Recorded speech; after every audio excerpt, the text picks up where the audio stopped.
is it? Showmaker needs to land every single thing, and Shadow Dash connects yet again onto Chris. Scout of the week is good with the pillar as well. Tarzan jumps back in. Vault Breaker doesn't connect, but neither does the Petrifying Gauge. Probably saves the life, saves the game of DK, but for how much longer? Baron doing all the work. Nexus turret's under threat. AGAL take another body in career. Shadow Dash forward. Shanks jumping in behind enemy line. Showmaker gets his unleashed power, but Hope jumps forward. There's no more fuel in the tank. DK have been taken down, and AGAL stands strong in their first game of EWC 26. What you got? You got something for me? We are watching the MSI champions destroy. Depth charge, 3-man from Delight. Oh my God. The encore as well. There's a turret there, but Delight cares not as Kanavi brings out the pack, rolls in, gets the reset, gets a double, and Hum Alive haven't missed a beat off of winning MSI to them breaking the hearts of the CB LOL. The Hound in pursuit for another triple, and Kanavi let the dogs out here in day one. You know what, Jake? Hum Alive seems pretty damn good. They're not bad. They could win an international. They could win a few, probably. They could win back-to-back internationals. I don't know. I don't want to be an overact Andy, but they look pretty good. They look pretty damn good, and they're not stopping here. Now, Facey has to try to outplay this 1v2, but I don't think it's possible. He's going to have to turn more feisty than that. Delight, again, just finding another simple engage. No damage done. Unleash power and execute. No, not needed. Drops the orb down. And another kill. And, yeah, meanwhile, camera pans down bot after Dragon goes down. Zayas was not caught. Half HP. Zest tried to get his number. 12,000 gold lead here. 20-3 in the kill score. Okay. Is Kanavi going to die? Wardless over the wall. They have a teleport. He just holds his in. Hound pursuit in. Going to call the pack in. He's exhausted. Kanavi buying time.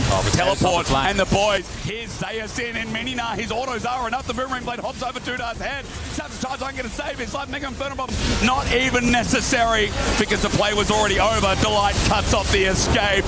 And Hum Alive. They don't have time to sit here and chat. They've got a game in under 20 minutes to win.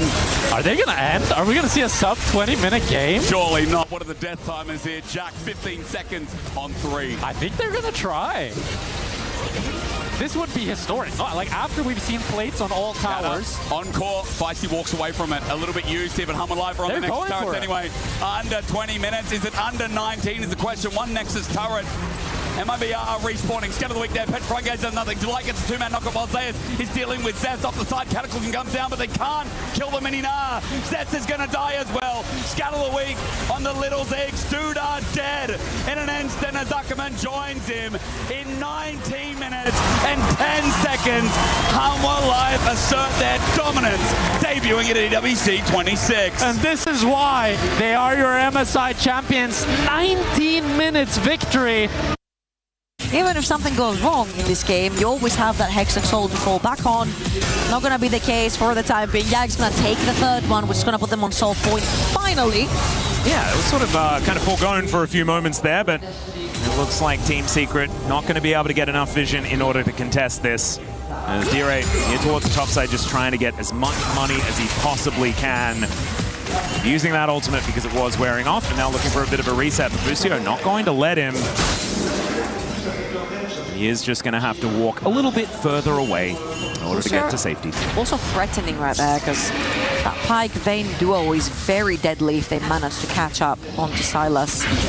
This Sylas has a broken Seeker, so he wouldn't be able to sustain himself until his team shows up, and he's nowhere near finishing that Hourglass as well, as he just came from base and there was no extra item purchased for the Sylas. So a pretty dire situation right here for D-Ray, which is also kind of funny because if you spell his name... Yeah. I didn't think of that. It just lined up. Sometimes the best puns are the ones that we don't intend. Right? But that's 4 items done for Eddie. I mean, the Caitlyn has reached that point. I mean, I said 35 minutes, but 34 is close enough. And he's also got that cheeky little Vampiric Scepter there as well. I feel like maybe too little, too late here for the Caitlyn. Very importantly, GA back up for Yike, and that's exactly what they needed to sort of play a bit more aggressive. Talking about playing aggressive, Lucio. Yeah, his 2 is going to go very aggressive as the Crescent Guard does go down. Pun is just being thrown around like a ragdoll as D-Ray gets himself in there. Canna running amok, going ballistic with so much damage here on the Vayne. Wants to land a couple more. As death from below. Busio says that's enough of that. Let's finish this off and keep our dreams alive here at EWC and send Team Secret home. Eddie and Pierre the only ones left to defend, and it is not going to be enough. France lives another day in EWC. KC will be able to take down this final Nexus, and they will be able to do it. Team Secret made them work for it, but in the end, it's KC with the home crowd behind them, keeping themselves alive. Jojo dies in the back end, and I think Guigo, his long chase is going to fail. He gets taunted, he can't TP out, and Lucid is laughing at them. And what a frustrating way to get knocked out of this tournament. Chasing the tail of Lucid, known as Luwawa in Korea by his fans because of his incredible Nefiri games, and also sometimes how he aggressively makes faces. But all the while, Showmaker got the bottom inhibitor turret. Now, this and the inhibitor, rather, I should say. Yep. Now this mid inhibitor is incredibly low, and we're back to just resetting to Baron here. As you can see it on the players' faces here for Furia. They know they have been outclassed in this one.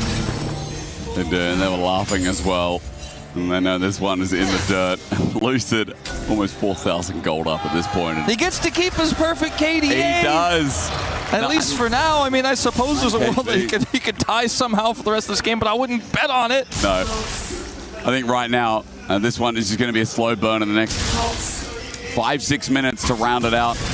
XXL going to be free as Tatu, lucky to be in his own jungle at any point in the only regret I think any D+ player has is Showmaker with a Dark Seal by still 0-0-1. Maybe it's a wasted buy at this point. Toots, he's about to die as well. Korea's got the damage. We go to the POV one more time. And it's just calling the pack in. More dogs are going to join in. And it is a feeding frenzy right now that DK are serving up on a silver platter to each other. Inhibitor going to drop, but it is an open Nexus soon to be. The turrets soon to drop in whichever order DK choose.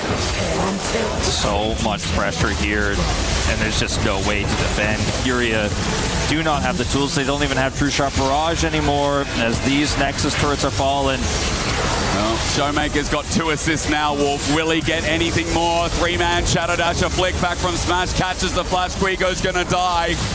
It is 0-0-3 on Showmaker as he crests 341 to the edge. He gets a kill as well. He will not die, but DK will not fall as they eliminate Furia from EWC 2026. He thinks he can come in here and play my game. He knows nothing but go! Tyler 1, you're done. This is my ladder. Get Masters. You're going too far now. Your eyes buggy. Your elbows ashy. Is that airline? That's an L airline. Somebody better hold me. Okay, yeah. Do something then. Raw energy. Blow the house down.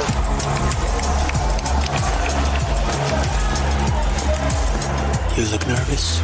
You look short. Everything's good? Mm-hmm. Fight.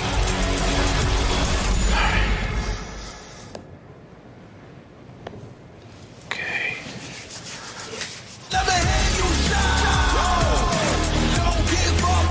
Do you really need the wraps? Yeah, that feels like overkill to me. It's the E-Cap, the EWC Cap, the Esports World Cup. Okay, whatever it is, this is what happened in week 1. We crowned our first 3 champions, which means that we had even more losers. And God knows that I'm a loser. Wait, shouldn't this say that I love losers, not that I am? Can we fix this, please? But what happens when you lose?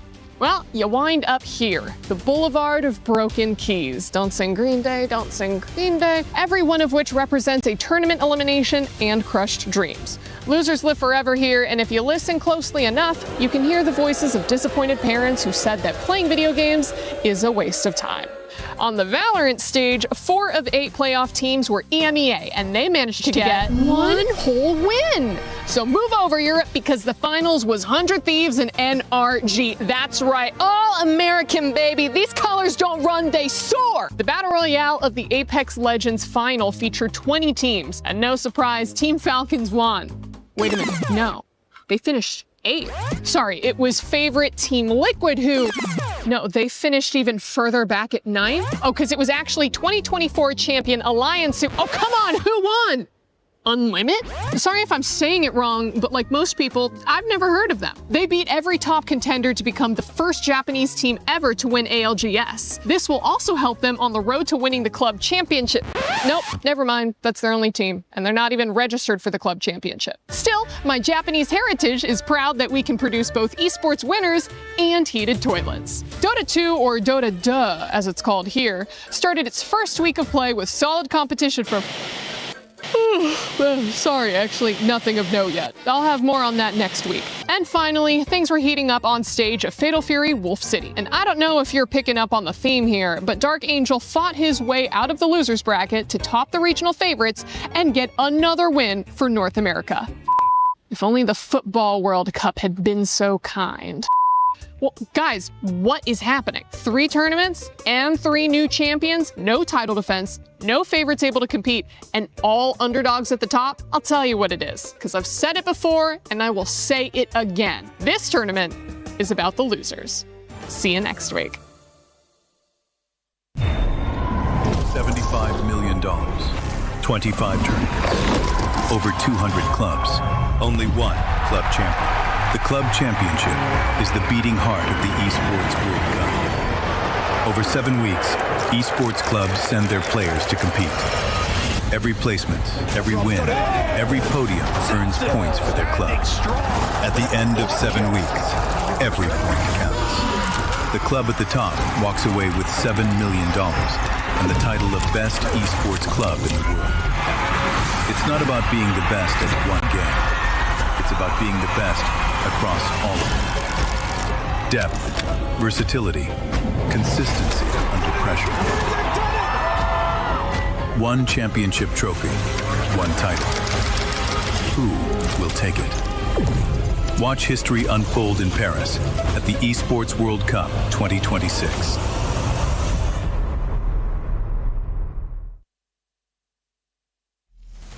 What would you do with $75 million? I would travel the world, I would invest, I know a bit of a boring answer, and I would help people when I can. I'll buy things for my family. A house for my mom.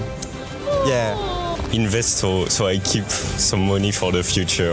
Everyone's just out here saying, oh, I'd spend it on my family, I would invest it smartly in smart enterprises. We need Americans, because Americans will come out here and be like, I buy 10 Ferraris, bruh.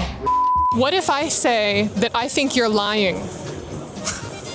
I don't know. Do you think I'm lying? Yes. The first thing that you're gonna do is buy all of the jerseys from your favorite players. I think you're gonna buy 10 fancy cars and go crazy. Okay, I'm lying. I would invest it into probably a retirement account. Why are you such a liar? I'm a finance major. I just graduated with a finance degree, so. So don't lie, you're gonna pay off your student loans first. No, actually I wouldn't, because I have an interest-free loan from my parents. Oh, so he came from money. Let's go to someone who doesn't have a silver spoon in their mouth. That's right. What would you do with $75 million? I'd buy an esports team. Hell yeah, this is what we're talking about. Why are you wearing a Teemo hat watching Dota? Do you think that maybe this is, you're a traitor? Yeah, this is my trader, yeah. A big PC. Like a nerd, like a real nerd. Lakeside mansion, you know, a good little Lamborghini here and there. Ooh, what color? Ooh, has to be red. Super Asian looking Teemo, what would you do with $75 million? 1, 2, 3, 4. Sick. Buy my first PlayStation and Forza 6. That's it. Yeah, PlayStations are expensive right now, so a lot of that $75 million is going towards that. Okay, rejection. It's just like high school all over again. I'm all alone. I'd buy this arena, honestly. I would name it after myself, and everybody would have to play at my arena. This would just be mine now. You think that this is 75 mil? A little delulu. Okay. You could buy the parking lot. Parking lot, I'll name it after myself. Perfect. Yes! Okay, now shoot. Ooh, maybe he can use the 75 mil to buy some skills.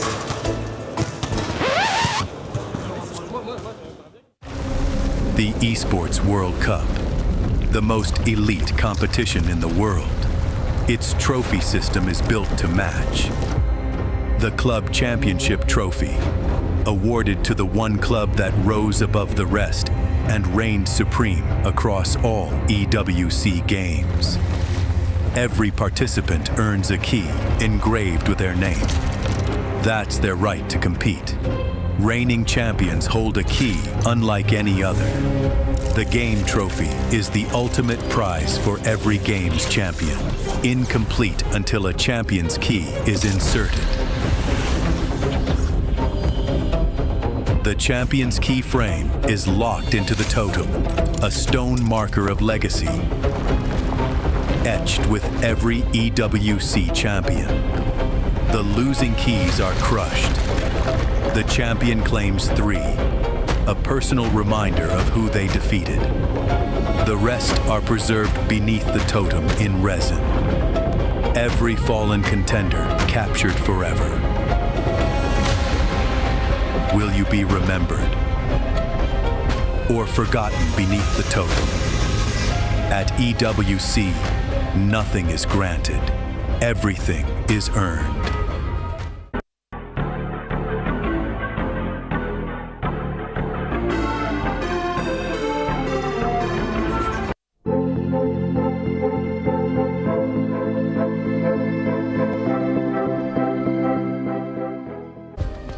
Play is in our DNA.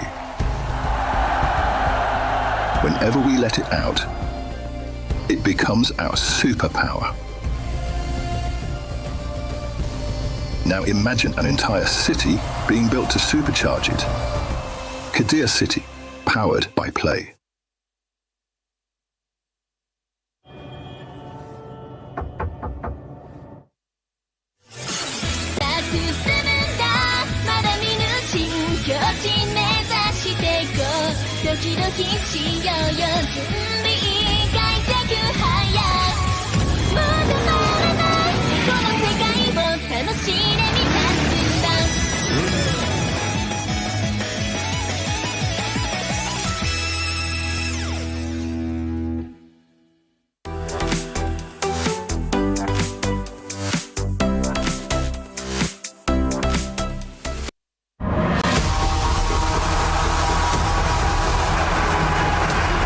EWC definitely means a lot because for us it's a chance to showing that we are still a great League of Legends team and we can match the best team in the world.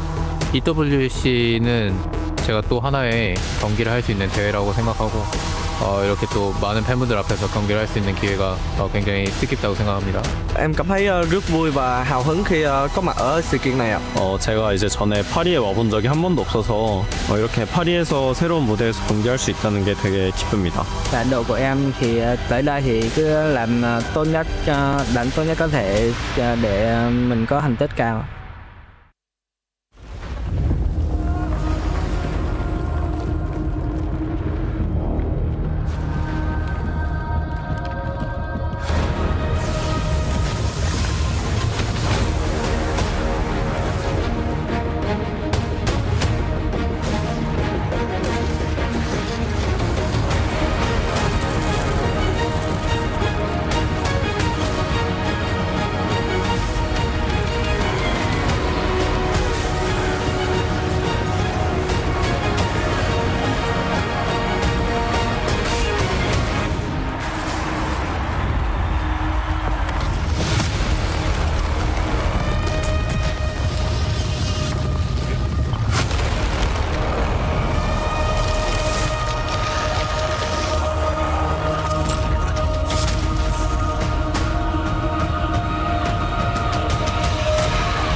everyone. Welcome back to Paris for day 2 of the Esports World Cup 2026, presenting League of Legends. Degon here alongside Valdez and Jamada.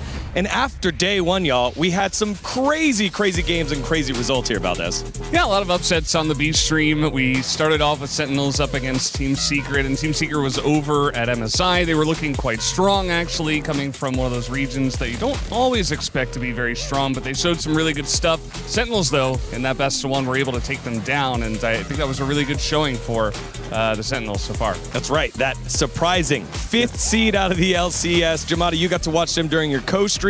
Who jumped out at you the most in that upset? Honestly, Darkwings. Like, actually being able to stand up at international competition, I think, was a big deal for him, especially just because he's by far, like, the least experienced on that lineup as far as other leagues are concerned. So, really good job from him. And the Sentinels crew as a whole, they did really good domestically at just kind of sticking and playing to the level of their opponents. And I feel like they did that versus Team Secret Wales. That's right, Darkwings from my hometown, national team mid laner for ENC as a substitute. Sentinels weren't the only upset, though, when we take a look at the lower side of the bracket. A couple teams out. Surprisingly, MKOI no longer here, and the winners of the LCS Lion also out here, Jamada. Yeah, I mean, the MKOI one was really surprising. I think even though teams like GAM often come to internationals and surprise a lot, just the level of play from MKOI was just really low comparatively to what they were showing domestically back home at the LEC. And yeah, unfortunately, El Capitan Naoyoyo couldn't really rally the troops to keep the ship straight. Yeah, Kiaya having himself a great series. Glory in the mid lane as well on the Ahri. And then the LCS representative falling short here against MIBR. Brazil wins yet again in another big matchup. I think a lot of us, after seeing Lion also at MSI and the fact that they were top 3, we expected a lot from them. We knew they were slow starters. They lost the first best of 1, but then they went up against MIBR and we said, oh, big favorites, probably going to take this down. No, they got 0-2'd, and I think that a lot of those guys weren't exactly playing to their top level. They didn't look like they were coordinating well as a team, whereas MIBR, I think there weren't a lot of expectations. They were able to come in and shut them down pretty easily. Well, we've got some big matches today, and who knows what the results will end up being given the fact that day 1 brought some chaos. But for a behind-the-scenes look at EWC, let's take a look at this. At this year's Esports World Cup, we're bringing you all the games you love, all the coverage you crave.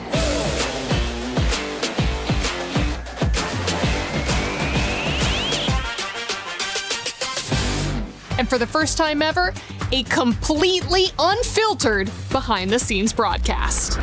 And he absolutely destroys him. I don't think he ever saw that coming. That was incredible. This means you're getting the real coverage. I think that was with raw opinions. I'm just gonna have to say it. I think they have their heads up right now. Absolutely. Yes, from broadcasters who don't even know they're being recorded. They don't know they're being recorded? Oh, what do you mean? That is insane. What this? I'm sorry, is this a good idea? This is what we have. All you have to do is read the lines. All right. The bed. They're absolutely the bed. I don't understand how this keeps getting allowed to take control of the space and nothing is done about it. We're gonna get fined. There's no way that this is gonna work. Don't worry about it. Don't worry about it. We do the thinking, okay? I cannot believe this job on this team. Every time you thinking, oh my, they got the game, and you know what? We're actually just going to be bringing you the same great coverage once again this year. Nothing else. First KC fans try to sabotage me, now my own agent. Thank you very much, Avli. We'll take a look at that content later on as we welcome in the reigning world champions. It is T1 entering the building. They brought the circus yesterday. Let's see what they do yet again today against their fantastic rivals. It is a story that we love to see. BLG, the winners of First Stand, falling just 1 game short at MSI and looking for redemption here. Viper on that roster, looking to do damage to T1 yet again. As we take a look at the Group C bracket, it was BLG defeating Movistar Koi, and then GAM Esports falling to T1 despite a fantastic and fun early game. And now we have our uppers match. It is Billy Gaming against T1 in a best of one to advance into the playoffs as a 2-0 seed. And the loser will play GAM Esports as we welcome you back to the analyst desk. Degon here alongside Ox and Wadid. And it is yet again, the tale as old as time as we welcome you to the Crunchyroll story of the day. It's T1 and BLG as they do battle as the Titans as they are. I mean, this is a matchup where it's expected in this group that it'd be these two in the winners bracket, but we could have seen this way deeper in the tournament. It won't be surprising if they match up again there, potentially in the finals. These teams have gone head-to-head so many times at such big moments at international events, and it's always a banger. I think they did play against each other's in a lot of BO3s or a lot of BO5s, but this time around it's BO1, and I think anything can happen. They always make epic storylines, but it is BO1, anything can happen, and I think between these two teams, it's always going crazy. I mean, you take a look at it, over the last 3 years, they've played each other 9 times. You could take a look at the game totals as well. They've played more than a whole LCS season right there. There's a best of one there. Actually, T1 got it over BLG. True. I think a slight edge right now for T1 in terms of this head-to-head, but BLG obviously winning that most recent matchup at MSI. Very competitive between these two teams. T1 obviously getting a ton of trophies when it comes to Worlds. I feel like BLG, despite being so close, I think the one that really hurts for them was that Worlds 2024 when BLG had the series lead and T1 clawed it out. I think that one really stung for the organization and the fans. So always looking to get revenge on them for that. Yeah, I mean, the reason why Billy Gaming looks so strong is just flexibility. You know, I think, especially from the mid lane at night, I think he's really flexible. He's always down to go for some good skirmishes. He's always down to pull the trigger by himself. And also, from bot lane, I really like to see Viper playing more surprising picks, something like Valkos. And I think those kind of picks are opening up for the team as well. I love that you bring up Viper, because Viper Pays going to be a fantastic matchup at the bot lane, and thankfully we're being joined by one of the greatest bot laners to ever do it. Please welcome to our show, it is Doublelift, joined by Jankos.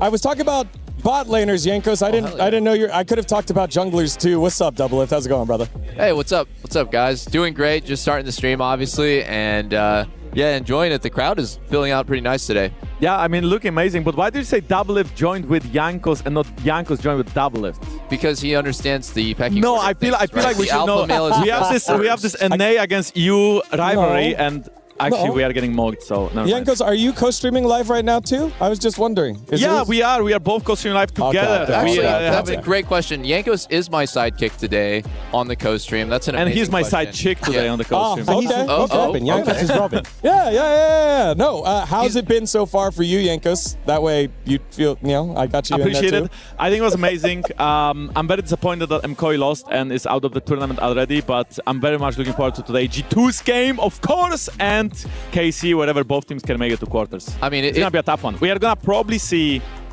NA against you again. Yeah, I mean, that'll be cool. Probably see, let's be real here, we're probably going to see Sentinels versus KC at the end of the day.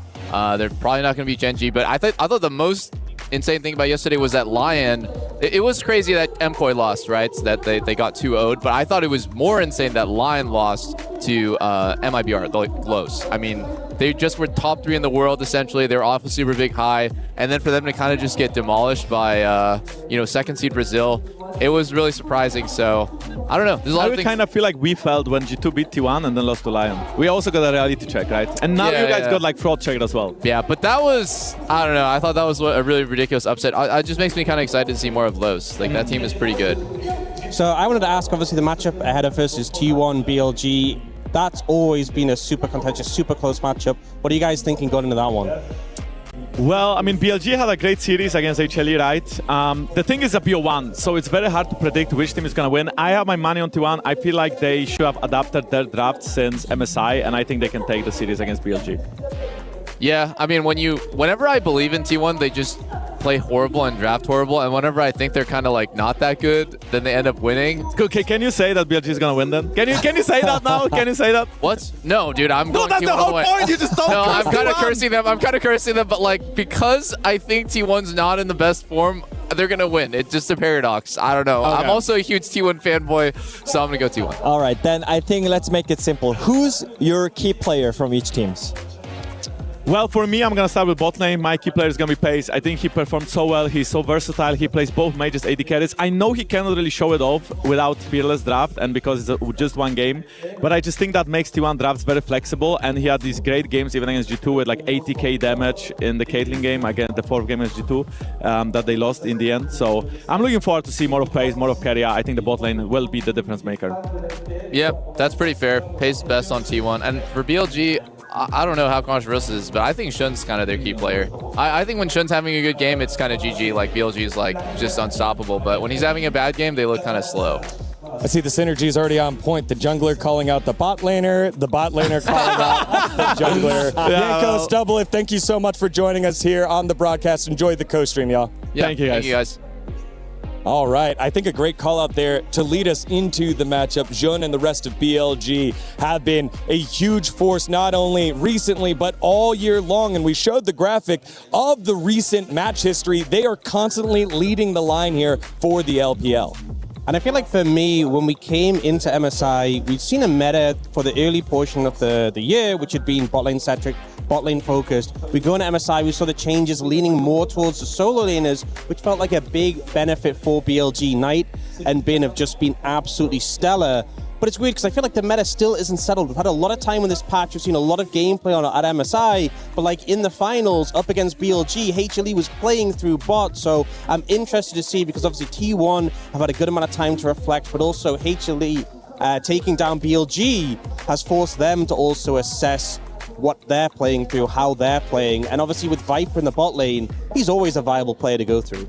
I mean, I want to see how Honor deals with this kind of risk that he have right now. I think he's really inconsistent in his jungle pathing. I think he many times in the early game he kind of tried to like jungle path normally, but whenever like enemy jungle comes, like he kind of panics, right? I think that's where T1 early game kind of falls off. But I think whenever you play against Shun, he has such a great early game plan, and also in the draft you have always you have to think about his pocket pick, something like Kindred, and it already got proven a lot in many games. So I think there's a lot of questions towards the jungle as well. Including yesterday, where MKOI got shut down.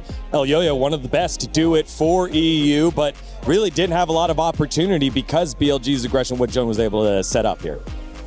Yeah, I think the target selection as well from BLG in this one, Elyoyo just not ready to play the game. You can see he's just locked in place. He gets Miasma on top of him, gets focused down. And Knight on picks like Akali have always been such a big specialty for him domestically, internationally.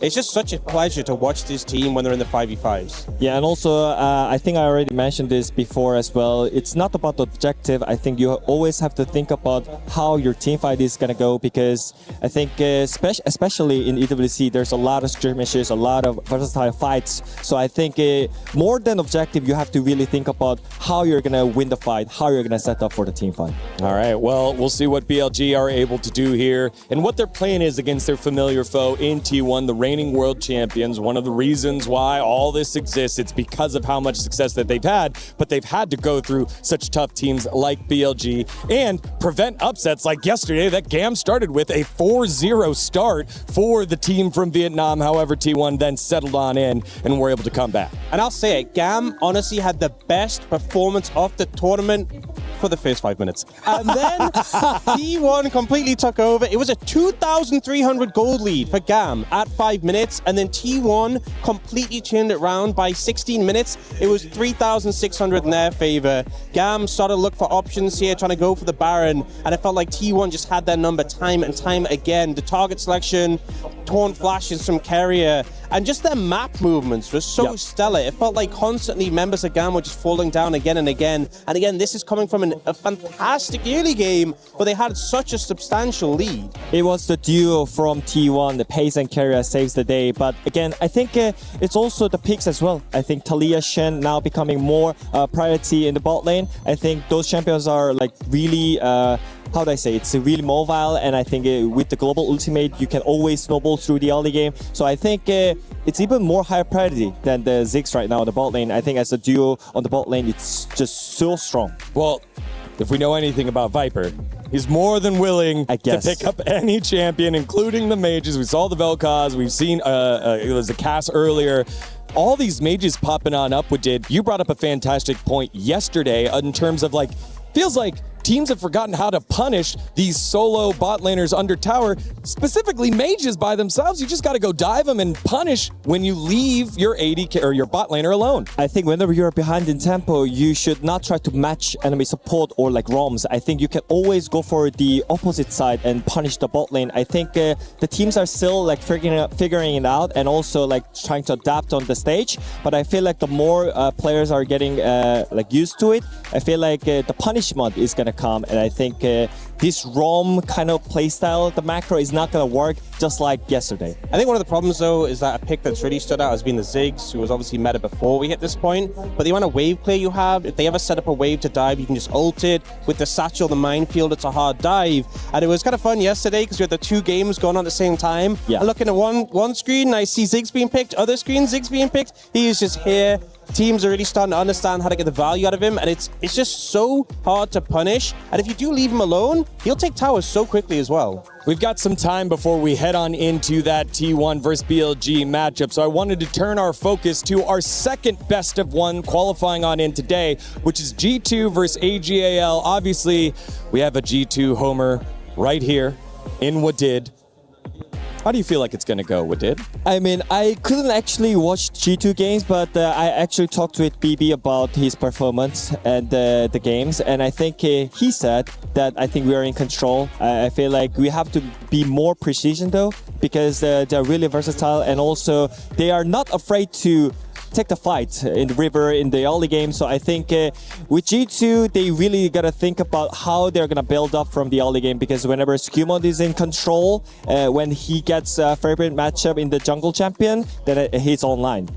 To me, I feel like one of the struggles, one of the reasons that we saw this G2 lineup go home from MSI was Labrov and Skewmon just not being able to sync it up. But yeah, I think in this game that we had yesterday, they were on phenomenal form. I think the growth of this duo has been such a big talking point over the course of the year. And if we see them linking up and impacting the map, then I think G2 has the potential to take down basically any team in the tournament. And on the opposite side for AGAL, this is a squad, made it to finals last year, kept the roster the same, and then haven't hit those same heights yet, right? Obviously, they won their last match, but now here comes a much tougher test in a G2 who's proven this year is different, and they're willing to step up against the biggest teams. Yeah, I was speaking to Initialize a bit, and he was talking about how AGAL really suffered from lane swaps being removed. That was a style of play that they'd really adapted well to. And we saw that last year. How many times was this team close to being able to make it to a tournament win when it came to things like EWC, MSI, Worlds, going so close in series against the tournament winners? And I think adapting to this new meta has taken them a bit of time, but they're here, still a very formidable roster with a lot of talent across all 5 roles. Yeah, and also when Tarzan and Kael works together for the macro, they're really precision about what they're making. And also speaking about Kyle, I think he really wants to play something like playmakers on the support. When the Enchanter was meta, I think he was not really happy about what's happening on the bot lane, but right now he's having Leona, Camille, which is like really proactive in the early game with Tarzan. I think that makes AGAL even scarier in here. As we're 2 minutes away from the action, we have 2 more best of 1 qualifier matches over on the B stream. It is the underdog story in Sentinels. They have the opportunity to shock the world against Genji. Kind of tough to do that, but that is what they're going to try to do there on the B stream. And then also after that, you have JDG going up against MSI champs Hanwha Life Esports. Between those 2 matches, give me 1 point. I feel like both of these green seeds in pretty good position. I think they're going to be the heavy favorites in that regard. But JDG, this is a team where the players have a good amount of international experience, and also with it being best of 1, can never disrespect them. Bot priority. I think some teams play the Victor into Ziggs to get the priority against Ziggs as well. So I feel like whenever you get the bot priority, like bot pressure, the games gets a lot easier. So I feel like that's the key point for me.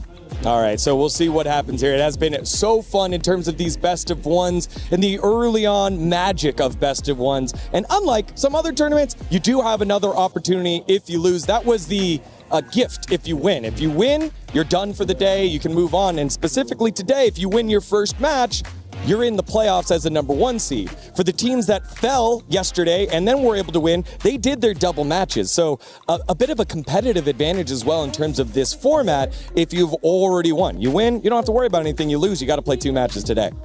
Yeah, definitely think so. I mean, this is also a ruthless format. You don't have much time to adjust. You don't get many second chances. We saw that really hit Lion hard. It's a marathon. It is a marathon. BLG and T1 about to do battle yet again. Both these squads with legendary players and new additions specifically this year. Viper leaving Hanwha Life Esports, now joining BLG, trying to do damage against his LCK former brethren. Pays joining this roster now from JDG on to T1. It is a lot of fun to watch, a lot of storylines. You can't miss it. It's T1 versus BLG to kick off day 2 at the Esports World Cup 2026.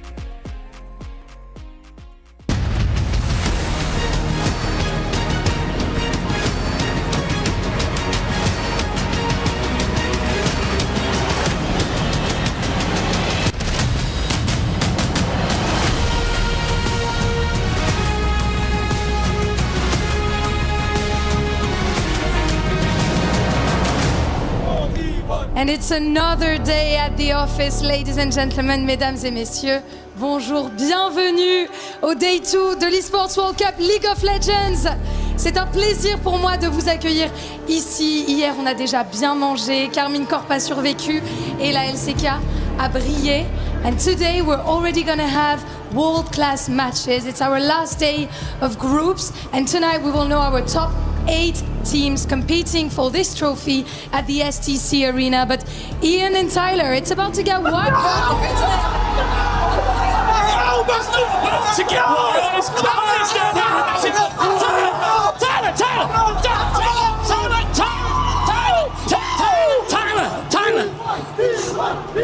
Let's introduce them. Let's introduce them. Bring out T1!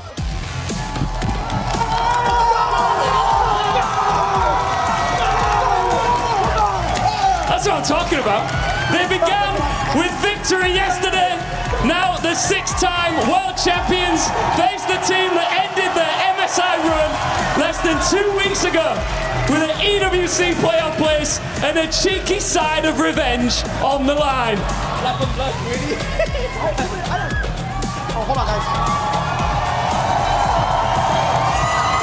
Face à eux, les titans venus de Chine, BLG!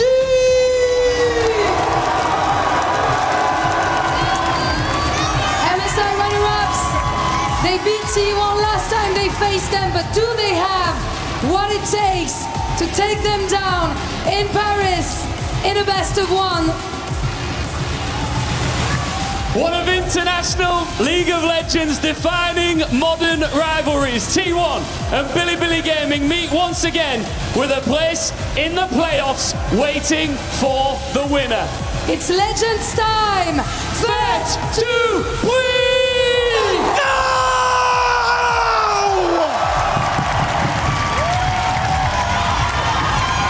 Day 2 at EWC. As I was saying, what a perfect day. A perfect way to start. I'm hysterically joined by Trouble for this best of 1. Call it a best of 6 because after MSI and going the distance in a 5-game series, we get the follow-up and the first qualification match of the day outside of Gen G and Sentinels on the B stream to see who will be going into the knockout stage. That's a best of 6. That means that T1 can draw. Therefore, maybe they meet again in playoffs to solve it once and for all for this year. For now. Well, we do have other tournaments that can solve this one again. But this is the one for now. This is the follow-up before we go to the regular season. Just the best of 1. Yes, sadly. I think a lot of fans sad that we're not in a BO3 at the very least to see this one play out, because every time they meet, it feels close, it feels personal. So many times we have seen these individual lanes step up to the pinnacle of League of Legends. And the craziest storyline here is that Faker is undisputedly the GOAT. Always the is. best mid laner of all time. Yep. However, ever since Night 1 MSI, he has always been in the conversation for the best performing mid laner every single year since then, yet he has not been able to solidify that with the win. The biggest part is that Knight was always under his shadow because Faker had the titles. Knight had the skill, but it looked more domestic than international. Knight was known for choking on the international stage. And as you said, up until recently, I think I personally didn't even see Knight as a top 2 because people like Zeka came through, obviously winning his international as well out of nowhere. The DRX title will always go down as one of the greatest in history. But recently coming second, Humble Life also 5 games. BLG coming off the back of needing to show Korea that they are worthy of being here and worthy of being the first team to qualify. And it was also a really tough loss for them at MSI. Yep. Always getting the extra game and then ending up losing it all was pretty heartbreaking for them. And I feel like their journey has been kind of incredible as well. Changing jungle primarily a lot, then came the AD carry change with Viper stepping into the roster, and then Shun comes back again in a meta that suits him so much. He can play his Vi, he can play his Kindred, he can play things like Shenzao and play a bit more aggressive, which is 100% his playstyle, and it feels like when you bring that breath of fresh air with Viper, with Shun returning, BLG seems to be back and forth. They really do. Viper's someone who I think as well has been adjusting to the mage meta really well, just talking about what we're going to see in the draft. I think you could say the same thing about a lot of Korean AD carries right now. Pays for me is someone who I have a lot of reliance on. You know, I think the T1 AD carries are good at being adapted. Like, you know, Guma and Carrier were a classic. He just got a pentakill and then lost the G to the best of 5. Pays most pentas as well is kind of unreal. See what he can pull out here. We're about to go into pick and ban for you. We don't keep you waiting too long. The start of day 2, you do not keep that man waiting long. He's got places to be. He's probably got a lunch reservation. He wants to play his best of 1, win it, move forward, and that's it. And then move on. In this draft so far, or at least for day 1, the drafting I should say, priority has been on things like the Lee Sin. First to be banned away on red side as we see for BLG. First pick is going to go to BLG on this red side as well, as they have first selection. Things like the Orianna have still been first pick worthy, hence to be banned away.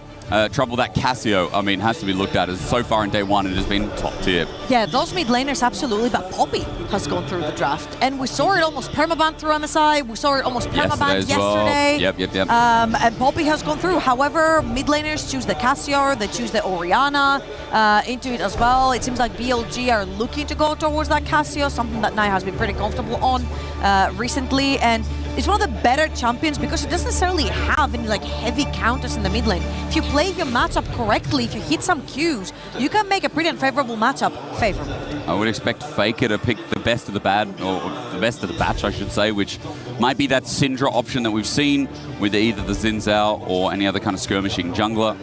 That's a hard lock here for Faker. And I expect either priority AD carry for Pays or something that does set up for something like the Ziggs. We have seen Camille in early rotations, hasn't been ultra successful, but when you're talking about carrier, you just have to throw that in the air as the Jarvan for owner is going to be locked in instead. Really liking the Jarvan right here. Sets up really nicely with the Syndra for the 1-2 mid jungle. Let's see what Shun's going to have in mind right here. Usually, when we're talking about Chinese junglers, we're looking towards more aggressive champions like the Nafiri right here.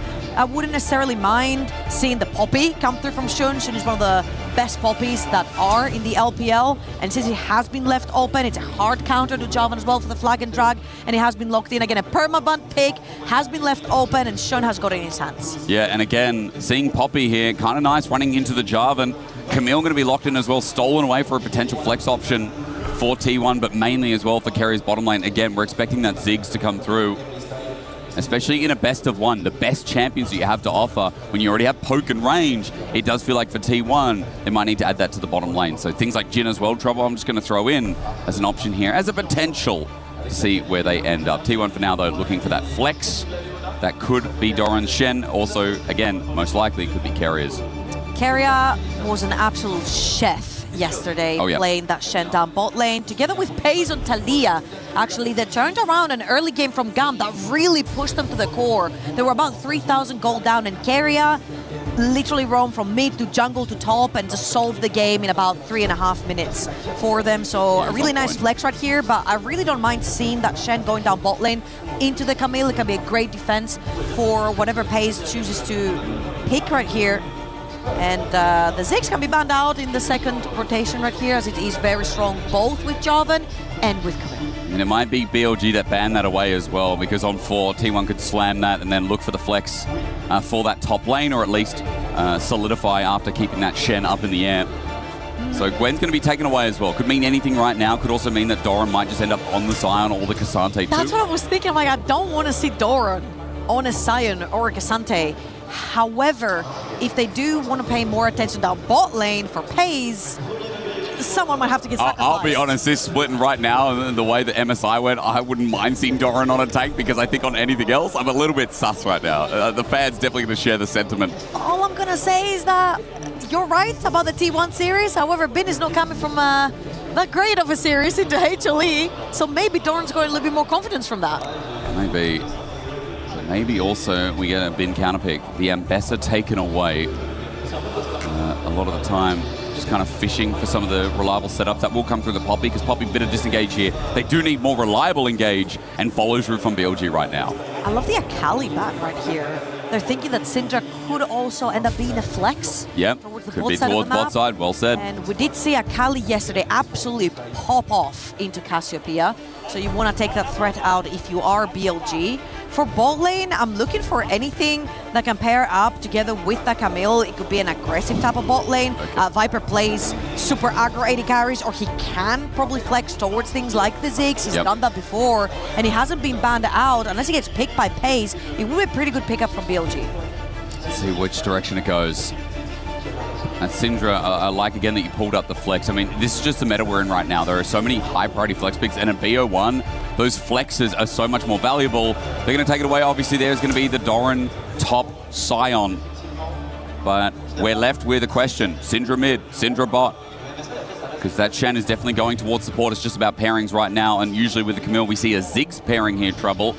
It would add a little bit of range to deal with them, but they need a front line. No. Bin versus Doran is going to be what? Cassante versus Sion? Okay, it's getting better. No. You know what? It's a BO1. They need front line. They need a bit of follow through. I'm not really surprised. No, what is this? It's a Cassante for Bin up top lane. And let's see if Viper is actually going to be locking in that Ziggs that we've been talking about for so long. I don't think there's enough AD damage on the side of BLG for Viper to lock in a pure AP kind of champion. Ezreal has been hovered. He's one of the best Ezreals in the entire world if he wants to play towards that kind of champion. But I think I would like to see AD, proper AD down that bot lane for BLG. It's going to be the Ezreal in the end. There's some of that AD threat, but maybe so the Camille can roam. I mean, Ezreal, very self-sufficient AD carry. Right now, we're going to find out where that Syndra is going to go. To Faker or to Pays. Or is that Ziggs going to be locked in as well? So far, there's one AP damage threat with a mixed bag of Shen. There's a bit of engage, a bit of front line. Seems pretty reasonable from T1 so far. I feel like T1 is missing out a little bit more consistent damage on the bot lane. Love that. Sivir will absolutely close that gap for T1. And it's a very classic front-to-back composition. With a lot of disengage, engage, your frontline tanks. You've got Sivir with the ricochets later on. So T1 have finished up their composition really nicely right here, rounded it up with that Sivir that's going to be providing that consistent damage that we were missing before. Both a bit of back-to-front damage as well. I do feel like supports are going to be changing this game. The first 15 minutes are going to be about carrier and on and how they sync up with jungle, because that Shen, that Camille, they're going to be out of lane level 2, level 3, looking towards mid. And the really cool part is that Owner is a super aggro jungler. However, Shun was rated the best jungler at MSI overall. Yep. So it is going to be his job on his Poppy to try and mark Owner and sort of stop the early game aggression, particularly towards Knight on the Cassiopeia. Super immobile on the Snake. If Owner can sneak in a gang, level 2, level 3, shut it down, get a flash, then it gives a pretty free lane to Faker. How's that Cassio going to survive? Jarvan good at exploiting immobile carries. And he's got at least one of them in the mid lane here. BLG versus T1, only a best of one after we got the full run through at MSI only 3 weeks ago. I think the matchup was at the start of that stage. But it's a long heated rivalry, and it is one again that always delivers. World Finals in London in 2024, I was there watching it go to Game 5 yet again, and the crowd loves it. It always peaks League of Legends. It always hits a high level of play, and even though it's only a best of one, hopefully it delivers again as we jump on Summoner's Rift to open up day 2 of EWC, our first qualification. T1 or BLG, who is making it through to the elimination bracket. and who will have to fight their way out of the lower portion to qualify another way. We get our answer in hopefully not under 30 minutes. Winner here only has to play that one game. Loser, however, has a best-of-3 series in front of them to make it out to the playoffs. Just want to remind everyone, lovely guys on the desk highlighted it as well. T1 versus BLG, 17-15 individual games. It's close. Versus each other. BLG has a chance here to close the gap just a tiny bit. They do indeed.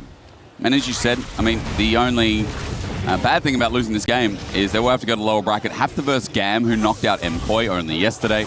European fans absolutely livid about that. As good shadow dash from Carrier after the hook shot, wall shot, or at least a commitment from the sweep, rather. Viper gets tagged a little bit here, but you're expecting that Shen to land a taunt, damage to come through, while On maybe has a little bit more burst with Halo Blades taking on the Camille with Ignite in this lane.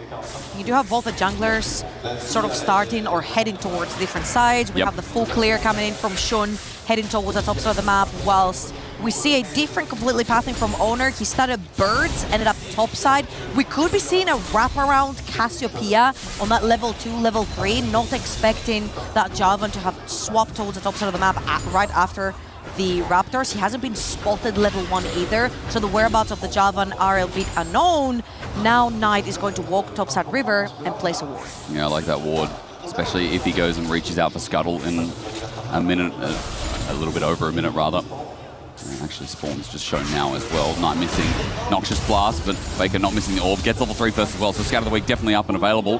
Ward going to spot out this Raptor camp start on the edge. Shun is there. Ward's going to expire, so now that he knows that he's been spotted, as Owner looks to clear towards bot. Yesterday we saw Yehu play this exact matchup. Oh, nice. Into Canyon. Brandon comes through, Petrifying Gaze, or rather, excuse me, it's that Q. Faker instead gets Scout of the Week. We refocus. Noxious Blast again, dodge Faker. Thinking about the flash, looking for the Q. Scout of the Week, flash by Knight. Oh my lord, it's heating up in the mid lane. Both flashes now down. It's a flash for flash, but I feel like Owner... Viper just eat in the face of Pays and Carrier. On is there. Shadow Dash must not have been up and available. On is now coming in. Level 3 picked up by Pays and Carrier. They'll heal up a little bit after the poke. Owner is rubbing his hands right here. He's like, Cassiopeia has to push that mid lane wave. Cute. No flash. Oh, that's so cute. Sorry, super distracted. What were you saying? You're such a silly dad. There was a cute baby on the screen. And good W parents, earmuffs in the crowd. It's very loud. Everyone's packed out the seats. Sorry, Trouble, what were you saying? No, it's fine. He was a super cute baby. I was just saying that Owner is probably like rubbing his hands now that Cassiopeia does not flash. It's a pretty easy target, especially when Knight has been playing pretty aggressive to try and get those trades onto Faker on the Syndra, as both the junglers will trade a Skull Crab each. Yep. Owner hasn't had his back yet, and he gets the free Skull Crab plus the Raptors right here, so he will be able to come back with a full component. It's going to be nice. Shouldn't. Tries to make himself, there's no flash in mid, so both are vulnerable. On's also making the gank as well. There's going to be a 3-man, but it is being channeled and matched by T1. Carrier coming in, should now bring his steadfast presence. There's no wall there to ground him. Slow down, Faker's flashed on and dead. On's damage enough with Halo Blades. The uppercuts Owner to send him away, and first blood will be delivered to BLG. It was a 3 versus 3, but BLG brought more damage because this Camille-based damage does so much in the early game. Faker, no flash, chasing the solo kill previously onto Knight, ends up being punished. Wait. No TP, no flash, an entire wave being lost, plus his life, kill over, however, to Camille, which for early game, it's a good thing, because he's going to be roaming with that Camille. That's right, we'll look at it again, Trouble, because Shun tries to set up, doesn't need the wall, just sends Faker closer to On. Yeah, I feel like Faker played it really well. He tried to move away from the wall as much as possible to not get stunned by Shun, but once On has still flash, it's a little bit disappointing here from Faker. You see, he's like, he's a little nod. I didn't expect the Camille flash right there. A little bit annoying for Faker. As you said, On will pick up that first blood. And W Ruby Crystal picked up, I believe, was to pick up before. Be curious to see what On is on in terms of gold as he goes to try brush, spots out Carrier. Sweep going to be used, and just gets that Halo Blade proc as well. Thinking about finding that uppercut, but Carrier's just going to walk back to lane, and so is On. So for now, small gold lead here for BLG. thanks to not only that kill that went through, but a small lead that has come through from gold, I think from Knight, denying those minions that we saw before. And I feel like BLG is really happy to get that early gold on their one moving piece around the map. If it's not the jungler, which it's a Poppy, it's fine if Poppy is fed, but you do want these extra items early on that Camille. You've got the extra 2 crystals, which pretty much gets her survivability super high up in that early game. It's really hard to burst through HP that fast. And as you can see, he's just perma roaming. And that's what we talked about with the Ezreal as well. Yeah. You dump Ezreal down bot lane, he's super sufficient, not scary at all for him to get dived, and you just allow On to perma roam. As On is going to try and do it again. Faker still without a flash. He's going to get camped. He's got level 6, but a hookshot, walkshot's going to find him. Halo Blaze damage as well. The sweep out and Faker near half HP as there's a wall present. So going to be taken here by Bin. He all outs. Doesn't care about the turret shot. Flash over the wall. Doran now summonerless as Bin finds an angle. We expected that matchup to be boring. Bin is making it non-boring. It is Kazante thing. He's doing Kazante thing, but versus Sion. Not really the neutral fight we expected, but Bin is bringing some spice up the top of the map as BLG are grabbing the second Skull Crab, which is going to be level 6 right here for Shun. Have started the Dragon at the exact same time. 4 members strong in the river, and T1 with the resets coming through, they're not going to be contested. Half making a Topho, strikes an auto as well, trying to channel Bin, has run out of mana. He has enough for a Q. Remember, it's only 20 for an Topho strike, but Doran gets the hell out of dodge. As he walks around, he's going to pick up the lettuce from the river. And Doran not going to check this brush until now. Bin still not enough mana for a full rotation, so he eased out using the last one to get out. While Dragon does go down to BLG in the meantime. Kerry making a roam. We're getting action in the mid lane again. Knight could be in trouble. Great scatter the weak from Faker. Flash from Carrier. And all the damage contributing. Knight's down. Owner dunks down. The Cataclysm on can't get out. He had no hook shot, walk shot available. It will be a double to Owner with Kerry's perfectly timed roam. When the map falls apart, that Shen is who saved it yesterday versus Gam. And he's doing it again versus BLG. Carrier uses his flash for the taunt exactly the same way On used it on Faker, on the Camille, and they get revenge, double kill. And the great part is that both of these kills go to Jarvan, who can truly make a difference around the map. This is why I'm talking a lot about moving gold. You want it on Jarvan because he's the one that's going to be making the plays that make the difference. Owner as well. While he didn't get a summoner out On, it wasn't available. While he didn't get it out of Knight, which is now available. He will be able to look for the repeat. Abuse those summoners because it has been about the mid lane. We talked about it in draft. Bot's very neutral, bit of scaling from the Sivir, the Ezreal self-reliant. These supports moving with junglers have made the game so far. First in BLG's favor, now in T1's as they crest over and complete that lead to make it neutral. On is moving towards mid again. Kerry with a small EXP lead, which is huge. Shadow Dash, abusive from On to walk into this. Hookshot, wallshot. Owner's looking for the follow-up. But On has to get the hell out of there while Shun tries to cover as grub start for Owner. It's a crazy roam by Paze as well. Completely leaves that bot side of the map. Walking up top. Now Owner's going to smite one. Shun wants the rest. Deadbud's presence is annoying here as well for both of them. Keep his verdict up in the air. Owner's going to flash, but it's a match. Mid-flag and drag. Shun's got his number. Kill goes over to Knight. Faker stands and delivers, but even though Shun's at half HP, BLG threatening back to lane. Bin solo killed Doran in the meanwhile. As the camera pans back, it's a big BLG win as Knight up against the wall cares not. He stands with the Twin Fang. He finds a Noxious Blast or two. The Miasma a pain for the Shen as BLG bounce their gold lead right back in their favor. Very well played right here from BLG. Shun understands that Paze is heading back down bot lane, so they've got numbers advantage in the river because Bin is taking care of the Sion, so Sion can never join. Let's watch this one more time. We'll land the Q3 right here. Doran abducts him on the other side of the wall. Beautiful flash. Flashes in front of his ult to stop the escape and kills him with another Q3. And remember, we saw that the last All Out took the flash from Doran. So Bin had the advantage, didn't burn his summoner, abuses it there. And a solo kill for Bin is massive. Yes, the 700 gold lead for Kazante is not going to be as exciting as a carry, but still, it's kind of showing you the state that BLG solo laners are in, that are the bread and butter for BLG throughout the years. They're in a great spot in this best of one. The great timing as well, eliminating the threat of Sion walking down that river and disrupting the Void Grab. So not only was it the solo kill that we mentioned, the extra kill in the river, but the 2 Void Grabs as well, which is going to give them that extra neutral objective. BLG looking towards this setup in advance in the bot lane towards this next dragon. TP going to be used by Faker. Knight not towards that Rod of Ages yet. I'd be curious about his gold, as he's got 2 stacks on the Dark Seal. Classic Knight. Might turn into a Magi's, as 9 out of 10 games usually does. But for now, we pause. We wait for this next objective. BLG already started with 1 in a great spot here as Carrier will be level 6. I want to add that caveat in Trouble because Carrier at level 6 adds a bit more defensive capabilities for the all-stack-in dive that this Jarvan is going to offer. And talking about the Jarvan, actually, great minds think alike. Standard Sky completed there it is. Owner before anyone else. Shun is going to match it just now, and they're going to look to fight, but On a bit too deep. This damage, he's got adaptive defenses. Owner's not going to fully commit over the wall. Does it affect Dragon is the biggest question. On will have to back now if he wants to get some health.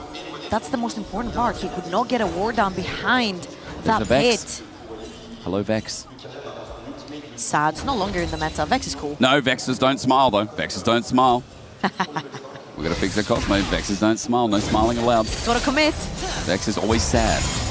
And very, Emo. Yeah, super emo. Yeah. It's cool. I'm listening to it. And she likes Viego. Fun fact. Oh.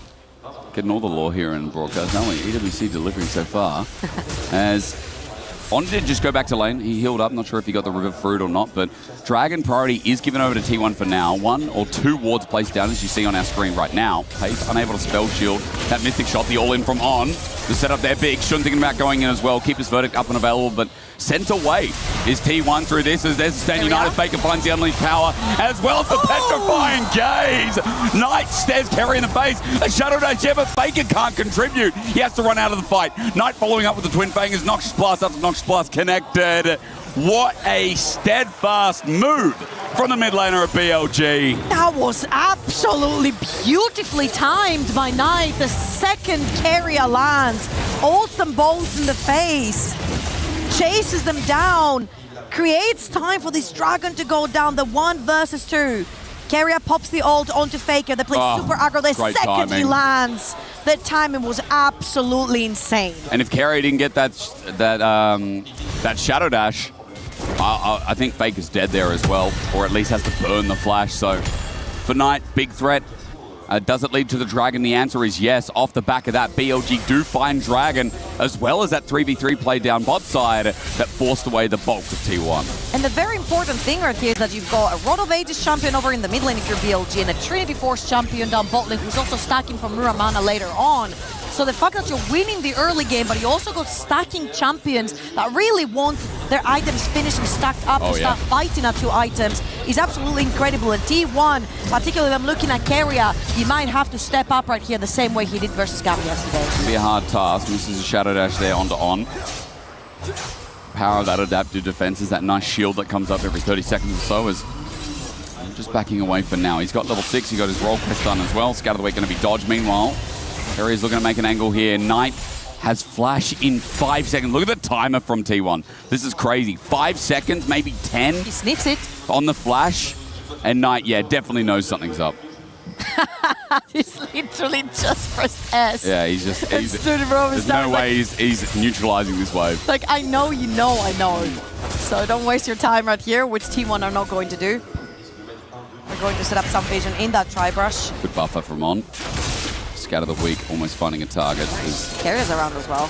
They're trying to set as much vision as possible to try and keep Faker safe. That's how his flash available, but they don't want to have him burn it, especially when he's put on a side lane. So I really like how T1 are really bundling up right here, sending Carrier through that mid-side gap, Owner through the bot side towards the tri-bus, trying to establish a little bit more deeper vision into BLG's jungle. Shun going to find with the lens that Faker's over the wall. If only just he didn't hug the wall tight enough. Owner going to be losing the last end of his Krugs. By the way, Shun is up a level. We can see now, yeah, it's actually a level and a bit, so advantage here for the Poppy. Owner falling behind despite the 2 kills earlier. Shun has been putting on a jungle performance of the ages as he walks towards the Raptors now, or at least looks for a bit more insight into where Owner goes next. I just want to remind everyone that this is so refreshing to see from Shun. Shun was with BLG in their high highs, and then with their low lows. Got replaced, Wei came in, Beichon came in. Circle. He started working with them as well, and then he went full circle back to Shun. And the fact that he was able to shine the way he did over at MSI is just a little bit of a comeback for him as well, to show how he can be one of the greatest junglers among the greatest junglers in the world as they are chasing Keria. I feel like Keria is like really trying to push the limits here, trying to find some angle and opening. He's been putting wards everywhere, getting some vision for T1. And now they're going to start that Rift Herald. Lots of resets coming through from BLG. Yeah, On's on a ward though, as he walks in. And they know that Viper did have to reset. The delay from Keria. Long con play, very nice here. Support diff in that singular play for sure as Herald goes over to T1. A nice objective. Try and break some of these, maybe side lanes open. I think right now, you want to get the ball rolling a little bit. A minute 30, you talked about the resources here in this game. Obviously there's a Siffer, a Sile, and it's not like playing fast is a necessity for them in this game. 3 items, clock's ticking. Yeah, Cassio is a threat though, I'm going to say. As for now, Yuntal picked up first here by Pace. Just a side note. Not often do we see that item. A lot of time it can be the Essence Reaver. Different stroke this game.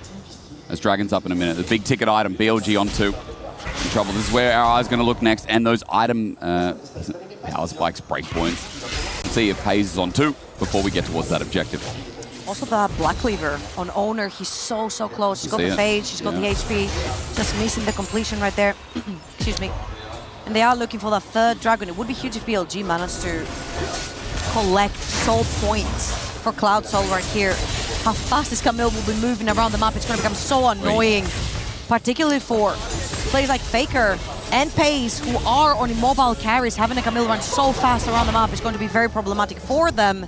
And you have seen how much effort Owner and Keria have been putting around the map to set down that vision so that that Pace and Faker can actually farm a bit more safely. But right here, T1 are going to have to try and find a way inside that river.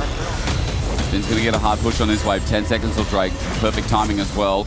Doran's going to have to push that out and then think about a TP angle. Bin moving into Fog of War to do so. For now, it's T1 who have Pace and Keria moving from top side into this Dragon. And then from the bottom angle, is Owner and Faker. TP going to be burned here by Doran while the walking is done by Bin. Mid-wave going to be the priority, and Pace obviously now with 2 items. He just picked up the Navori, has quick wave clear, so T1 have the chance first. T1 first in the river.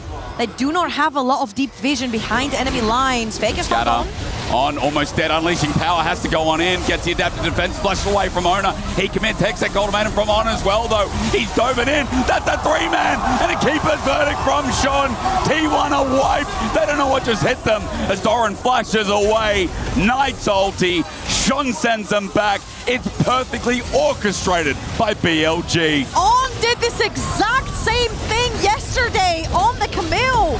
Absolutely insane how he knows how to manipulate the kit of Camille, the shield. The invulnerability through pressing ult to buy as much time as possible. Faker finds a potential huge pick for T1, and On and BLG turning completely around. On was the biggest bait piece here as Faker thought he had an instant kill. I mean, he almost did. It leaves him on 1 HP, but the shield he gets from the magic damage uses the invulnerability from the ult whilst Owner dives in, and then a beautiful Poppy ult to isolate Faker. Shun used Owner's wall against him as well. You love to see it for the Poppy mains as breathtaking play. BLG 2,500 gold up on Soul Point. That was a massive one. But will it decipher the game, or rather decide? I think right now that puts BLG in a huge position. Owner looking to use that Herald finally to break some kind of turret and open up the map a bit for T1 as they try and 3-stack top. I feel like T1 are very happy with chilling right here. Scatter, all in. Poppy can't press W yet. Unleashing Power. Shun is dead. Nice play from T1. They're going to continue on as On. Has to use the turret. Hookshot, wolf shot. There's a Siffer coming up as well. Flag and Drag going to find the Camille. BLG have overcooked a little bit here. Shadow Dash from Faker taking it from afar. He scatters the weak and On drops. On playing a bit too confident right there. You give them an arm, they take everything. T1 4-1 strong top lane, force the Cassante TP.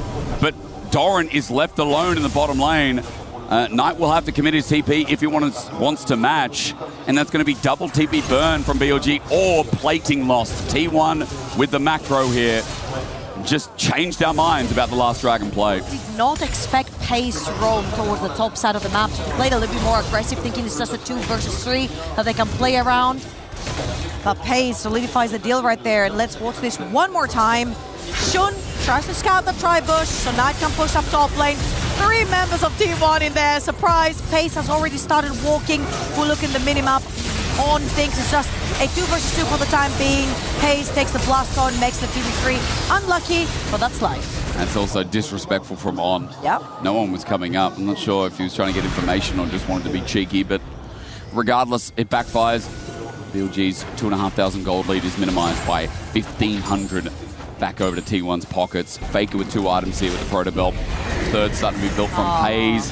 Herald is going to time out and be used mid, but mid is not the worst case scenario as BLG trying to find carrier. Scatter the weak, not going to connect. There's a flag, but no drag.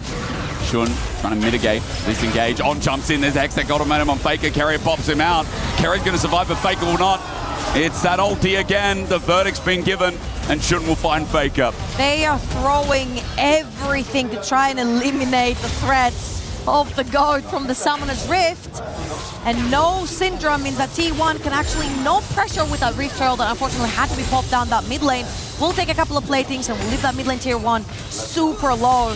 But T1 need to wait for the respawns to come through as Bin and Knight on the other side of the map are pushing out those waves. Yeah, notice the potential of maybe turning that into a Baron wasn't there because Knight was down the bottom side of the map. Didn't want to commit the TP, and I guess BLG didn't want to overcook. Bin's going to find top turret regardless, so Knight's going to reset and now has a Leandra he's picked up. So 2-item Cassiopeia as well. This game might have a BLG lead, but it is still close. It's a minute 30 till this Soul, and that does feel with Cloud Soul not only being denied from a Sivir, but being added into a Cassiopeia and a Camille. It does feel like that would help BLG solidify this best of 1. I feel like this is a time where BLG truly spike. You've got the 2 items on Cassio. You need to wait for 4 more stacks to have a fully stacked Rod of Ages.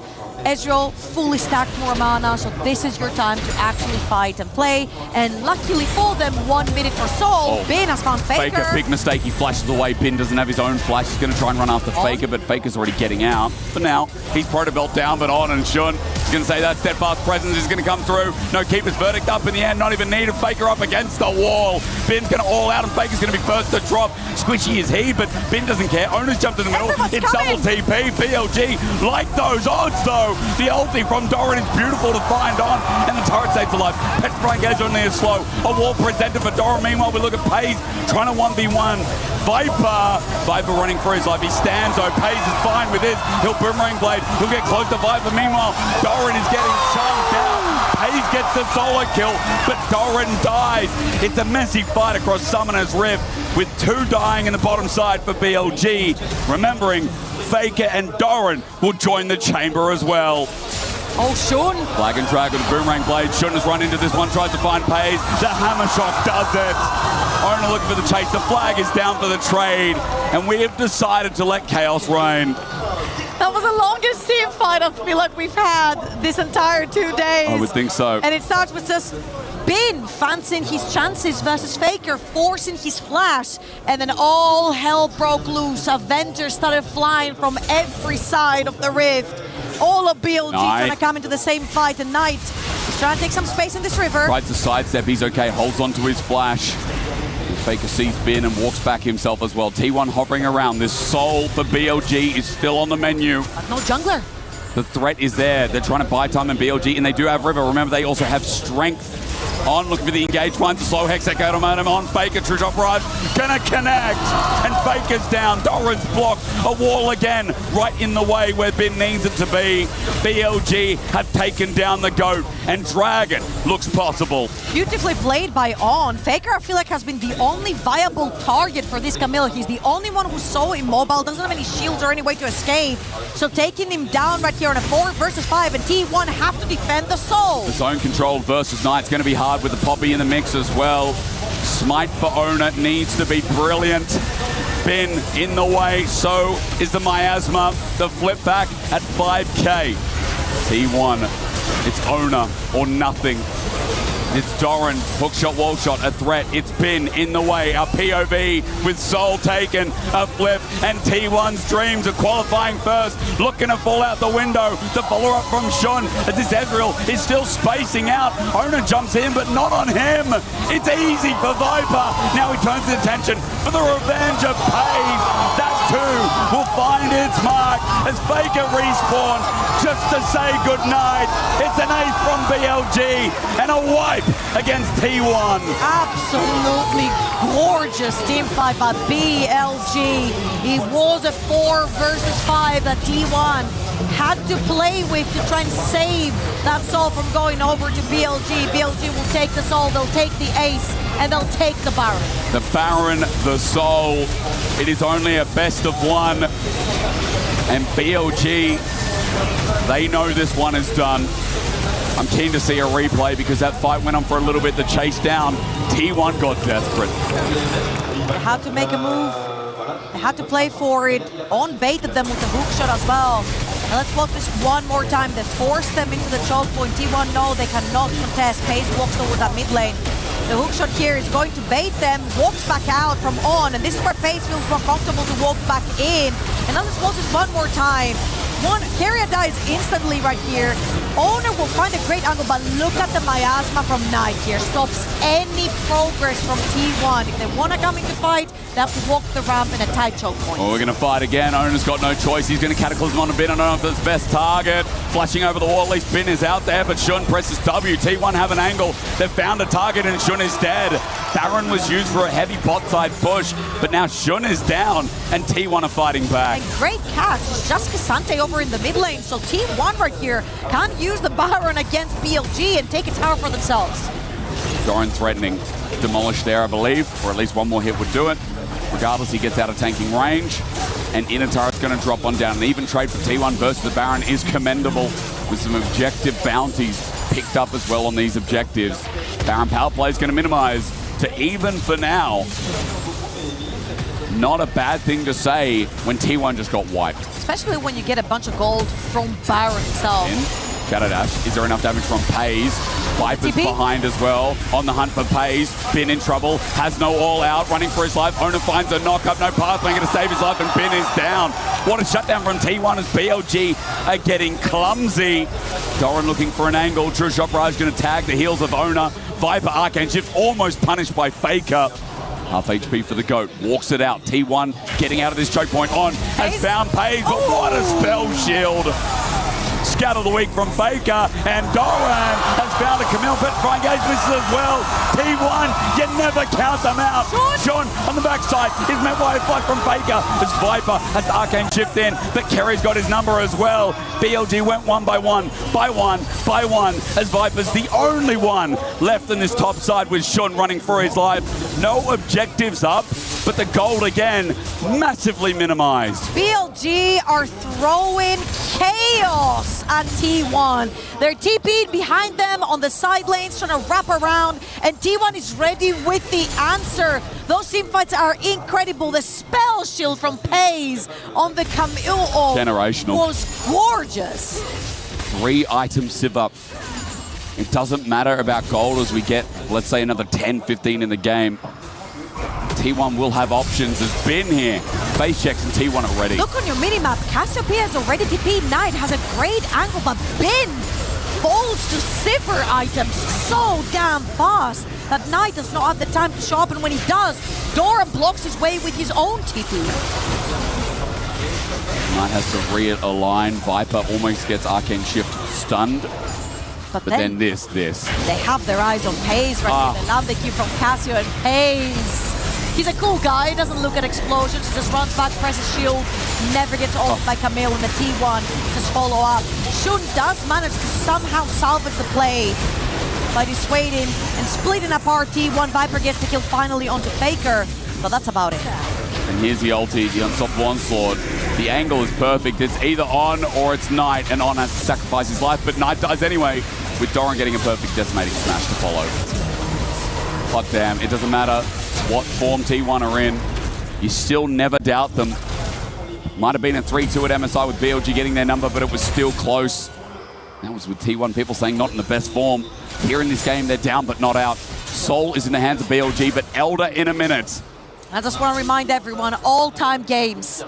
T1 versus BLG, 17 and 15. These teams, when they meet, they are so evenly matched. They give us some of the best series, some of the best games, and this one is so close. And it could be game ending in just 40 seconds when that Elder spawns. Pivotal item just picked up Pacers and Infinity Edge. 4 items with the LDR as well. Time has ticked. Crypt Bloom for Faker. The Rylai's for Knight I'm seeing, but he's got a lost chapter. Wanted to evolve a 4th item, but he's not really there yet. And he will not be, it seems like, with this game. Serelda's Grudge for Viper. A bit of pen for him, too, to get through these front lines. Very importantly, also an owner with the GA can play a little bit more aggressive, overextend, buy time. Yeah. For pace, weave in those auto attacks. Deadman's for Shun, that was his option instead. Wanted to be fast. Steadfast presence needs to be perfect for the engage. T1 hug the left side of mid. Viper trying to get some poke down. Scatter the weak, not bad from Faker. Bidro's trying to engage. He found Faker. Jumps into the backline. Pathmaker. That guy's in trouble. Missing shot, not going to find his target. Cataclysm used by Owner on a tank. Doran also whipping the ult. T1. That was horrible. Doran gets popped away as well. 2-man keeper's verdict while Shun's getting tagged out. But Faker is dead. The Medusan roar from Knight. He charges down. Twin Fang erupts. And BLG return to the scene of the crime. Another team fight. Another objective. Theirs again. T1 throws all their ults at BLG and nothing sticks. Steadfast presence, and he won't get out. Carrier's dead as well. And T1, gung-ho, caught out, messy fight. That was not what we saw 3 minutes ago. And it gets worse here, Hysterics. That is a tower into an Elder, into Baron, spawning right up, and Pace getting caught. He's gonna pop the exhaust, not Owner, enough. no choice, all out. He too will burn GA first, then his life, and that might be game trouble. Don't need the Baron. They're going to run it down mid. Viper godlike indeed. Spacing and fight fantastic. On finds Faker. He will die a 9th time, but no more. Another ace for BLG. And Trouble, I think it's time to pull out the stats. BLG, all-time versus T1, 17 for T1, 15 for BLG, make it 17 and 16 We're close. with this one. Well, it's only a best of 1, but BLG only needed 1. They'll continue their streak from MSI. They'll find another win versus T1, and they will be the first team to qualify to the elimination bracket at EWC 2026.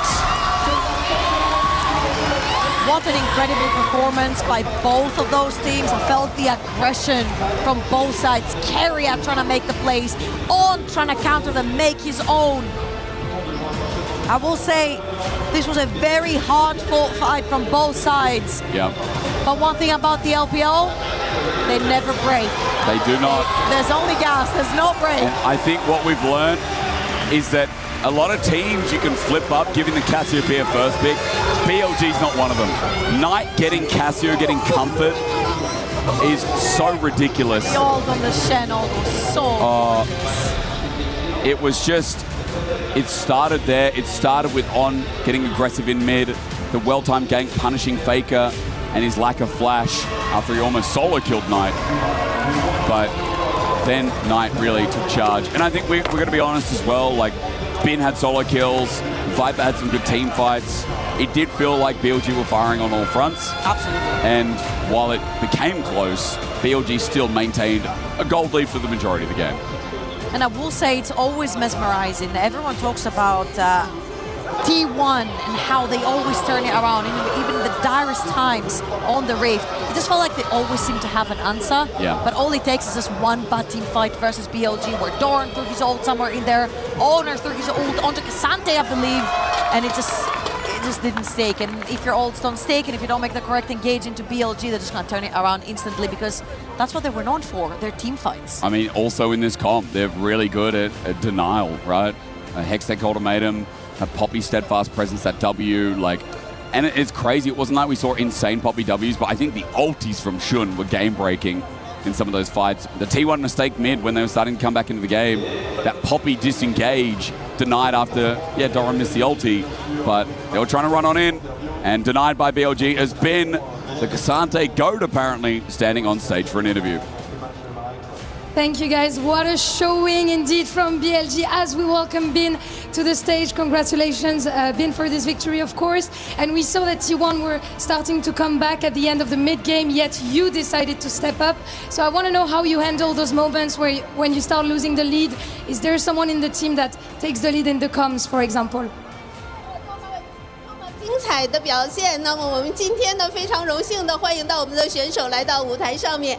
我们知道之前的一个情况呢是，我们看到您呢就是向前一步来领导我们的团队，共同取得这样的进展。请问您今天对此是一个什么样的感受呢？今天能战胜 T1 肯定是很开心的。然后我们接下来会好好的準備下一場比賽。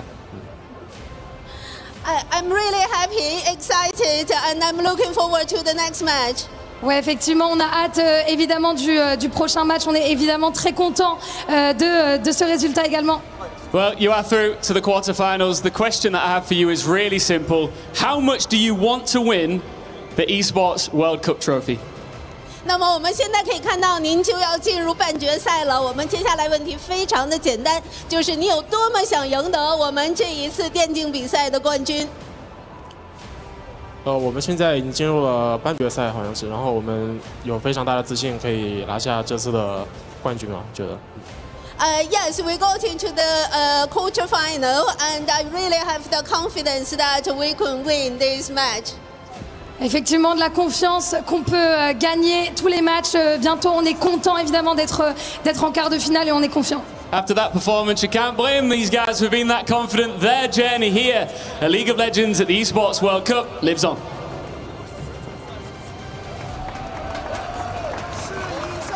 All business there for Bin as, yes, they're on to the quarterfinals after this performance against T1. A classic slobber knocker of a fight goes the way of the LPL's pride. This was an absolute battle, and the sort of matchup we've come to expect when we see these two teams down to the wire, but BLG ultimately the ones able to win out in those big fights and get control of the game in the later minutes. Yeah, and also I think it's really crazy to see like Bin still managed to win the lane. Even though T1 tried to ban 4 champions on the top lane, he still managed to solo kill and be impactful in the game. Yeah, he had those words about Doran over at MSI, now backing it up here at EWC as BLG, despite a little bit of shakiness in the mid-game, you could see that bit of a dip there around 30 minutes, able to close it on out here. And I think Pei is really trying to make things happen. He was such a focal point in this composition on the Sivir, but Viper's Ezreal is just so hard to match up to. Knight and the Cassiopeia as well, so much threat, and with the composition they had, Kerry and Ona just struggling to really have the impact they want into a Poppy, into a Cassiopeia. I think it was really hard to reach on those damage dealers. Knight and Viper, they always have some safety in their positioning. So that's why, like, even though BLG was kind of throwing the game like in the mid-late game, unless like your damage dealer is not dying for that, like they're safe. Yeah, again, and it was so nice because we were talking earlier about potentially more mages in the bot lane, but we got a classic 80 carry battle, the Sivir in scaling on the side of T1, the Ezreal and the skill expression for BLG, for Viper, they showed it off, and there was a lot of fighting in that mid-game early on here. There was so much scrapping, so much fighting between these two teams, lots of picks, lots of people getting taken down. We're focusing here on that dragon fight, which had a pretty explosive start. Yeah, they didn't have the mid priority though, so they had to go through the bot side. So on here, looking really juicy target for T1, but he managed to survive with the Thunder Sky, and I think that made insane Cassia ulti angle, and then Poppy ulti, chain CC as well. So I think in general, BLG had such a great plan in terms of the team fight. Yeah, absolutely. And it was just fun because a lot of the times you get a lot of macro and that's all you get, you know, a low kill game. It did start a little slow here. And then we had these explosive fights like here. We get to see it from Viper's point of view as you get to see one of the best in the business in this team fight. Yeah, Doran already chunked out and T1 not able to get the dragon, so they're trying to back away. But the Cloud Soul giving the movement speed to chase. And Viper is just so consistent with the shots. The team are there to set him up. But just be able to see his point of view The spacing is so good. He's constantly at this angle where he's able to connect on the key targets, but not able to be threatened himself. Just flawless play. Yeah, there's nothing that it threatened for his Azrael and Knight besides him as well. Everything looks so clean from the BLG. One of the coolest things here at EWC, those live POV views during the team fights and really an understanding of what's important in those fights. Following an AD carry in those big ones, always a good call here, Ox. Yeah, 100%. I mean, I think it's super cool the fact that we go live into those point of views. A lot of times we get the sort of replay point of views, but being able to just zoom in on that moment, on the big carries, the big players, and see it unfold, there's nothing like it. I wish we could have had it here for our final fight, as it was a great little juke there. I guess Doran misses his ult, and then T1 use all their ults. BLG absorb the blow and then turn it around on T1. Yeah, I think in this situation, Doran's trying to create space for Fake, who's getting focused down, but the ult gets carried away from, and he starts getting shredded. And then this ult comes in from Shun in the moment. I was like, do you want to knock away Doran, who's low, who's a target? But it leaves the backline isolated. Look how low Faker is. That ult flash from Knight to punish. We have to see Pays flash away, and BLG can just chase them down. The mid lane is already dead, the goat's already down, and they sense blood in the water. And with that, our Group C bracket has one of them already filled out in the upper side of it. It is BLG moving on as our 2-0 victor. That does mean later on today, T1 do battle yet again, a rematch of the opening match, T1 and GAM Esports, who have been waiting in the wings. Yeah, it's going to be BO3. In BO1, T1 looked great, but I think, again, like GAM Esports had such a great series against Amkoi, so you gotta prepare for that series. Yeah, I think obviously we saw that phenomenal 5 minutes from GAM. Oh, yeah. We know that they can play well in the early game and build a lead, but I think you really have to respect T1. They were making these proactive plays, finding numbers advantages, and if you disrespect that, they will just demolish you once again. I mean, for T1, I think they gotta change their plan. Either they want to go for full early game, or they want to play the macro, because for me, it was really weird to pick up Syndra into Camille, because they want to play for early skirmishes, so Faker was kind of baiting, but he was not really baiting for anything, you know. He was just dying for the Camille. It was free target for On as well. And also on the top side, Doran, obviously he's the one most struggling in that roster, but even though they had the focus draft for him, he was not being able to do the impact for the team as well. So I think they're going to fix some issue for that. Yeah, that was Group C. Over on the B stream, they also had Group B, the winners match there. It was Sentinels, the surprised winner over Wales against Gen.G. Close in kill score, not very close in gold. This was a grinding loss here for Sentinels as Gen.G. They had fun with their food and made Sentinels feel the might of the Tiger. Yeah, this just feels like, you know, the sort of Gen.G game we see so often where, again, not much of a difference in terms of kills, but you look at the towers, you look at the objectives, the grubs, the gold, everything in favor of Gen.G.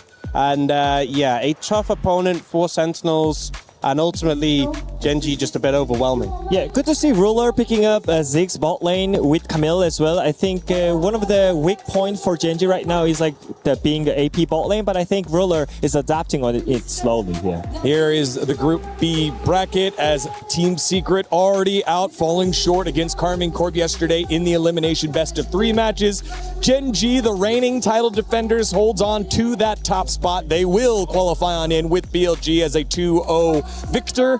And now that leaves us the decider, Matt. The Blue Wall have been waiting. They will get their match against NA later on today. That's going to be a rockin' matchup here, Ox. Yeah, I'm interested to see how this goes, because I think KC not having the performance they wanted at MSI, and despite the fact that they got that win against Team Secret, I feel like it was only really Game 3 where I really felt convinced by them. So I think KC in their best form with the crowd behind them, definitely capable, but what KC will we see on the day? Wait. It's again EU versus NA, and we all know what happened before in MSI. I think this is a redemption day for KC. Yeah, Team Liquid beat KC, right? That's what happened at MSI, right? Exactly. So it's a redemption day, though.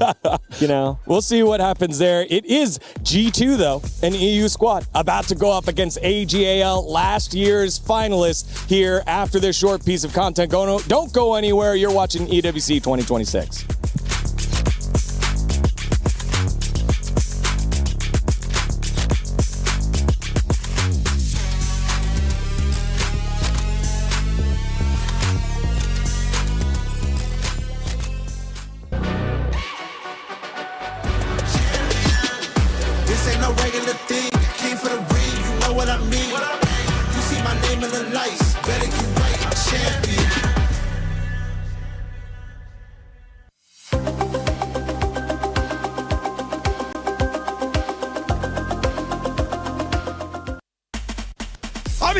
G2 faithful. Now, as an EU... Yeah. Really excited, passionate people. Listen, guys, if I recall, NA recently beat G2, right? At the airport, bro. Lion got kicked out. That was a fluke, man. That was a fluke. Fair point. Where is it at? Now, listen, guys. You guys won yesterday. You got a game coming up today. How are we feeling? Easy. We're way better to Russian teams. We're winning it all! No. I'm gonna be honest, guys. I said it for KC, which you guys aren't too friendly with. We're doing. KC, there is only one team in EU. G2. Hey, you know, you heard it from them.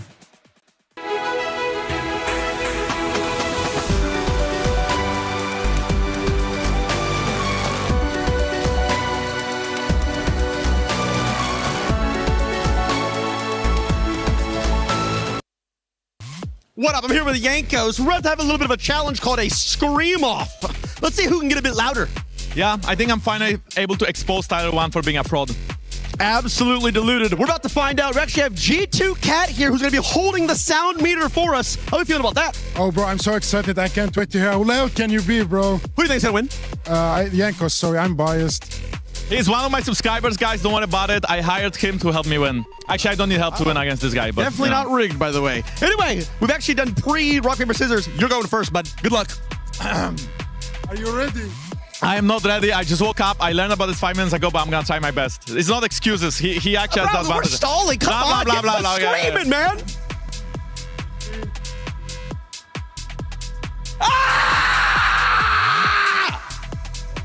Did it work out? Was it even loud? That was pretty loud. No, not it was loud. It was not bad. Okay. Louder than I thought you would.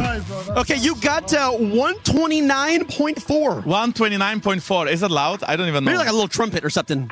So it's not that loud. Maybe like a flute or something. Okay, so you can do better. You can do better. I'll do better here. I'll do better here. I'm absolutely ready. 3, 2, 1.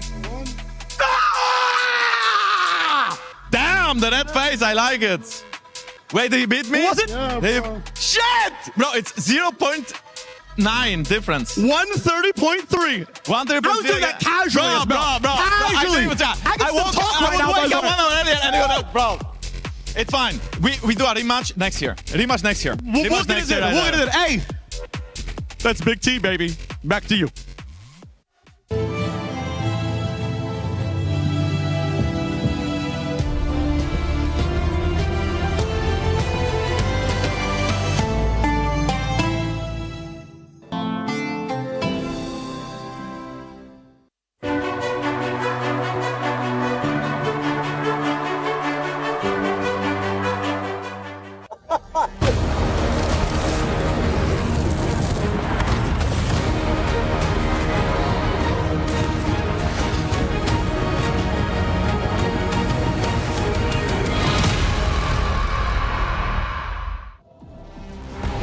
Hello, everyone, and welcome back to the Esports World Cup 2026. Presenting League of Legends as AGAL are in the building. Last year's finalists looking to redo and reclaim that form up against MSI's darlings in G2 with the big upsets and then eventually falling short to a team that's already out of EWC in line. That's okay, we'll skip past that part. G2 looking good. One of these teams will move on in the uppers as the winner of their group. Degon here alongside Wolf and Jack Spectra.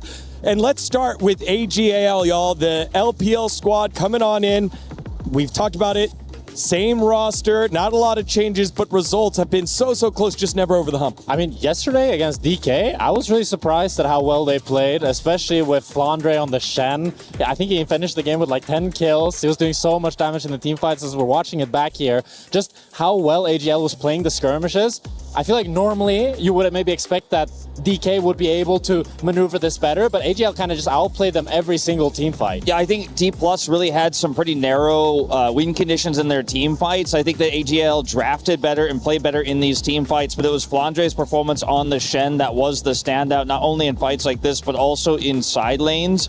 really flexible player in the top lane. They've got star power in the mid lane. I think solo lanes is where I'm really looking here for AGL coming into this one. Star power in the audience as well. I got to see a couple of Flandre jerseys out here. It was awesome to see this team get the recognition that they deserve from last year and back it up in their first match. They're up against the kings of Europe. It is G2 looking to bounce back and continue that form from MSI. I mean, as well, Flounder playing the Shen with the same build that Broken Blade played. I feel like it's definitely very hyped, this matchup. I'm really curious to see if either top laner will cook, because I feel like both of them are willing to go outside of the normal meta that we see from other tops. All right, well, speaking of Broken Blade, he's standing by right now. Let's toss over to that. BB, welcome to Paris. Another international back-to-back after MSI. So first things first, how are we feeling after that one? Feeling great, especially today playing as AL. I think it's the first time we ever played them, at least me, I think so. But I have very, very high hopes in our team, especially since I think we've beaten quite a lot of good teams this year already, so I'm going in with nice expectations. Okay, I'm looking forward to that as well, but I want to talk about the changes that we've seen as well coming through, especially with Perks now on that coaching slot. In your experience, what do you think is going to be the approach or the differences that he'll be able to bring to the team? I think Perks is very skilled in like specific detail in terms of how we play the game, and I think that's going to elevate us in terms of our team play and like how we play the map and stuff like this. So I think there was already major improvements from like internally, and I was very happy with that. So I'm excited what the future has to bring. I think a lot of people are looking forward to the future, and we're also just looking in general at you individually, because you had a phenomenal MSI tournament. Some of the picks we're seeing, some of the builds we're seeing on Shen, for example, coming through that we're seeing other players now also implement. What is it about coming up with a specific build? Like, how do you do it? What's the thought process behind it? I mean, we have our analyst Rodrigo, who helps me a lot in finding the best item builds. And for Shen specifically, you would never see like this weird item build where you go Titanic Hydra into an AP item and then into a support item. Like, it's a very mix of like items. But it actually ended up being the best build for him because he has a lot of damage with it and a lot of cooldown, and the tech speed is like everything he really wants. So it ended up being very strong, and I was very happy that I was like kind of the first one to do that. So yeah, it's really cool to see other people also play it. Yeah. If you had to give it a name, what would you name it? We call it the Frankenstein Shen. Yeah, Frankenstein Shen. I'm looking forward to see more of that as well in the tournament. Thank you for your time. I'm going to let you go. That's it from us. Back to you, Degon. Thank you very much, Ginny, with Broken Blade there. I know he's talking about the Shen and the build. One thing that jumped out at me, the big change that just happened with G2, Perks joining the squad, BLG, or I mean, not BLG, Anyone's Legends taking former BLG coach Big Way. So new heads in terms of the strategy there as well, in terms of leadership. What are your thoughts? I mean, I think that obviously bringing someone like Perks in is going to really reinvigorate this team in terms of strategy. It's a big change. It's a controversial change, I think, in a lot of ways. But it's still a lot of time I think we're going to need to see how it's going to actually impact this team. I think especially moving to best of fives later on, that's when you're really going to see how those changes really come into play. And we've seen G2 make controversial changes. I mean, replacing Yike, replacing Mickey, a lot of people were doubting this. Even replacing Jankos back in the day was a huge decision, but it's always paid off. And I think today we're going to see more of that payoff, especially with the mage bot lanes, and that's why I think G2 will take it today. All right, the EU Copium is in full effect here by Jack, but most of you at home voted for AGAL, 58% compared to the 42% for G2. It is AGL and G2 doing battle for a spot in the playoffs. Let's see how it all goes as we send it to the stage.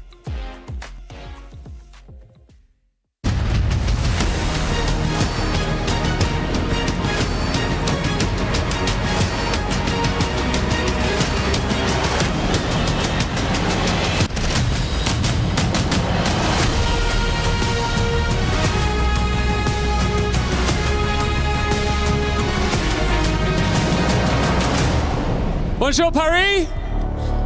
Welcome back to League of Legends at the Esports World Cup. This stage, the STC Arena, truly is the land of opportunity.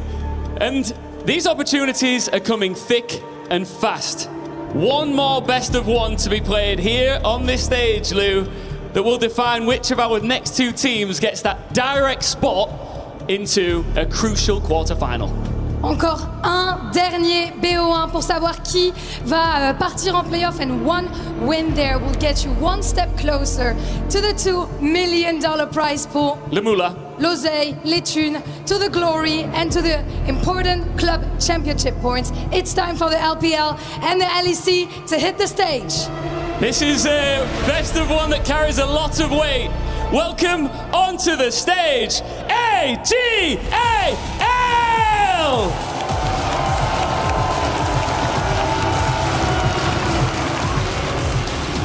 Some called them last year's surprise finalists, but they are proving that that run was no accident.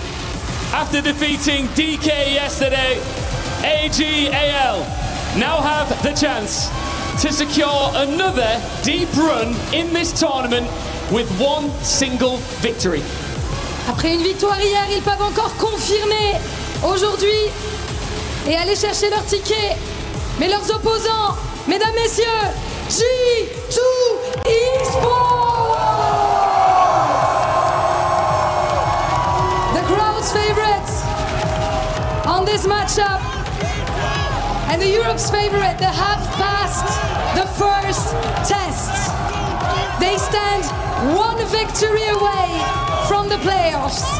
Ils sont à une victoire des playoffs, mais entre eux se dresse l'un des piliers de la LPL. One is the magic number here. One spot in the quarterfinal, one step closer to the trophy, and it's a best of one. Should we do this? Let's get it. Faites du bruit!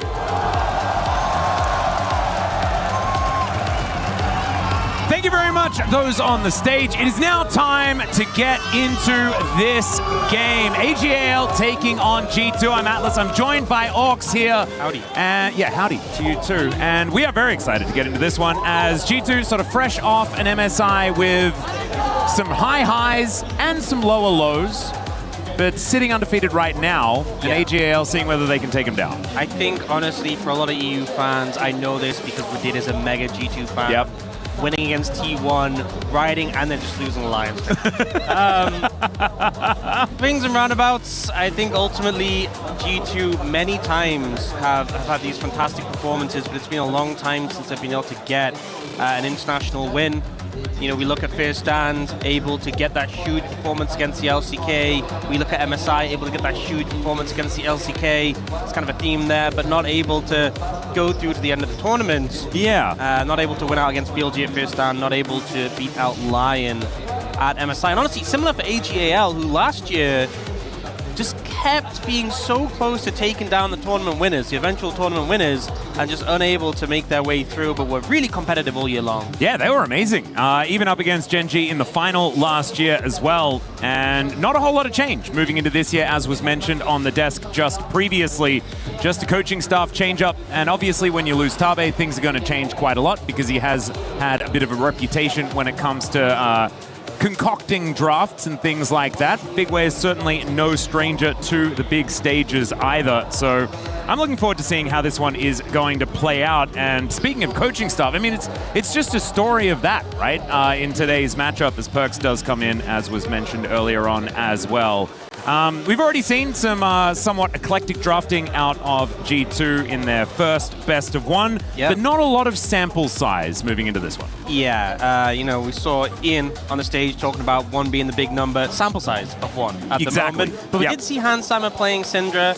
Hans Sammer, I feel like in a similar vein to Ruler, not the player you associate with mages. Yeah. But starting to see him sort of break open that champion pool a bit. And I feel like that's the place we are right now in the bot lane meta. It's not all mages, it's not like you're only playing mages, but every top level AD carry needs to be able to play these as well, especially in Fearless when we get deeper in the tournaments. The fact that they're bringing it out in best of one environments shows that they're feeling a lot more comfortable with it. And in fact, AGL even banning away the Ziggs from him. Yeah, no Ziggs, no Nocturne as well, which we have seen as a bit of a mainstay on the ban list. The Poppy going to be taken away here was a bit notorious in the last game that we just saw on this stage, as the Vi and the Bard will be answered then by a Syndra. So all of these bans coming through very, very quickly. Let's see what's going to be picked. We've seen a lot of Cassiopeia first picks. It's been a bit strange. A lot of priority on that one. Orianna as well, another one with big priority. I think the Poppy, we recently saw her jungle player buffed back to what it was when she was in the meta before, and especially when you have picks like Camille running around, just a ton of value from the Poppy as we saw in that previous game. Now for G2, you look, I feel like mid lane is likely here, but they end up instead going towards the Ezreal. We obviously just saw Viper have a phenomenal game on that pick. Yeah. And I guess they're willing to take whichever is left over out of that Orianna Cassio we've seen traded quite often. Yeah, seeing which one of the matchups they are going to get, but Jarvan Cassio is a pretty powerful duo if they do want to lock that one in for Tarzan and Shanks. I'm not hugely sold on the Jarvan when the only thing you see in the enemy team is Ezreal.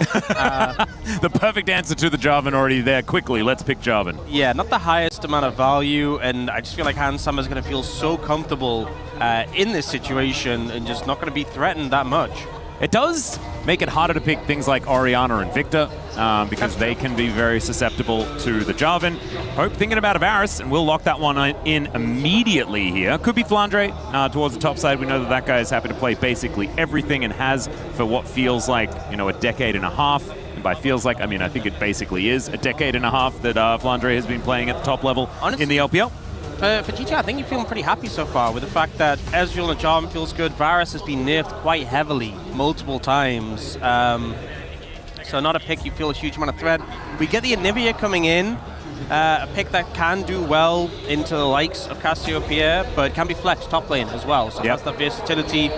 And now for G2, I imagine they could just pick a jungler in this situation to match up into the Jarvan. I think Neferi, Lee Sin, both options that do pretty good in that matchup. Yep, I wouldn't mind the Lee Sin. I think that's a good option. You could also take the Karma if you want to have a powerful bottom lane, but they're listening to you, Orcs. They've been listening to the broadcast, I assume, and Skumon's going to say, wow, that's a great idea, Daniel. I think I'm going to choose the Lee Sin, and he does. And then Orianna coming in to pair up with that Jarvan. So again, not the biggest threat onto that Ezreal, but into the Anivia and a mobile mage pick. I know who can often keep enemy teams at bay, but if you dive in with that Cataclysm with a Shockwave after, definitely going to cause issues for that immobile mage. Yep, and also pretty comfortable when it comes to a blind pick as well. So even if they are going to do some shenanigans moving the Anivia around, you don't necessarily need to be too worried about it. So another round of bans to come on through here. And we'll see whether AGAL are a little bit worried about that mid lane, and it looks like they are, as the Akali is going to be taken away. Yeah, respecting the threat of the Akali Lee Sin being able to come through. There's also picks that pair up well with Lee Sin, like the Annie. You could bring out in that mid lane. What I am surprised a little bit about is, we've so often seen Camille just so heavily prioritized in the early rotation. I know it's often paired with mages, but I feel like teams are pulling away from it a little bit just on the fact that it can be volatile, does need to be in the right situation. Do you see that Nautilus banned away? Personally, I'm not a huge fan of playing Nautilus into Anivia, but still just going to take that one away, and a Gnar ban comes through from Broken Blade. That Shen still available, which both Flandre and Broken Blade have had pretty phenomenal games on. If that Anivia does get put mid, we see Broken Blade bring it out, or Flandre could take that in the top lane. Yeah, one final ban here for G2 to round out the full 5 on their side. Might be looking towards that bottom lane once again, but not all it's already taken away, and the Braum will be the augmented ban. So now, AGAL, what are they going to be picking here? And will they be showing exactly where this Varus is going to be going with the top lane pick potentially for Flandre? And Shen, like you were talking about, is going to be there. And honestly, Shen's kind of fun because it's a flex pick as well. Kyle could be playing that towards the bottom side of the map. They could flex Shen top, they could flex the Varus top. And you don't necessarily know where everything's going to be. That will be locked away, just not quite sure where it's going. I think it just doesn't give the information to G2 in this position. There was an alternative scenario where you end up picking something like a Realm, a support role, and it's very telegraphed, and G2 have a lot of information, but keeping their cards close to their chest, and now G2 really have to show everything before they get to know where the Shen and the Varus are going. We'll see if they opt to put that Anivia in the top or mid. Obviously spoke about there's the likes of the Annie that can come through, and we do eventually get the Camille coming in pretty late in the draft compared to what we've typically seen, but will have like the true shot barrage combo with the ultimate, but I feel like we've often seen Camille not doing too hot into Shen. Shen being a matchup that you feel comfortable taking into Camille. Yep. We've also seen a lot of the Ezreal Camille, especially from, I guess, less practiced teams in MSI moving into this tournament as well. I didn't like it quite as much, this lane. We'll see what G2 can make of it, as we do have confirmation that Anivia is heading towards the top side of the map. It's going to be the Ahri Lee Sin combo in that mid lane. And there is a Leona consideration for Kyle.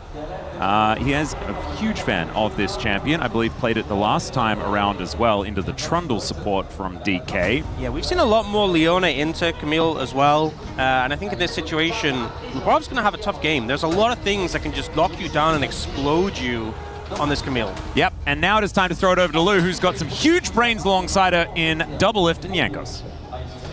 Yeah, what a pleasure for me to be now with the two, of course, legendary streamers of League. Thank you for joining me, boys. I mean, I am the one who joined you, but I want to have your thoughts on this draft, of course, in the early time.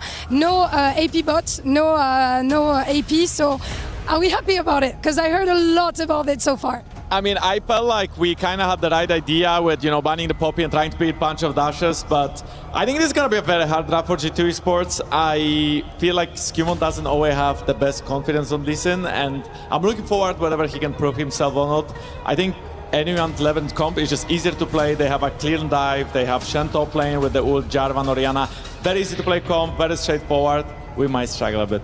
Let's see, je vais pas forcément tout vous traduire, mais effectivement, il a envie que Skew retrouve un petit peu de confiance sur son Lee Sin. And on your side, I want to ask you, like, who are you going to have your eyes on this game, and are we feeling confident about the draft? Who am I feeling confident on? I was actually talking to Jankos, and he said, he's not that confident in Skewman's Lee Sin, so I was hoping that would be like kind of the X factor for G2. I think that will be the most important thing because their comp lacks engage. Camille goes in, suicides instantly. That's what we've seen a million times, especially against a defensive comp like that. So Skewman kind of needs to have a lifetime game, or I think G2's really outdrafted. Wow, donc j'ai l'impression que G2 sont peut-être un peu outdrafted ici, donc Skewman va devoir sortir une grosse game parce qu'effectivement sa compo manque un petit peu d'engage. Let's see who is right, boys. Thank you so much again for the interview, and back to the casters, back to the game. Thank you very much, gentlemen, for giving us all of that information so that now we know exactly what is going to happen. But I have a feeling that, Daniel, you had a similar idea moving into this one than what Jankos presented there, and we'll see whether AGAL can follow through. Yeah, I think the Lee Sin, honestly, the Lee Sin Camille, these picks volatile into what AGAL have prepared. It's a one-way trip. You go in, you make the play, or you die. And sometimes you make the play, you die anyway, and you hope that your team cleans up. So, I've heard, we did talk about it, hearing Jankos talk about it as well. Skewmon not being the most confident on Lee Sin, and as Doublelift said, needs to have a massive game here, I feel like, and be that big force. Fortunately, it's a good matchup into the Jarvan. We often see Lee Sin picked into it, and kind of outplay with all that mobility, the flag and drag.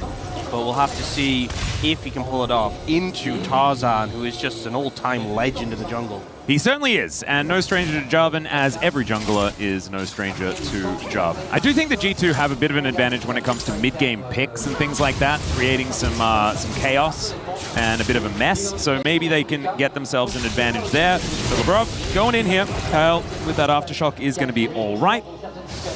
And a Broken Blade going to at least frustrate Flandre a little bit here.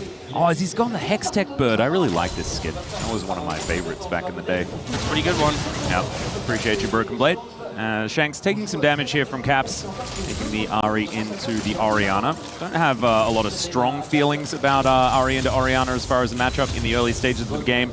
I have a feeling it's pretty neutral. I feel like Ori can have, I mean, she's obviously got some nerfs going into MSI, but typically has the pressure in the 1v1, but obviously there's great gank setup in the Ahri that has to be respected.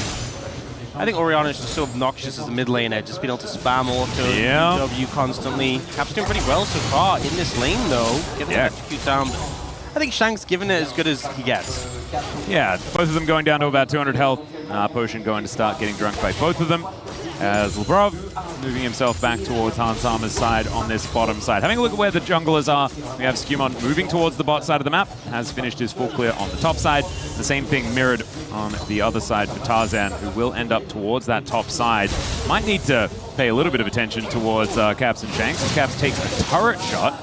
to even out those health bars. Not ideal. I feel like he had a bit of an edge with the wave position and the health advantage, and then the tower hit just kind of reverses that. But obviously a lot of sustain from the Ahri in the passive in comparison to the Orianna, who doesn't really have it. Yeah. Oh dear, here's a bit of a pincer move as Caps may have to use the flash. Tarzan lying in wait here. And even if he flashes, the flag and drag is going to follow him. Oh, Caps realizing, decides to go for the Hail Mary, and he will just be dodged.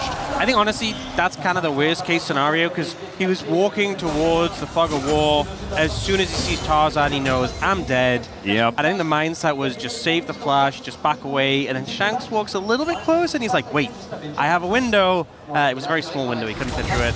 And unfortunately, that means not only does he go down, doesn't have the flash as well, sets up a return gank, potentially before he hits that level 6 point. So a good proactive play from AGAL there. We saw how low the health bars were in this mid lane. And it definitely felt like the first one to make the proactive move would be rewarded. Yeah, and you were talking about the return gank. Tarzan back here once again, decides not to go for it as Lebrov going to show up and just joins Kyle and Shanks here in this mid lane 2v2. What can end up being crucial is if Shanks gets a bit of an XP lead on the back of that kill and he gets his ultimate before Caps has his, that could be devastating. Well, Lebrov actually taking a fair bit of damage here as we've got Ezreal versus the Varus on the bottom side of the map. Going okay for Hans Sama at the moment. But right now, this is not the tempo of the game that G2 are looking for. I think they wanted to have a little bit more of a front foot at this stage of the game. I guess on the top side, Broken Blade having a good time as far as farm is concerned into the Shen, but Flandre, I don't think he's too worried about how this laning phase is going to go. He is going to be pressing Stand United, helping out his teammates, and then catching side lanes, being a nuisance and quite annoying around this map. As there's a nice chance to connect. Lebrov just trying to make sure that Kyle is going to be punished for going in, but Cap's taking so much damage. No teleport available, and it's going to be a bit of a worry here. Yeah, with how even this lane was, now Cap's really feeling the pain down in terms of experience as well. So this is a scary position to be in, and I feel like if mid starts to bleed out, suddenly everything really is going to fall apart for G2. This was the answering pick as well for G2 in that mid lane. Caps on the Ahri. The Orianna was already there. Not quite working out, obviously. Some external factors at play.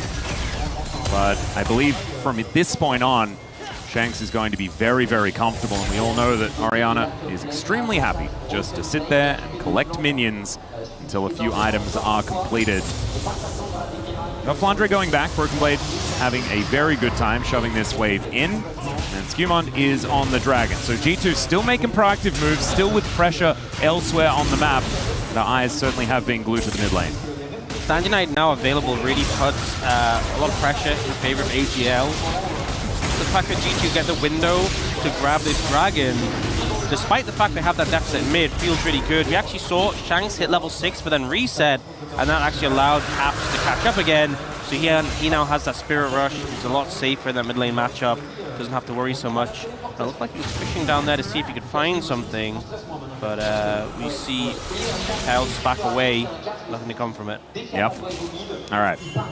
Flandre back towards that top side. Broken Blade catches this wave. A little bit of an annoying spot there for the Shen. I don't think he's going to be too bothered about it. This flash still not up just yet here for Caps, who does get knocked up. The Charm is going to connect to try and eat a little bit of that damage as the Electrocute does come out. Caps able to get out with the Spirit Rush.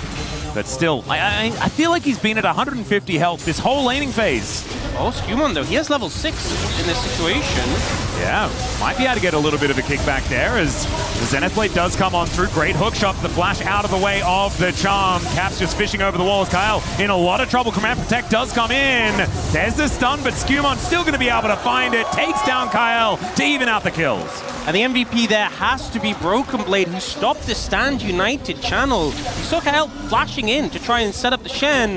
The Shen never arrived. Oh, speaking of a flash on the Shen, Broken Blade going to go down to his egg. Let's see whether the DPS is going to be there. And I feel even after he does resurrect, things are going to get difficult. That Crystallize is going to have to be in the perfect spot. And look, ladies and gentlemen, it is not great. Stun to come through, but Flandre will be able to find that dash. And there it is. locks down Broken Blade, who was softened up by taking some turret shots to interrupt the Stand United. I think it just shows how much damage the Shen does, the fact he has so much DPS through the egg, but also Flandre punishing Broken Blade, who just before stopped that channel, getting a bit of a revenge for that play. So we'll get a replay here. And with the Lee Sin having level 6, G2 feel very confident, but they have to deal with the Stand United. And you see here, the flash in to set up the Shen. Shen never arrives. Kel just ends up looking a little bit silly in that situation. The ult actually wasn't even committed from the Lee Sin. Still had that one in the pocket. Yeah, I was looking for a bit of an angle there. I thought maybe he'd kicked Kyle to finish the kill off, but thankfully didn't do so because he was dead to rights. I mean, I think as it were. If you don't need to use it, then don't. You know, still wins the play, still has it in pocket. Obviously in a position where if they challenge again, can set up the play with it. Has that flash still available, and Shanks not having flash, I think definitely a very good target for Lee Sin to punish. You can see Labrov, Skumon, Caps moving together as a trio. This is what we want to see for them as players, but also for their composition. They have the setup, they have the Lee Sin, and it's like one bit of CC hits, and then everything hits. Yep, I also feel like this is a composition that, like, winning fights around Herald, around Grubs, things like this at this exact stage is going to be how they're going to get themselves into a winning position. I want to go back to the fact that we did think that the win conditions were a little bit narrow here for G2 in comparison to what AJL has moving later on into the game. Skumon is going to be able to grab these grubs as Labrov now sort of stuck in the back of this pit, but maybe G2 like this angle. In they go, Shockwave going to connect as they take down Skumon before he can do anything. Tarzan in a lot of trouble though, as the stun lands onto Caps, but he gets over the wall and will be able to take down the Jarvan. Labrov now with that hook shot, now has the backup of Caps, moving on in. Broken Blade just trying to kite Flandre again, but we know how that one goes, and Flandre should be able to finish that one off as Broken Blade is going the wrong direction. Caps now looking for that Orbit Deception as the Zenith Blade does go wide. Labrov, does he have the damage? The answer is no, and Flandre, he's lost it hitting people again, ladies and gentlemen, as Shanks, no mana, no health to speak of, but Broken Blade in a very similar position. It will be the double for Caps though, as G2 even out that scoreline. Caps just cleaning up the fight, and it felt a bit awkward because his ult timed out, but he's just walking around, altering the defense buff. Like no one had any resources. We were just hitting each other with our auto attacks. It was a little bit funny. A good start to the fight from AGAL, but G2 end up coming up huge, and now Caps 3-1-1 on the Ahri. We'll see the replay. The target selection from AGAL, pretty phenomenal. Skumon, we talked about this Lee Sin with the Dragon Rage, a big point that you have to contend with, just immediately shut down as he goes in. Doesn't get to play the game, doesn't get to press his abilities, but in the follow-up, we're going back to live. Flandre in a bit of trouble. Yeah, Broken Blade. Does he have another stun? The answer is no. So the Stand United will just get Flandre to the river, and he will be all right. Hopefully the river's warm. There's a little bit frosty there towards that top side. Yeah, I think Broken Blade, the fact that he used the stun and the wall, obviously set up him getting that low, but then had nothing left to stop the channel. It's still a big win for the side of I feel like getting the ulti is about as valuable as killing it. Yeah, I mean, it's going to shut down his ability to assist on the map. And honestly, if you're the Anivia, you're much happier just trapping the Shen in lane and denying him the ability to help the team. Even if you can stop the channel, the shield still has value. So the fact that he doesn't have that available gives G2 a lot more freedom on the bot side of the map, and they'll use that freedom to pick up a dragon. Yep, see what the soul is going to be as this Chemtech is going to be taken down. Shank's going to get electrocuted momentarily. And Caps is going to be able to get this wave in a very good spot. Should mean that Skumon very comfortably takes down this Drake, and it is going to be a Cloud Soul. Very, very nice. I believe it was back-to-back Cloud Souls so far today. Has been. It's a little bit of a windy one. I do like it. And Shanks still just trying to scale into this game, but he's 600 gold in the hole. Yeah. G2 in general are only ahead by about 200 though, so the rest of the team doing absolutely fine. And as we mentioned before, this is kind of an okay spot for AGAL to be if they can stabilize. I will say though, Caps currently is in such a strong position. Malignance completed is a massive 1-item spike for the Ahri. Can obviously proc it so many times in a fight. Gives you that lower ult cooldown and 6 stacks on that Dark Seal already in pocket. Puts him in a pretty phenomenal spot. I think obviously we talked about Shanks needing more time, but Flandre as well in the Shen has been a very real threat in these fights. but we've seen that build definitely come online more as he gets a few more items, gets that Dusk and Dawn for the real damage threat. Well, see how it does come along. As Flandre, at least he can move away from his turret, but he kind of doesn't want to.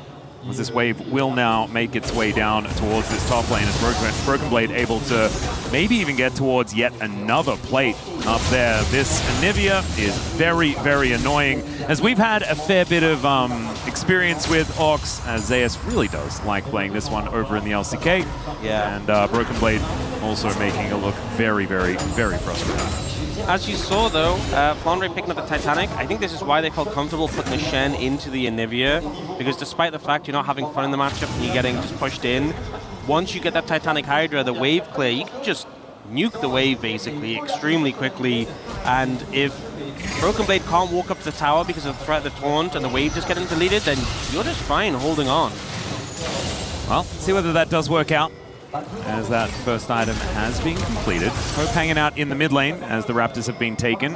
Shanks going to just get dove on by Hans Sama. He needs to get down here, but every Mystic shot is landing. Has to flash out of the way of that one, but he's not out of the woods just yet. Stand United has to be invested, and Hans Sama will back away and respect it. But in goes Caps, will be able to take him down. A rampage for the Ahri, and the kickback is gorgeous. Cataclysm there for Tarzan. It's a lot of damage on the Caps, and he will be taken down, but it's Hans Sama. Oh, not quite able to kill Tarzan here, but he is a sitting duck underneath that bottom turret. Arcane Shift phenomenal there from Hans Sama, and Skewmon and Labrov are looking for hope. Hook shot lands, and he manages to pick up the kill before going down. Hextech sweep is enough to do so. As Tarzan, yeah, they are going to turn around and look to see whether they can take down the Jarvan as well, which they should be able to do.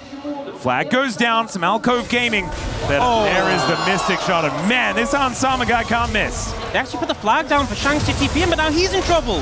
Oh dear, Shockwave is going to connect though, as Skewmon will be taken down by the Clockwork windup, and Caps, he'll turn up.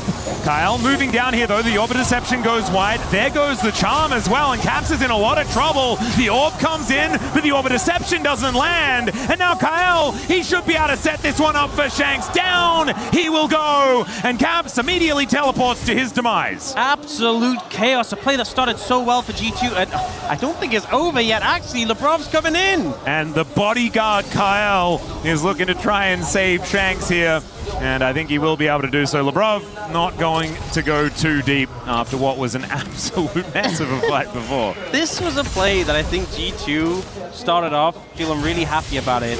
Hans Sama just landing everything onto Shanks until Shanks has to flash the last Mystic shot, and then with that HP they have to call in the channel, but it's cancelled by the Anivia again. So it's just a shield. Caps moves in to pick up the kill. Then it gets a bit chaotic because we end up getting the huge value for the Chains of Corruption. Caps ends up getting focused down here. They don't kill Tarzan, it's so close, but he just survives. And then Hope, so much value. Yeah, Hope's able to turn this play around as well. It's a great dodge from Hans Sama, but Hope just kites back to the tower with the flash, ends up trading here. And I think at this point, G2 got a little bit greedy. Yeah. But this is still okay. This is still okay, right? They kill Tarzan. He's dead. And the TP comes in on the flag, and they could have just left. Yeah, if we cut the video here, I think things are fine. But a lot of things start to miss. The Fierce Sonic Wave misses. Then we end up seeing a Mystic shot there, not connecting. Then here we have the Orb Deception, the fallback not connecting, the Charm misses. And just, this is a very skill shot based composition for G2. Yeah. If you're missing the skill shots, you ain't doing nothing. And yeah, Hans Sama missed a whole bunch of the end ones. Landed so many in the previous skirmish, so we're going to give him a little bit of a pass. However, that last bit, we'd prefer if we just didn't watch. So 200 gold going to be the advantage for G2 still, as they're looking for Soul Point. Great Crystallize comes down here from Broken Blade as Tarzan looking to make this a 50-50. It is secured by Skewmon though, as Flandre in the back of this pit will be able to just Shadow Dash over. Nice little slow as the Chains of Corruption do go wide. And I think that means that AJL just going to get out of here. I think great move from G2. You're playing into a poke Varus. The best response, don't give him time to poke. Just start up the objective as quick as possible. AGL bring the Stand United to try and contest. But against the Lee Sin, he's so good at securing these objectives. Oh no. Oh dear, the safeguard going to be able to get Skewmond out of there momentarily as there's the kickback underneath the turret. Skewmond survives for a pretty long time, and Hans Sama now trying to sink his fangs into the Leona. She goes down. Hextech Ultimatum is there as there's Caps starting to get the kills. Tarzan taken out, but Labrov is also dead, and Shanks gets charmed, but will be all right for now. Ultimately, despite the fact that Skewmond dies first, he's the one being targeted, G2 trade evenly in terms of kills, and that's with Broken Blade not even there. He's just pushing the side lane, so yeah, G2 feeling really good about that one. Ends up being pretty favorable for them, and they're starting to build up a bit of an edge in this game. Looking very good.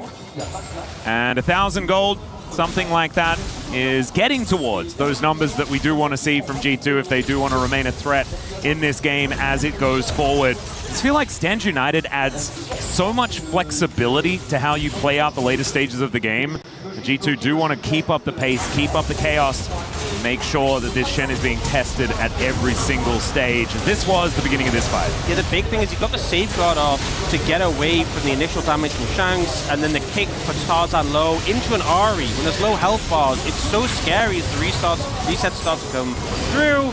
And then here we end up seeing a disengage from Caps and Hans Sama. They know they're fine with the Anivia pushing in the side lane. They don't have to commit anything more.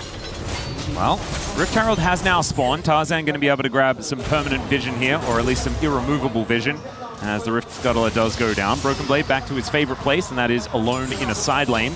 Skewmond is going to be joining him though, so maybe I spoke a little too soon about the alone factor. This is risky, because Shen takes a long time to kill, and you're showing on the bot side of the map.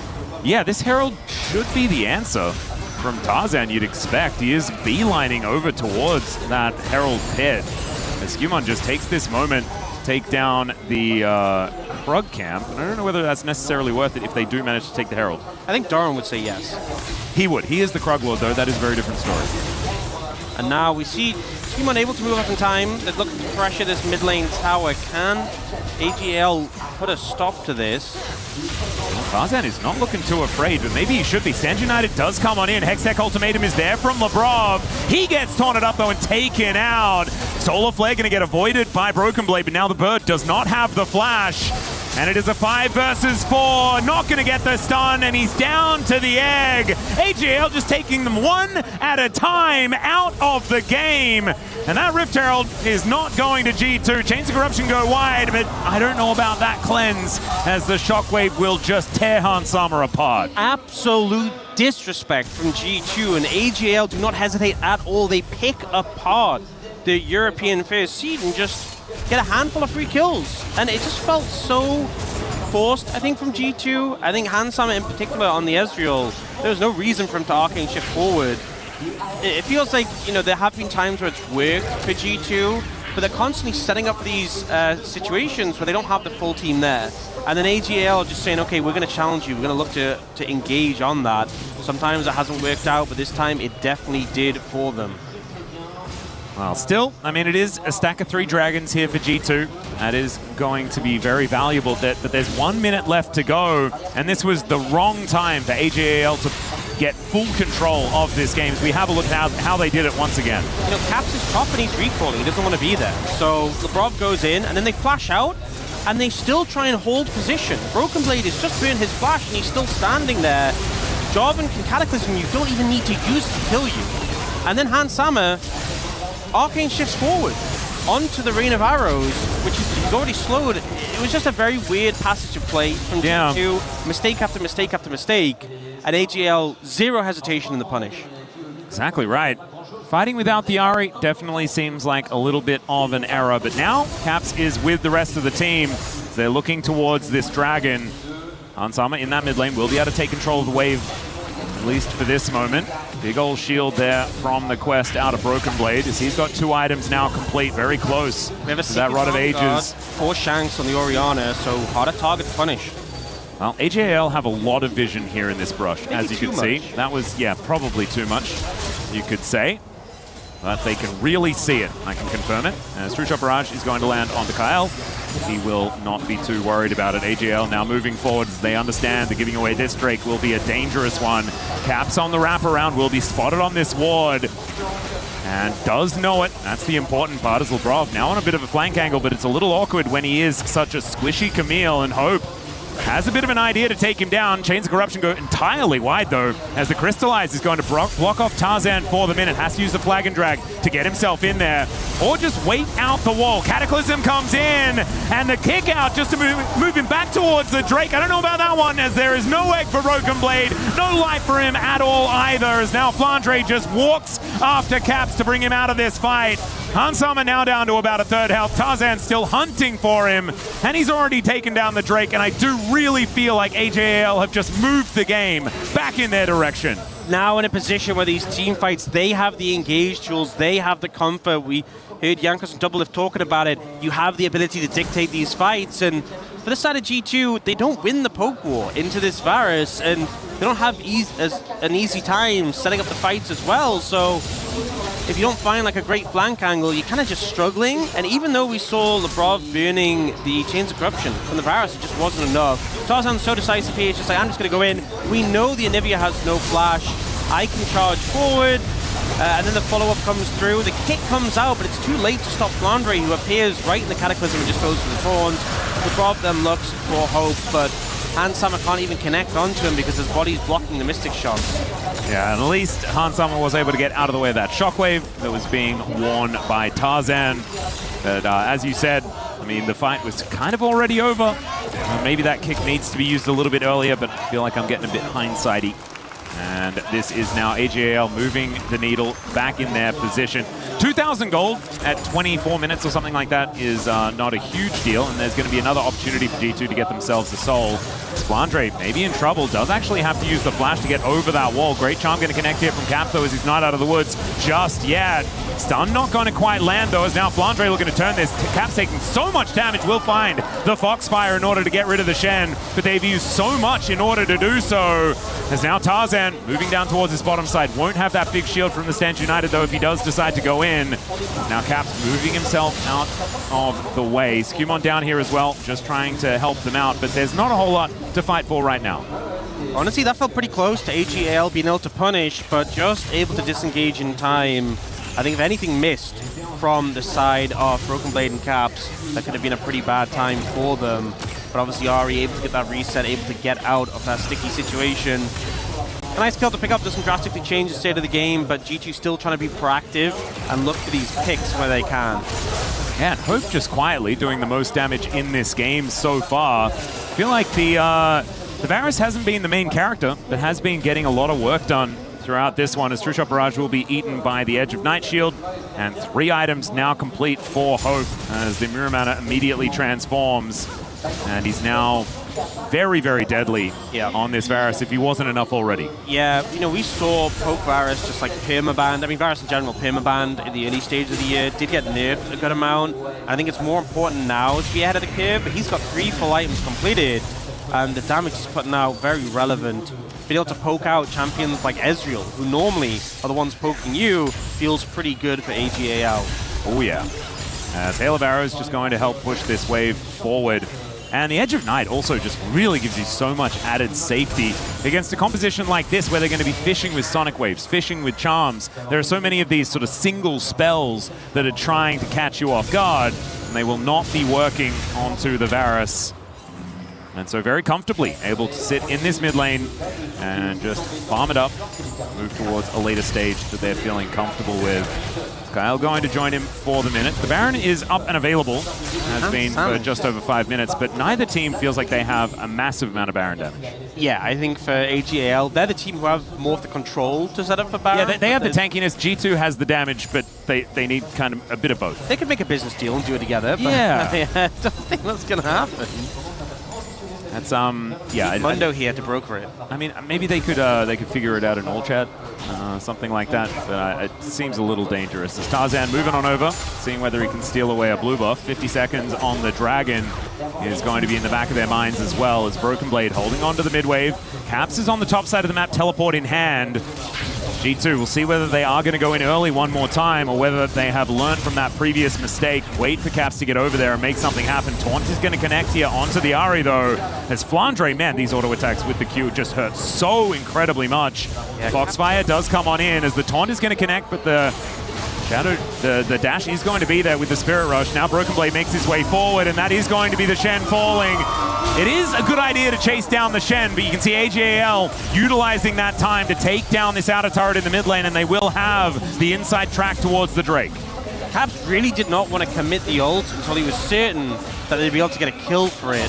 Oh dear, Labrov just going to get flashed on there by Tarzan and taken out. Shanks dominating, absolutely. So now it's a 4v4. Hans Sama moving over though, and I think G2 pretty happy about the 4 that they have available to themselves. But no ult on Caps is a big hit for the fight here. Yeah, will have it. Oh, it's still halfway done, so not going to have it for this fight whatsoever. Skumon now just trying to burn down this dragon where he can. Into the pit they go, and Tarzan steals away the dragon. But now the fight is on. The kickback onto the Jarvan, but Tarzan not too worried about it. Shanks now looking for the angle towards the Lee Sin, and Skumon just trying to get himself out. Does have the little shield from the safeguard, and they do take down Hans Sama in the meantime. The egg once more will be scrambled on the rift, and AJL, every team fight it feels over the last few minutes has belonged to them. Absolute domination in these fights. 18-12 now on the score, 2,400 goal lead, and it feels like Tarzan just sees target, kills target. Despite the fact he's playing into an Ahri and Ezreal, typically champions you're going to struggle into as a Jarvan, he's just playing it so well. Yeah, 15 out of 18 kill participation here for the Jarvan. Tarzan just kind of getting everything done this stage of the game, and AJL thinking that they'll use that tankiness we were talking about to head over towards this Baron. With Hans Sama dead, Broken Blade also down, and no teleport to speak of. This should be something that AJL can lock down, especially with the way Tarzan's been smiting today. They should be able to keep their eye on Skumon though, as into the pit goes Labrov, and out he goes via the Death Chamber. Skumon still over that wall though, as the Q is going to get blocked there by Kyle. Let's see how they're going to be able to make sure that they lock this one up. The taunt comes in, and that is going to be the Baron secured by Tarzan, but he's immediately taken down. And G2 actually grabbed Flandre as well. So 3 still alive with the Baron. I mean, that's almost close to even. Yeah, I mean, and ultimately AJL, I think the control to secure the Baron was good, but they end up losing 2 members for it. They're going to lose a lot of time with the Baron as a result as well. So G2 getting a bit of an answer back there, and we'll have to see what AJL can do with that Baron buff with just a few members. This is that initial fight though. I think just Caps is unable to really participate in this fight without the ultimate. And without the Ahri, it's been such a pivotal piece of your team. You're not getting those resets, you don't have that threat onto some of these switchier members. Caps is kind of just playing in a similar way to Hans Sama is, on the fringes of the fight, getting damage down. And Tarzan is just unrelenting. Yeah, and as soon as Flandre respawns, he is on top of Tarzan, making sure that Hans Sama has absolutely no way of dealing with him. And here is the Baron fight as well. As we're checking out live, it is going to be G2 taking that bottom inner turret. Yeah, we see the Brock go in very early to try and set up some of this damage, and they do nearly kill Tarzan on the back of it. Flandre then goes for this taunt to secure the Baron by denying Skumon. But with the taunt flash coming in, he has no way of getting out again. We are back to live though. Hang on, who got the Baron again? Yeah, G2 grouping as 5 and pushing, and AJL getting caught off guard. They have their AD carrier mid not present here. The wave clear absent. Hang on a second. Now the Nexus turrets are under fire. Shanks, you need to come home, buddy. He is going to be able to do so, but maybe he's just, he's made friends with these siege minions, and they're going to be his favorites at this point in time. He's now going to be able to go back home, but with this bottom inhibitor down, this is not the play that AJL were looking for. They are trying to find their way in. Remember, they have the stand united, so if Hell reaches someone, everyone will be there instantaneously. There's a TP on Caps though, so if they need him to come back, he can. The pings are coming out. AJL are going for it. Yeah, Kyle is going to land on the Broken Blade first as Labrov looks for Tarzan. There is that stand united, and Skumon wastes no time. This time kicks him away immediately. Zenith Blade brings Kyle back into the fight, and look at the AoE damage. The Cataclysm from Tarzan Caps no longer, and Hans Sama's also dead. Both carries eliminated immediately. And G2, I mean, it was a cute map play, but they may have just lost the game. I think from this position, with only the Anivia alive, the Baron buff as well, they can look to end this. 20 seconds of the Baron buff. Oh, Rob is back up and available, but it's 5 members of AGAL. Will they try and push for the end? They're looking for the Broken Blade. Yep, that's going to be the knock-up on to Broken Blade. He does go golden, but I have a feeling he is still very, very dead. GA's going to pop onto Tarzan, and he will be back for the photo as they take down this Nexus. AGAL looking absolutely fantastic. They bided their time and then won the game in the end. Staying alive here at EWC and G2 down to the lower bracket. I think the setup, the coordination in these team fights following the charge of Tarzan was just stellar from this team. It felt like it hit a point in the game when we were getting those 5v5s, and it was just hit after hit after hit from this roster, from the LPL.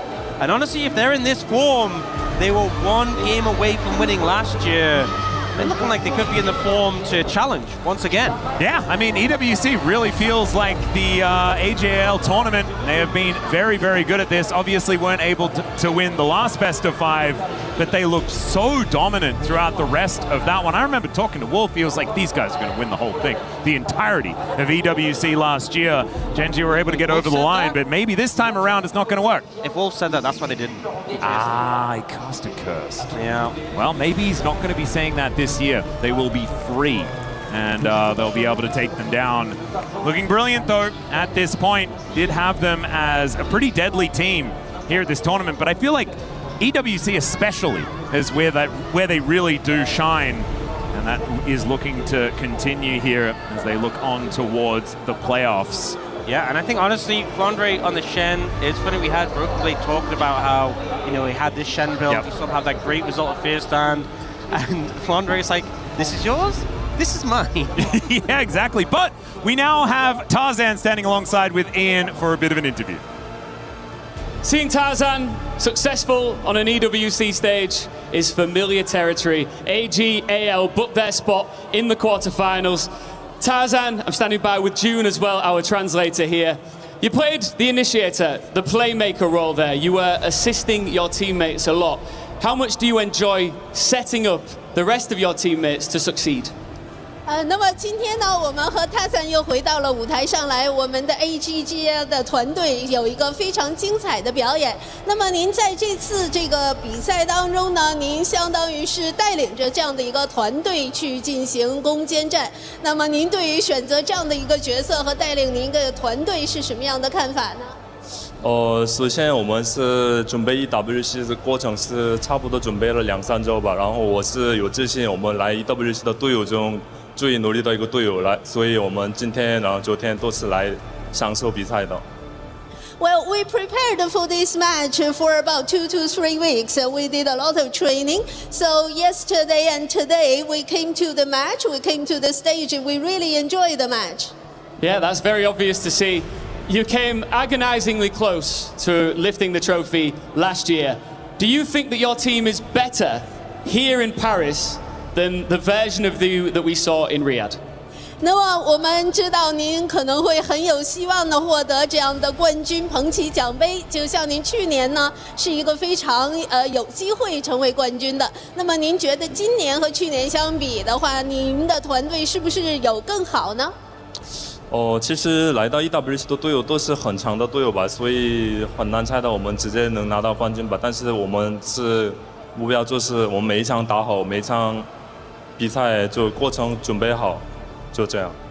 Well, I know all teams here can be really strong, so we have the confidence. However, we still need to work really hard, and then we just wanted to get each match done, and we want to perform well.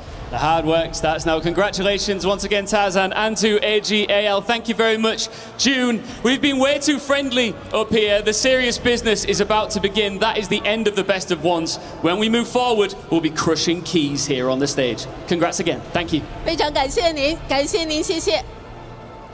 谢谢。Thank you.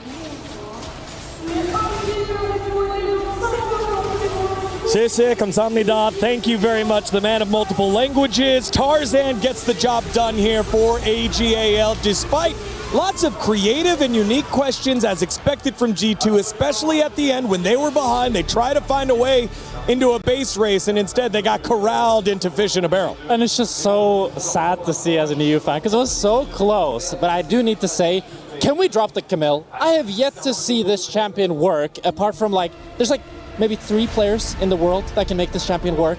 And I'm sorry, Lebrov, I don't think you're one of them. Look at how useful that Leona was. Kale was CCing and setting up the fight so damn well consistently. We see this matchup so many times, and when games get this chaotic and we go super far into the game, the Leona is more durable, the Leona is more flexible, whereas the Camille is just kind of a one in, did we win the fight off of my play? Great. If we didn't, not so great. And he's trying to flank, right, getting caught, just too squishy. I think a lot of this game came down to G2 running out of win cons, running out of control, and then having to make desperate plays only. And the mechanics were good. I mean, I think they made the plays as best as they could as in some of those moments, but the draft kind of ran out of steam. Yeah, I completely agree. I think if we can watch the early Flandre solo kill, I'm down to watch that as well. I think the fact that he pulls out the Shen up against BB and then solo kills him on the pick, does his build again, and this is the Frankenstein Shen, as BB titled it.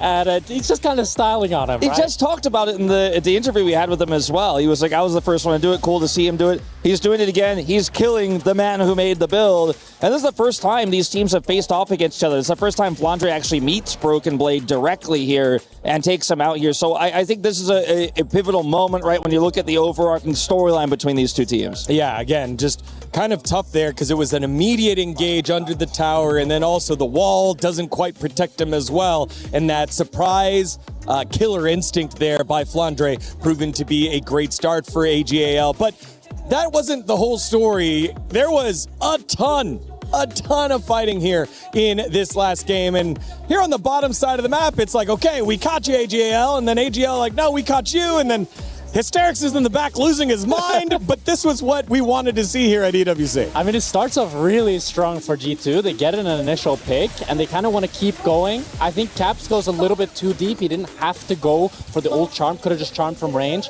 And Tarzan living on 5 HP buys them so much time. He can then clear the wave, Hope being able to live for so long and trading 1-for-1 with Lebrov. And neither team is willing to back down, right? G2, they want to kill Tarzan, but not just that. They want to kill Shanks as well, with Caps TPing in, and that's when they go too far. I mean, Shanks is also, the fight has gone so long he can TP back in, but the battleground, the initial battleground for G2 is between AL's turrets, so that means that they have the inherent advantage. They have the ability to chase down, they can use the Jarvan flag, get Shanks back in here. And these scrappy fights and how many we saw of them were AGAL, despite the rough start, like you mentioned in the fight, fighting their way back in, keeping it to a close game so they could have those later fights where they turned it around later. Yeah, Caps misses the charm. Dodged is the Orb of Deception there by Shanks. Those were two pivotal moments in that fight that you want to see from G2 take. Like, hey, let's try to create our own advantage from these hands fights where if we win, we're massively ahead. If we fail, let's not think about that. And we got to see what the result ends up being. They then start to lose a little bit of control there. But they were stacking Drakes really well here, Jack, and they had multiple opportunities to close it out. Yeah, I feel like if one of these Drake fights go G2's way, they could have mounted a comeback and actually won the game. Because once you get the Cloud Soul and the Nivea on Ezreal, you're so mobile. But you see the power of the Jarvan and the Leona. It's so easy, especially when you've already blown the flash from the Nivea, to just go down on them. And once AGL have control, they have a really easy time turning on whoever they want, because G2's frontline is just simply not tanky. Both of these fights, Lebrov is the first to get focused down, right? In the first Dragon fight, he doesn't die, but he's pushed out. Caps is trapped on the left side of this Dragon pit twice, like both times trying to flank. You have two flankers, but the core setup with this Leona is just so much stronger in these fights for AGAL. If you can't get that collapse, if you can't get that flank to work, in both fights, Caps is just surfing on the edge of the fight. He doesn't find his in. There's no setup with the Camille, and it's really easy for AGL to just chase you down with this Leona and Shen combo and just CC people to death. There was never a formation for G2 they were just kind of around orbiting the fight, whereas AGL were right where they wanted to be. Especially when you have that Anivia, you got to be at a spot first if you want to utilize it to its full potential. And so G2 back to the drawing board. They will play in a best of 3 later on. And AGAL, last year's finalists, finding their form. They will qualify on in as our number 1 seed from this Group A, our 2-0 candidate here. I mean, G2 going up against DK, this is scary. It was a scary match to lose against AGAL here. I think they overcooked a little bit. I feel like the fact that G2 went for the Camille and the Lee Sin, it's very like, we are going to outplay you in the skirmishes and snowball based on that. And as much as I love G2, I don't think they're quite at that level where they can just have a really good early game and just instantly turn it on. So I do think a more standard, normal front to back is going to suit them better. And I mean, trying to abuse Siwu, maybe that could be an angle up against DK. I cannot stress enough how many times Showmaker across his career has talked big about G2. He loves this team. He loves studying Caps. He loves their play style. He's always been super interested in watching the LEC, but specifically G2. So it's fun for me to see this matchup just because I've heard Showmaker glaze this team so many times. And it's funny that you bring up that, because yesterday we saw Showmaker Lucid smurfing on Ari Lee Sin, and now G2 tries to do the same. So for sure there's some inspiration going both sides there. And unfortunately, only one of them will be able to move on. On the B stream, we had our Group D matchup, and it was Hanwha Life Esports and JDG both winning their first game. This one, another tight affair until Zeus calls game here. Yeah, I mean, we didn't actually see this fight, so I'm watching it for the first time right now here. HLE versus JDG, looking like the final pivotal moment here. Kanapi going in. Ooh! Huge knock up there. I mean, it looked like Hanwha Life, they were just able to stack up all the dragons. So despite the kill score remaining very equal, you see them just outplaying in the team fights. They got, I mean, this was the Cloud Soul that G2 needed. It makes it so much easier to maneuver around all the threats from JDG, and then you can just run them down after you win the team fight. Ooh, Zeus.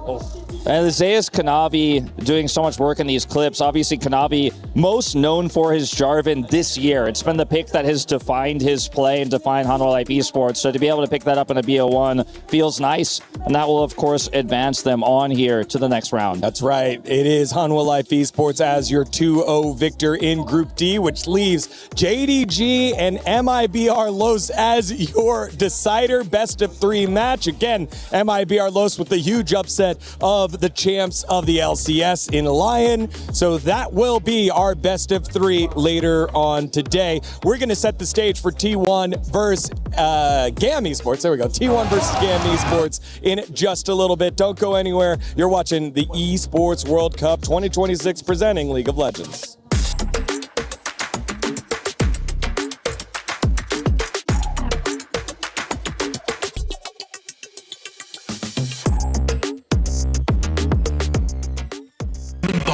Was built to move, not trapped at a desk in one singular posture for 12 hours a day.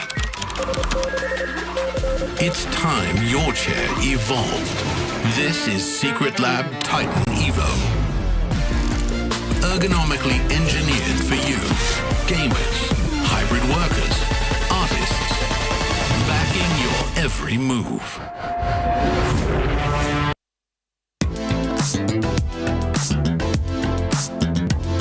Xin chào mọi người, thì bây giờ mình và Taki sẽ thực hiện thử thách clear hết 6 Bagon trong vòng 10 phút.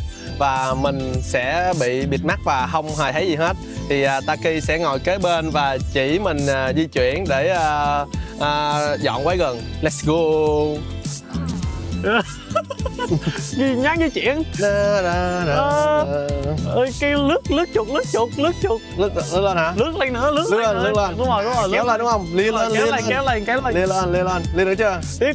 Rồi kéo chuột lên góc màn hình. Kéo lên hả? Rồi kéo xuống lại xíu. Sao quá. Đi qua phải, rồi giữ sao bay rồi. Chắn qua phải góc màn hình là con ấy đấy. Đang đứng cạnh rồi. Rồi A nè. Sao bay chưa được. Đi đâu rồi ấy? Qua phải lại, dừng lại. Kéo xuống góc dưới. Từ đừng giữ sao bay nha. Đúng, cái click. Rồi lết rồi đó. Rồi, sao chi. Đó, đang xử rồi đó. Rồi, 10 phút luôn mà. 5 phút. Rồi, xong rồi. Thôi, dừng lại. Dừng lại. Rồi kéo lên chục cấp trái hả? lên xíu. Dùm chiêu nha. Vô. Ok. Đặt bật đúp chưa? Chưa. Đặt đi. Rồi. Em kêu dừng là dừng nha, lia chậm thôi, từ từ, lia chậm thôi. Ok. Lia quá nhanh quá rồi, về lại số 7 giờ lại. Rồi. Lia xuống dưới đi. Ai anh lia nhanh quá. Ở đây rồi qua phải. Rồi nhắn. Rồi quất. Từ đúng rồi, quất. 8 phút rồi. Bật đúp lên chưa? Sói rồi. 8 phút mà mới con sói gì. FF.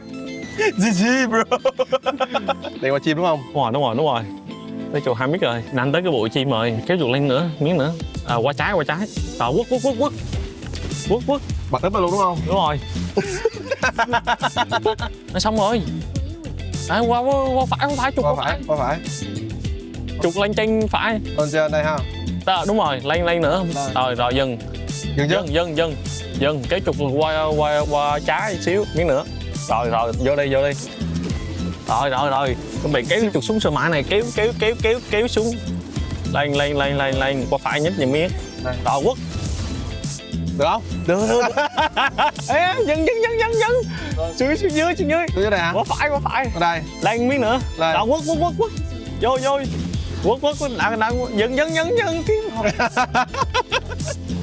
Wow. Mình thì rất tức giận bởi vì mình thấy hết nhưng mà mình chỉ rồi mà không làm được. Mình quá bực mình. Cảm ơn các bạn đã xem chương trình của tụi mình nha. Thank you mọi người. Bye bye.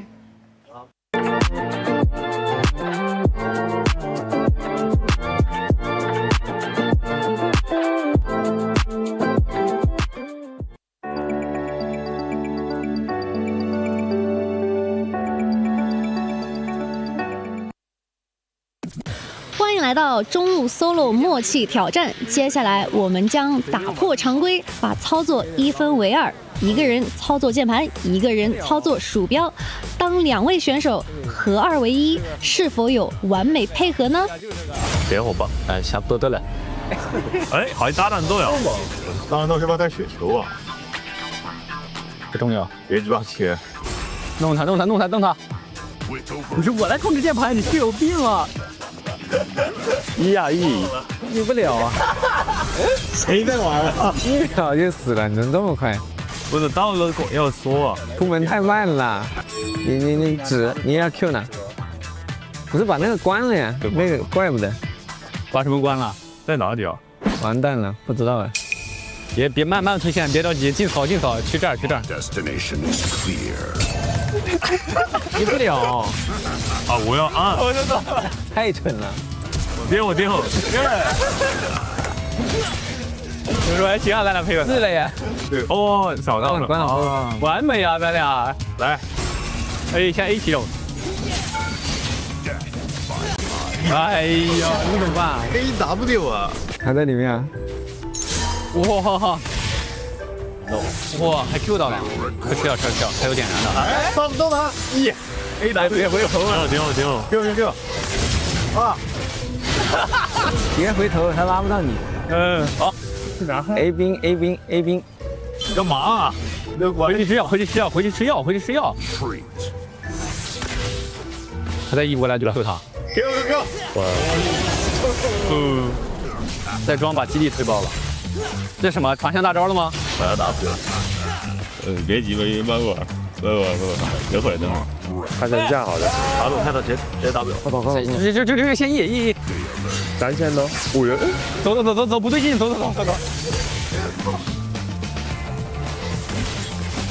哎呦，对，你想干嘛？说？我想你进草，走，快走！哦，补刀吧，推进一下，他没疾跑，摸不到我们。走啊，你在干嘛？你赢他一手啊？回不了罩了，踢不了，就打就完了。逃离了感觉，哎呦，就是，然后走，反线了。你要走啊，你不走，结束了，我们赢了呀，没了。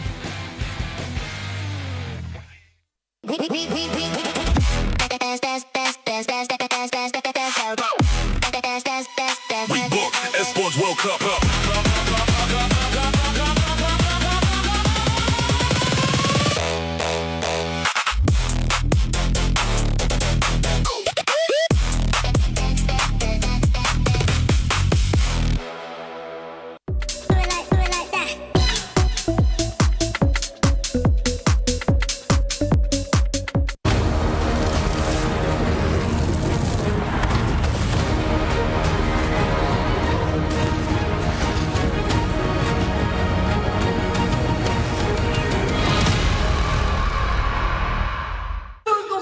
I'm here with T1 fans. I'm not gonna lie, guys. We are looking a bit rough. I don't want to say I'm worried. Greatest team of all time, right? Not gonna say I'm worried, but I might be a little bit worried. What can we do? To bring this back? I think I should replace Keria and play Pike. And we will win like this, okay? Okay, just by the way you're speaking, I can tell you're bronze. Disregarding that one. Okay, how about you? I would say, we need Ahri to go on support, Fizz on mid. We need assassins and full tank on top. That's the new meta. This guy reinventing the League of Legends meta, okay? And how about you? I think we need to ban Cassiopeia. She's way too strong. But I believe in Kyria. Kyria's Kami, and every plays he does is actually really good. I love this guy. He's insane. And he's going to bring everyone to the win. Because we need to win. We need to win for T1. Yeah! Let's go, guys! Let's go!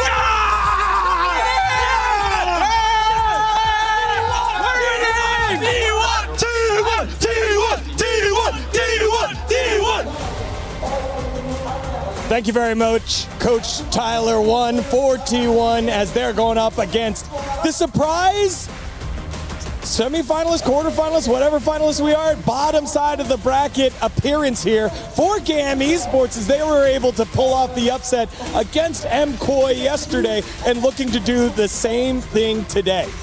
I mean, if you're a T1 fan, you're not that surprised, you know. Always T1 with the lower bracket, they're gonna bring some back. And yeah, but still, I feel like whenever you play against GAM, you gotta be careful about what you're doing in the early game because they really want to take the fight, really want to pull the trigger in the early game as well. Honestly, we said that we wanted a best of 3, a best of 5 of those two teams. GAM pushed them so hard in the early game, and honestly, seeing them against BLG as well, I feel like BLG is like a more polished version of GAM. So if they can just pull it back a little bit, find their limits and still play that aggressive, GAM have a chance. Again, this was a Baron call that could have gone their way. They make it out, but not all in one piece as Pays on that Talia showing off his mage mastery in the bot lane. Cut them off and then cut down the chances for GAM earlier in day one. Welcome back to the analyst Estigon alongside Trouble and Wadid. And y'all, this one does feel yet again like a Goliath, David and Goliath kind of matchup. What is the key here for GAM if they want to find any sort of success? I feel like still play aggressive, push T1, force them to potentially make mistakes, because I think that's what BLG did really well in the best of 1. We'll get your thoughts in just a second. Standing by right now is TK Nguyen, the CEO of GAM, with Jenny. Thanks, Zigon. TK, yesterday was an incredible day for GAM. Incredible. It was a historic day for us. So many milestones, so many achievements. We got to collaborate with so many different people all around the world. But I want to talk about the League of Legends because solo kill on Faker in the mid lane, by the way, up 4-0. You reverse sweep MKOI. You're kicking out EU. What's going on? So, okay, I gotta say, so Glory's our newest mid laner, and for him to solo queue the GOAT, solo kill the GOAT. I mean, come on, guys. What a way to start off GAM and T1. And that was peak viewership for day one from what I saw. So 4-0, for a second there, I was believing all of our dreams were going to come true. We might just upset right here on the EWC stage in Paris, the world champs. So that is your prediction for the series against T1 today? Of course. I mean, look. Everybody loves T1, including myself, right? We got so many fans from Vietnam that admire and adore T1. But you know what? Everybody also loves an underdog. And that's who we are, and that's who we're coming here. Hopefully we'll surprise you, take a few games. Let's see. I'm looking forward to the competition. You're hyping it up so well, by the way. The fans have been incredible, so thank you so much. That's it from us, and Digon, back to you.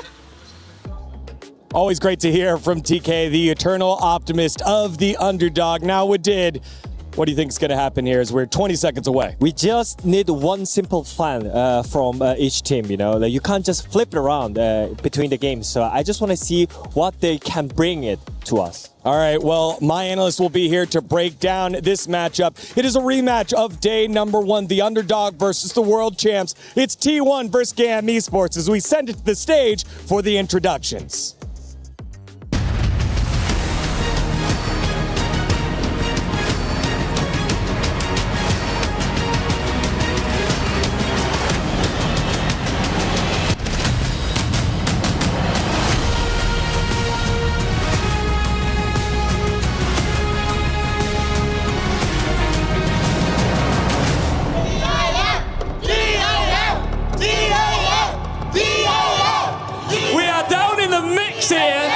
the GAM fans.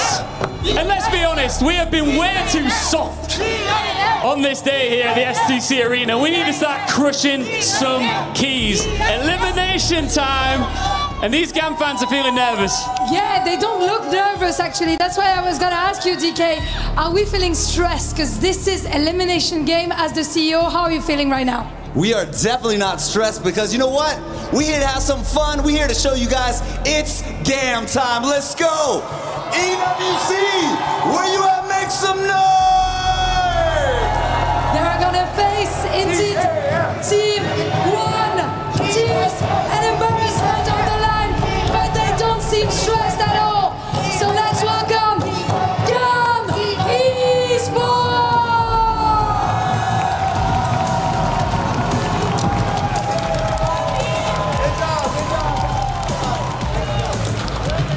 The Vietnamese squad, driven by passion, peuvent-ils faire l'exploit, l'upset de sortir T1 de l'Esports World Cup? To welcome their opponents, there's only one man for the job. Winner stays, loser goes home. This is what it is all about. This is what they are built for. Make some noise for T1!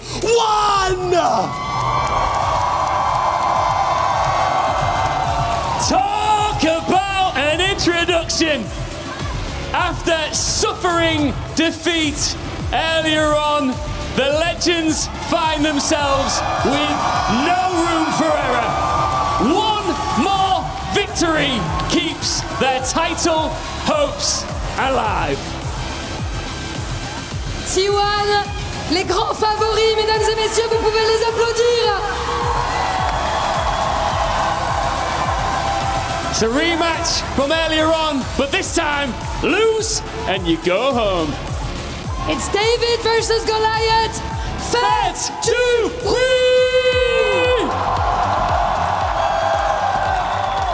Is it GAM time or not? The question to be answered in the final best of three for one of these teams. I'm Mysterix, joined by Jack Spector as we take you into T1 versus GAM.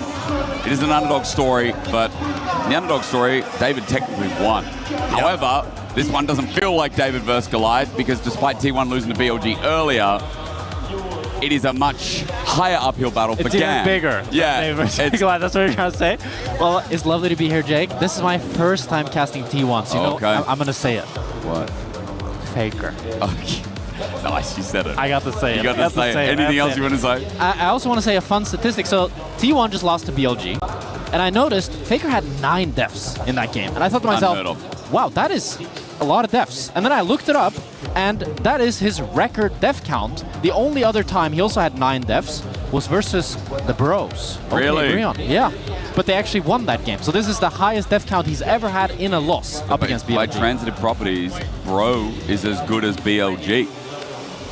Yes. That's my takeaway. That's my takeaway. Get a Bro shout out before we go into T1 versus GAM. I respect that, Jack, and that is a fun stat. The LC casters are all with us, you know, I mean, like they're influencing me. That's right. We're hanging around them. I'm going to call it the degeneracy, lack of a better word. They're obviously better than that, but they're lovely degenerates, those guys. Obviously, as we go into this game, quick reminder, best of 3, so we are going into Fearless Draft. I think another reminder for people as well is this was a BO1 if you missed out. Early game, first 10-15 minutes were very strong from GAM, but after that, the sweeping through T1 as a 5-man stack. I mean, that's a generalist way of putting it, Jack, but it did feel like T1 were kind of out-handsing. For sure. I think what GAM wants to do is replicate that early game success, and hopefully they I think they had some time to review that game, see what went wrong in the macro department, and try to figure out how can we be more on the same tempo, because a lot of the time when we see these weaker teams go up against some of the top teams, it's usually due to how well they play tempo, how fast they play, that you get outmatched on the map. Suddenly T1 has Dragon control, they get the Herald control, and they can just start to snowball those objectives onto you, and you can never kind of grasp that control of the map back. So I think that's really what I'm looking at for GAM, because we saw yesterday that in the individual lanes, they can compete. They even had a solo kill on Faker. Oh, that's right. I mean, it was Feisty who 2 times over. Oh, sorry, I'm thinking of a different game. Yeah, it was Glory. It was Glory who 2 times over, because I was in a very similar mind with the Humber Life game. So I'm gonna have to apologize for that. Feisty did also solo kill second. Yeah, that's right. Yeah. So we had a couple of solo kills on some Korean goats yesterday, but Both those games weren't enough. Now we go into a best of 3. Okay, GAM versus T1. It is going to be first pick here for the side of T1 on this red side, which has kind of been a common theme so far. Yeah. At this EWC, where red side has been the preference, but first pick has also come with it. The first 3 Vayne ban, though, is very interesting. It indicates that they want to put Dorn just on this weak side, relaxing tank, and kind of leave him on his own, because we've seen Vayne do incredibly well when she has a good matchup. We saw yesterday Zest go 14-0, I believe it was, against Leon on the Vayne. So it's a pick that can be incredibly dangerous if left alone, and T1, they don't want to deal with it. So especially with Doran, with the tank setup that you think is probably going to come through, feels like it's preparation for Doran maybe coming into this game 1 as well. Jay's going to go with Nocturne 2. Orianna's still up and available here, Jack. Yeah. I'm throwing out things like the Varus, although not super optimal. Rumble gone instead, which might be GAM fishing for what? Bruiser top matchup as well. And I do think if T1 now first pick the Orianna, it's going to be GAM looking for the Jarvan. Okay. And either the Cassio or the Syndra answer I would expect to go into it. Jarvan really good into Orianna due to the fact that she's immobile. Maybe they also go Jarvan Estral to take away that mobility away from T1. Or they're going to go Camille. I'm a big Camille hater. I'm not going to lie. I have yet to really see the value that this champion Unless brings. it's someone like On or, I mean... I think it's incredibly difficult Carrion. to make it work. I think some supports can do it and some teams can do it. And I do think when you're the underdog, going for this hyper-aggressive playstyle, they went to Camille Lee Sin. They're going to try to out-skirmish T1 at every step of the way. But if this game goes to 30 minutes and T1 is not far behind, it's going to be comfortable for T1 to play the fight. I was going to say, the major problem with the Camille, right, is how do you get yourself into the mid-game? Do you have a lead or not? And that really dictates how well she's going to play it out. Lee Sin going to go with it as well, so a lot of skirmishing here already for GAM. Other side, pretty stock standard for T1. Owner on a Vi, always good news with Faker's Orianna. Is the pivot going to be towards top or a support match? Yeah, I think a Gnar pick makes a lot of sense there. You have a very comfortable blind pick. You have a really strong top side. It's really all about scaling being the name of the game here for T1. We'll have to see if Glory... Remember Tristana yesterday? Yep. That Zest tried to pull out. It didn't quite work against Zeus, but maybe they want to try to pull it out against Doran. Currently they're hovering the Zoe, which would be pretty crazy. We haven't seen that champion in a while. I think his Syndra pick is a lot more standard. It makes a lot of sense. You really want to have some CC to set Lee Sin's queue up for success. Oh, yeah. And they lock in the Syndra as we head into second bounce. Means that setup so far for GAM is pretty good, right? Again, an aggressive comp. If I was looking at the LPL, I would say that, you know, this is a very style, BLG AL style of comp. Yeah. But running into T1, maybe that's just the magic, isn't it? We already talked about Doran picking up the Gnar in the top lane. Talia is going to be taken away, which means that GAM are kind of assuming that Pei's going to be pulling out a mage bot and at least something with more CC control to layer for game 1. Yeah, I think especially when you have the Vi and the Gnar, you have enough AD damage that allows to pick any sort of AP bot. We saw Pace on the Talia yesterday up against GAM do incredibly well. They played the Talia Shen and made that work. And also Vi, Talia is such a good combo since Vi sets up the Talia shuffle so well. They actually choose to ban out both the Talia and the Shen, the exact bot lane that T1 played against them yesterday. So they don't want to play against that once some more. And they were watching through, they're like, no way are we going to let Carrier make those roams again on that Shen. Respect it over to GAM as Ambess is taken away. Usually I'd be saying that they're just getting rid of some of the pairing options, but it does feel like options into Gnar right now, giving Doran a bit of comfortability when I think he has been the weakest link. Yeah. Excluding Faker's last game, but overall is a big priority here for T1. Makes a lot of sense to just take away some of those more aggressive top laners that's going to try to punish that Gnar. Mbessa being really good in general into T1's comp to give GAM more reach, more follow-up. We'll have to see what Artemis looks in here. I could see something like the Jhin to just have more follow-up for the rest of his carries. You kind of want some sort of utility because you have very little CC thus far. I think Caitlyn, Camille, while you can have a strong bully lane with it, I think it can be difficult. Jhin, Varus, both make a lot of sense. You have that CC, you have that long range, and you have the utility to help out your team. I like it so far from GAM, really playing off it. They're going to have counterpick as well, and that counterpick is going to go towards the top lane. Remember again that this can be a Varus top as an option. Into the Gnar in the past has been a really good option, so I love that we're leaving on a flexible pick here for GAM. On the other side, T1, what's going to be in the bottom lane? Remember, Ori can also play bot, but I mean, Syndra could also play bot if it's that's also Cassio. true. This meta, so bro. There's a lot of flex potential here. As Pace locks in the Cassiopeia, we've seen it. Pretty good success so far this tournament. I feel like a lot of the Cassios have been very strong, even though I don't think they've actually been winning a lot. It's just been a very strong champion, really good early game, really good scaling. and pairing it up with the Leona. We've seen the Leona so much now into the Camille, and I feel like the Leona always is looking favored. You just outscale so incredibly fast. Once you get that level 6, you have so much CC, so much setup, and Cassio being really good into Camille as well, just being able to lock her down with the miasma. Now the question is, GAM, as they finalize the draft, how are they going to stay out of that lockdown? Is it going to be Varus bot or Syndra bot or something else? They have a lot of options here. So I would assume. Oh, the Varus top, isn't it? Varus like Varus, yeah. Varus top, 6 bot, and Syndra mid. Yep. So they're trying to punish Doran. That seems to be their game plan here. They're definitely going to be playing up towards top side. I would assume that in the early game, Taki and Artemis might fight a little bit, just due to the fact that Taki's playing the Camille. But then after level 3, especially after Artemis gets that lost chapter, that's when we're really going to see Taki just roaming around on the Camille, trying to punish Faker, trying to punish Doran, and maybe invade Owner alongside Drakthar. Let's see how these lanes go, because seem very lane dependent here, Jack. For GAM, running into T1 for game number 1, shock them, bring those 15 minutes into fruition like they did yesterday, and turn this best of 1 into a game 1 start for them. They're the underdogs, but T1 haven't been on their best legs recently. That's MSI, you could say the same thing. You know, losing to G2 was unexpected for a lot of the fans. BLG going to a 5-game series and then dropping it at the very end. T1 have to prove that they're still up in the top leagues, because right now, if they cannot take this elimination series, questions will be asked going into summer. And Gamma has picked an incredibly explosive composition. They want to snowball in the early game, put Doran behind, try to gank Faker, try to make things happen around this weak early game Vi, and just in general get themselves ahead so that they always either have a numbers advantage or a gold lead going into the skirmishes. Because if we go into team fights at 25 minutes, 30 minutes, and the gold is equal, it's going to be incredibly difficult for GAM to be able to find their victory. For GAM, their key crush on the line, so is T1's loser. Loses the key and all merits.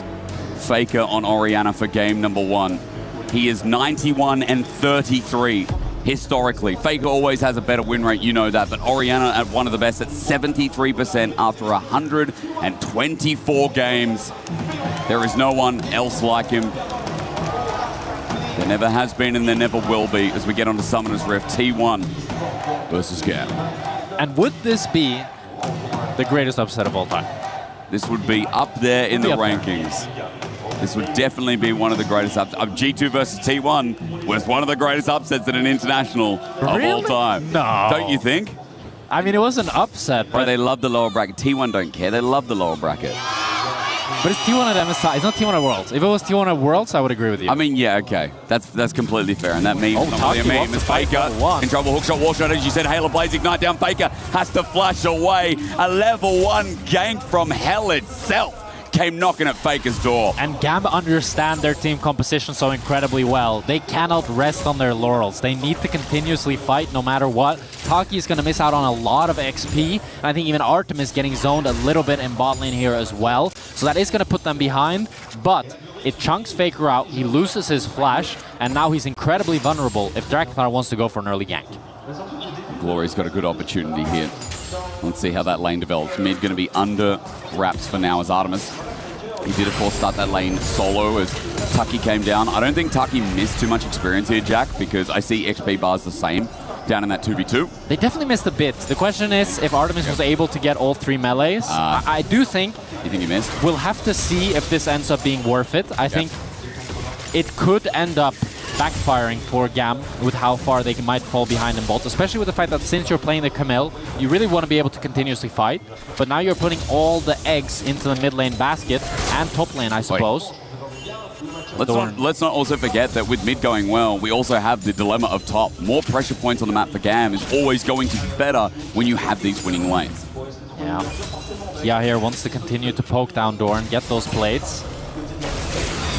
Wall shot, nice engage. Pays takes the chunk with a satchel charge as well. Artemis layered, good. Great trade from GAM, chunking down Pays. Pays gets a little bit of return damage onto Taki, but it's not too much. So they recovered very nicely here, even with the roam, with the fact that they're a little bit down in the XP. The fact that they're able to get those trades makes it so that the lane is a little bit more equal. They can start to fight again. Spacing from Faker, nice as we return back to mid. Glory with the Dark Sphere, not able to land on the target. Faker, remember that flash to be abused, but also Glory still has TP. It's refillable for the back for Faker as he returned back into the mid lane, where Glory still has the versatility, where he still has a reset yet to go. Gam need to be careful here. Owner knows about the ward, still gets spotted. I think Gam, they realize this. Taki. But he's face checking into Tri-Brush. Owner spotted out, hook shot, wall shot. Taki thinking he can get on out, and he does, but he gets chunked heavy. Good play from Taki there. He realized that Owner was coming, but that he would still be fine with the hook shot. It does, however, mean, due to the fact that he got chunked, that Draktar is going to have a hard time contesting these Raptors now. Even Pace moving up. Looks like Draktar is just going to have to give over the Raptors, which is a pretty tragic start for the Lee Sin, especially the Lee Sin Camille that really want to skirmish early up against this Vi Leona. Yeah. But a really nice early game from Owner. Meanwhile, we go back to Doran. He just walked back in. Hey, Lavaro's auto, he's dead!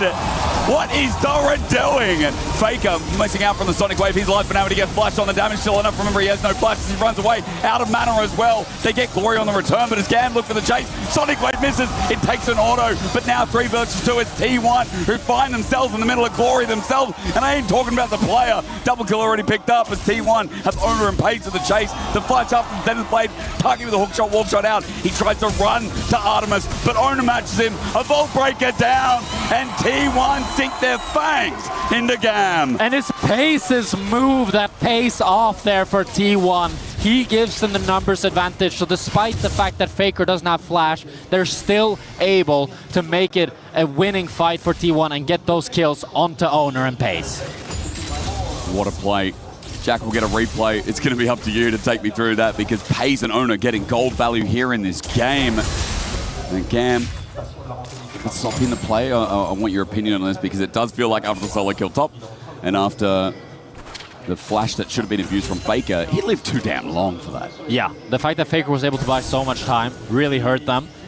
The bright light for Gam is this top lane with 700 gold, but let's watch the replay here as it starts off with Keria getting onto Glory with the Zenith Blade. He stuns him down, but Faker has no flash. But the Draktar missing the Q makes it so that he has to flash onto Faker, and then Pace flashes over the wall, gets the Q onto 2, and he's able to just spam those Twin Fangs and able to do so much damage, takes down Draktar as well, and then Keria with a little cherry on top, flashes forward, but now we're watching top.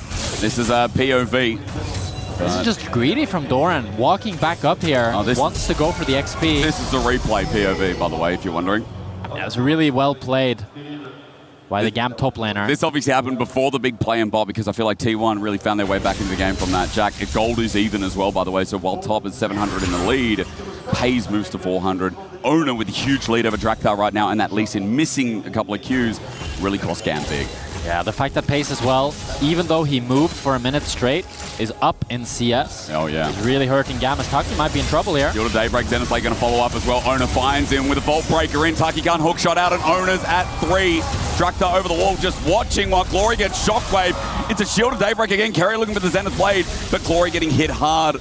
Faker with no mana to follow up for another round of rotation as Keria's roam is big, and Owner is now dominating. Yeah, they're not beating the Camilla's useless allegations, I'm afraid. No, this champion is it's too hit or miss. It's so difficult to pull off as now Glory's in trouble. Keria's behind. He's doing it to Gam again. He did it in the best of 1, now starting the best of 3. Glory's feeling it's deja vu as Faker's just getting the clockwork wind up. The auto attack's going to do it. Command attack unleashes power, but does not unleash a kill onto Faker. And Keria, he's everywhere on the map, setting up T1 for success. And it's only top lane left for Gam. The rest of the map is on fire as T1 pick up the Mountain Dragon. 1,000 lead here for Owner, Mountain to start. And Doran's probably like, at least the rest of the map is going fantastically now for T1. Yeah.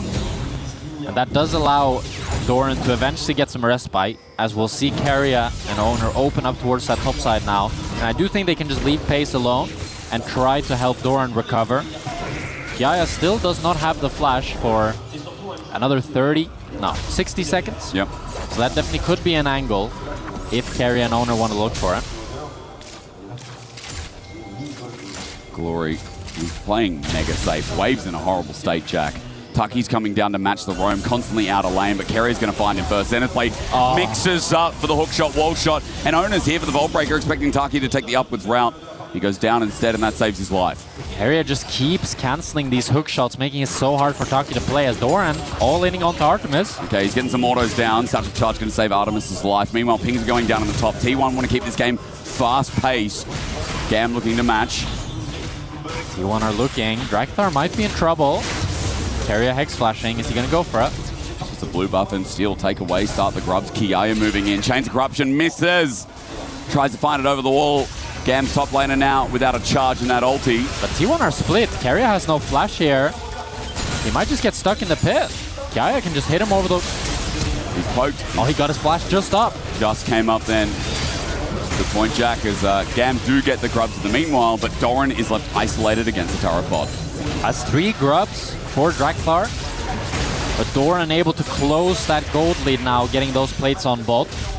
So despite the fact that Gam make a good proactive play, it's still a cross map for T1. Continuing to build that gold lead now, 1,000 up for T1. Good dodge there from Faker. Gold lead, 1,000 as you mentioned.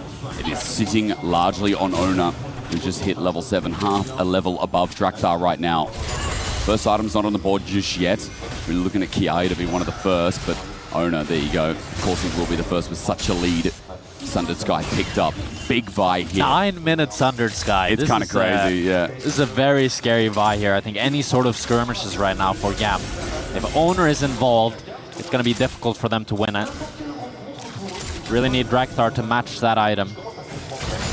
Or Glory to get his, or you can try to pivot and just play around Kiaya, which I think would make the most sense for Gam, because trying to match any equal numbers fight around mid lane looks pretty damn difficult right now, as Faker used the Shockwave. Yeah, I guess just a hard push the wave, neutralize. He's got TP, he's going to back away. Probably get closer to Lost Chapter plus components here, Jack. It's a pretty low cooldown, and still 2 minutes to Dragon. So just invest that to chunk Taki out a bit, and now basis and TP's back. And I'm going to take Scuttle. CS lead as well, brewing in the jungle, looking a little bit deep against Taki. This is Camille constantly on the roam we talked about.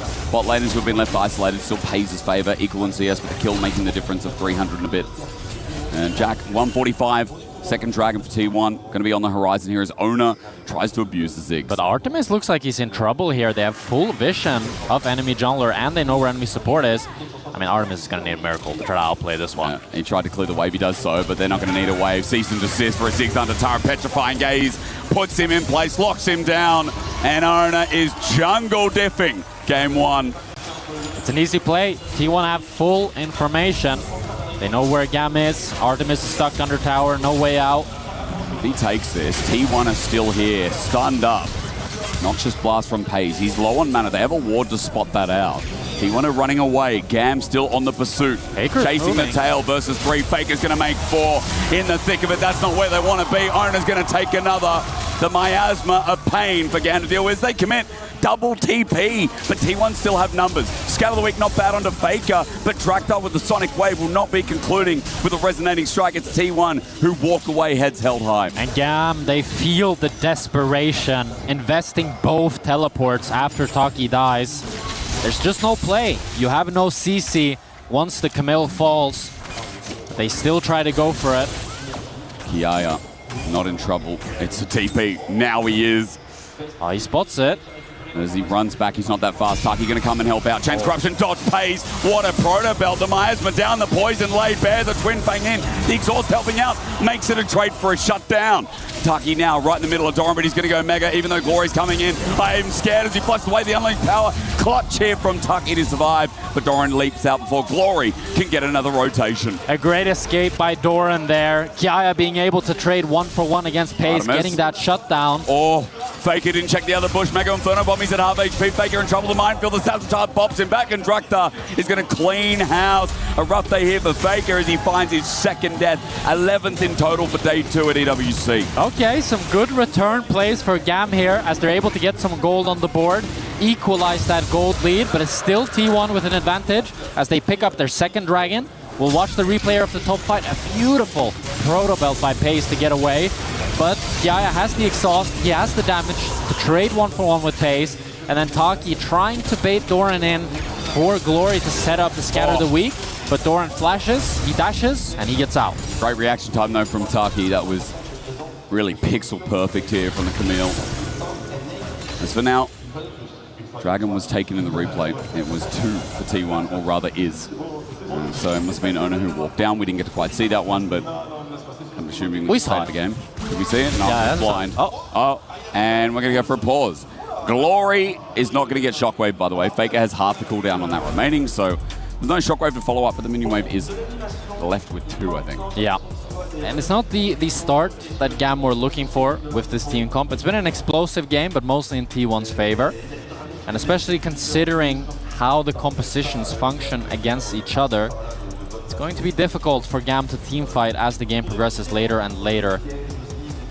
I think their biggest silver lining is Kiaya. He still holds onto his gold lead and can look to play the side lane, can look to be the teamfight threat to actually carry GAM to a victory. I've been told Glory has a mouse problem, so that's what we're waiting for. We're just going to fix that one. He walked up, maybe his right click is stuck because he clicked the turret. Could be, yeah. And he didn't want to click the turret, I don't know. Sometimes my mouse bugs out a bit and it just like doesn't register a click. Could be something like that. You've had the same problem. Especially if it's like a Bluetooth mice, that can happen. Are you not bringing Bluetooth mice on the stage though, are you? Isn't the I am. optimal... Are you? I am, yeah. Isn't the optimal performance wired though? Yeah, but I on think stage? these days it's nearly the same. It can't be. But if it's so minimal, if it's like 100 milliseconds more or less, I don't know how much. Maybe that's why I was bad in LEC. I was using Bluetooth mice. That's right. I need to ask Consama what he's using. He's definitely not using Bluetooth, bro. You don't think He's- so? He's wired in with those fiber optic cables that like NASA has. Bro, if you want to play Perfect League of Legends, I think that's Viper. I don't know if Consama's got true. Well, that's the difference. That's the gap between the regions. Yeah. Mice problem. T1, they always use fiber optics mice. I'm assuming that's fast. I don't really know much about cabling. I don't think it matters. I think it's like 1 millisecond anyways. Surely for someone like Faker that matters. He's played for so long. If something's off by like a millisecond or 10, let's say more realistic, he would 100% play different.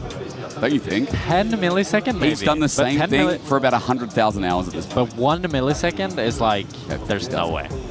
I don't know, bro. I think you doubt Faker. I don't doubt Faker. I'm just saying 1 millisecond is such a small I did amount say of time. 10. I said 10 You did? milliseconds. You said 1 and then you said 10. Yeah, I can't change it because 1 millisecond is stupid. Like. Yeah, 1 millisecond is... But I think, like, for example, if you go from 40 ping to 50 ping, or actually that one is not as well. If you go from 0 ping to 10 ping, probably you would That's be able more to notice egregious than 40 to 50. that. Yeah, because that's a smaller percentage difference, right? Okay, yeah. I get it. Although technically 0 to 10 would be... Do you like stage, like, do you prefer, because I've heard some people prefer a bit of ping, like on stage is land right, so it's 0, so it's perfect timing. Does it feel weird coming from solo queue to I mean, I was always choking like crazy on stage, so... But I'm was not that you or the best ping? person. That was just me. I was just like nervous and bad. We should have had a caster match. You could have... Yeah, I mean, for me, I always felt like my mouse was wrong on stage. I don't know if it was a mental thing or if there was actually something wrong. And you used but the it felt same like mouse from home, right? I used the same mouse as home, but it was just the refresh rate on the monitor. For me, it just felt something always felt off. But I think it was just a mental thing. You know, like Dopa used to have like, he would measure everything with like a ruler. I think some pro players still do that. Really? Yeah. You have to see it. Glory's mouse issue, rather, has fixed itself, so not sure what happened there, but yeah, Glory's all good now. Walks away from the turret. There was no shockwave available before we left you in the pause. Glory does have a CS lead, for what it's worth, 20 CS when he has been bullied a little bit this game. So doing okay versus Faker here, as Draktar is seeing contest from Owner in his own jungle. Yeah, you can see how scared Draktar is. He smites the Gromp, even though it's 100 HP. Has no smite available for the blue buff now. And T1, they look like they want to contest. Carry is level 6. Sonic Wave just used. Taki's going to go in. Hookshot, wallshot, carry at half HP, but it's okay. The Zenith Blades and Solar Flares look for an escape. Pace is there, cutting off the escape route. Kiaya, Chance Corruption, land this time. No protobelt out. The auto attack's enough as well. Gan have numbers advantage, and Pace is left alone to die. And T1 a little bit over-eager on this play. They're not able to match the numbers due to the fact that Doran's TP is still down for a few seconds. So that allows GAM to pick up another kill onto Pace, and Doran gets the plates in return. And there is some big gold to take away. Before, it was Faker who lost his gold, I believe. Owner still, you would assume, is shut down to Sonic Wave. Not going to be hitting. Owner's just going to catch a wave in the meantime as well. Still big jungle CS lead and gold leaders. We look towards top. Shockwave going to be used. That helps get the cannon as well, I believe, at the back end. Quite a few poking shockwaves used by Faker in this game. Yeah. Just trying to chunk Glory down, get some lane pressure. As we watch the replay here, it starts off with T1 wanting to go for this blue buff, and it's just the fact that Doran has no tele while Kiaya has his, it allows them to get a 5 versus 4. Pace tries to protobelt the Varus ultimate once again, not able to get away from the Chains of Corruption, and he ends up falling down. Yes, indeed he does. So, state of the game. Dragon coming up in 2:30, but it's Herald now, the contestant, 10 seconds. Being pushed through mid is Gam. As 3 congregate, see what they do next. Top lane being dealt with Glory. This is a TV flank. Kiaya up against the wall. It's clean from Doran. He doesn't stay to chat. He knows the Varus with uptime is going to win out in the long run. So now that Doran's here with a shield on his head, Chains of Corruption going to be used, but Faker's nowhere near. Kiaya is a free kill. Topside might have to be Gam for the call because bot is now open. Great play by Faker there. TPing behind Kiaya takes him down. And Gam, they want to try to go for the cross-map Herald, but they don't have time. T1 has already moved all the way back up. Or Doran now TPing in. There's no Mega Nava. He's going to be small for a while. He does have a big shield, though. Herald's going to reset after Gam give it up, but bot is going to go with it as well. Faker gets the much-needed gold, while the top push from Glory, he's going to have to TP out of there after finding himself, not the turret, but close to. Goes to mid instead. As T1 are going to start up this Herald. But T1 are controlling every side of the map right now. They make their bot play, Faker gets his deep push, and they still defend the Herald, force Glory to TP away. They're pushing in every single lane, just choking Gam out, making it so incredibly difficult for them to play while getting plates all across the board. I feel like we saw this in the BLG game as well, even though it was a loss. Like, it's this 15-20 minute mark when lanes end and people start roaming. T1 always faster on the play. Their rotations and their resets always better. T1 macro is incredibly good. Yes. I remember back when I was still playing, we studied a lot of Faker VODs to see how he overloaded on side, how well he used his tempo. I think he's one of the smartest players. I mean, pretty self-evident, I'd say, one of the smartest players we have playing this game. So many people talked about him. It's just, we're always just overlapping all the compliments, aren't we? And Doran, he's going into Mega Nava. Owner's coming up, spotted on the ward, hopping forward. Doran happy to take the damage as it threatens out Kiaya. Owner clears the ward and now hovers in fog of war. Tucky coming to roam and match with the Hextech ultimatum now as well. Carrier looking for an angle. Drakthar misses the Sonic Wave. Sped up by the distance from Faker. Glory drops a spear, but Gam have more here for now. Owner, he moved around, and this is because Dragon's up in 5 seconds. It's third drag for T1. Gam need an angle. T1 have full control here. And Taki does have the Sundered Sky, but he still has no boots. So he gets CC'd by Carrier, no Merc Treads. He's not moving anywhere. As T1 decide to pull. Sonic Wave kick. Oh, it's into the wall. Pays. Dodge it out from the Protobelt. Now Drakthar is in the middle of no man's land. This sets up the play in the third Drake, I feel like. Sap Charge going to help out in the mid from what I saw, but Drakthar, as he takes a couple of turret shots, he's dead. It's just a who at this point. Kia going to try and get that wave in to help. Glory's there. I'm wrong, Jack. He's okay. Thanks to Gam getting topside pro. They're going to move out, but they are going to lose this third Drake. Pace's Protobelt this game has had such incredible value. Very true. Dodges out on the insect there. We've seen him dodge the Chains of Corruption, and it just allows him to play so much more forward because he doesn't have to worry about all these threats. As now Artemis in trouble. Decent assist. Grounded. Petrifying Gaze. Pays on the Casio. Absolutely venomous. I don't know what Artemis was thinking there. He wanted to go bot lane to try to farm. I mean, going into the jungle at this point when your team is all basing. And when they were just topside as a four-man group getting deep vision as well, right? Yeah, big mistake by Artemis there. That leads into Herald on mid lane. And a lot of damage onto that mid tower that Ziggs so desperately wants to protect. Carrier's going to spot out that Drakthar is on these wolves. Gets deep vision around this topside now to cover for Faker's entrance towards this outer turret. Mid almost dropping. One more plate and a bit left remaining. And gold for T1 only 2,000, but a very dangerous game right now for Gam as they face Salt Point in 4 minutes as Baron comes up so that one more mistake will slice the head off of this series. Yeah, there's two big dangers for Gam right now. First of all is the team comp gap. Yeah. T1 has such an easy time engaging. You have the Vi ult, you have the Leon ult. While for Gam, it's a lot harder to pull off. You need a great scatter the weak, you need Taki to be able to find someone, Drakthar to find an insect, or Kiaya to be able to find a great Chains of Corruption or make a play on side lane. And then you're also staring down a soul point for T1.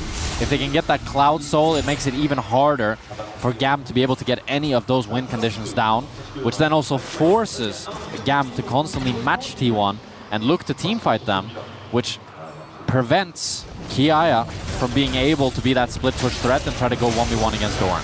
Trying to get his own blue buff. Gam found out. Solar Flare's going to get Draktar as well. Onan cease and desist on Artemis. He'll find himself on the turret with the Hextech Minefield. Will only just help a bit. Onan's still tanking out the Vault Breaker, tagging the end of Draktar. They need a Sonic Wave to connect. Draktar with a Q. Enough energy to find so as a bouncing bomb does a bit of damage, but it's not enough. T1 get the hell out of dodge after trying to be a nuisance in that blue side jungle again. And Owner is a magician. Getting out of the tower there. He was so deep after Draktar kicked him deeper in, but he was able to get out with how tanky he is. He's so strong. 2 items completed already. Allows him to survive so many tower shots and then get out, only burning the flash. Owner with the extra health, his Black Cleaver. That's really helped to probably save the day, that second item already. He's going to back now, and he's on a longsword only. I thought we would have a little bit more, but I guess Black Cleaver was only just completed. And speaking of 2 items really for everyone in T1 outside of Doran are going to be standing there. And Baron now up 2 minutes till that Dragon Soul for them. And Gam struggling relentlessly to try and defend and clear their own side of the jungle. 2 minutes to this Cloud Dragon. That's what T1 are waiting for. No real Nash threat. I do say that, but T1 do have a tendency to just randomly rush the Nash. They do have a lot of damage. They have a Cassiopeia. They have a Cassiopeia. Yep. Even Gnar as well does quite a bit. Vi as well. So they can look towards the Nash. And they are pinging it. I think they might just start it, Jake. Now, you know what, Jack? Your timing could not be better. Draktar is on the bottom side of the map. I don't know if he's spotted out, but if he pops out of that bush, Doran will have enough information. And they will go. Taki, it's going to be a blind Vault Breaker if it's anything. But Owner's going to walk away. Carrier with him as well. The CC duo just take a step back. I mean, T1 have an incredibly... Oh, Taki. And Taki has a what? Nothing yet. Half HP. Bursted out. Big top push. So pressure's still there, but we hold for now and resets need to come through because a minute till Drake. Yeah. Really easy for T1 to just play for this Dragon. They now have full topside control, which also then allows them to pressure both the Nash and the Drake at the same time. So if Gam go too deep for Drake control here, T1 can say, oh, we don't care. That's just a Cloud Dragon for you guys. And then we go Nash ourselves. But it's so difficult for Gam to try to face check here. They're putting 5 people on mid, but both Taki and Draktar are not tanky enough to survive the initial engage from T1. Again. Vault Breaker into Taki. He flashes instead. Hexacoddleman and wants to take play on his own merits. Mega Inferno Bomb's not bad, but they're tanky enough. Onan taking a while to dive versus 5 members while Solar Flare sets up for T1's retribution. Into the wall presents a Mega Gnar. Pays will find the kill. The flash forward, the shockwave. Glory now caught underneath as Taki tries to re-engage, but T1 have done the job. Yes, it's messy, but more members stand on the red side. A great fight for T1. Faker got a little bit too hyphy there, flashing forward under tower, but they should be able to back off, have Faker TP back in, and play for this Dragon. The only thing is Owner being down means no smite for T1, so they need to either zone Draktar off or just wait for Owner to respawn. 5 seconds, it's going to be a slow start. T1 trying to flinch or at least make Gam flinch in the process, but they're not walking down, they're not checking. And now spotted on the top side Cams. An easy soul here for T1 as Pays is just waiting. Draktar is trying to clear topside, but Owner, instead of going for the smite, says, you know what, I'm going to stop this guy. No business being here. Taki going to run into Pays. Scatterweek from Glory, not too bad. Sonic Wave connects. Petrifying Gaze not used. Instead, it came through as his dying breath as Cam looking for the fight instead. It's Owner taking the blast code while Carrier runs upwards. The exhaust helping out a milestone here as Carrier trying to survive, but up to his limits. Kiaya needs an auto, and he'll find that single-handedly. Walking away from the turret, at least for the cost of soul. It's an explosive fight for Gam. But T1 try to go for 2 plays at the same time. They lose 2 members. And Gam, they need to convert this into a Nash if it's going to be a game-saving play. Because if you're losing the soul and you're only getting 2, it's not good enough. But they want to keep fighting. They're TPing behind with Glory. But T1 are too fast with the Cloud Soul. You need to go for this Baron Nasher. And we'll see if Owner can be able to try to get a steal or get into the pit. I mean, pings are going down. Owner and Faker are walking very quickly towards that bottom side of the map. Glory going to scatter the weak. Faker with the low mana bar to take note of as Gam trying to be resilient around this Baron. Keep T1 from stepping in. Doran with the Mega Gnar bar is building up ever so slowly. Hextech Minefield as well at 5k. Going Mega Gnar soon. Gam maybe bitten off more than they can chew. Center plate after the Soul Flare and the Shockwave. Draktar dead. A wall again. It's easy as that for Doran as Artemis gets stunned up in the process. And Owner going forward without a bit of damage to his name. Glory scatters one, but not the other as Owner cares not for your turrets. A double double back in his pocket, and Baron and T1 will not be defeated. And Gam knew that they needed to go for the Nash. It was their only play, but T1 are inevitable. They take down 4, they will take down the Nash, and now with Baron Nashor, with Soul, it is looking dire for Gam as we watch Doran here with a huge Mega Gnar, jumps to pivot the Shockwave, gets it onto 3, hits the rock, throws a little house, he's doing everything. I'm just watching Paze on the rearview mirror where Paze is following up. I think accidentally pressed Sonya's. And his petrifying gaze was good as well. But it's just antics here. T1 using that jungle lead so well. Paze is clawing through the enemy composition. And Jack, 4.5k gold lead, Baron now acquired. It does feel like all the resistance from Gam has, unfortunately, led to T1 being in the driver's seat. Yeah. It's trying to find a silver lining here for Gam. Gaia looked good. I think at this point, to be fair, Gam are thinking about game 2 just as much as we are. Yeah, I mean, to be fair, mid was a bit of a slog. Yeah. You know, and it wasn't like the game was over until that fight. Now, very different beast as Own is just safeguarding the mid push and top push alike. Bot is going to be run through by Kiaya, but Doran is now in the base.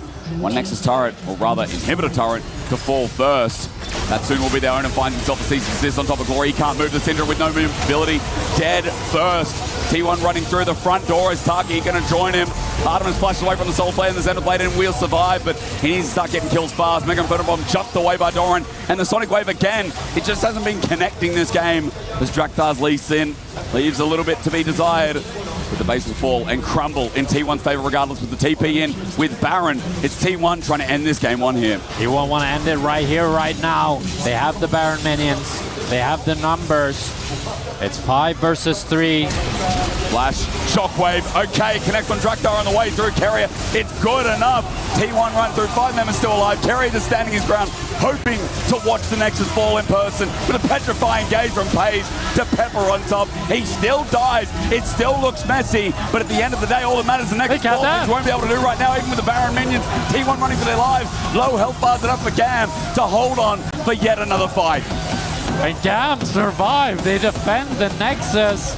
Although Faker has TP, they're going for round 3. They are. They've got another minion wave soon to be there. I don't know if it's going to matter at all. Draktar runs on in. Carry with low health bar with his Xana's Blade. The Scatter the Weak, not bad, unleashing power.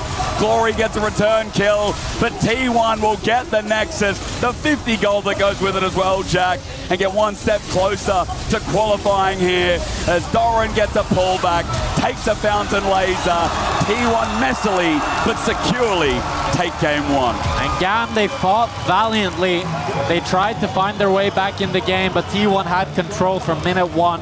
They stacked up the Dragons, they got the Soul, they got the Nash, and they finished in clean, pretty clean. Clean enough. I think it was messy because of the comp, but also messy but convincing, I would say. I like that. And I think overall, I mean, you can be happy that Doran had a much better performance to what we've kind of been saying so far. This play especially, Jack, was a big moment for Doran, but the setup from T1, as always, came together. Yeah, I think Doran got solo killed, which was his biggest mistake, but after that he recovered well. It's a hard game. He didn't fall behind anymore. He was able to have some good team fights for T1 to secure them the victory. Well, one step away from qualifying and knocking Gam out. MCOY was one thing in a BO1, but T1 something else as they find their victory in game 1. Thank you very much. Hysteric says, yes, it is T1 getting game 1 under their belts against GAM Esports. GAM time was there for a little bit, and it stuck around for much longer than what a lot of people thought. But ultimately, they fall in 27 minutes in a fast little sharp, look at that gold graph, a sharp little dip there. I mean, we asked for GAM to play a little bit more aggro, to keep basically the theme that we've known them and push T1 to their limit.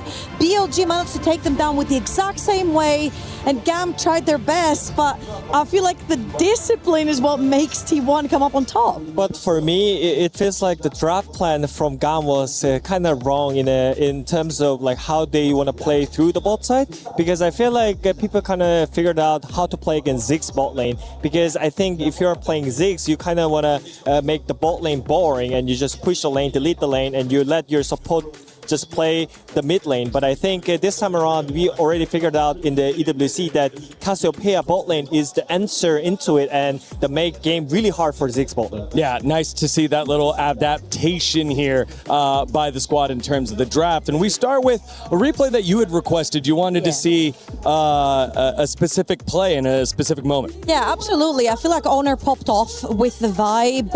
It was a very great deal from Drakthar on what he did on his listen. So if we can play the replay right here, thank you so much, production. You see Drakthar has actually cleared, as we play this one, he's cleared his bot side jungle heading towards the top side. What we don't see right here is that he has an extra longsword in his inventory, and Owner hasn't actually backed.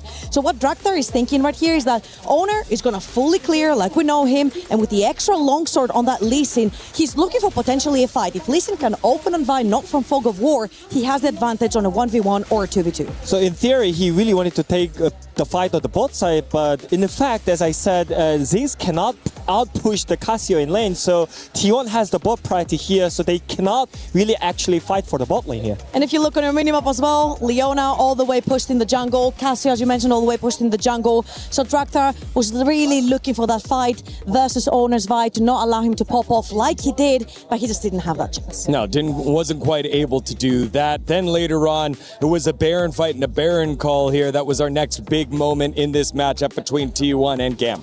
Oh man. I mean, it was just didn't work out that well because the Nashor was slow initially, and also T1 were ready for the fight, and that was insane chain CC from Faker, Shockwave, and the follow-up from Owner, it just clean up. What are the chances that GAM loses to T1 the same way in the best of one and here in the best of three game one? It was that Baron into the team fight and in the game. Fantastic point there. And we take a look at the thing you were talking about earlier here with Did. It is Cassiopeia having a huge presence at EWC. We knew mages were going to be showing up in the bot lane, but now 5-3 so far in the tournament. And maybe the win rate doesn't look that great, but I feel like Cassiopeia gives a lot of space in the draft as well, because it can flex on the mid lane and the bot lane as well. And I think nowadays the players really wants to take a fight no matter what, even though you are like less number. It doesn't matter, just take the fight, take the risk. And I think the Cassiopeia is the pick that you wanted for that one, because I think whenever she's on the Rift, it doesn't matter how much you have, it just gives a lot of like power spike for the team. So I feel like Cassiopeia is being really high rate and the valuable pick for EWC here. Yeah, her blind pick power is incredible. And also T1 pulled the 2-in-1. Two A-tier mid laners out in game one. One was played bot lane, one mid lane, but Cassio and Orianna no longer in the pool. Yeah, definitely not. It did stunt Glory in the mid lane. He was part of that success that GAM had earlier. I think a player under a lot of fire who had a nice play there after bouncing back from the solo kill was Doran. Found the big play there in the team fight.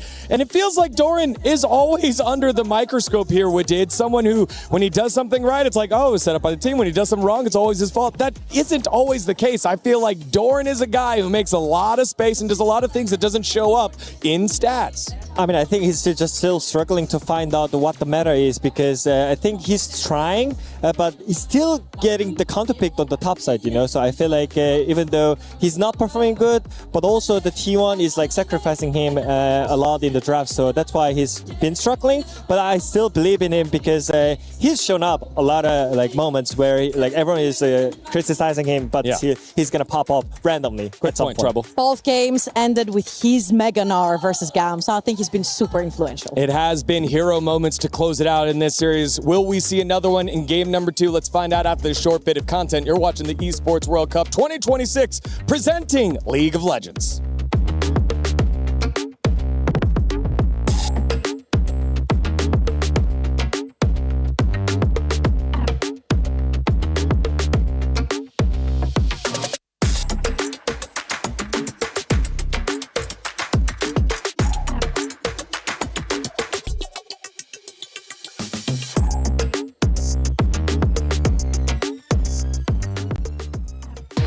We were there for every click, every clutch, every respawn. We were there for the years of grind, and we're here. Now, the proud founding partner of EWC, powering the biggest event in gaming, shoulder to shoulder with the world's best, making history. Greatness deserves a stage. Lenovo Legion, reach your impossible.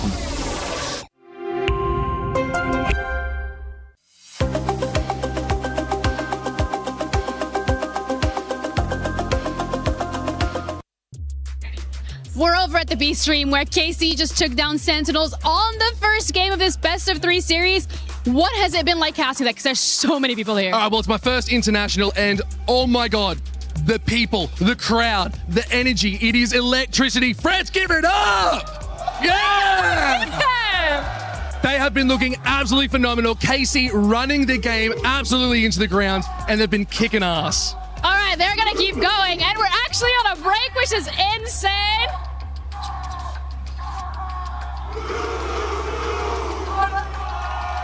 All right, that's it from us. Back to you guys.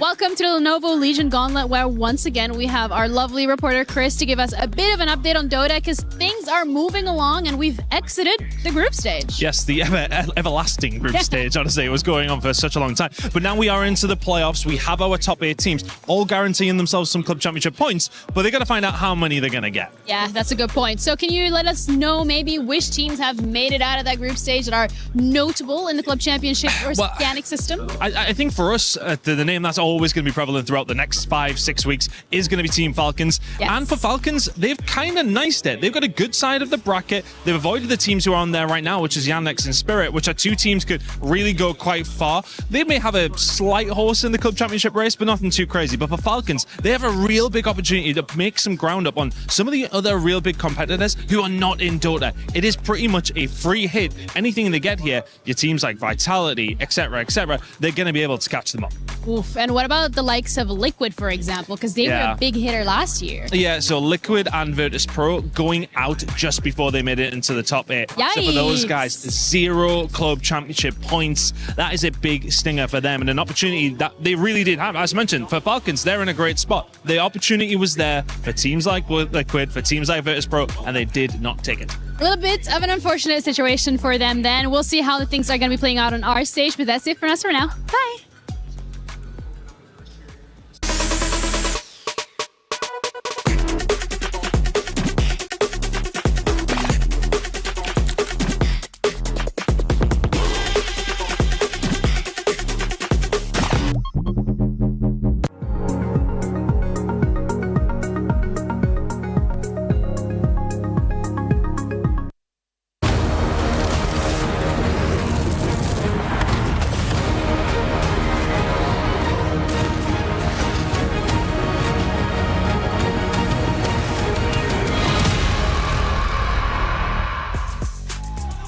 T1 victorious in game 1, but it is a best of 3. GAM underdogs, but not out just yet. Elimination match where the winner goes to qualify into our elimination bracket, and then the loser goes home. GAM are 1 step away from being said loser, but it's an organization they're always full of surprises here, Jack, as Group C is about to finish. Yeah, I think GAM's draft was too difficult to pull off. Camille plus Lee Sin, we saw G2 try it out as well. It's just very little frontline, very little real CC. Like, you have the tiny knockback from the Camille E and the lockdown on the Camille ultimate, but it's not something like a Nautilus, like a Leona, like a Rakan. And I think it's just too difficult for these teams that are not able to transition cleanly from the early game into the mid game. And even in this game 1 between T1 and GAM here, we didn't even see real much value in the early game from the Camille pick. They tried to do a little cheese onto Faker. He got his flash, but the later on skirmish didn't play out in their favor due to Pace's move, which is an indirect consequence of the fact that Taki chose to sacrifice bot lane, giving Pace and Keria full control of that lane. So a domino effect, really, what you're selling to us. And I think as well, you know, for that fight. As soon as Faker, by about 5 or 7 seconds, even without his flash, kind of knew it was doomed here for Gam. A couple of fights where their comeback was possible, but I think realistically, that first fight at level 3, at level 4, really stipulated the game from there. T1, I didn't hear sides, Jack. I didn't see sides, but they chose red side last time. They got first pick. I will have a look.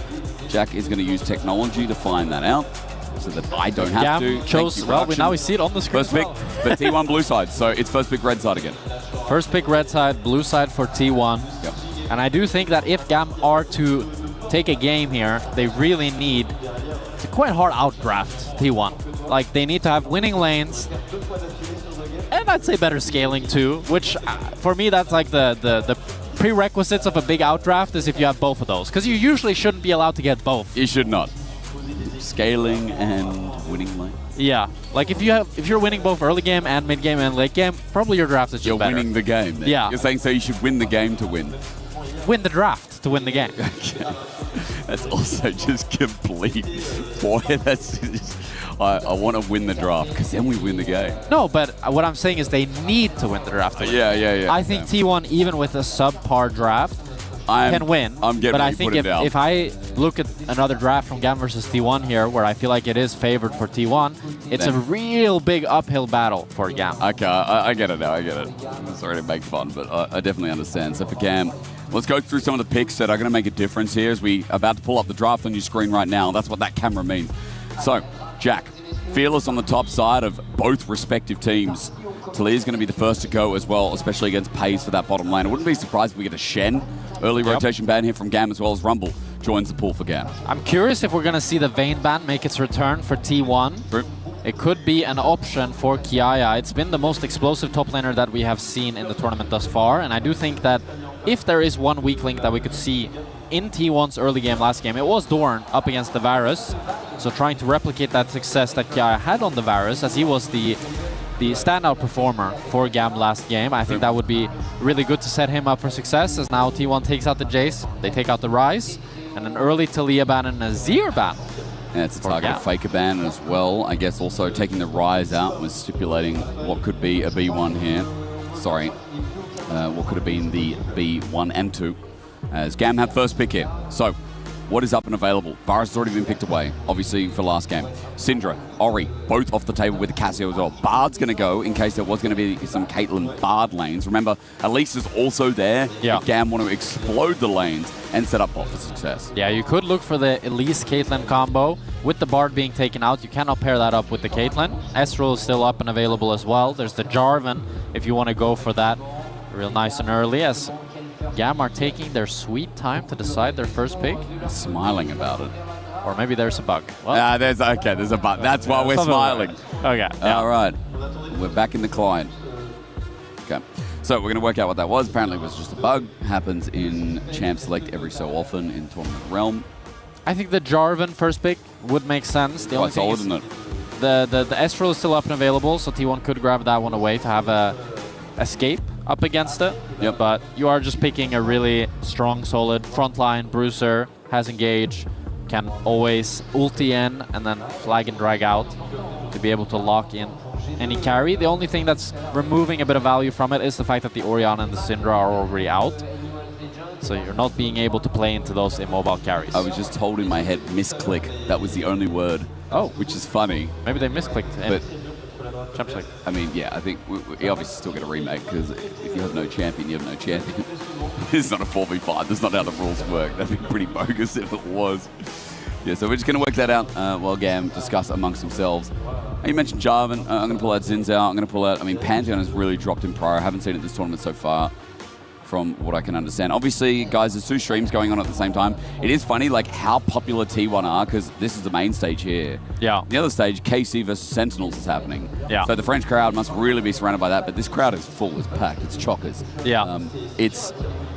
I mean, it's especially crazy because we are in Paris. Yes. You know, like, this is KC's home. This is KC's home, you know? This is where all the KC fans like come, French, but still... there are so many French T1 fans. There's so many French T1 fans, and also so many dedicated T1 fans that are willing to fly all the way over here. Oh, yeah. And celebrate T1. And for good reason. I mean, it's the the greatest organization in League of Legends history. Of all time. All time. Yes, it is. That's the tagline from what MSI? Make them believe. Was that our recent MSI? No, it was that's last an older. year. Or the year before. I think last year was Defy, no? Oh, then the year before? Make them believe, yeah. Make them maybe. believe, and then bring home the glory. That is an older one. Oh, is that older? Yeah. I don't remember what last year was. It's like, there's some cool taglines, but there are a lot of taglines. We have had a lot of LoL esports over the past 16 years. That is true. It keeps on going. Jack, I'm going to pull up the picks. Not the picks that we've seen, because obviously they haven't happened yet. I'm going to pick up the picks that we have not actually had a chance to talk about. And Nefiri we pulled out. Lee Sin's already been picked.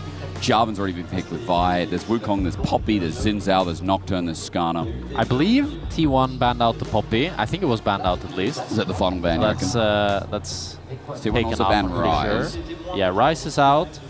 There's not a whole lot of mid laners, high priority mid I laners guess up. we could have like more Akali, Galio, Victor matchups. The Anivia kind of flexes around there. We've already had an Anivia bot. So I think flex picks right now, again, we've done that full curveball where maybe 2.5 years ago, flexes were dominating. I'm just throwing a number out because it comes around every 2 years. I think flex picks are a breath of fresh air for drafting in League. It makes it a lot more fun to both you can experiment more, and also when you're watching the draft, you're kind of always on the edge of your seat, not really knowing where any of the picks are going. Are you upset by Mage's bot? Are you complaining? I think some mages are unfair. I think Mel, I hate Mel. I think Mel as a champion sucks. I think Mel is really annoying. I think Syndra is really annoying because her Scatter of the Week is so difficult to play around. I think Siggs, for example, I don't mind playing against Siggs. I feel like if you play against Siggs, you just get to free scale, and then if I play the team fights better, I can carry. There's ways to abuse him, like, hard range CC. Yeah, I mean, it's hard to get onto. It's more complicated, right? Yeah. Yeah, but I understand. I'm sympathetic to my fellow ADC friends that hate the mages, but I feel like for me, it's kind of like a Cry Wolf situation. I feel like ADC players are always complaining about mages, even when they aren't good. And then we'll come back around and be 80 carries only, and then we'll start crying about Varus again. Yeah. Cry about an 80 carry. Although, to be fair, Varus has been meta for, since the dawn of time. I mean, he has, but he goes through waves of, oh my god, lethality, Varus is so broken. Wait, on him, Varus is the best champion in the game, Yeah. But I wouldn't mind if we didn't see Varus for, let me ask you, are 80 carries the biggest whingers? As an 80 carry pro player yourself, are you the biggest whinger? What is that, whining? Yeah, whining. Do you think 80 carries whine the most? Maybe, yeah. Maybe. Yeah, maybe. I mean... Because top laners don't talk to anyone, right? Junglers, they've got music on. The thing is, I think junglers are. Junglers are the biggest whingers. Because junglers face the most trauma. They get flamed every game. That's so true, They get flamed every game, no matter what. So they just, unleash it and get so upset. Okay, all right. Well... If I could talk to I'm not sure who speaks English in the crowd. I was going to talk around and just get some AoEs. You're going to talk to random people in the crowd? Yeah, why not? I think mid laners are just so cooperative with the team. Oh, you were going to ask them who's the most toxic. Who do you think? You were a top laner. I don't think top laners complain. I think we're Chads. I think supports are the nicest. Supports are definitely the nicest. They have to clean up everyone's messes. Yeah. Mid laners are usually... For me, mid laners are usually... They think they're the center of attention or what? Because their lane literally is. I think they're usually fine. Yeah. I think mid laners are usually fine. I think top jungle and ADC are the most complaining. Right. We are apparently setting up an interview in the crowd. I am watching some guy on his handheld play a different game right now. He's stopped waiting for this pause. Again, we're trying to fix pick ban. If you're just tuning in, there was an issue. And I'm just seeing what everyone in the crowd is kind of doing. This guy's got he's got Twitch open on his phone. What are you watching in the meantime? I'm talking to you. What are you watching? He tells me. Which one? The B stream. He's watching the Casey at the same time. See, that's tech. He's watching on his phone at the same time, so he doesn't miss a stream. Are Casey winning? I hope. Are they winning? No, he's gone. He's gone. I hope Casey's winning. Sorry, guys. We don't have a third mic. We have a third headset, but I cannot vet the people yet. It's been a disappointing... What? Tournament for EU thus far. Oh. I mean, Casey won game 1, and then winning game 2. Yeah, but in general, What do you mean? Disappointing tournament for NA. Yeah, but it can also be disappointing for EU. Fury is gone. We lost to AGAL. G2 just lost. MKOI lost to GAM. What? We're going to win because Lou is standing in the crowd, Jack, quickly before we come back to rambling. Yes, thank you guys. Tech pause, vous connaissez la petite pause tech, on rompiche. Mais du coup, j'ai l'honneur d'être avec deux fans de T1 et vous allez avoir une bonne surprise. I'm with two T1 fans, Yumin and Dongbin, here with me. Et la première question que je vais te poser, elle va être en français parce que tu parles français. Est-ce qu'on peut applaudir, s'il vous plaît? Ma chère Youngmin, tu es en France, tu es coréenne, tu parles parfaitement français, tu soutiens T1. Est-ce que tu peux m'expliquer un petit peu tout ça, comment ça se fait et est-ce que tu es contente d'être ici? Parce qu'en fait, je suis étudiant à Paris et alors je travaille en guide touristique et puis en fait, je suis fan de Faker et alors en fait, depuis 2016 et alors je suis toujours le fan de Faker. Une fan de Faker, I'm a big fan of Faker. I moved to France in 2018 and I've been a touristic guide here in France and I'm sure that you do a lovely guide, of course. Here we go, back in English. I want to ask you, of course, who's your favorite player, but you can't say Faker. You can say Faker and someone else because I want to, learn a little bit more about the other players, of course. Yeah, so honestly, I'm also a big fan of Faker, but today I want to support Doran. I think that's a good answer. Évidemment, je suis un grand fan de Faker, mais aujourd'hui, j'ai envie d'apporter du soutien à Doran et je pense qu'il en aura besoin. Thank you very much. Merci, Kamsahamnida. Thank you for joining me and hopefully we get back to the game very soon. See you there. Thank you very much, Lou. And I was going to say the one Doran fan, but everyone else cheered. So there's a lot of love for Doran. Bro, Doran has a lot of... He does. He's a very... He's a cute... He's a bit of a rat, and it's good. That's a positive thing, and it's a compliment. It's not a compliment to call someone a rat. It is. You can't just say... You called the LCK guys degenerates, but then that's a positive thing. Then you said it in a good way. You can't just say something that's not a good thing and say it in a good way. He's literally got an emote. Dorat is an emote, and he is... He doesn't have that emote. He didn't make that. No, but it looks good. Okay? Now, Doran has copped a lot. And you know what? He's a bit of a rat because sometimes he has insane games. And sometimes he has absolute stinkers. Yeah. And you know who else was a rat? The Shy. Okay. He was a rat. You're comparing Doran to the Shy right now? Is that what you're doing? Why would I not? I think... Okay. What about Nuggery? As ladies and gentlemen, I've been told, no, I still have my job, but other stream, B stream right now, we might have a look at KC versus Sentinels in the meantime. Ooh, I want to do that. We can, I know the other guys are casting it on the stream. I guess we can cast it if we don't have the audio, or we can listen in, depending on what version we get, while they try and get in pick and ban for GAM versus T1. Small delay. As soon as we get the thumbs up, we'll let you know, and we'll switch back to this pick ban because this stream will be focused on T1 versus GAM. But Sentinels versus KC, wouldn't mind it. Yeah, that guy probably doesn't need to be on his phone. He can just hover over my shoulder. And we'll see. If we bring it up on your screen, we will see. But for now... Now we're looking at Owner. We're looking at Owner. Owner. You know I got a picture with Faker? Did you? I got a picture. That's probably a highlight of my week, month, maybe year. Nah, year's too far. Month. Definitely, I'm still happy about it. Like, when I think about it, it makes me smile. I'm still happy about it. Of course you are. Yeah. He's a nice guy. You know what? Every time, without fail, if at international events, whether it's going into an elevator, passing, always bows, always small smile, always so respectful. That's what, I love. And by the way, don't worry. KC I think KC right now are probably close to 2-0ing NA because we are the better region, while Jack, there's no NA representative here. They can't defend themselves. We're about to go to pick ban. You don't have to listen to Ramble anymore. And we can take you into T1 versus GAM Game 2. Not sure specifically why pick ban was so bugged, but probably a lot of refreshers involved. Yeah. It's happening now. I mean, the League client isn't exactly known to be the most stable. New client next year. New client next year. New client next year. New client, new me. New client means amazing time in the League of Legends world. Because no, we're not gonna go down that road. I like my job. I was just gonna set us up for failure. I don't like the client. Oh, Jack. I just didn't want to take you there. I don't want your first cast of T1 to be your only one. So far it's looking like it, Jake. No. Yeah, sorry about that. By calling Doran a rat. We're waiting for this big ban to go up, complaining about the client. Is there anything else you want to get off your chest before we go into this big ban? Because I've been baited. It's not here yet. It's not here yet. I think that T1 is a good team. That's good. Woo! Very good. Well done. Well said. We talked about junglers before. We talked a lot about the Neferi, the Jarvan, the Wukong, the Poppy.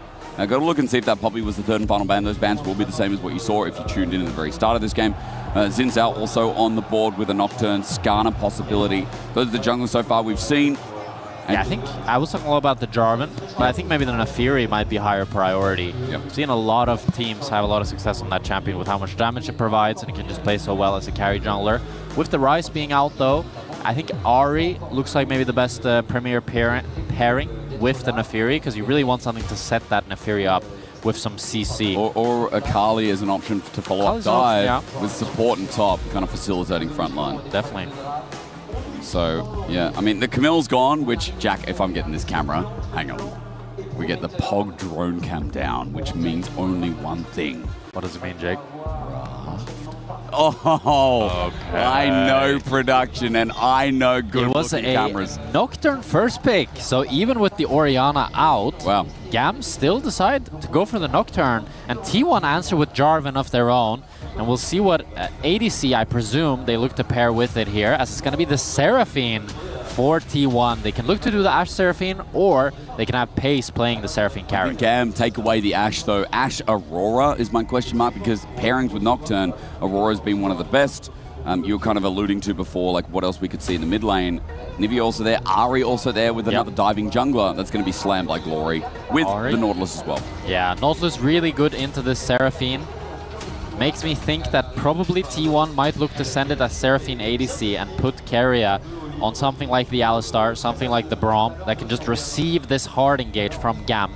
Because if you look in the Ashe here, you're playing Ashe Seraphine, 2 immobile carries into Nocturne, Ahri, Nautilus. Incredibly dangerous ultimates from the side of GAM that can gap close and get onto you super, super easily. So I do think that Pace is going to be the one taking the Seraphine here. Well said. Seraphine, Braum have been options in the past, but that's me speaking about Vitality. Jack probably wrong with me to do so. Is it's going to be Faker, Silas most likely. Still technically a flex, I guess. I mean, into top in this current meta. No, I would say Probably 99% this Silas is going to Faker. It's quite an easy matchup into the Ahri. You are getting pushed in a little bit, but you can start to trade, you can start to threaten. And once you get that level 6, the Ahri ult is fantastic, the Nocturne ult as well, even the Nautilus ult. A lot of good options for Faker here. This now allows T1 to put 2 bans into either the ADC for GAM, if they want to take out something like the Kai'Sa for more follow-up, or they could choose to ban for Dorn. I saw that timer go to 0, scared me that the client did something mischievous again, but Mel's going to be taken away, so Jack doesn't have to complain about that one for this game. But with Vayne gone as well, maybe we are just going to get Kiaya on a tank top. Sion comes to mind, Cassante comes to mind. Those are some of the few right now that are up and available. And Bessa is still up and available for GAM. I think that would be by far their best pick if they could get it. Yep. Otherwise, I do think we're probably looking at just a tank for Kiaya. Maybe the Cassante would make sense for him. As T1 decide to ban out the Olaf, they might be looking for the Ambessa themselves. Yeah. I think both teams really like the Ambessa here. We'll see what GAM decide to ban out last. Because Jace is gone, that was what the Olaf would suspect, but with a lot of top laners now banned away, I do like that we are going on that Ambessa angle. Will it be banned by GAM? Remember, next pick out of this ban phase will be T1 on the blue side. Ashe is going to go. They're thinking maybe still the possibility, even with this comp. You think it's a waste of ban? I think it's a bit of a waste of ban. I think T1 would not look for it. It's going to be the Renekton pick for Dorn, so a really strong blind pick here. And we'll have to see what GAM answers. Does Kiaya feel confident playing Kennen? I mean, is there too much AP damage? I think Shen I really like for GAM. Pairing up with the Nocturne, you can ulti in with him. It's a decent matchup into the Renekton because you can dodge out on the stun. Yep. It is going to be losing, but we'll have to see. It looks like he might go for the... Oh, my voice. Zihan? Okay, what a shame. But regardless, Zihan's still going to get locked in. I think the biggest question you now have to ask is, how do you complement this? Because we're building a bit of dive. Just had the worst voice crack of all time. That's We'll okay. see what Taki here growing locks in. I think... What? I did not expect that. I thought he would go Kai'Sa for sure, as it would make a ton of sense, but they decided to go for the Lucian, even though he doesn't have the Milio. What do you want here as a support? I think it's either Alistar or Braum for Keria, 99%. Anything else I would be very surprised by, unless Keria has something crazy cooked up. You just want something that can receive this engage. and Peel for the T1 carries. Okay, well, 3 seconds and it's locked. So engage, Peel, and as you said, Jack, well spotted, it's going to be Pays on that Seraphine bot so that the Ashe didn't get to not play the game in game 2. Makes a lot of sense. Carrier deciding to go for the Alistar over the Braum as well because you're pairing up with the Mage, so you're not going to be able to proc that Braum passive too easily. So I do like this from T1. You have a really strong front line here. You have the Seraphine healing and shielding to keep things going, and Faker as well is going to be able to do quite a bit if the fight goes longer. While GAM have a bit of a different strategy. They really want to blow you up as soon as the fight starts. Lucian, all about that burst. Ahri, the same.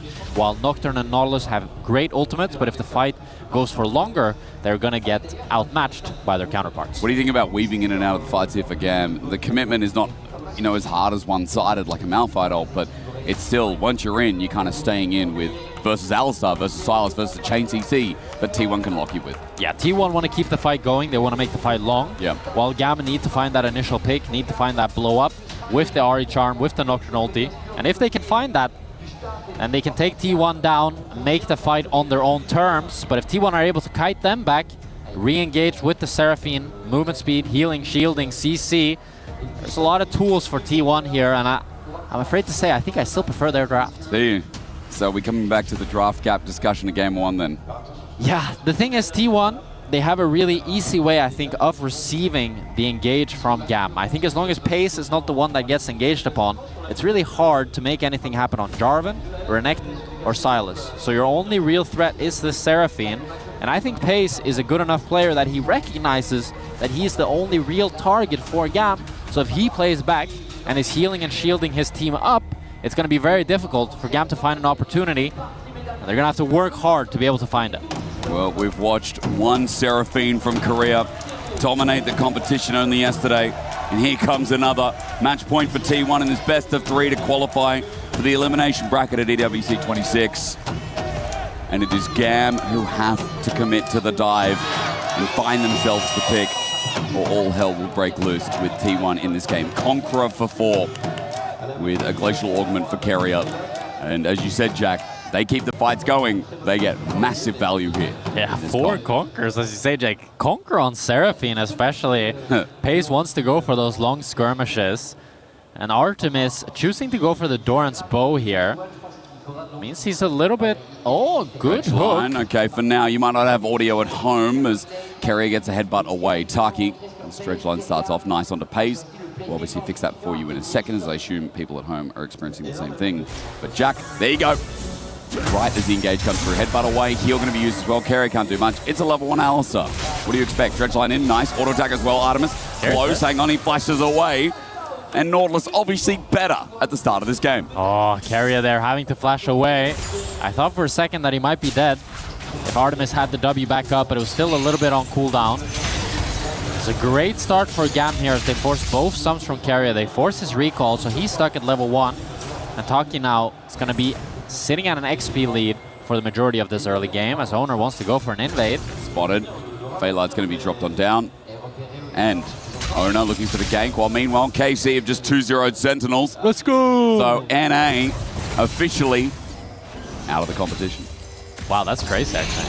Oh. Chains connect, flag and drag. Glory going to flash away. Faker takes the ignite and flashes himself. Chains going to land as well. Glory close to finding the kill. Faker not dead though. And the turret meanwhile Taki in a bit of trouble, but look better here for Artemis as Carrier has no flash. A dredge line already used and will not be reused here from Taki in the 2v2. And the shield from Pace there was so clutch. You could see how Artemis was posturing that he wanted to flash forward. Dredge line, Pace gets him under turret. Oh, Taki no! An auto attack and down he drops. Pace stands in his face. Another turret shot. Pace already used his flash, but he gets the range. GAM have just been schooled in the 2v2. And how does T1 do it? As Seraphine Alistar, they find a double kill off of GAM's mistakes, and they are snowballing this early game. Oh man, and top might be another bridge that GAM cannot cross. Doran gets a bit of cleave here with a Culver Meek, or rather Ruthless Predator about to come up. Wait for that. Kiaya running for his life. Owner gets an auto attack down for the slow flag. Drag going to find him. Matches a flash. And T1, the star points cannot be greater. There's that Ruthless Predator, and Doran gets the kill across the map. It burns for Gam. And T1, they're making plays across the board here. Gam want to try to match and dive pace. And Kerry is going to try to run here as fast as he can. Gam is on a timer. It all comes down to this. Pace does not have flash. He has nothing available. Gets launched under turret as well. Dredgeline out as well. Good dive from Taki. And a shutdown over to Drakthar. It's a mistake from Keria there. He over roams on mid lane. He's not in time for the wave crash to defend Pace. So Pace ends up dying. No teleport, so he's going to lose a lot of minions as we watch this back. It starts with Taki flashing, trying to get onto Pace. But he doesn't get the hook. Pace flashes it well. And then Lucian takes the tower shot, and then Pace lands the Eve with the minion. Beat drop at max range. I have to say, Pace's monitor is very bright, Jack. True. Brightness was at max as Gam. Yeah, TK a little bit upset by that one. Laughing it off as he has to, as Faker might be found out, but he gets saved out by Carrier. Pulverized trample, and the heal from the King Slayer. The King will not be slayed as Faker finds himself the kill in retribution. Mid lane will not get anything. It's Glory who wants that Orb of Deception, but Faker is too far. Great play by T1 there. Faker gets the W off. So damn close, but Gam are not able to take him down. Doran able to continue pushing in this top lane, getting plates for himself. And the one lane that Gam had last game has evaporated. There's no winning lanes anymore for Gam. They need to use Drakthar, get him level 6, and try to play around that Nocturne ultimate to get it back into this game. But Artemis is 2 levels down. Yeah. It's about to hit level 4, but not the start you wanted, especially considering the fact that you're playing Lucian. I mean, yeah, it's all about the lane. It's all about that first item spike. How quickly do you get there? The answer to this game is going to be very different. It's a threat of return from Kia. You're not going to land. Doran has Dominus available and is dominating the lane with it as well. He got the kill earlier, and he went straight for the heal cut. Jack, that's an 800 gold spend here from Doran that's going to pay dividends against Kiaya. Yeah, he wants to continue snowballing this lane. He's also up quite a bit of XP across the board for T1 here. Only person with an XP lead is Drakthar on Gam as Keria face checks. And got pulverized. Keria looking for the trample, gets Dredgeline in, 2-mag flag, and Drag. Ona goes in deep though versus 3 now as Artemis looks for Keria. Maybe taking him out was the wrong move though, as Ona got to separate the pack. I think Artemis made a crucial, game-breaking, EWC loss-making mistake. I mean, Artemis, he had the right idea. He wanted to continue fighting, but he overcommitted on Keria, flash forward, and Faker had the move. Glory was not able to match, so it's a numbers advantage for T1. Artemis now falling even further behind. Level 6 on Pace, still level 4 on this Lucian. So difficult for him. Now, maybe not as disastrous as it once was. Death Dodge going to be used by Faker. He stole that charm dodge as well. He gets the change on top of Glory. Keria coming in to help out, but Glory still had that ult. He doesn't pull that off. Great chunk by Faker there. As we watch this replay of the fight, I mean, Keria face checks a little bit early, so he gets really chunked, and that's what baits Artemis to continue going forward here. He dashes forward, and he thinks he can take down Keria, but Keria holds the heal, so Artemis is then forced to flash. Faker's wrapped around, Glory's not there, and they get a free kill onto Artemis. Faker gets a kill. Big for the silence. Maybe not as devastating as it once thought, Jack. Obviously, the wave was held by Taki, as we saw at the end of that play. So he does get some CS, hasn't fallen as much behind as I thought he would. But as Gam try to put the pace on, they're looking towards the top side. Kerry's moving up. Taki's going to join in with Drakthar. Paranoia is up. So in range is this Nocturne as Kerry sits on a ward.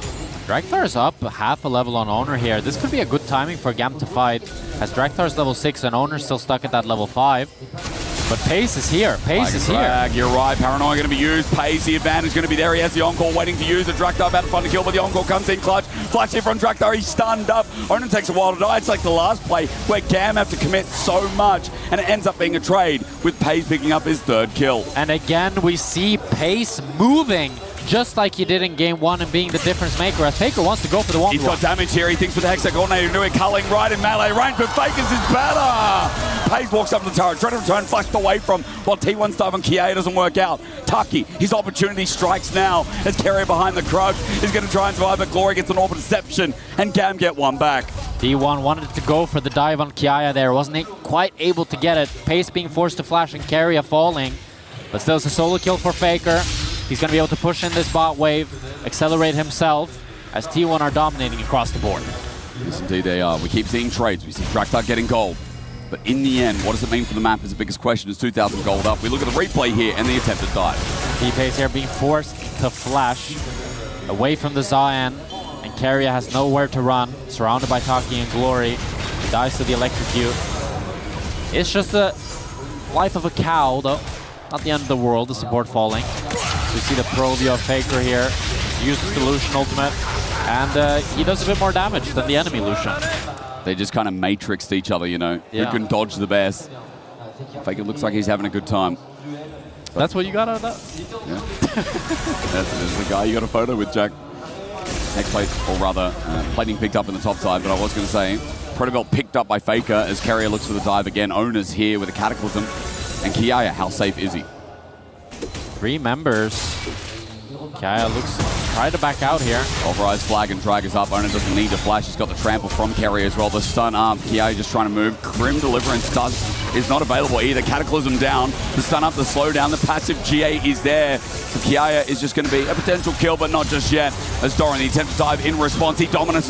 He takes a 1v2 onto Taki. There's a paranoia. Doran flashes away, but Faker's here to help out. The Q healing. The wave's gone. Faker's got his back. A double for the Silas. Doran was bait. And a third waits. Faker at 5. He gets the chains down. Takes his third. And Faker with 6-0 returns. And Faker is the savior for Doran as he roams bot lane. And he gets 3 kills and seals the fate of Gam here with a 3,000 gold lead and 10 Dark Seal stacks. Carrier as well, trying to get that ulti out. It's just a nice combo. Use the minion wave to get there. Is he in trouble though from the back end of it? Glory misses the charm. Carrier walking away with trample. Headbutt pulverize again. Glory's about to run out of the ulti. Use the last to get over the wall before T1 arrive with backup. Really intelligent move from Faker there. He realized that Gam wanted to go for the cross map, tried to dive Doran, so he moved preemptively to defend him. And he arrived just in time to save Doran and pick up 3. And now Gam are staring at a 3,000 gold lead at 10 minutes. They do have the Ocean Dragon at least. If you watch the replay here from Faker's POV, even despite the fact that he has no vision with the Nocturne ult, he's still able to arrive, takes down the Lucian, dashes forward with the Ahri ult, gets the W, dashes forward with the chains, lands that, takes him out with the Kingslayer. Doesn't even blink. Triple kill for Faker. 6-0. Silence is unleashed. Already was, and now even more so. Yankos is gassed. Maybe Double Lift not looking too happy because he just lost his teams. So, where we going, man? As to be said, yeah. Just taking the trade-off here. There's no first item for Doran because he went Xe first, so a little bit behind. But I mean, Doran again. Remember, he used that Cole the Meek Jack on the minion wave and got some champion damage, so the healing was enough. That he was no longer a kill under that turret, and he cleared the wave. Yeah, it was a good tower defense by Doran. As we see continuous trades on top here, favoring Doran. A big gold lead for him. See if he's able to hit that tower, get that plate. He does need to be careful though. Draktar is top side here with the Nocturne ultimate. So if he gets baited to hit the tower, it could be an angle. Damage for down. to go in. Dominus is available. Dread of Return going to find him. There's that paranoia you talked about, and it's still not used just yet. There's that Dominus, gets a healing out, looking for the 1v2, but the passive from Kiaya going to keep him safe. He brings in the Grim Deliverance. Owner's now here, stuck in the middle, but he doesn't care because Paze is on the way with the 2-man Cataclysm as well. And a knockup from Carrier. He'll take one deserved kill while the Kiaya GA pops, but Gam cannot support his return. It's Dreaded. It's Faker running in for number 7 as T1 the chase on top of this Nautilus. Needs simply but a trample. Dredgeline, the blood from Carrier. No cow on the menu. He'll survive to walk it out while Faker claims the glory again.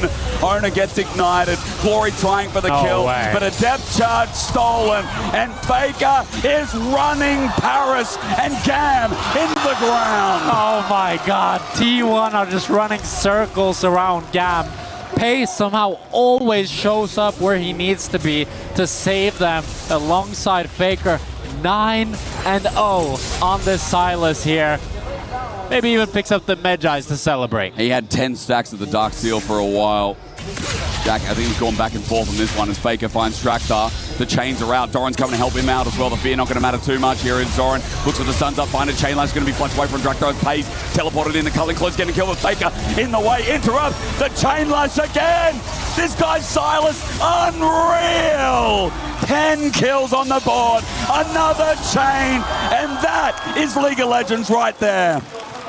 Yo, this Faker guy is kind of good. He's just styling on him, 10-0. Continues to find the fights. He's either moving first to the play, or he's the one starting it, as he did there against Drakthar. And T1, they just don't want to stop. They keep the tempo going. Glory has no ult, and he's in trouble. It's going to be pulverized, flagged and dragged. Owner has his number with the Cataclysm not up. He's looking for the auto. The charm interrupts. He will die as the trade kill as Carrier manages to slither his way out after Drakthar turns off the lights. As they return back on, Carrier is left in no man's land, so he will die with the dread of return pulling him back. Gam find a couple back after the overeager dive, but they need more than that.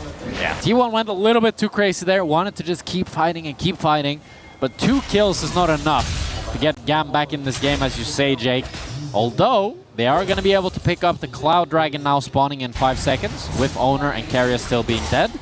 So that is a silver lining. 2 dragons for Gam, and all they need now is to kill the king.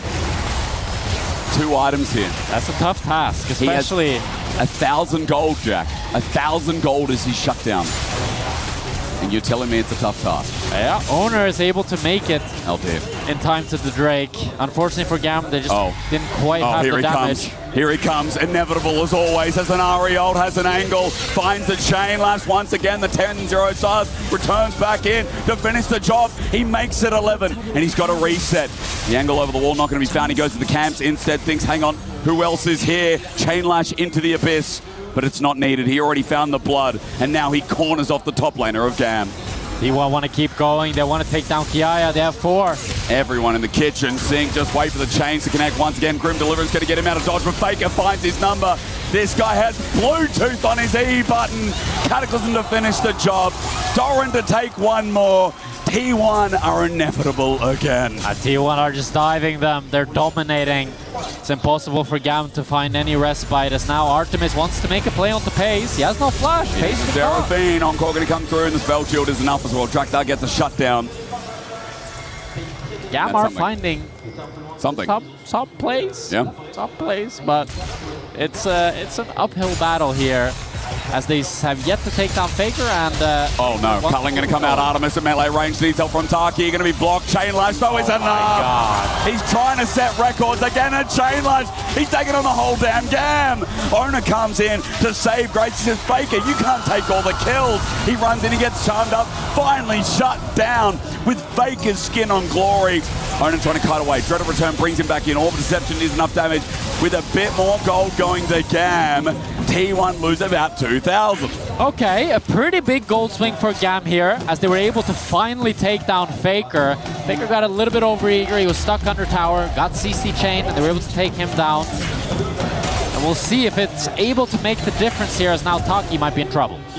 Taki, dredge line, doesn't get him the right way. Pays corners off his escape. Carrier's on top of him. His Alistar has been so big this game, and it's still a T1 glazing session, but because of the way they've been playing. Taki bopped. He's saved by Carrier with the TP coming out and the flash as well. Carrier is going to pull himself out with the Unbreakable Will. The stun up from Pays, nicely done. I felt a bit personal from Carrier. He just flashed to kill the 0-6 Nautilus. He wanted a piece of the action. The fact that he bumped him over the wall, he was like, you can't get away now. You're not getting away. No. Herald's still up. This is a 34 kill game in 17 minutes. It's not even Baron yet, as T1 controls top. Is Doran dead? Doran is not dead. Faker is here to cover him. Oh my god. Here he comes. Doran slowed down. Stride breaker. Here's Faker. The chain's going to be blocked. Paranoia. Stolen but not used. Now Faker, though, with the Paranoia, can be so deadly. And in the side lanes and wherever he goes, honestly. Faker is a very scary player for Gam to face right now. They need to rely on a CC chain so that he cannot get the healing, because if he gets those Kingslayers off, he's going to be healing just way too much for Gam to be able to deal with. So, Gam, 5,000 gold in the hole right now. Glory got a lot of gold to net Lichbane, and now they're looking for Owner. The setup there with Cataclysm. Artemis layers him down and peppers him with the culling. Hayes can't help him out. Owner caught out again. And this, for T1, has been a recurring theme so far at the tournament, but more so here in this game, it's starting to build. GAM does have a lot of damage in their team comp. When they're able to layer that Ahri ultimate and the Nocturne Paranoia, they're able to do so much so fast that Owner is not prepared for it. Now Doran wants to go for the 1v1, use the dominant. Yeah, I mean, it's just a skirmishing chaos frenzy here in this game. Slice and Dice going to be used. Kiai going to try and TP out without the Ruthless Predator available. Close to dying, but he does not. Kiai teleports out, and Doran can't get the kill. Still though, TP use from Kiai here. We'll see if they can try to transition that into a Baron pressure in the next 1 minute. I would assume that T1 is looking to try to do this Baron Nashor on spawn. The only thing is they don't have great damage on the Baron Nashor. Faker using that because the hijack is timing out. So he's just going to reset it. Also just confuse maybe GAM a little bit more as he backs away, and Faker sitting on a Seekers now. So Zonya's going to be the third item here. As yeah, so far for this guy, it has been, I would say, I can't say generational gaming because that is just false. It's so much BS. Yeah. When Faker has many generational games. But it is a doozy right now where Faker is hard carrying along with the setup from T1. Stretch line, he doesn't have dominance available, just use it instead. GAM are getting creative and it is working. GAM have so much burst. We'll have to see if T1 want to fight this 4v5 or give up the Infernal Dragon. Knowing T1 and knowing this game, I think they want to try to fight the 4v5. I think Faker's going to get the wave and then pick an ulti. He's got a lot to choose from here as GAM moving into the river. Tucky using the blast cone to try and get an angle when Jack Dragon begins. We'll have to see here. Faker's off on the flank, but Glory is trying to watch him here, trying to get the charm. Faker, who's he going to find? We go to the POV cam. He's in the bottom of the fight looking for an ulti to steal. He'll chain lash in. The encore comes through as well. Darkness for the time being even matters not because T1 have numbers advantage in this choke. Depth charge taken. Faker the angle, but he can't seek us in time. He's dead. GAM find the fight, even though T1 is so far ahead. It's their moment. Glory missing the charm, but not the game here. He sends out an Orb of Deception, finds a kill. Owner runs for his life with the Herald, but Glory has a reset and a charm. All he needs to do is find it, and he does. And a dredge line to boot. GAM take all but one to the death knell, and this game's still going. And GAM get Nash. T1 with a mega throw here. They get too cocky, contesting a singular dragon for GAM. 4 versus 5. They think that they're way too strong. Faker has no time to press the Seekers. He goes down, and I will have to see if Doran can try to get something in the back end. There's Faker deeping in. He gets over the wall. He's 1v5 at the time being. Baron goes down, but the bodies are going to drop for GAM. Doran into 5 doesn't care. He'll take one for the next. Faker looking for the depth charge. He won't get the reset here on Kiaya. He gets the next depth charge on Artemis. He will die. Baron for 3, and Doran took on the world. A heroic play from Doran here to get T1 back in the gold lead. Takes down 3, removes the Baron power play for GAM, and it puts T1 firmly in the driver's seat here. We'll have to see if they can try to siege or do anything with 3 dead from GAM. Now, this is not a clean game. This is not perfect League of Legends, but hot damn if it's not spice. 43 kills in 21 minutes. What do you reckon, Jack? A lot of kills. I think we're going for more. I think we're going for a lot more kills. At this rate, I don't think I need to be talking too much. You could do all the talking. Bro, I'm not going to be done. I'm not going to be here for the rest of the days at this rate. Let's look at the replay. Which one is this? The Doran versus the Calamity. So much AoE damage here from Doran. With the Dominus, with the Q, with the Stride Breaker. He's able to take down the Nocturne, take down the Nautilus, and then Faker takes down the Lucian in the back end. So where are we at? What actually matters in this game, Jack? What the hell are we talking about now? I mean, what we've seen is that GAM have incredibly high burst. So if T1 make a mistake, if one person makes a misstep, doesn't matter if it's Doran, if it's Owner. I think the only person is Keria who can live for a little bit longer, but the rest of them die so damn fast that if GAM is able to pull it off, they can just one-shot someone and then win the fight. So it really comes down to execution. You want T1 to be the ones engaging first, because if they're engaging first, then it's really hard for GAM to coordinate their Nocturne, their Ahri, their Zahan, all together to go on the same target. While if GAM get that preparation time, get to use that Paranoia with the Spirit Fox Glory, they can be the one one-shotting a member from T1 and starting to fight on their own terms. 3,000 gold is what separates T1 from GAM, and a comeback to move to a Game 3 in an elimination. Best of 3 at EWC 2026. Damn, unspeakable horrors what we're going to await them with this Silas moving into now 14 kills, right?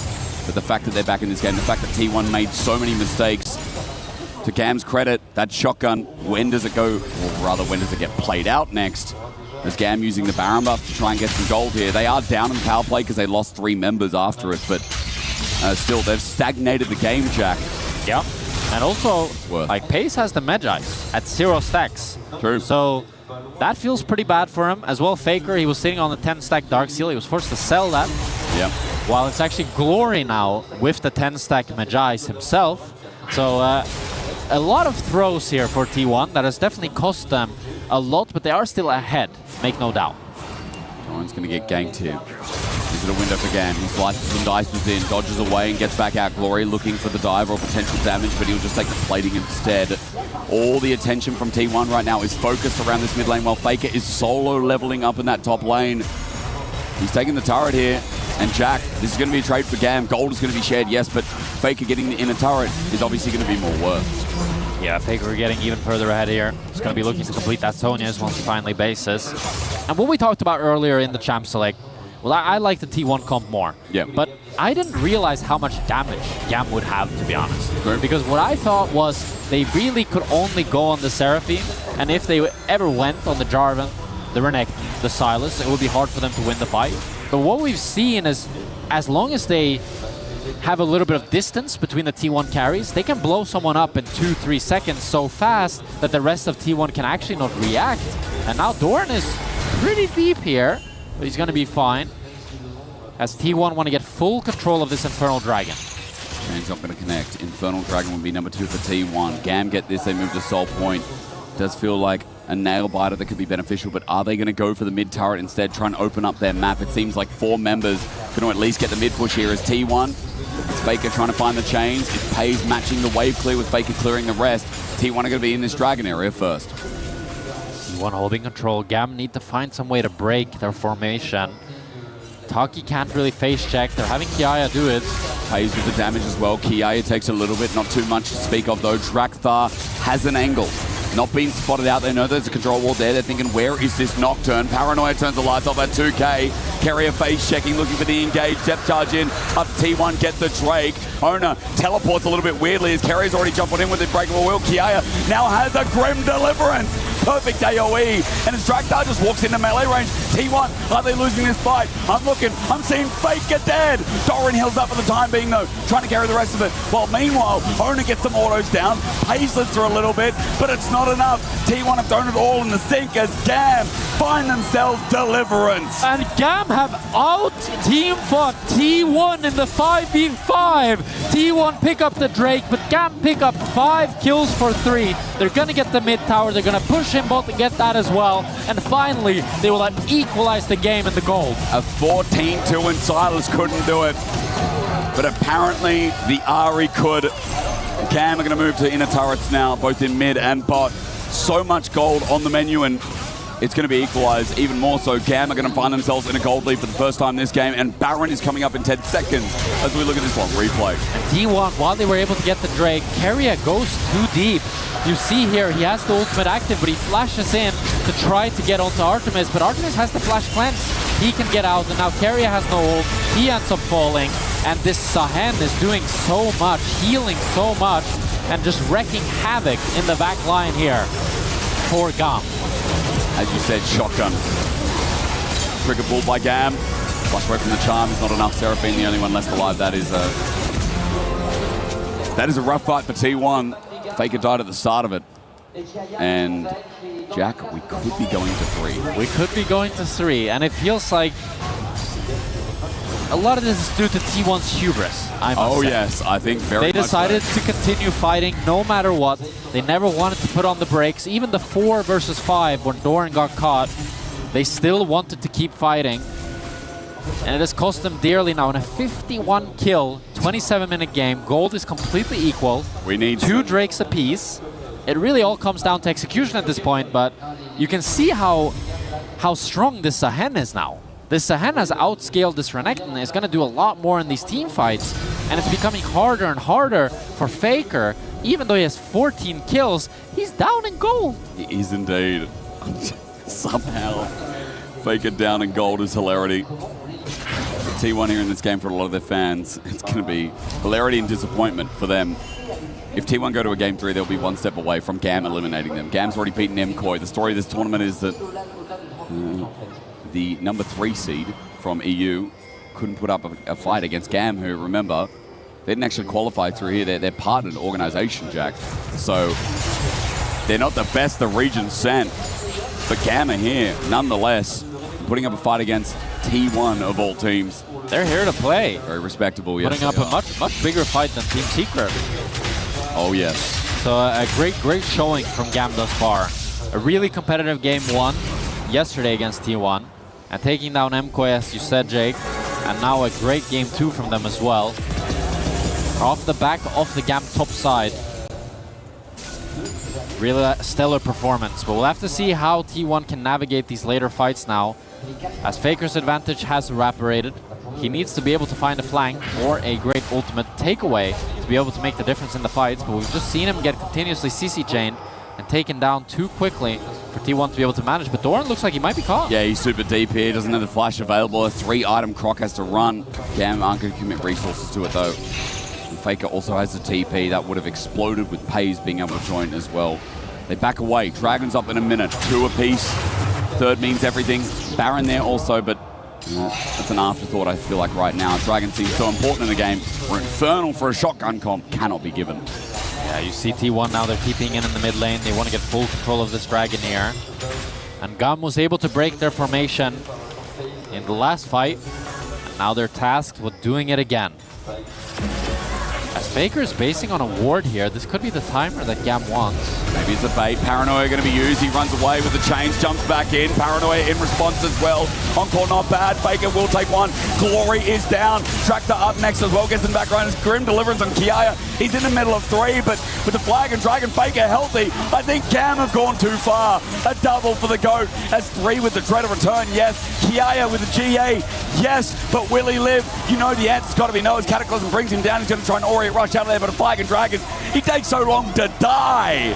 As he resurrects at full HP, Faker's going to try again. He brings those chains right into his infernal face. Dread of Return on back. Somehow, some way, this champion's in the game. Grim Deliverance, though. Faker will finish the job after doing 9,500 damage. And both top laners were absolute raid bosses in this team fight. Doran takes out the GAM bot lane, while Kiaya bought so much time for GAM, but it was not enough. T1, they ace GAM, they're gonna pick up the Infernal Dragon, they're gonna get the mid tower, and they're gonna be looking to set up this Baron Nashor. But is the game over? No, definitely not. I don't trust it. Jack, I definitely don't trust this 58 kill game as we look at the replay. And that 10k damage came purely, I think, from Kiaya and a little bit of the jungler. Yeah, I mean, it was a great engagement to Pace, but it takes so long for Pace to die. They actually got to one-shot Glory with the Nautilus ult that Faker took. That could have been the difference maker for GAM. If Glory's able to live there longer, take down Pace, it's a whole different fight. And then Kiaya is left to 1v3. And he's a scary guy. He can 1v3. He flashes onto Keria. He buys so much time. He's nearly able to take down Faker with the healing, with the damage, with the dashes. But Faker is able to survive on incredibly low HP and take down Kiaya here at the end. And at this point in the game, he heals up to full pretty much. So they got to do it again. It's like a second phase of the boss, Jack. And you're like, oh my God, he's got the same HP. The raid boss has 2 faces. Yeah. Oh, Cullen going to come through, caught out. Is Faker? No. Not quite at half HP.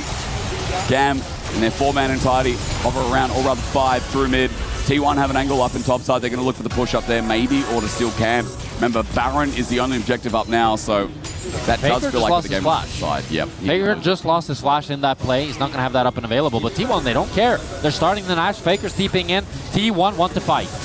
What ult is he going to steal? Hijack up and available. Carrier with an angle. GAM move in through this side brush. It's Draktar with the lights to turn off. It's Doran with an angle spotted out. He's got Len, so he knows Kiaya is there at the back line as well. At 8k, Carrier starts it off. Onan looking for his angle. The encore not too bad as well. Onto Kiaya. He's versus Doran. Onan tries to jump in and they dive Artemis to the dirt. Meanwhile, Pace is dealing with Taki while I'm watching Faker glide through with Glory's ultimate. We're going to do this again.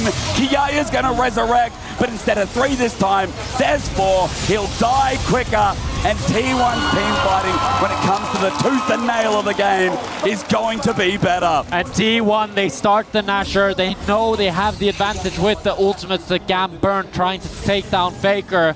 And with that, they seal Gam's fate. They're gonna get the ace. They're looking to end this game, running down mid. And what better way to do it? With 20 kills for the GOAT himself. It was messy, it was convoluted, but 20 kills for Faker. I'm not going to say this is a generational game from him, Jack, but I am going to say that he still started this, and now he'll finish it. Next start number 1 and then 2. Faker ends with 20 kills on his Silas. Still the GOAT, always will be. T1 survive elimination, survive GAM, knock them out, and continue to the elimination bracket at EWC 26. And what a monumental game from Faker.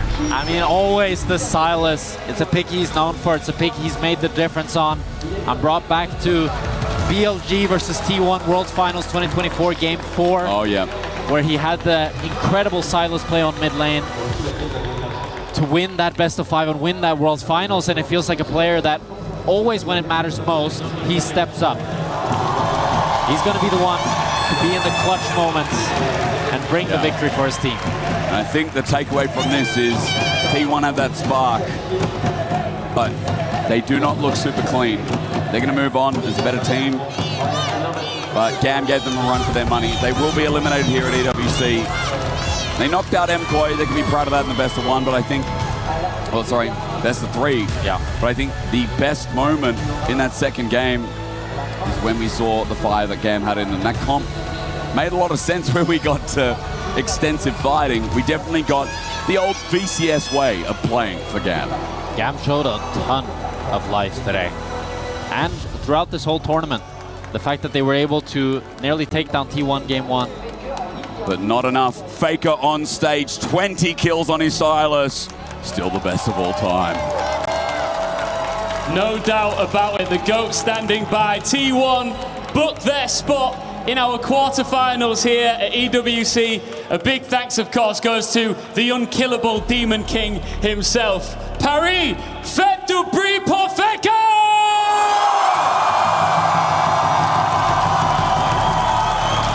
A real standout performance from you. You went big. Did you feel the pressure to step up today, knowing that your team's backs were against the wall here with potential elimination? 일단 페이커 선수 승리 축하드리고요. 일단 첫 번째 질문으로는 탈락의 위기에서 정말 팀을 구해내시고 결국에는 팀을 캐리하는 모습 보여주셨는데 그런 위기에서도 흔들리진 않으셨는지, 그런 위기에서 좀 부담감이나 이런 건 느끼시지 않으셨는지 궁금합니다. 오늘 경기 사실 좀 걱정도 많고 좀 잘 안 풀린 경기도 있었는데 그런 와중에도 그래도 저희가 할 수 있는 것들을 좀 최대한 하려고 하고 있고요. 지금은 좀 부족하지만 남은 경기 동안 오히려 좀 성장할 수 있는 기회라고 생각하고 잘 준비해 보려고 할 것 같습니다. Yeah, we were worried about our performance. Yeah, we were definitely pressured. However, we just tried on what we do, what we can, and we're trying to stick our plays as much as possible, and we're trying to be improved as much as possible here. Première question, GOAT, effectivement, est-ce que tu as senti la pression? Vous étiez acculé, dos au mur, et est-ce que c'est ça qui vous a fait step up? Et bien effectivement, on a senti la pression, on était un petit peu en galère, on est revenu, on a réussi à s'améliorer pendant la game, et je suis évidemment ravie. Faker Sanso, Paris, Ongel, Wanyaneo.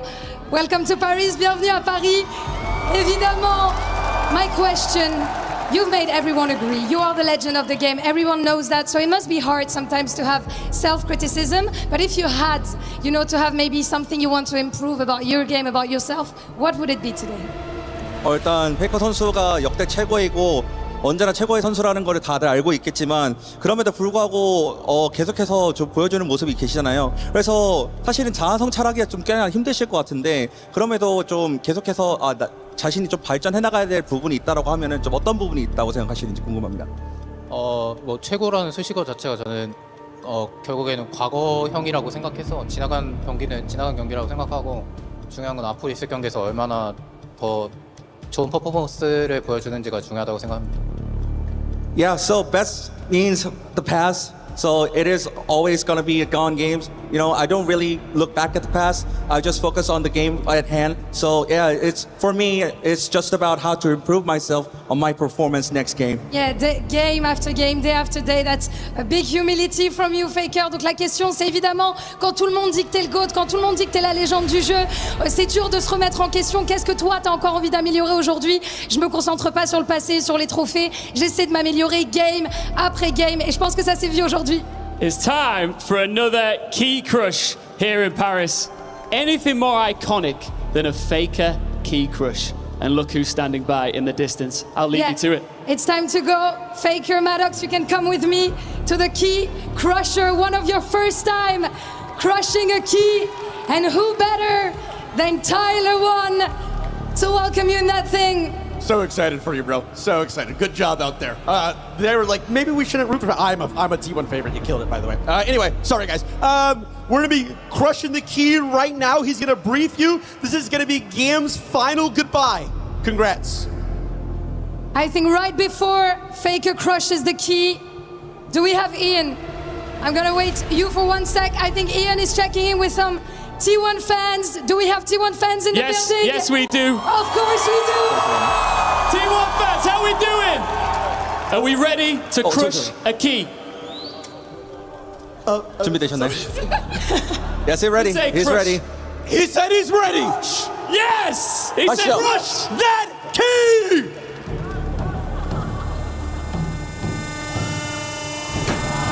Yeah! Make some noise, yeah! Faker, Maddox, I'm gonna welcome you back onto the stage. We're gonna go see some T1 fans here. I think everyone can congratulate you on this. I'm gonna ask you one more question. You have fans all over the world. You have fans here in France making noise for you. You have fans coming from Korea here to cheer you up, and you deserve it. Do you have anything you want to tell the fans going on to playoffs? 이제 마지막 질문으로 정말 전 세계에서 봐주시는 팬분들과 그리고 파리 현장의 팬분들과 그리고 먼 곳에서 한국에서 또 페이커 선수를 보러 오신 많은 한국 팬분들을 위해서 마지막으로 해주실 말씀이 있다면 어떤 말씀 있을까요? 이제 저희 팀이 8강에 진출했는데 사실 지금 좀 부족한 부분이 많다고 느끼고요. 그렇지만 저희 팀이 항상 우승할 수 있는 저력이 있다고 생각하고 남은 기간 동안 팬분들이 좋아하시는 경기 보여드리도록 하겠습니다. Yeah, I mean, our performance is still lacking, I feel. However, we still have our potential to lift the trophy. So, yeah, we'll try our best to give the best performance we have. Thank you so much. Encore une fois, du bruit pour Faker, mesdames et messieurs. De l'humilité de son côté, on n'est peut-être pas encore à notre meilleur niveau, mais on a le potentiel pour aller chercher ce trophée. Mesdames et messieurs, une dernière fois, du bruit pour Faker!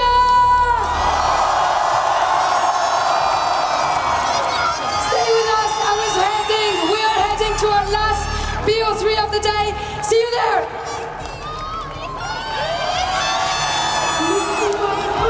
There he is, the GOAT walks off after crushing the hopes of GAM Esports. And as Lou said, another match in just a little bit. But first, we've got to break this one down. 40-23, it sounds like an American football score. Touchdowns and field goals abound. And it started off super one-sided and all of a sudden got so messy.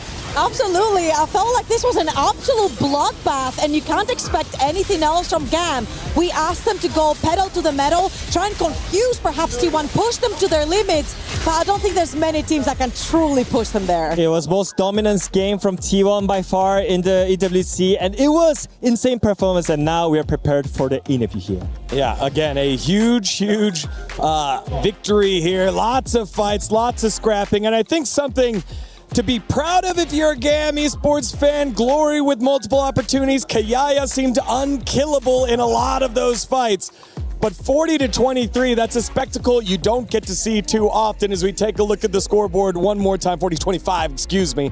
As lots of gold. That gold graft was all over the place. But there is one man joining us here, a very special guest from T1. Please welcome world champion Owner 선수. 안녕하세요. 감사합니다. 안녕하세요. 어떻게 지내세요? 지금 또 이제 열심히 대회 하고 있는 것 같습니다. Yeah, we are playing now, so like it's kind of rough. Yeah. Yeah, Trouble had a question about the schedule given all the success that he's had. Yeah, so usually when you lose in a tournament, you take some time to like bask in your loss, think about it, move forward. But your schedule is so packed. MSI, EWC, back to LCK. How do you deal with that? 이제 보통 그 토너먼트가 하나 끝나고 나면 좀 패배 이후에 조금 회복할 시간도 있고 그런데 지금 이제 MSI, EWC 그리고 또 이거 끝나면 LCK도 있고 정말 스케줄이 엄청 많이 힘들잖아요. 어떻게 보면 이런 상황 속에서 좀 어떤 식으로 좀 본인만의 대처 방법이 있는지 궁금합니다.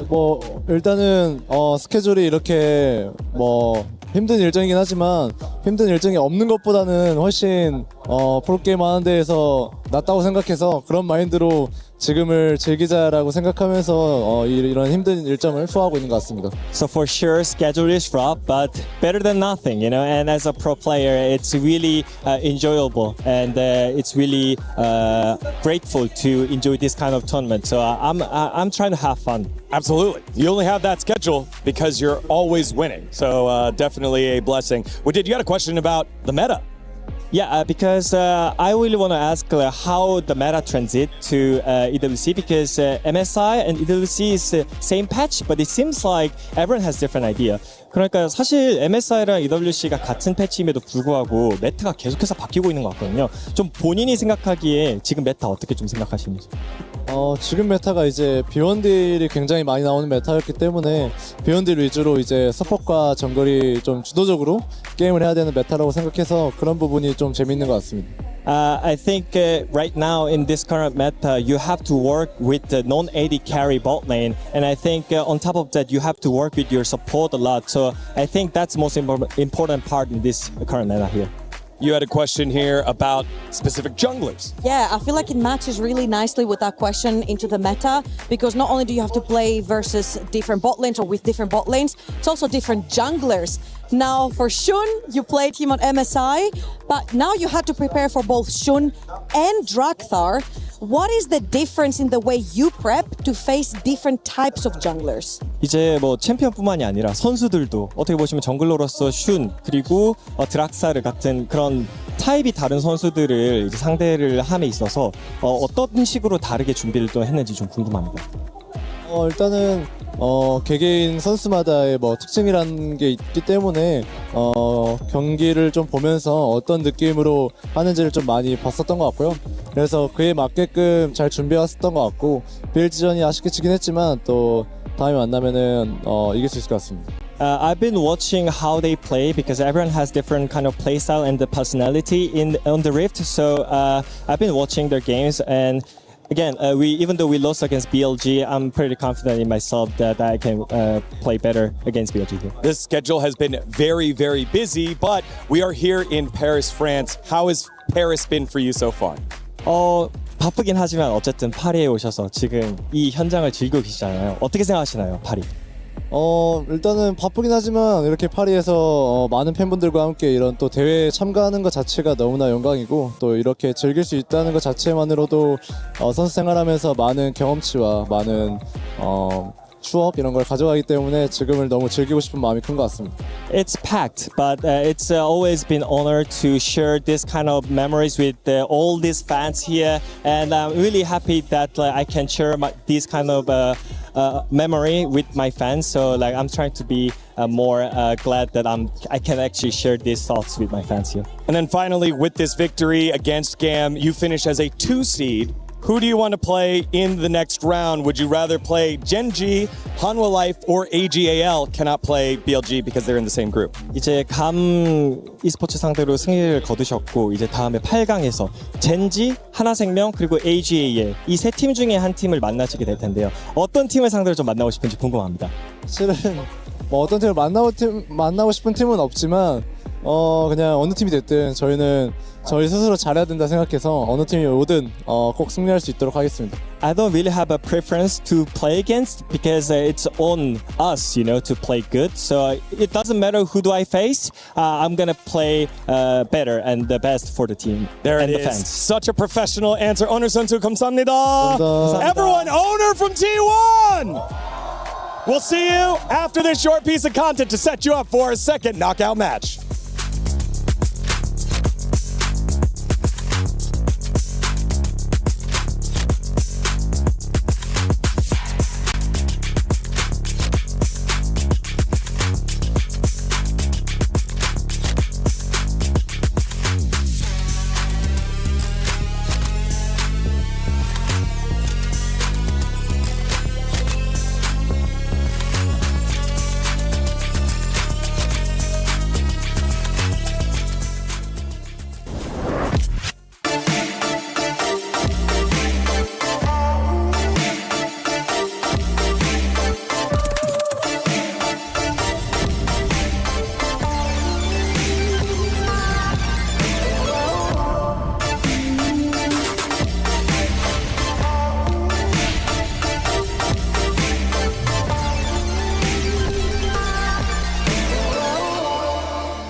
We're over at the Allianz Vault where we got some MLBB action going on, and we got Trav Talks _ to give us a bit of a rundown of what we are seeing today.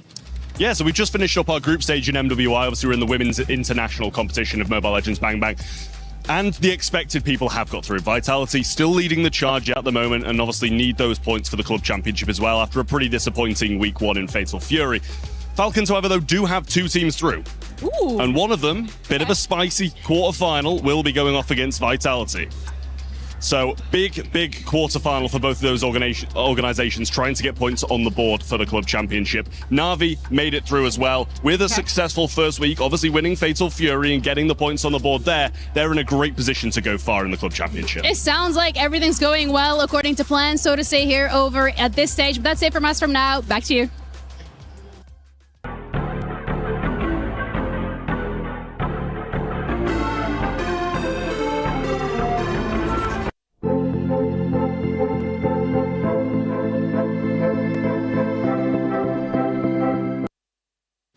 Showmaker joining us ahead of his matchup against G2 alongside Maddox for the translation. Thank you to both of you for taking the time. This is quite the important series because it's a qualification one. You are in the lower bracket after the loss yesterday against AGAL. Could you give us a rundown of what you think went wrong in that game? 일단 쇼메이커 선수 오늘 정말 중요한 최종전을 일단 앞두고 있는데 일단 지난 경기부터 한번 좀 얘기를 해보죠. 사실 지난 AGAL 때와의 경기 때에는 좀 어떤 점이 좀 잘못됐는지 좀 말해줄 수 있을까요? 이제 좀 상대보다 교전에 있어서 좀 아쉬운 플레이 보였던 것 같고 좀 뱀픽이 저희가 난이도가 좀 있었는데 그걸 수행할 인게임 능력이 좀 잘 안 나왔던 것 같아요. Yeah, I think overall team fight was a little bit sloppy, and our picks and bans has been actually very difficult to play. But I think in that sense, I think we should have been more careful and more cautious doing the team play and team fights. Well, G2 is a team that when we're looking at their drafts and their team fights, it feels like they have been getting a lot better, especially at MSI. They were able to take away the series from T1. Does that make you a little bit worried at all? Or do you think that after the game from yesterday, being able to learn from your mistakes, that G2 is not going to be a threat?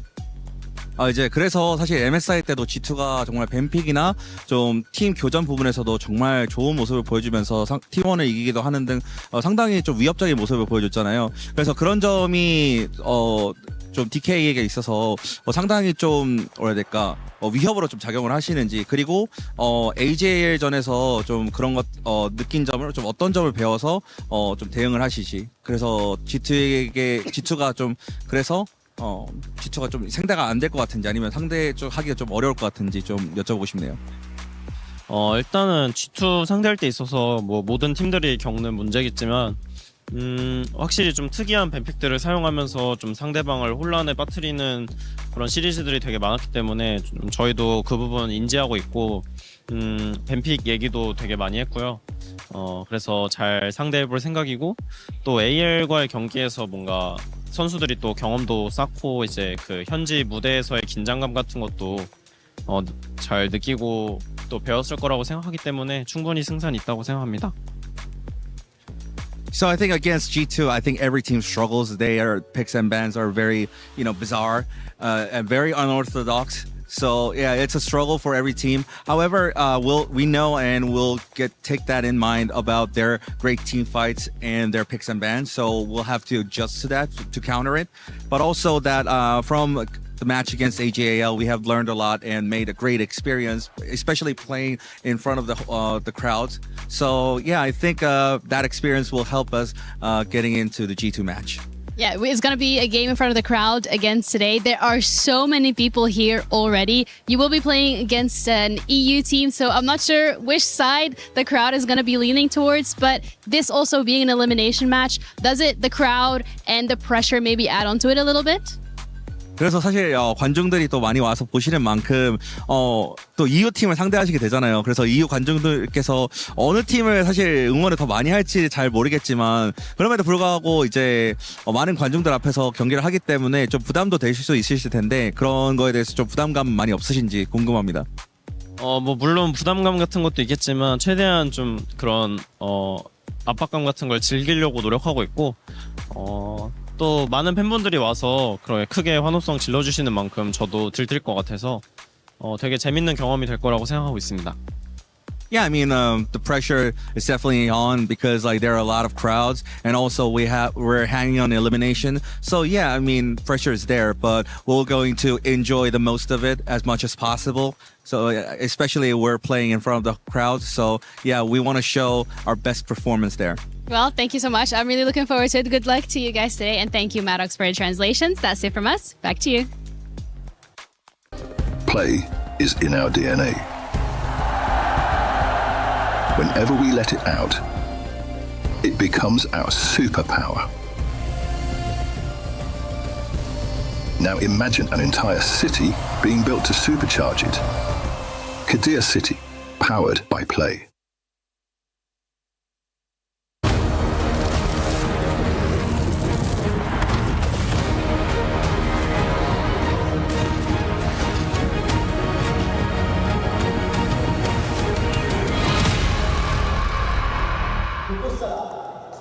Hello, everyone. Welcome back to the Esports World Cup. We're here at the analyst desk with Ox joining myself and Wadid. And, I just got to give big props here to Wadid for that last interview translation live with owner on the spot. Wadid, that was Wadid, number one. Honestly, thank you so Wadid, much. have you been practicing your Korean? It's gotten really good. Yeah, thanks. I'm working on my Korean skills, it's been working out. Thank you. Well, we might have to use that again because our next match is G2 versus D plus Kia here in Group A. One of these teams and the lowers will be going home in this best of three. One of them will be moving on to the knockout stage as the number 2 seed alongside AGAL. And I feel like this Group A, when we first saw it, it was always going to be difficult to see who makes it out. I think there was a lot of competition we've seen already, and the fact that it's G2 up against D plus Kia, two strong teams for that last spot. It's going to be sad to see either of them go home. Yeah, for sure. And also, I'm really hyped about this matchup, by the way, because whenever they play against each other, there's so many storylines. And this time around, I really want to focus on the mid lane, especially because it's Caps versus Showmaker once again, because they played against each other so many times. They know how they do it. And yeah, this time around, it's all about the BO3. It's an elimination match. It feels a lot. And in terms of series score, it's 3-2. Match score, it's 6-5. It's sandwiches. Back in the first time that they met, it was Caps getting the victory. And the most recent time, I can't believe it was 3 years ago in the Swiss stage, 1-0 for G2. And a chance today for Caps to beat that record Showmaker currently has the advantage in. And for Showmaker, he can really just get a healthy lead ahead of him. A lot of pressure on this one, and obviously for G2, played in that best of one earlier. I feel like a best of three, something we saw from them at MSI was a lot of flexibility in the draft, and we also saw that at First Stand as well. I think more space to innovate maybe than in the best of one, especially with Fearless now at play. 20 seconds left before we go to stage. Who you got? Well, as an LCK representative, of course I'm going with them, which I assume both you guys would as well, right? I'm going for G2. Oh, God! Betrayal. We'll see if Wadid has a job after EWC, but right now we're going to see who continues on in this matchup. It is G2, it's D plus Kia for the final spot in the playoffs.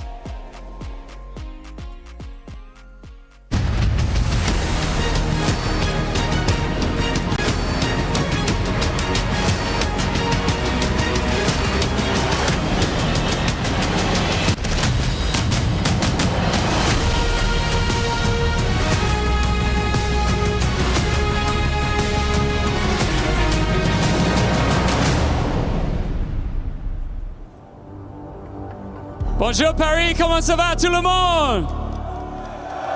Lou, they can do better than that. Les gars, sérieux. Paris, comment ça va? Now, every time I step on this stage, I think to myself, how can we do something even more incredible? Does it get any better than watching Faker crush a key at EWC in Paris? That was crazy. I think that was pretty amazing indeed. Mais vous le savez, il nous reste 2 équipes à monter sur scène, G2 et DK. Et vu que Carmine s'est qualifié, je pense que G2 n'a pas envie de rester derrière because KC qualified. And I'm sure that G2 doesn't want to be left behind, so they're coming for it. They're coming for a lot of things. Number one, they want the lion's share of that $2 million prize pool. Every single team here is competing for those vital club championship points, and of course, to be the next to raise this trophy up in the air. Shall we bring out our next 2 contenders? Yeah, you got it. The stakes are high, and it's time to welcome our 2 teams to the stage. Please welcome DK!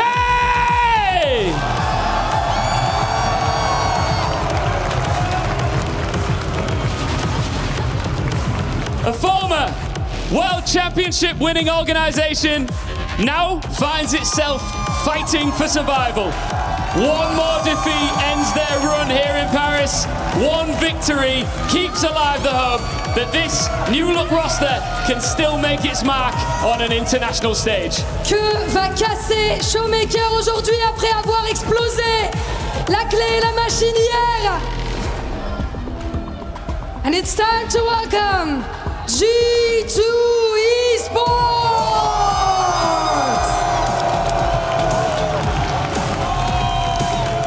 Europe's leading force, incredible talents.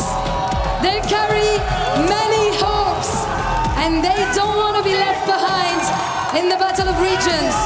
Ils sont au sommet de l'Europe et ils doivent prouver qu'ils méritent leur place en play-off. For DK, it's a chance to prove this new chapter still has life in it. For G2, it's another opportunity to show that Europe belongs among the world's elite. Mesdames et messieurs, encore une fois, s'il vous plaît, faites du bruit!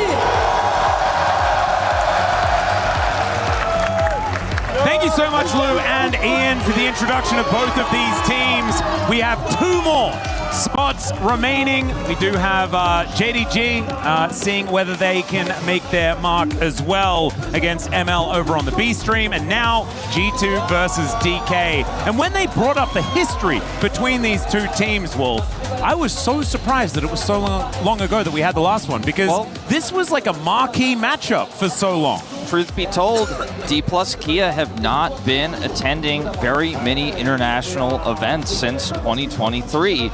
We had them obviously play in that little side special tournament we do where for the teams who didn't get to go to Worlds, right? We saw them go to Hong Kong, which is not an international tournament. We're able to make it to the very end of the LCK Cup. But EWC has been something special for this team this year. The qualifier run they had, she used eclectic picks in the top lane, or how they got here. But G2, I think in a lot of ways, are the favorites in a lot of people's minds. They have such a strong roster right now. They're looking very in form. Broken Blade's top lane matchup looking much stronger than the performances we've seen from Shiyu thus far. And, you know, when you look at some of the other matchups, you're looking at Hans against Smash, very close, very contentious. Showmaker, depends on his form, against Caps, who's been a lot more consistent. But the thing that I focus on most here when I look at these 2 teams coming to this best of 3 is draft, because both of these 2 teams have been drafting outside of the box, with D+ throwing the Trundle bottom lane, the Trundle support there, the Victor being played in the bottom lane with Camille as well. Just yesterday, we're seeing some comps here from the side of G2 that have been very hit or miss, right? We saw the Ahri Camille composition not really find its footing earlier today, which is why they ended up falling to AGAL to find themselves in this matchup in the first place. Yeah, exactly. And the thing that I'm paying the most attention to as an LCK representative is the Grim Reaper at the door. You know, it's the death note that G2 have put together for themselves. First it was B&K Fearex, out of a tournament. Gen G, out of a tournament. T1, out of a tournament. And the next one on the chopping block, just heading on over to see whether this axe is going to fall on them as well, is D plus Kia. It's only been Humble Life Esports that's managed to get over the line it's as far as survival against G2 in a tournament as an LCK representative. It is absolutely crazy how much our region has suffered at the hands of G2 in 2026. It really has been. As we jump into this one of the picks I have my eye on is the Syndra, that I am not a huge fan of right now. I think has really left a lot of teams with not very many options if they do lose control of the game, even though it's Showmaker's favorite when you think about him historically. And we'll see if that is what they want to do in this draft or if they're going to adapt a little bit here. Doctor and Poppy gone here.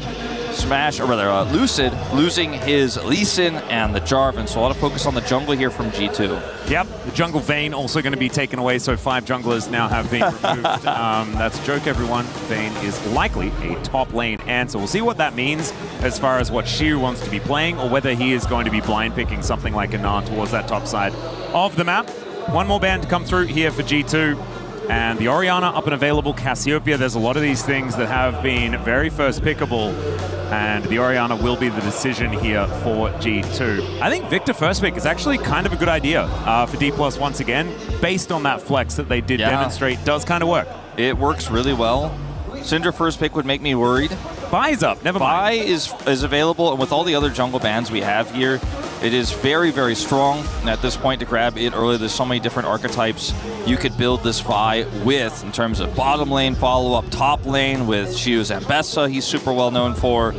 Let's see what the response is going to be here for G2. If they look for a prio mid here, or for what's likely to be played here in the bottom lane with our awesome dude meta here. Yep. Ziggs will be the first to go.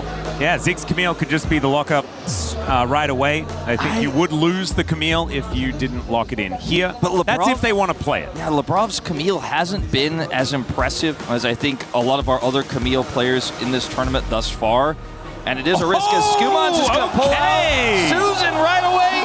I love this, and this is what we were talking about all MSI. We didn't get any Susan. I know that it was played in the LEC, it was played in the LCS as well, thanks Griffin. And I'm so glad that we finally get an opportunity, because I think the last time I cast Nasus being played in the jungle, it was like Spirit playing it, or Peanut playing it all those years ago. And so this is a huge treat up against the Vi this time around, seeing whether those withers are going to be real good. Okay, the Victor that we were talking about, though, is going to come in. Yeah, Victor Flex does come through. And I think Leona feels fairly strong here because it's great into the Camille, denies the Leona Ziggs, but they're actually looking for the Camille themselves. This just allows Lebrov to lock in that Leona third, though. Yeah. Answer. So I'd rather see the Leona side of this matchup. It's been doing so well this tournament. It also works well with the Vi, but instead, Career is going to be picking this Camille up right away, and I think that means this Leona is almost guaranteed for Lebrov in this final spot. He will not have the opportunity to pick it if he lets it through. Yeah, the other option is to take a Vi, or an Ari or something like that, if you do want to deny it, but I guess you do have some bans for that one. So I would expect the Leona should be coming on through here, and there it is. It's also color coordinated with the Ziggs, which I think is, somewhat important to get that synergy on the bottom side of it. It's just such a strong lane, it always has been. Now the Victor Camille is specifically what we saw from D+ Kia just yesterday in their matchup against Furia, so definitely have been working on that one, have been scrimming it. Yep. But given the history of Lebrov thus far in this tournament and the skepticism we have, I'm surprised, especially with how well Leona's been doing, that D+ opt this way rather than the other way around, because this Victor could have still been flexed mid, and now it feels less likely. Yeah, and I wonder whether it's because they feel like Victor into Leona is kind of all right. I believe that was what they played That was the same matchup. That's right. The last time around. So maybe there's something to do with that. Not entirely sure. That game didn't have a lot to do with the 2v2, it turned out as the game went on. It was largely about Smash just sitting in the bottom lane, getting a whole bunch of money, and then using it all to destroy Furia. Okay, but we don't know. Syndra are going to be taken away from Showmaker, and they are assuming that Victor is once again heading towards the bottom lane, which I think is a good idea. We don't know what the mid lane picks are going to be just yet, again, assuming this Victor and Ziggs are going to the bottom lane. But one of the things that is a little bit scary to consider is a Gnar pick when the Vayne is banned away. It's very blindable, very safe, strong in the side lane. I think would work well with either of these compositions. So definitely one I have on my mind right now as a safe one, as the Renekton is taking away the Ambessa, which is great for follow-up on the Camille and the Vi here. Makes a ton of sense, especially with, as mentioned before, Shiu's proficiency on the champion. Yep. One more ban. We'll see whether it is going to be, like, there is still Varus and things like that. If you do want to be playing something that's susceptible to an 80 carry towards that top side, maybe that's where they're going to look. They could still flex this Victor mid and play Mel, Camille in the bottom lane or something crazy like that. You know, there's a lot of different possibilities here. It's a very tricky draft to navigate. We'll see the Cassiopeia now removed as well. So a lot of trades here. But one top ban a piece, one mid ban a piece. Or technically bottom. Yeah, exactly. Two mages and two top laners. Yeah, I was going to say two mage bans, I think is fine. The Rise, going to be a consideration here. Theoretically blind. There is an Anivia up and available if you would like to on the side of Showmaker. I think this Rise is a great pick. Can help move the Nasus around the map. Can help empower the long-range engage of both the Leona and the long-range ultimate there from the Ziggs. And it's been a pick I've been calling for this term. I think it's still very good. Yeah. And it is going to be Talia, so keeping it still a bit of a mystery in this bottom lane, but I think likely to be mid to be able to follow the rotations of this Rise.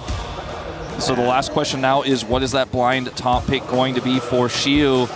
Could just be the Gnar. Yeah, that's what I was thinking. Perhaps the Gnar pick, but that's a Trundle. Where is everything going, guys? If this is actually going to be a Trundle pick, then It's Trundle support for the Camille jungle and the top Vi, and that makes sense. You can use Ming's skin, you know, because that was used in the jungle in 2018. The blind Olaf will be the choice. That looks a little bit more like a top laner or a jungler, I guess. Pretty good into Nasus as well, to be able to just ignore the slow and get on top of him. And you can also ignore a whole lot of what Leona wants to do as well. There is a lot of CC that can be very annoying. The satchel as well is the only way the Ziggs is going to be keeping himself alive outside of shooting himself away with said satchel. So I think the Olaf value is definitely going to be high. This is something that we have seen Shiu play many, many times. Is Broken Blade actually thinking of going for the Gnar as the answer? I kind of feel like when I look at this draft, a lot of the choices that D+ gave to G2 are super obvious, right? Even though the Rise isn't that common, it was available. It is going to be very strong to give a little bit more rotational power here. The Leona was straight up, you know, the easiest pick for Labrov in the world.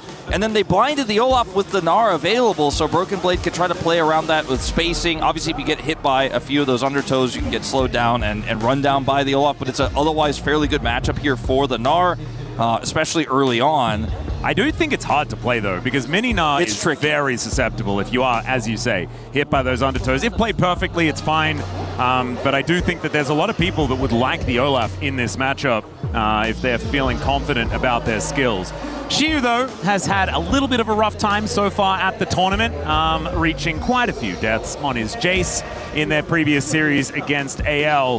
So just have to see whether he can get back on the horse and figure it out. I mean, as he's not too upset on the camera. I had a very different read going into this series that a lot of what we had seen from D+ in our previous series were experimentation, especially in the match against Furia, where we were thinking, okay, these are some unusual ones. They're feeling it out. But now I feel like this is D+'s read on the meta. They want to be playing these Victor bottom lanes. They want to be playing around these eclectic picks, whereas G2, similar vibes, but it feels to me like they got a better, more well-rounded composition that plays well into D+'s style, and they look very prepared. Yeah, and they've also had a lot more experience in this meta as well, especially on big stages, as the patch has not changed since MSI. And I love that, because you do get these scrim bubbles clashing, right? And sometimes they just merge into one, and other times one of them explodes. And I don't know whether the merge into one thing is ever going to happen with a team like D+ Kia. They often just decide that their ideas are the best, and we're going to see whether it works until it doesn't. And right now, it could just not immediately, as we are going to be starting with a little bit of a delay. You did see that we were almost onto the rift, but that was a lie. We're not quite there just yet, and we'll make sure that we get everything sorted out. The best time for a pause is before the fountain opens, in my opinion. You know, it's not. There's never really a great time for a pause, but if there were ever to be one, it would be right now before anything happens. Make sure that you get everything sorted out. That doesn't necessarily give away what has happened, and in fact, it's like nothing happened at all as we are getting onto the rift immediately. You can see some mice getting moved around. Mouses, sorry everyone. Mouses getting moved around. Gotta work on tools. It's DK making their way out onto the rift here for game number 1 of this best of 3. Keep themselves alive at EWC. I was casting with Hysterics at the end of the day yesterday. It feels like it's been a while since you and I have cast together as a result. Yeah, it's been a day. Yeah. Yeah, it's a long time, Wolf. I know. A really, really long time. I missed you. I missed you too. I really did. Glad that we're reunited here. Victor bottom lane with the Camille, as Lucid is going to cross the jungle and grab this ward early and start Raptors. On the other side here, though, Skewmon is coming over with Labrov to potentially stop this level 1, as Smash is very far away from the minion wave. Yeah, Korea's moving over here as well, though, and this is kind of frustrating for G2 because they were trying to go for the other side jungle, and you can see they've got a Vi just doing whatever she wants in the enemy side of the map. Yeah, DK will be able to push G2 away. So they end up getting a lot of damage on Labrov. Now Skewmon's jungle is delayed. Lucid is already working on his second camp here. He's cleared the Raptors completely and is now working on this red buff. So I don't think this level 1 worked out the way G2 were hoping, unfortunately for them. Yeah, and there's another hookshot to come down. Labrov taking even more damage. Does have that aftershock to help him out. But this is DK playing with a lot of tempo in this early game. And it's working out very, very nicely. Labrov is just going to go home right in front of them. And Korea going to clear out some vision. Labrov actually going to eat the Ignite as well. That's actually high value. Wasn't able to interrupt as the hook shot is going to be able to land on Hansama, but Korea tanking a turret shot is not exactly optimal. X-Tech sweep for a little bit of damage, but good bouncing bomb there from the Ziggs. Hansama just not able to get level 2, so has to wait for his minions to get a little closer, just leech as much experience as possible. We talked about how it can be quite tricky for the Gnar if hit by Undertows. Level 1 also going to have to be a little bit more timid. We'll see what Broken Blade can get done now that he has a few levels under his belt. Labrov going to the mid lane here to try to punish this immobile Talia, maybe get a flash, but Showmaker's playing incredibly respectfully, knowing that probably Leona should have been back in the bottom lane by now, and he's not. So Labrov is called out here, and we'll just have to walk away.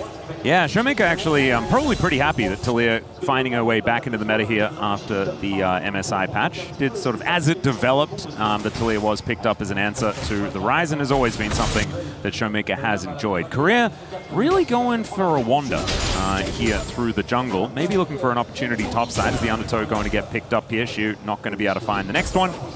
And Korea making his way over. See whether he can actually get an angle towards Broken Blade. It looks like he feels like he cannot. And Lucid is clearing. I think he's 3-buffed so far. Will be trading scuttles. This could be a huge win here for D+ if they can get Broken Blade. If Korea can actually set this up. Oh, doesn't look like it's going to happen here though. So we'll see that back come through. Lucid going to go over here and try to control this camp a little bit further. Obviously, NASA scales incredibly well, more than most junglers, but if his camps keep getting taken away, he's going to really slow that down as Labrov comes over to help.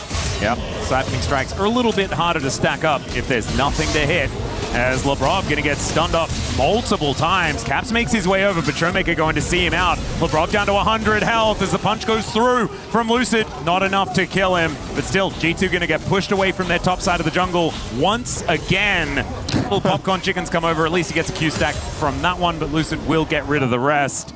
And this Nasus really is having a rough time in the early game. He's starving, Atlas. He's not eating at all. And this has been one of those things, you know, throughout the years of League of Legends. Nasus not good early game, afterwards can get good.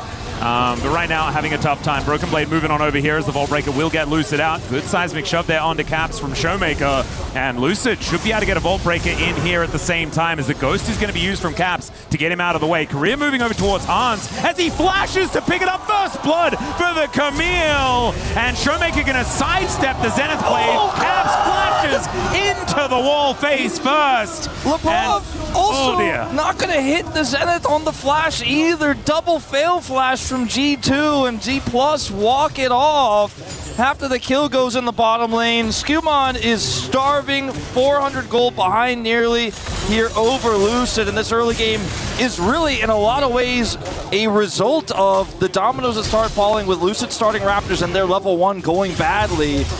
As Career here even going to get the overgrowth to proc, and we'll grab, looks like a plate here. As LeBron pulls the minions away, maybe not gonna actually pick that one up, but let's go back to this play here. The flash from Career denying the satchel. Great reaction time there to make sure Hans could not get out. That was really, really well done from Career, just kind of reading the play from Hans Sama. He obviously needed to walk to the other side of the satchel, and so understood. Needed to flash, make sure that the hookshot is going to be able to work out. So very, very nicely done. Secured that. Hans Sama now getting pushed out by Smash, who looked very comfortable in this matchup the first time around, is continuing to look so up against Hans here towards the bottom side. And we're expecting to see a lot of just 1v1 between these two.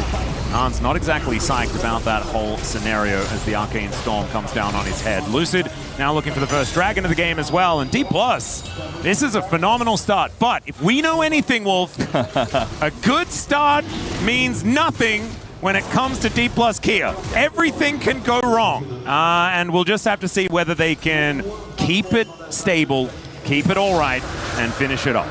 We saw a pretty incredible start for them against Furia yesterday, and then Furia kept it pretty interesting for that first game. Game 2 a little bit different, but either way, the level 1's really working out so disastrously here for G2. I mean, Caps has no flash.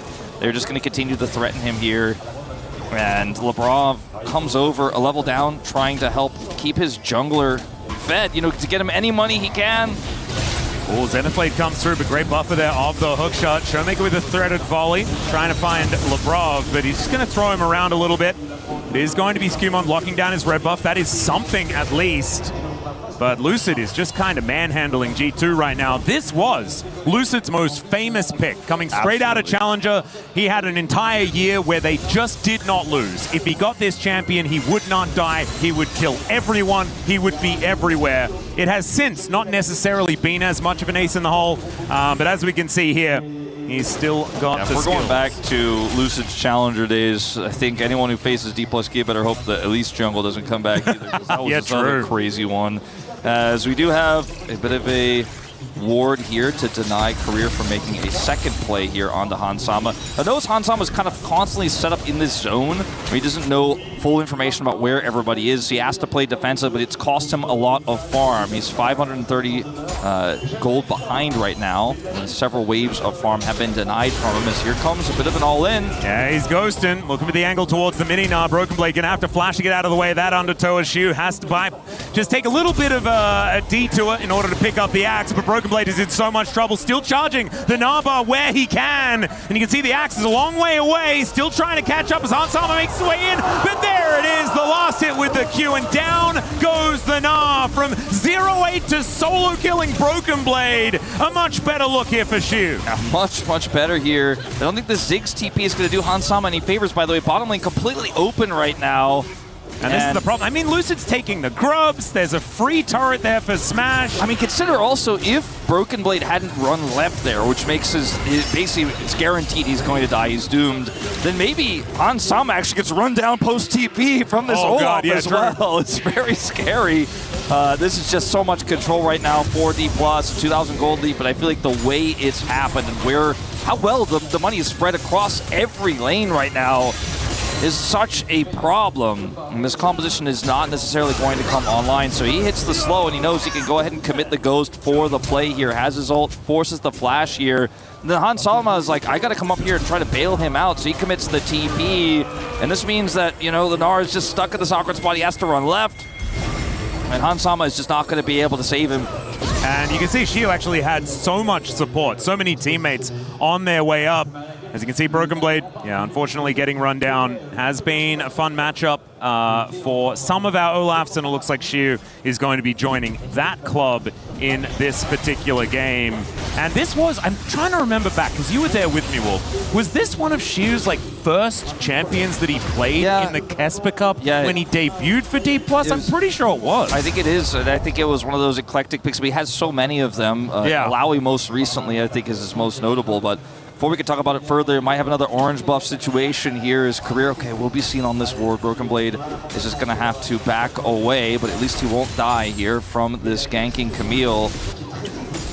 Okay, Korea's still going to be rotating over, and they should be able to get the crash. The undertow will land. Might be difficult to stay underneath the turret, but at least the Nabar is in a good spot here for Broken Blade. So BB going to live by just hanging out and taking down these creeps. G2 going to try and slow this game down. 2,500 gold is not the end of the world, but it's getting there, especially this early on. As 3 grubs have been taken, the first Drake has been taken, the second one is going to be 1 minute away, and I don't know whether G2 are going to be fight ready at that stage. A 30 CS gap in the jungle as well. That is so many camps going over to Lucid, but at least the Protoplasm Harness has been completed here for the Nasus. Yeah, so at least he has that really eco first item here built up. Eco-friendly first item. Yeah. I like it. It's a budget item. That's what you want as Nasus in the early parts of the game. But it's made out of fully recyclable materials. Absolutely. And it's good for the environment. And that's why he's in the jungle. The gold here at Atlas 2, it's just really a bit of a struggle overall for G2 right now. But this game is not by any means over. Nope. It's just a really, really tough time as Labrov will be able to eclipse and walk away here. I think for G2 right now, you need to find your moment. You need to find an opportunity, or otherwise just simply give up some early objectives. The fact that 3 grubs have gone over to this D+ roster is a huge problem, as Smash is just pre-hitting this turret for so long here. But you don't want to try to, for example, contest this dragon right now with no control whatsoever, surely. Yeah, surely. Well, Skewmon is going to walk on down, gets a control ward in there as well. Hey, they're starting to break through a little bit here. Yeah, Banana Brush control is going to be there for G2, but Labrov is kind of out of position here. The Death Ray, oh my god, Smash does so much damage. The Arcane Storm is following the Leona. The hook shot from Career is going to work out, and there goes the Nasus. Caps is going to get Career out of there as he does find another Q to take him down, but that might be all they're going to get, as it's a double kill for Lucid. Caps now gets closed in on, and I don't think he's getting away with that Realm Orb, as it's a double for Showmaker. She was fighting against Han Summer in the top lane, and while the disaster is happening around the Dragon.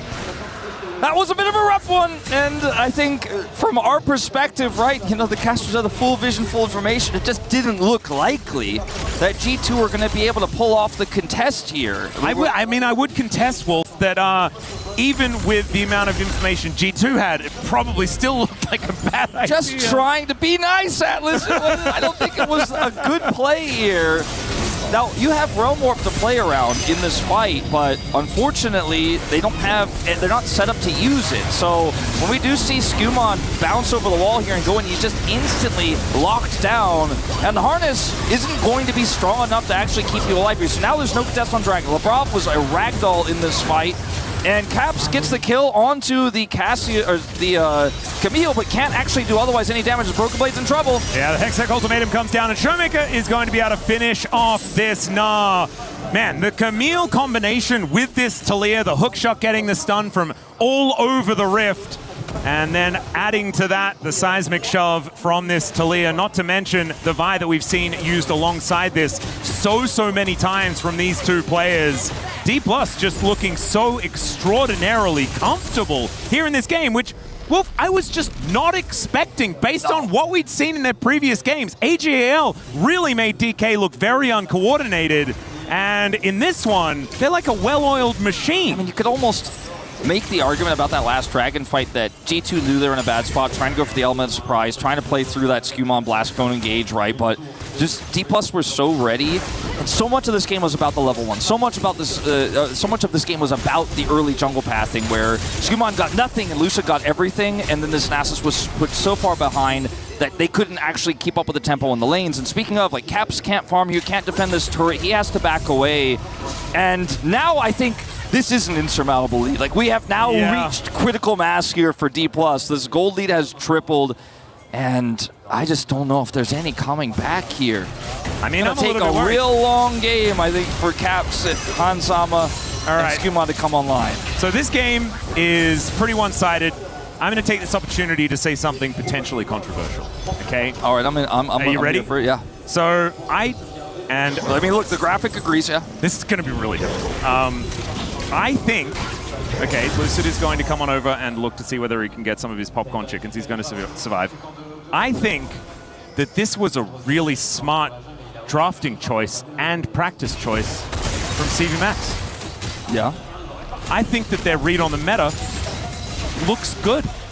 I'm not 100% sure yet. I know, it's controversial, Wolf. I know it's controversial. That's a bit of a results-based... No, it's outcome-focused, okay? Okay, there we go. Yeah, sorry. We hate results-based analysis. But no, that's for losers. We're about outcome-focused assessment over here. It can be a little bit better. I don't think we've seen the power of what G2's comp could do on even footing. And...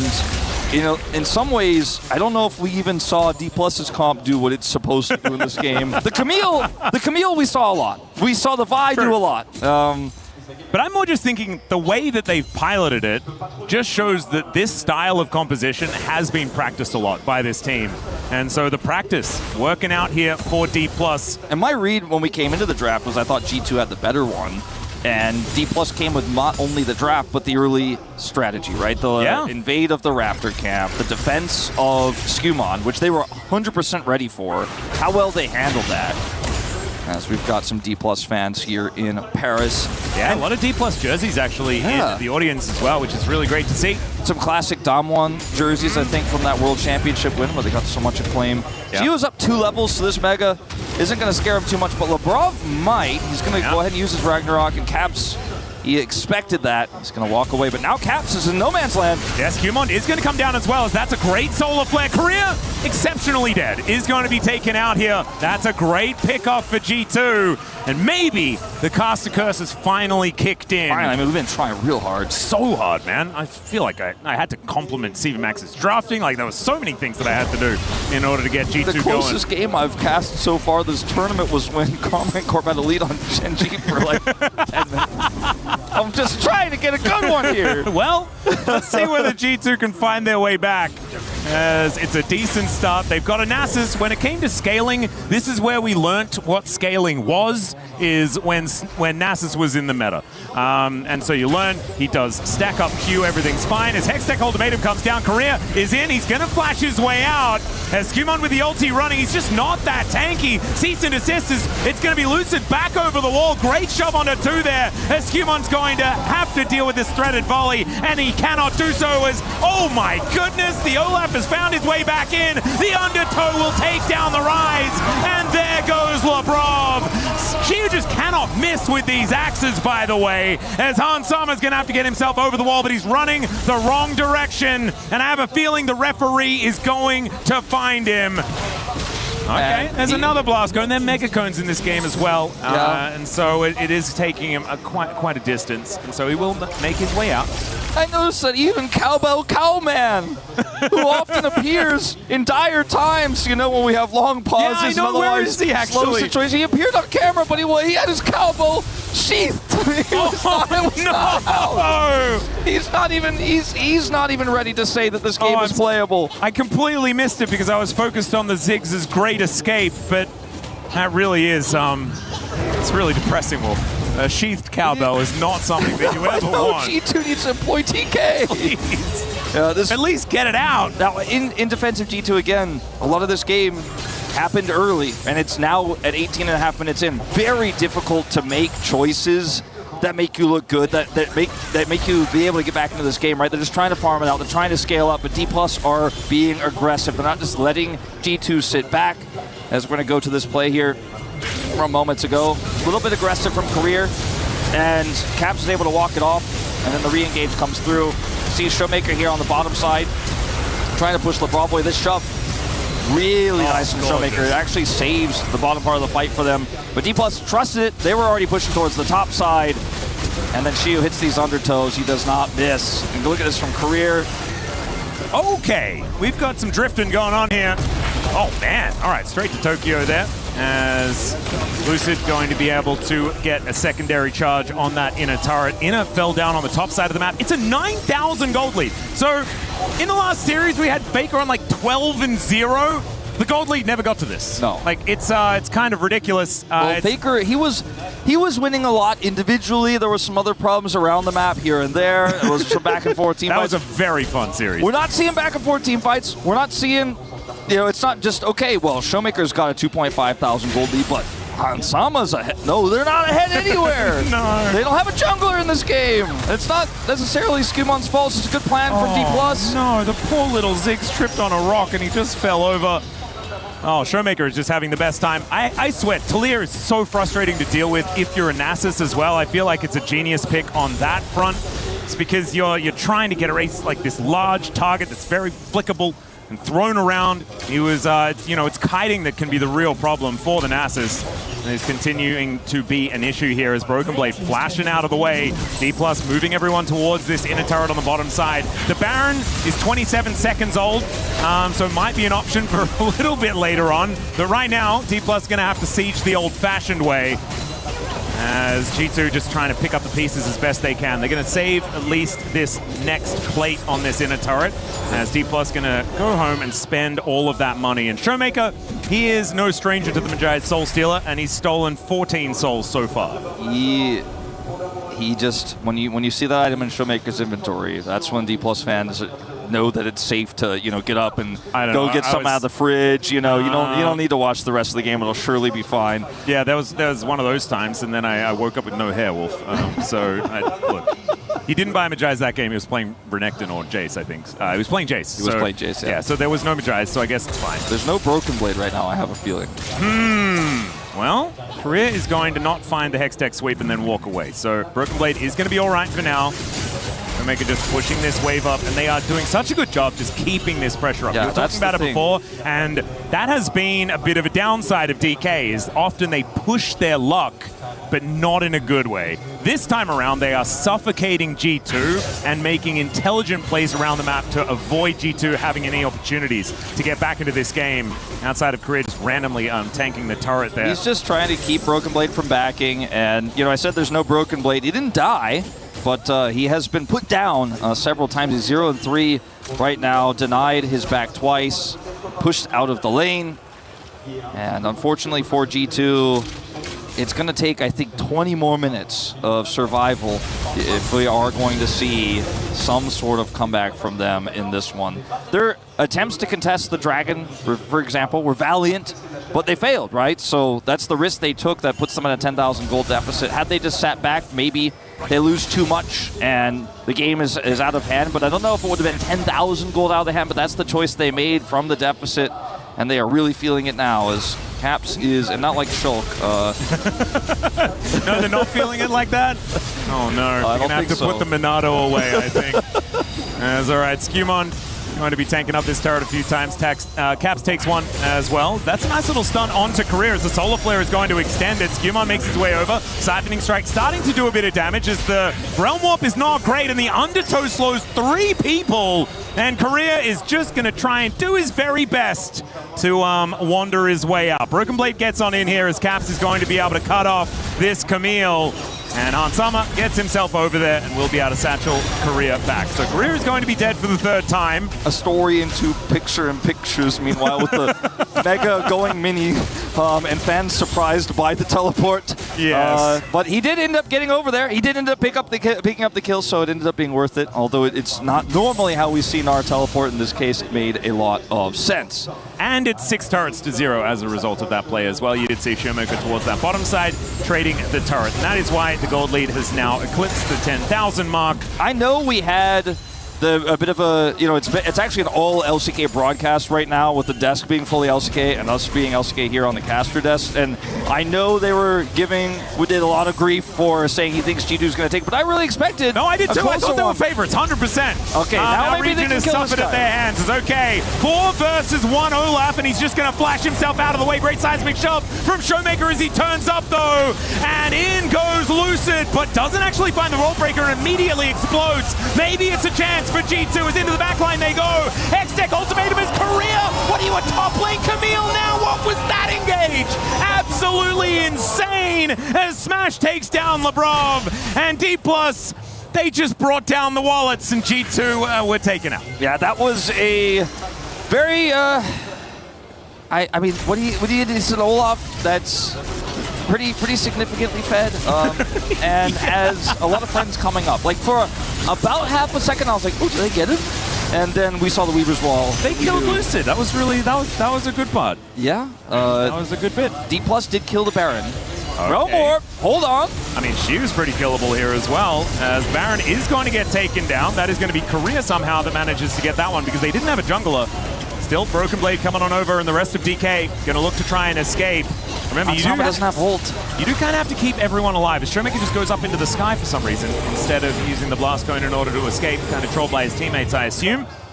As Lucid, out of the Death Chamber, maybe straight back in, but the Zenith Blade will not connect. Maybe luckily for Labrov, as it would have followed him underneath the inner turret. But that is a very deep teleport. Oh, yeah. Smash making his way over as well, and she wants to cut them off. Caps, oh dear, he's extraordinarily dead, but can Hans stay alive? That is the question. Lucid going to be left to 1v1 him, and that is not a very fair one for the Ziggs. Down will go the Leona as well, and now D+, they're going to break open the base, and is this just the end of the game? It looks likely because they've got Baron buff. They've got a lot of damage here, and they are just sweeping through this inhibitor. Broken Blade level 14 just kind of running back to the fountain here as the onslaught of D+ hits, and it hits hard. It really does. There's the Vault Breaker. The season assist there as well as Skumond is just going to get eviscerated. Down will go the Gnar as well, or at least onto the fountain as the Nexus turrets fall one after the other. The Nexus to follow, and D+, they do not want to be eliminated from EWC. That was an absolute shellacking in game number 1. It all started in the early game, but the most impressive part of D+'s win was how they gave G2 no quarter, constantly applying the pressure. An amazing game of Camille from Career, who was ahead and had agency, but always used it. He was never going to let these guys get anything, as this is a picture here of the Vi. Yeah, Lucid just having an absolute day out on this Vi. Did fall down that one time.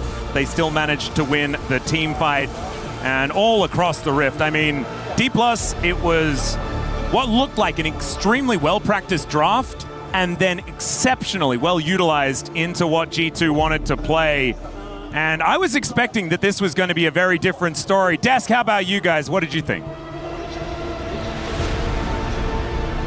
I thought it was a shellacking there, Mr. Max Anderson, Atlas, and Wolf on the call. Thank you so much for that one, as D+ Kia really take it to G2, who did not have any answer for the aggression throughout the game. Yeah, I think we're seeing more and more adaptation in the bot lane. Like, we've seen the Leona into Camille going really well, but this Victor into Ziggs, having that early prio doesn't allow him to sit back and get to that point where he has the mana for wave clear. And we saw the early pickup of the Nasus from Skumond never really get off the ground. So that Gold Graph, smooth as you can get, basically. Yeah, basically, I think Jungle Nasus is all about, can you actually clear the first pathing? But I think this time around, DK had such a great plan. Invading enemy red side as jungler, and then defending their jungle with their bot lanes, because this is the power of the Victor and Camille in the early game, because even though it's a 2v3, they can definitely just fight back and force them out. And after that, Skumond had no chance to bounce back because he can't counter jungle, he can't go for the fight, he can't go for the gank. That's the downside of the Nasus jungle. He just sat in the brush for a bit. That's all he could really do. And then when the camp started to respawn, this is the big thing, right? Getting that first red side jungle from Skumond is obviously massive, but contesting on the re-clear, D+ made sure they were there in numbers, and getting this initial focus down on Labrov, forcing him away. And then Skumond, the result of this, he got one little chicken from this. The rest of the camp went over to Lucid. So I think just playing really well around the Nasus and shutting it down from the early levels. I really like how they play around Lucid here. I think even though he had the insane advantage, if he didn't have his teammates around him, I think he couldn't be able to snowball this fast. But I think Showmaker and Career being on form right now with him is like looking great here. You know, for those of you that don't know, Wadid and our fellow co-streamer Yankos recently had experience with the Jungle Nasus during the Chijijik Legends match. And I promise it did not look like this. It did work. Griffin as well used this over at the LCS from FlyQuest, but when it gets stuck behind, there's just not a lot you can do. Yeah, I mean, I honestly thought focusing down the Nasus with the Protoplasm first might remove some of the pressure, but like Caps is chasing Career off to the side, already 2 members down, and I just think Smash free hitting here, Showmaker free hitting, the DPS is constantly coming out, and Lucid on this Vi was such a prominent threat. We've talked extensively about Lucid on this pick, how he said when he first came in the LCK that he thought he was the best Vi in the league, and he's demonstrated it again here. It was just much easier for D plus Kia here because I think also they had the mid priority and the bot priority at the same time. And again, like Ziggs versus Victor is all about like the matchup that it happens in the mid lane as well. I think Ziggs wants to be boring in the lane, but Victor always goes for the trade, so he can't really do anything that he wanted to do on the bot lane. So I think in general, really great draft idea from D plus Kia here, and I think G2 has to think about different plan coming up to this game 2. Ox, I feel like in a best of 3, when you are coming in as maybe a perceived underdog, when you go for a risky draft like this, I feel like that in itself was a strategy. Hey, we're playing around this, and if we fall behind, we're pretty, in a lot of trouble. However, it does feel like an intentional decision by G2 here. Yeah, I mean, the thing is with the Nasus, there's a lot of conditions that need to enable this. I'm fine with you going for a bit of a riskier draft in game 1 of a best of 3, but the conditions have to be met, and I just don't think they achieved that. All right, we'll see what else G2 has concocted for us in this best of 3. Their EWC tournament's on the live in game number 2. We'll see you after this. In our DNA. Whenever we let it out, it becomes our superpower. Now imagine an entire city being built to supercharge it. Kadir City, powered by play.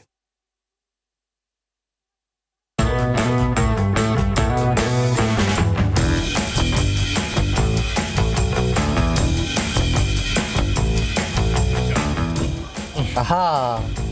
You have the same mind.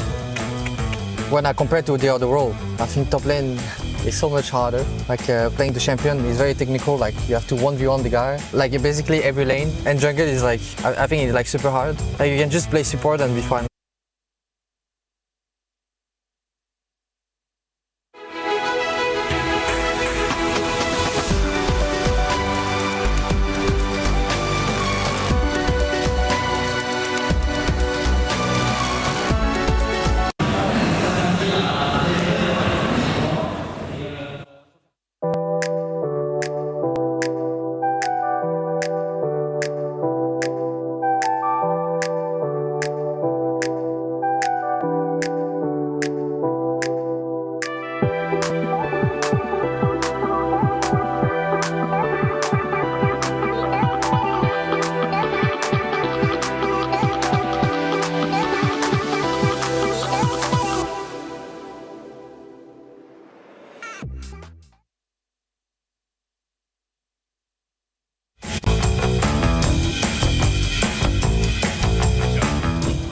Aha!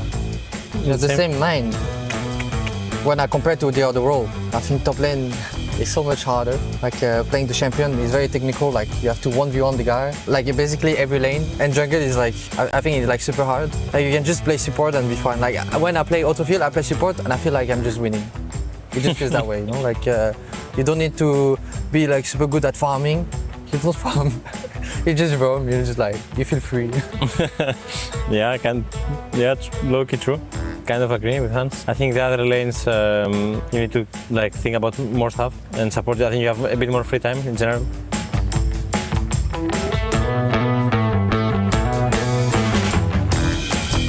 Well, I have the same answer. Because I'm an ADC, I think I have a lot of knowledge on support and also some of the support champ. I used to play it on ADC. If I would re-roll, I would be support. For me, it's very different. I think bot lane and top lane, the lane phase is a bit similar, how they work. And if I played a lot of top lane, I think I would also be good at it. And also the fact that it's 1 versus 1, I think if you are better than the enemy top lane, you will have a lot of impact in the game.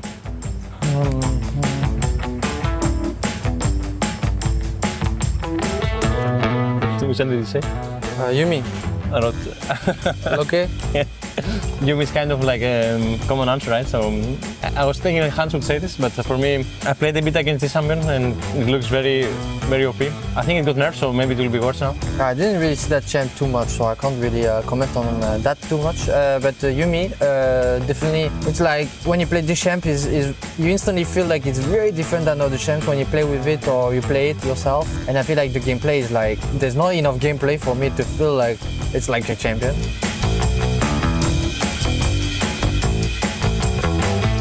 What did you like? You? Oh, really? I think everyone have their own sense of humor. I think I connect more with his own sense of humor. It's quite fun. I think he's a very special guy. You know? if you guys know him personally, you would actually lose it, but in a good way.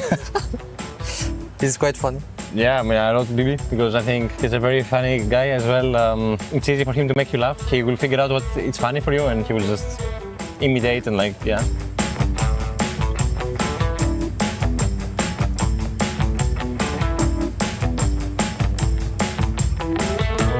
He has shown a lot of like off-meta champs on stage, like Led, Yasuo, and trust me, in scrims he has also played some really sus champs as well.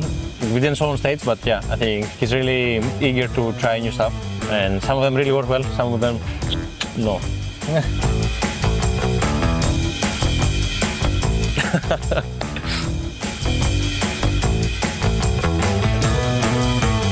What do you write?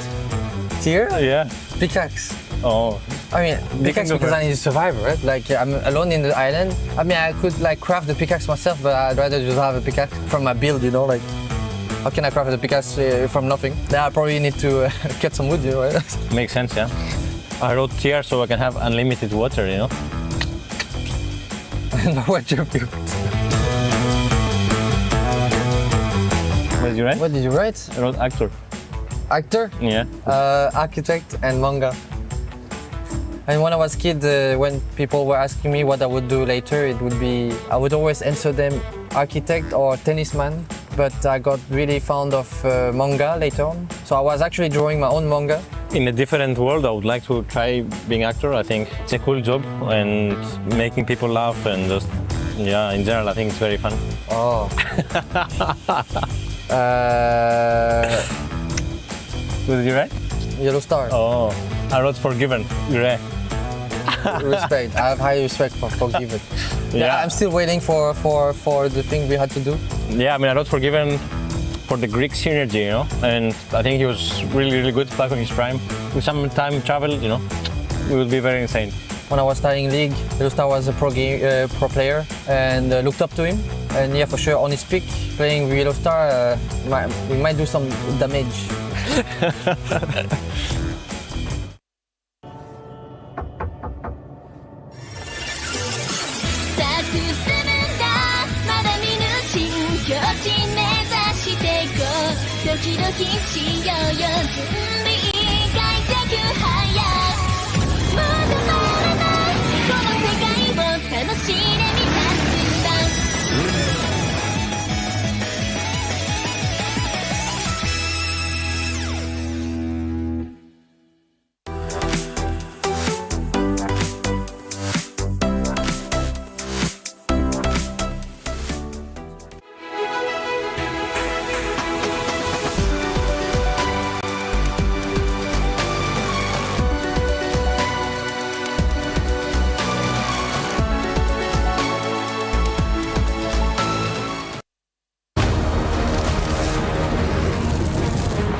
Welcome back to the caster desk, ladies and gentlemen. We are ready for game number 2 to see whether D plus Kia can do it again, because they are a team that don't often do back-to-back really good performances. And I have to say, I am a little bit worried about this game number 2 if you are thinking on the LCK side of things. G2, I think that they are definitely going to be capable of bouncing back, but we'll see exactly what does happen, because, like, we often talk about Fearless and like it's going to take away all of these key picks. Well, now they can't play Nasus You know, they can't play Olaf. Like, there's still a whole lot left. There's no more available. Victor flex pick. Yeah, exactly. I think that we could still have a very, very normal game of League of Legends here, and I think that G2, if they just bring it back to basics, it should be all right to bring us to a game number 3. That's what I'm feeling. Perhaps we'll see our bottom laners use the attack damage profile. Maybe. That's very strange. I know that I think it was Pays that was been playing a bit of Jace in the bottom lane, so yeah, there could be some attack damage champions down there. Yasuo was a bot laner as well, wasn't he, for a little bit? Yeah. I really liked the Yasuo Sejuani bottom lane. That was a good one. I have not necessarily enjoyed this meta that much myself. It has been... You're not an awesome dude kind of guy? Sometimes when there's not a whole lot of, ADs carrying, tanks just live forever, and then you have team fights where there's 4 champions on 2 pixels brawling it out, like in our T1 game we just watched. Where Zahin is also just impossible to kill. It takes 20 minutes for a team fight to end.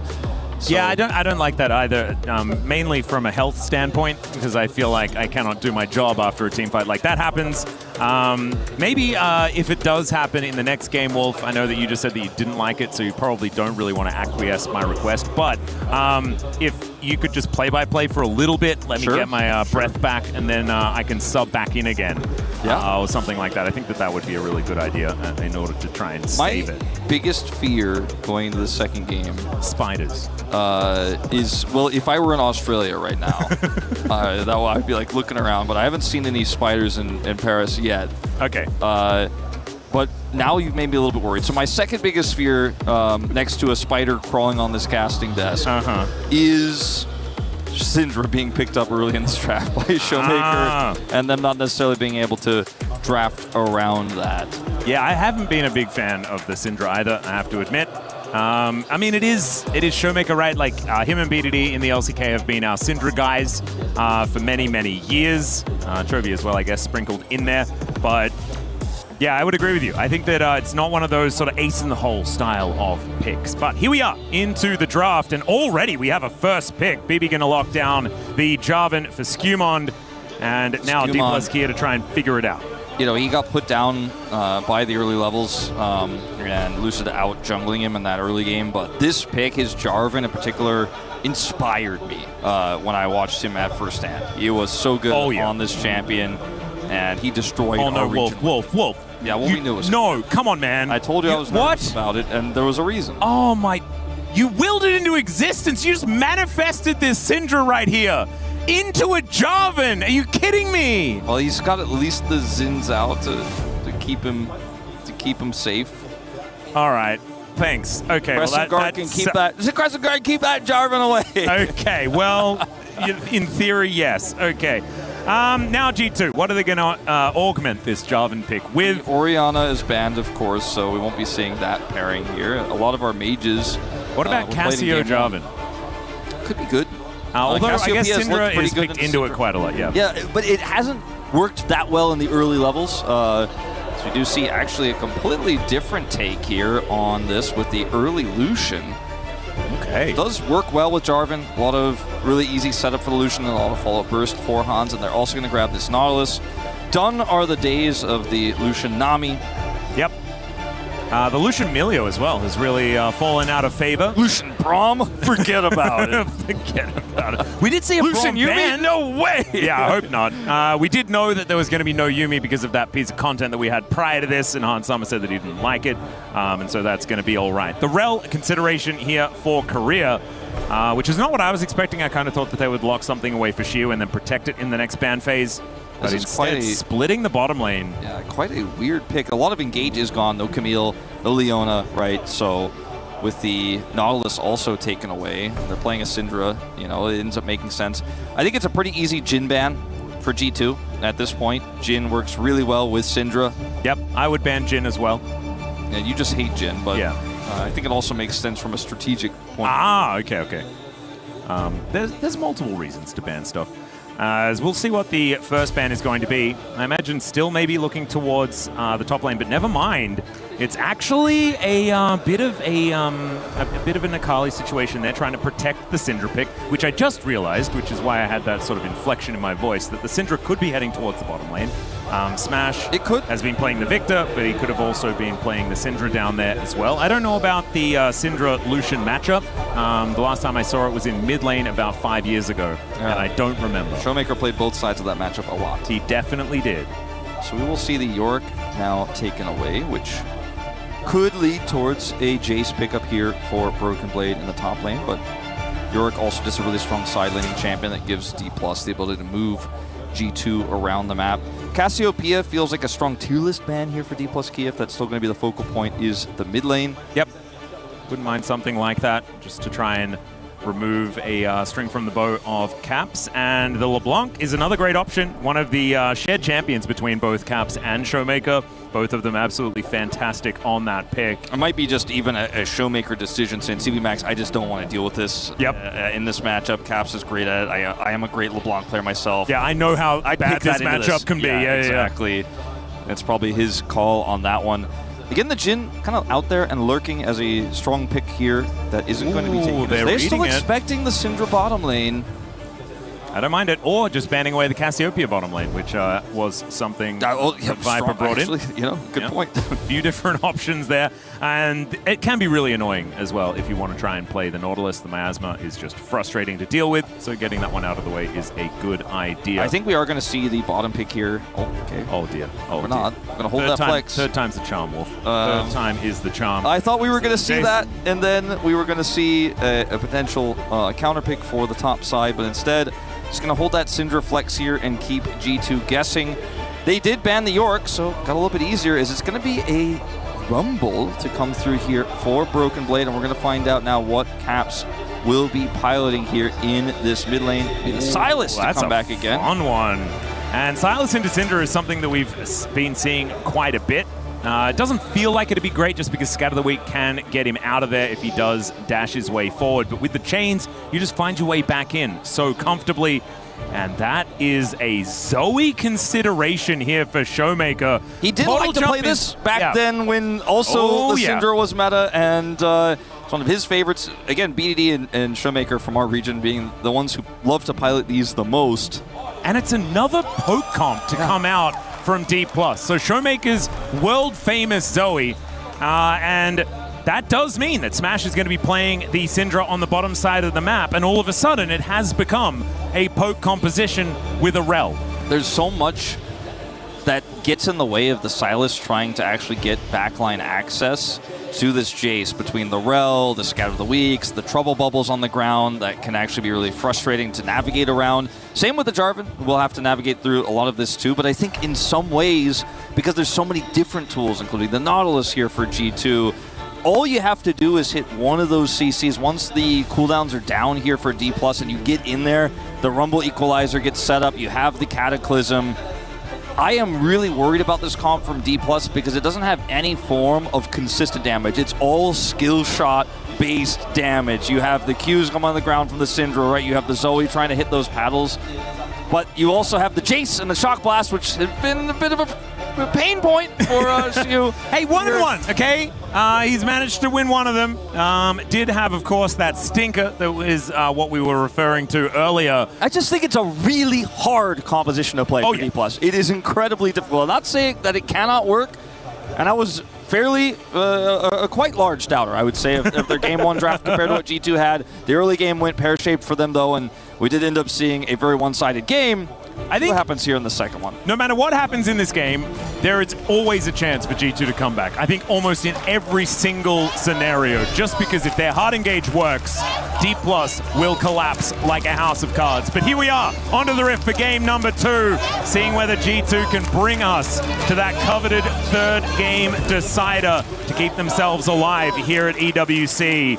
Remember, we only had 2 more slots remaining. I'm not entirely sure what was happening with the other match just yet. It looks JDG favored at the moment, but still too early to call in that second game. They're leading 1-0. Yeah, we'll see whether it is going to be another LPL representative joining. That would mean that the only Western team to go through so far would be Carmine Corp. If that does end up happening and G2 become the hope here in this one. And we did expect that G2 would have a pretty good showing in this particular match so far. D+ being able to navigate their last draft very effectively. And this one, completely different story. And yes, they outrange. And if they can actually disengage from G2 effectively, then there could be some opportunities. But man, it is such a tightrope to walk here for D+. Now, if Career sets up some CC here, it's very easy for Smash to follow up and do a lot of burst damage. Anchor is going to connect here as Career is going to try and keep himself alive with that heal. All of a sudden, that is now on cooldown. Chain's going to connect here as Showmaker does find the trouble bubble, wants that paddle star, but has to proc the extra damage with the auto attack, and there is that paddle star down to 100 health. Obviously, it's a Silas, right? Does have that Kingslayer coming back up, so can get some of that health bar back. Caps healing up, as you say. The big difference in the bottom lane compared to these two AD carries is that Hansama doesn't need to necessarily hit abilities to actually do damage. He could just right-click whenever there's an opportunity. So if Career and Smash miss, then it is going to be very difficult to play out what happens next. But you can see right now, control in mid and top. Bottom lane is definitely G2 favored. Yeah. And based on what we're seeing out of Smash, I'm like wondering whether actually he wanted to be a mid laner, because he's just been playing mid lane champs over and over again. Labrov does take a cheeky turret shot there as they do get the shove in. Checking out all of these lanes, though, it's Caps that's really drawn the short straw in this one, having to blind pick the Silas. Does have a bunch of ultimates that can work out. Like Crescent Guard, for example, is a brilliant one. Not to mention the Magnet Storm as well, if picked up in a team fight, can do a lot of damage. But the portal jump and being Jace is just not as effective. Yeah. It used to be that being Jace's Silas was broken. I remember Pawn used to always play that one, and it was very, very dangerous. And it looks like JDG did, by the way. They ended up winning that series. I mentioned they were leading when I last checked in, but it's finished already. Gala just absolutely obliterating that key, as you can see, picture in picture. So another one bites the dust here, and JDG find themselves in the knockout. So this is the last spot, the last opportunity here for any of the teams. Just to update you, I do have the list here in front of me. I was just having a look to see whether any team fights are going to break out. They are not. We've got AJAL from the LPL already through, BLG already through, and JDG already through.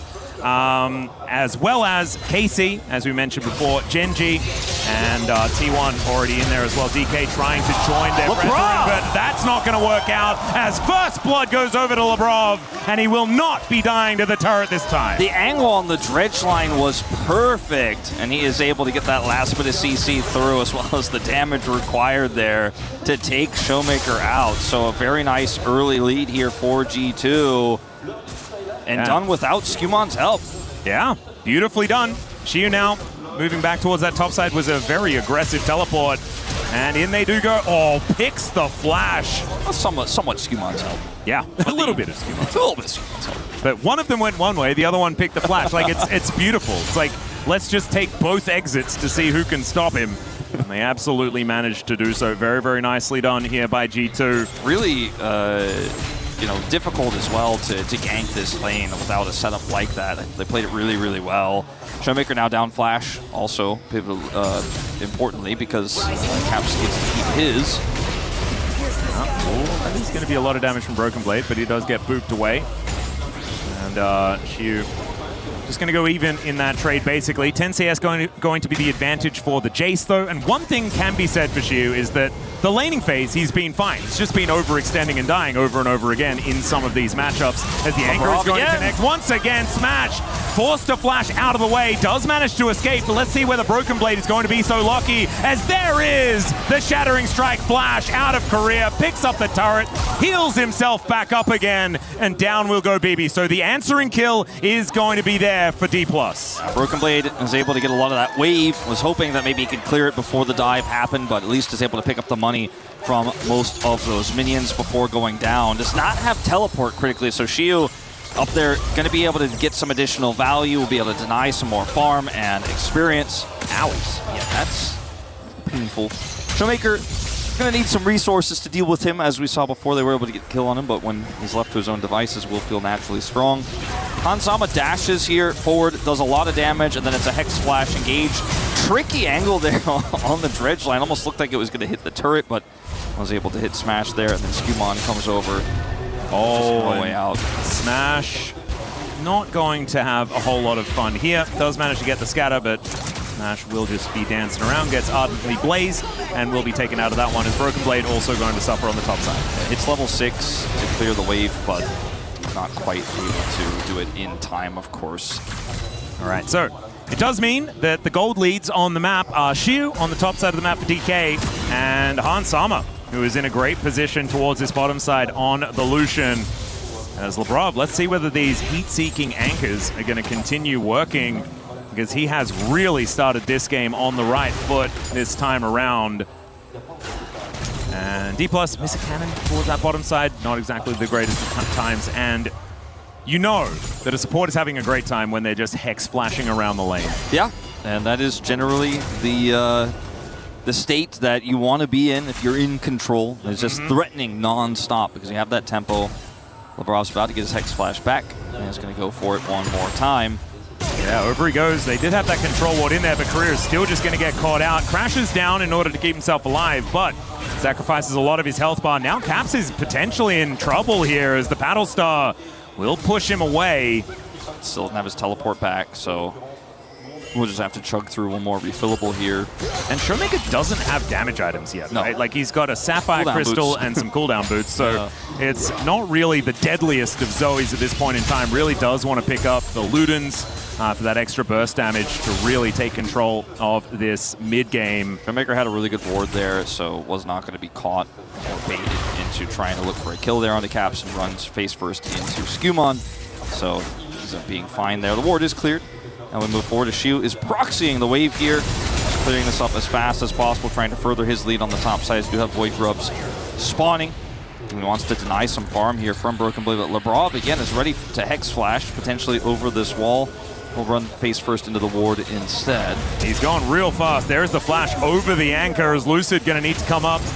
Doesn't actually have to, as G2 back away pretty quickly. Skumon now finding Korea in the river. We'll be able to get that knock up onto the Horse Pants lady. Caps coming on over here as Showmaker was fresh off a reset. And this was not the time to roam for Korea, unfortunately. Even the hijack coming through as the Magnet Storm is picked up for the Silas. That's a phenomenal ultimate for Caps to have for the next little while.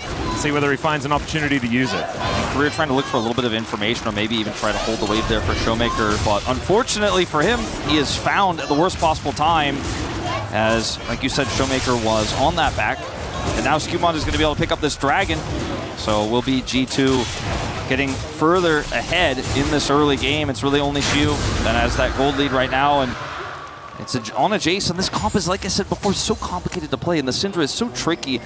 If it doesn't get resourced, and if it actually isn't tempo ahead in whatever lane it's playing, often a mage versus mage in this meta, but into the Lucian, you're just constantly getting pushed out. You're unable to farm properly. As you guys could see in the CS, he's a level down, practically, on Hansama right now. He's about to hit level 8. G2 are kind of just winning everywhere with the exception of that top side. And we'll see whether DK can actually play through Shiu this time around, because we know he is a man that does tend to overextend. The rhyme was unintentional, but the meaning was intended. Korea moving down towards his bottom side to try and keep Smash alive as the anchor is going to greet him. Crashes down towards his awesome dude carry guy. Now Shiu needs some help, but Lucid's very far away. He's going to need a little bit more time here. He's going to run up. That is going to be the Shock Blast to come on through. The barbecue is set up here for Shiu, but steps to the side and will be able to get out of the furnace for now. Skumon not quite capable of tanking that turret for long enough. The teleport brings Showmaker over to make sure that they are going to be all right. A Smash, Force of Will comes down, but there is the great scatter to cancel the culling, and the Unleashed Power. Dodge this, says Smash. And now Shiu, he's teleporting down. There's going to be another one. This Magnet Storm picks them up. It's Caps that locks down Korea though, but Shiu, he's got the auto attacks. He's able to find the damage. And G2, they flash away to keep themselves alive. Yeah, they do end up getting away there very narrowly. As that scatter was not quite able to connect there, and she did not have a shock blast back to look for another. It's going to be an additional teleport now committed down here to the top, to the bottom side. It's Han Samas who did take it in this matchup into the Syndra. Asleep. Dear. Yeah, very annoying as the Paddle Star's starting to hurt now that at least a book has been picked up for Showmaker. Still doesn't quite have his lost chapter yet, right? Like, I do feel like if that first item spike comes in, if Broken Blade gets caught like that again, he could just die. Flash out of the way from Hansama though as Lucid does find a good angle with the Wind Becomes Lightning, and Smash makes his way back in. Not going to get the kill or anything like that, but a flash from the AD carry feels fantastic here for D+.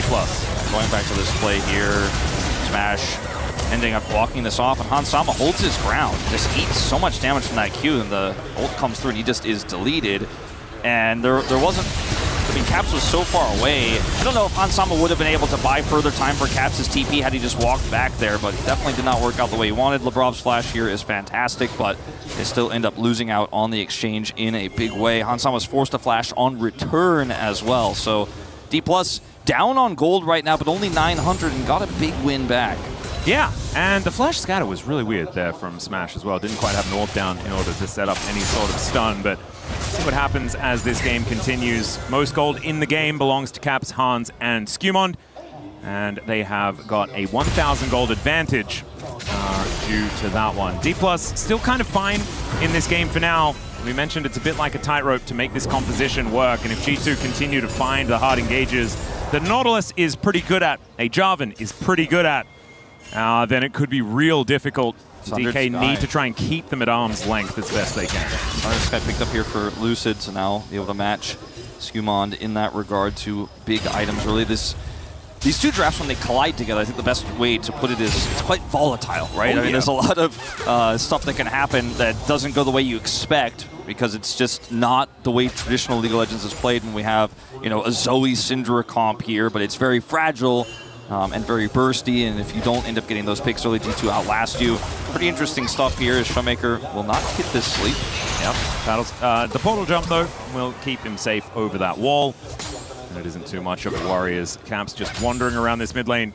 And does have a 450 gold advantage on this. Silas is Lebrov once again having a real good time with his Hex Flash. And Showmaker going to get caught out here. Does fall a little bit asleep, does Caps, but Showmaker gets the worst end of that trade. Yeah, it doesn't have TP either. Lucid's going to come over here and try to make something back of this, but Caps is already way out of there, so just going to have to go to his jungle.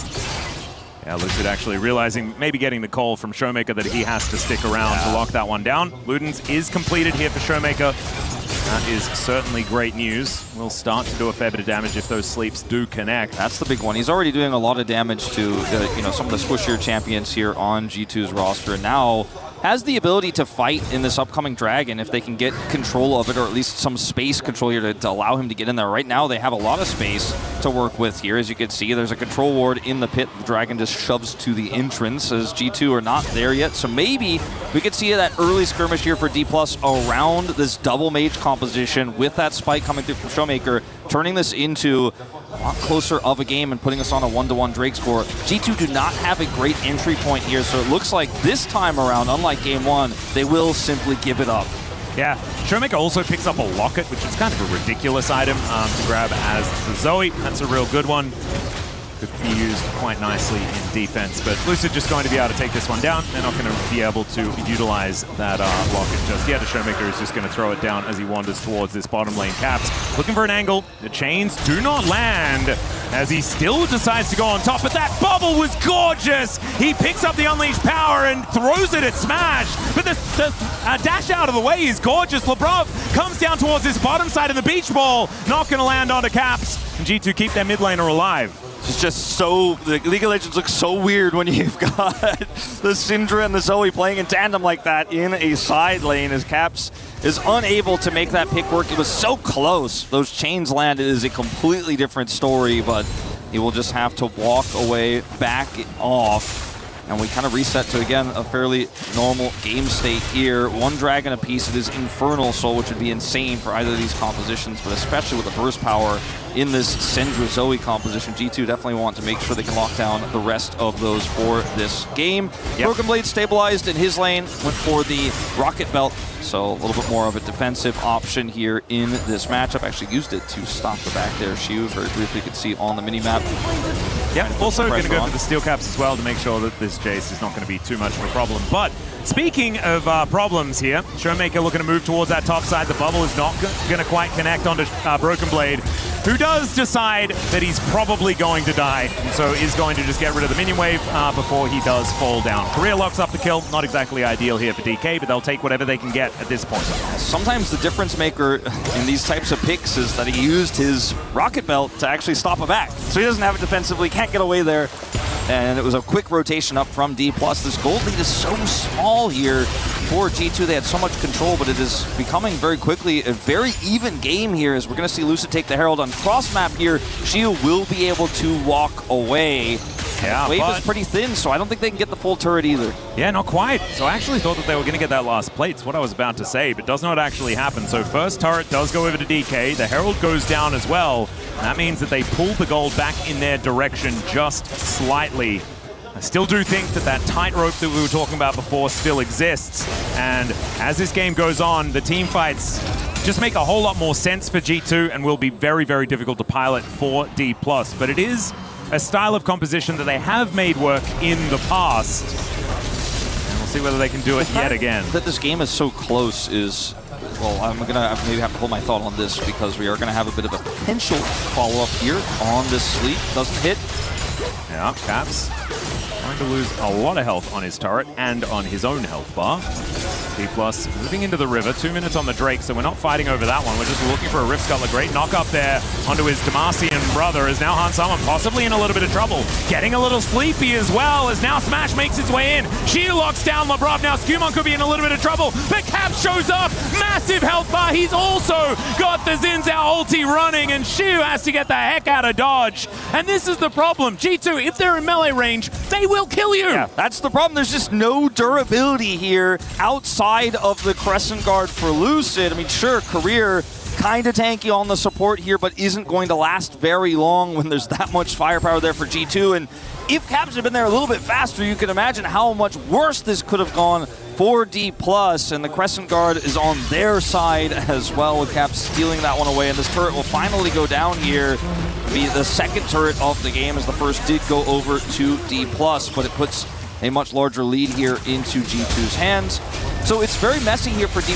Initially, a lot of CC goes down. The Crescent Guard buys space. Smash rotates over, right? You have that TPing Jace. But there's no backbone for this composition once they end up getting control over Lucid. As Crescent Guard is down, and Cap steals it, and there's just no way out. She was forced to flash, and D+ end up losing out in a big way. Yeah, and they didn't even really have Smash and Showmaker available for that fight either, as it was just kind of the other three having a little bit of a skirmish for themselves. Great collapse from G2 to make sure that they could get that advantage. However, the advantage is not really even 1,000 gold just yet. The game is exceptionally close at 19 minutes. My problem is that maybe that's not going to be enough here for DK, as they do definitely want to start a snowball a-rolling to make this poke composition happen. 3-0-1 though for Caps on this Sylas, as you can see here as we follow him out of base. It's not quite Faker's 17 kills, but it's a pretty good spot in this one. And, you know, I think that G2's comp scales better here. There's so many different ways to fight a team fight. You can play through a pick with Hansama on the burst he has. You can play through the Sylas setup. You can play it slow. And now they have control over this dragon, so D+ is the ones who have to aggress, and it's so much tougher with a poke comp when you don't have vision. As you can see here, D+ just cannot see where these G2 members are outside of Hansama, and Labrov's going in. Yeah, how can you poke if you don't know where? As now Labrov going to take a whole bunch of damage. Battle Shelly comes on through as well, and the Nautilus is just destroyed. It is going to be Shelly making her way over at the same time, as Smash decides that Shelly should not charge.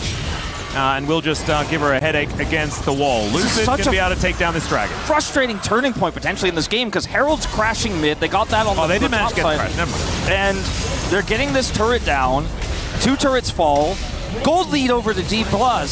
As this equalizer isn't going to necessarily help Broken Blade, who's in trouble. He's trying to go for the all-in. Yeah, he does manage to get the silence off his man. Okay, that's a lot of burst damage. And consider, this is an elimination game. If G2 lose it, they are out of this tournament. They had so much control. They had control over the Dragon Pit. Lebrov's engage was a disaster. Now the Herald gets an additional charge here on the inner. It looks like based on the minimap there, it might have been piloted by Lucid over there to get. I'm not actually even sure. I think might have actually been Showmaker showing up. I have no idea. Shelly did move from the mid lane to the bottom lane though. And the Wind Becomes Lightning comes in through here at the same time. Lebrov unfortunately doesn't find the anchor into the wall. G2's falling apart. Is able to take him down. Yeah, exactly. This is not looking very good after the early game was played out beautifully, right? And if they just kept it stable, it was probably going to be all right. And honestly, 1,000 gold, it's not over just yet, but certainly some issues starting to form. You know what I want to say, and I've been holding it in. Okay, well, you know when you're playing Zoe, and that mid turret goes down, Atlas. Oh, the Zoe turret, Wolf, that was your first color point in your entire career, like 8 years ago or something. It's been like 5 million years since we got to talk about it, but when the mid turret goes down, you have a Zoe comp, especially when you have a Syndra also in your bottom lane, which isn't normal, but for D+, it's what they have. It's hard to be on the map. It's hard to be Skumon trying to clear your camps. It's hard to be Lebrov trying to set up vision, because if you don't have those turrets to fall back on, it becomes incredibly oppressive what D+'s comp can do. They have that ward deep up in the mid lane. They have wards on the left and right side of the river. And now, if anyone on G2 is alone, they will be collapsed on Pig. They have to move as a group. Hansama alone! Oh dear, the Scat of the Week comes on through. The Flash has to be used, but the Shattering Strike, the Magnus Storm is there. The Unleashed Power is not quite enough though, and Hansama creates enough distance. However, Lucid is there with the Audacious Charge. It's a 1-for-1 trade though of the 80 carries. His career is going to get chased out. Great Equalizer does come down as Showmaker. Oh dear, this is not where he wanted to show up. Lucid is going to die. Shiu is going to turn up as well as Korea making his way back in, but the anchor is there from Lebrov, and immediately G2 are back on the board. I say that, they're getting a little sleepy as Skumon makes his way over, and Shiu is allowed to live for now. A lot of push and pull in this game. It's 22.5 minutes The pendulum swings, Wolf. Exactly, and G2, I don't think, can take this Baron right now. They have too many members need to back. We don't have TP to rejoin, so it's not going to be a Baron on the play, but it will be gold lead back in G2's hands. I said Hans was alone, but he wasn't alone. He was just isolated, and D+ thought they found that target. Smash is zooming here, but I don't think he'll be able to do anything on his own. But he was able to buy enough space. The rest of the team shows up. The TPs come through, and G2 are able to fight this one out. So it's Caps who comes in here and makes the huge difference as he shows up on this Silas. And they're able to get over here, set up the Crescent Guard. Lucid is alone, trying to come back over, and is pushed back. And then this Jace just can't get it done. There wasn't enough burst damage in the initial salvo for D+, and that's where the problems can start. If you don't get the initial pick, then they have more consistent damage than you on the G2 side. Exactly, and what you really don't want is for them to be able to engage at all. It's not really about a team fight that you want to look for. It's about softening them up, and then you can use your engage in order to finish them off. If you're starting at full health on both sides, I think G2 should win almost 10 out of 10 times. And so it's going to take some pretty creative team fights to be set up here with the Shock Blast connecting, the Paddle Stars landing, and these orbs being thrown around effectively here by D+. As G2 now moving into the D+ side of the map. They really need to defend this turret by any means necessary. They cannot give that one up. It's what they want to play through here in this mid game right now. Is a big push in the bottom lane from Shu is going to pull Broken Blade back. Broken Blade does not have TP, so a little bit of a tempo advantage here to get Baron Vision back for D+. And we finally have an even game here in this series. You know, it's anyone's game to take right now. G2 keeping it interesting after it looked like maybe they were starting to fall by the wayside, but D+ now getting a lot of vision around this Baron, a lot of map control still there. They still have that mid turret as we're looking for that third item for Hansama. That is the main focal point here for G2. Once he has the IE complete, he is going to be a monster. He really will. Smash is also looking for his as Caps just going to immediately engage, finds the Crescent Guard. Showmaker able to create enough space to get out, but the depth charge is doing so much work. Caps diving on forward. That is going to be Lucid falling. Crashdown gets him out as there is the Unleashed Power. 1 kill back here for D+, as the Scat of the Week I don't think should work on G2 right now. They ain't looking weak at all. No, I don't think so. Jungler's down though, taking this dragon with enough damage here from Hansama, and a retreat from D+ is looking very difficult to contest here for the side of D+, and they can't do anything cross-map. There isn't any cross-map to take, so even though they got a kill back, D+ are not going to really be able to get anything in exchange. So that's going to be 2 apiece on the Dragons. Pretty close game here. Hansama picked up some additional gold in the fight. When all the cooldowns are gone, that's when G2 can just say, all right, we're going to force this fight. There's no more threats. There's nothing that you can do. Hansama gets stunned here by the scatter, and he's like, all right, that's it. Everything's down. I'm walking forward. Scumon's going in. He's going to trade his life here for all of that damage onto Shiu, and that's all G2 need to go over and take the dragon.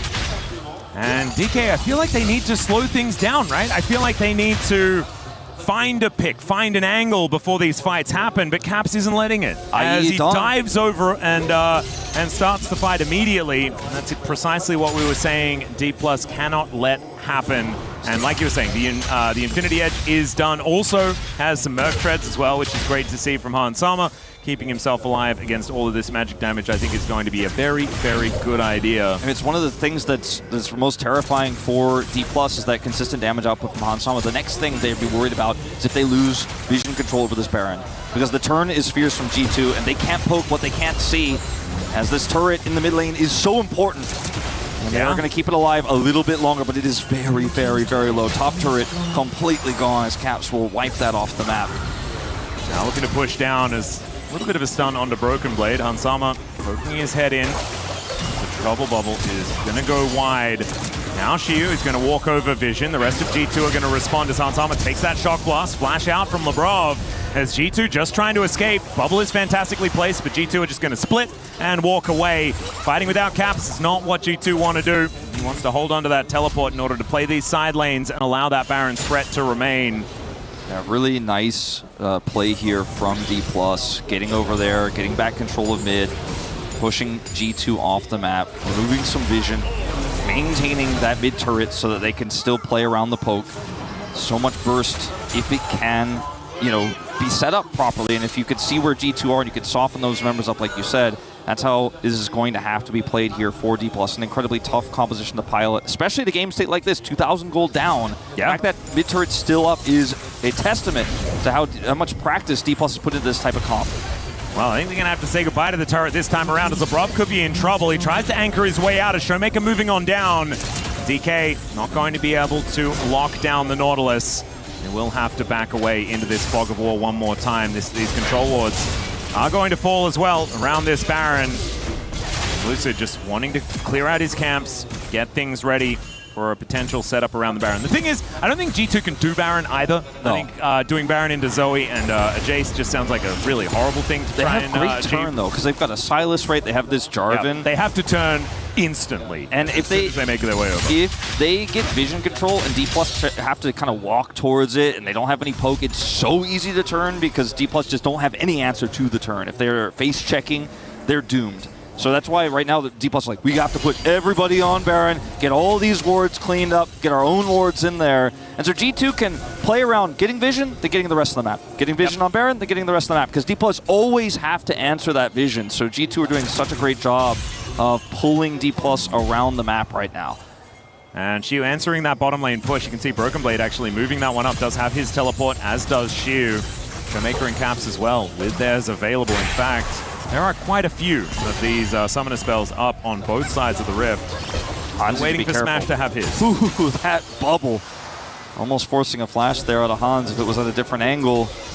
And the Zoe, I mean, sometimes can do absolutely nothing in a fight. Other times, solo win.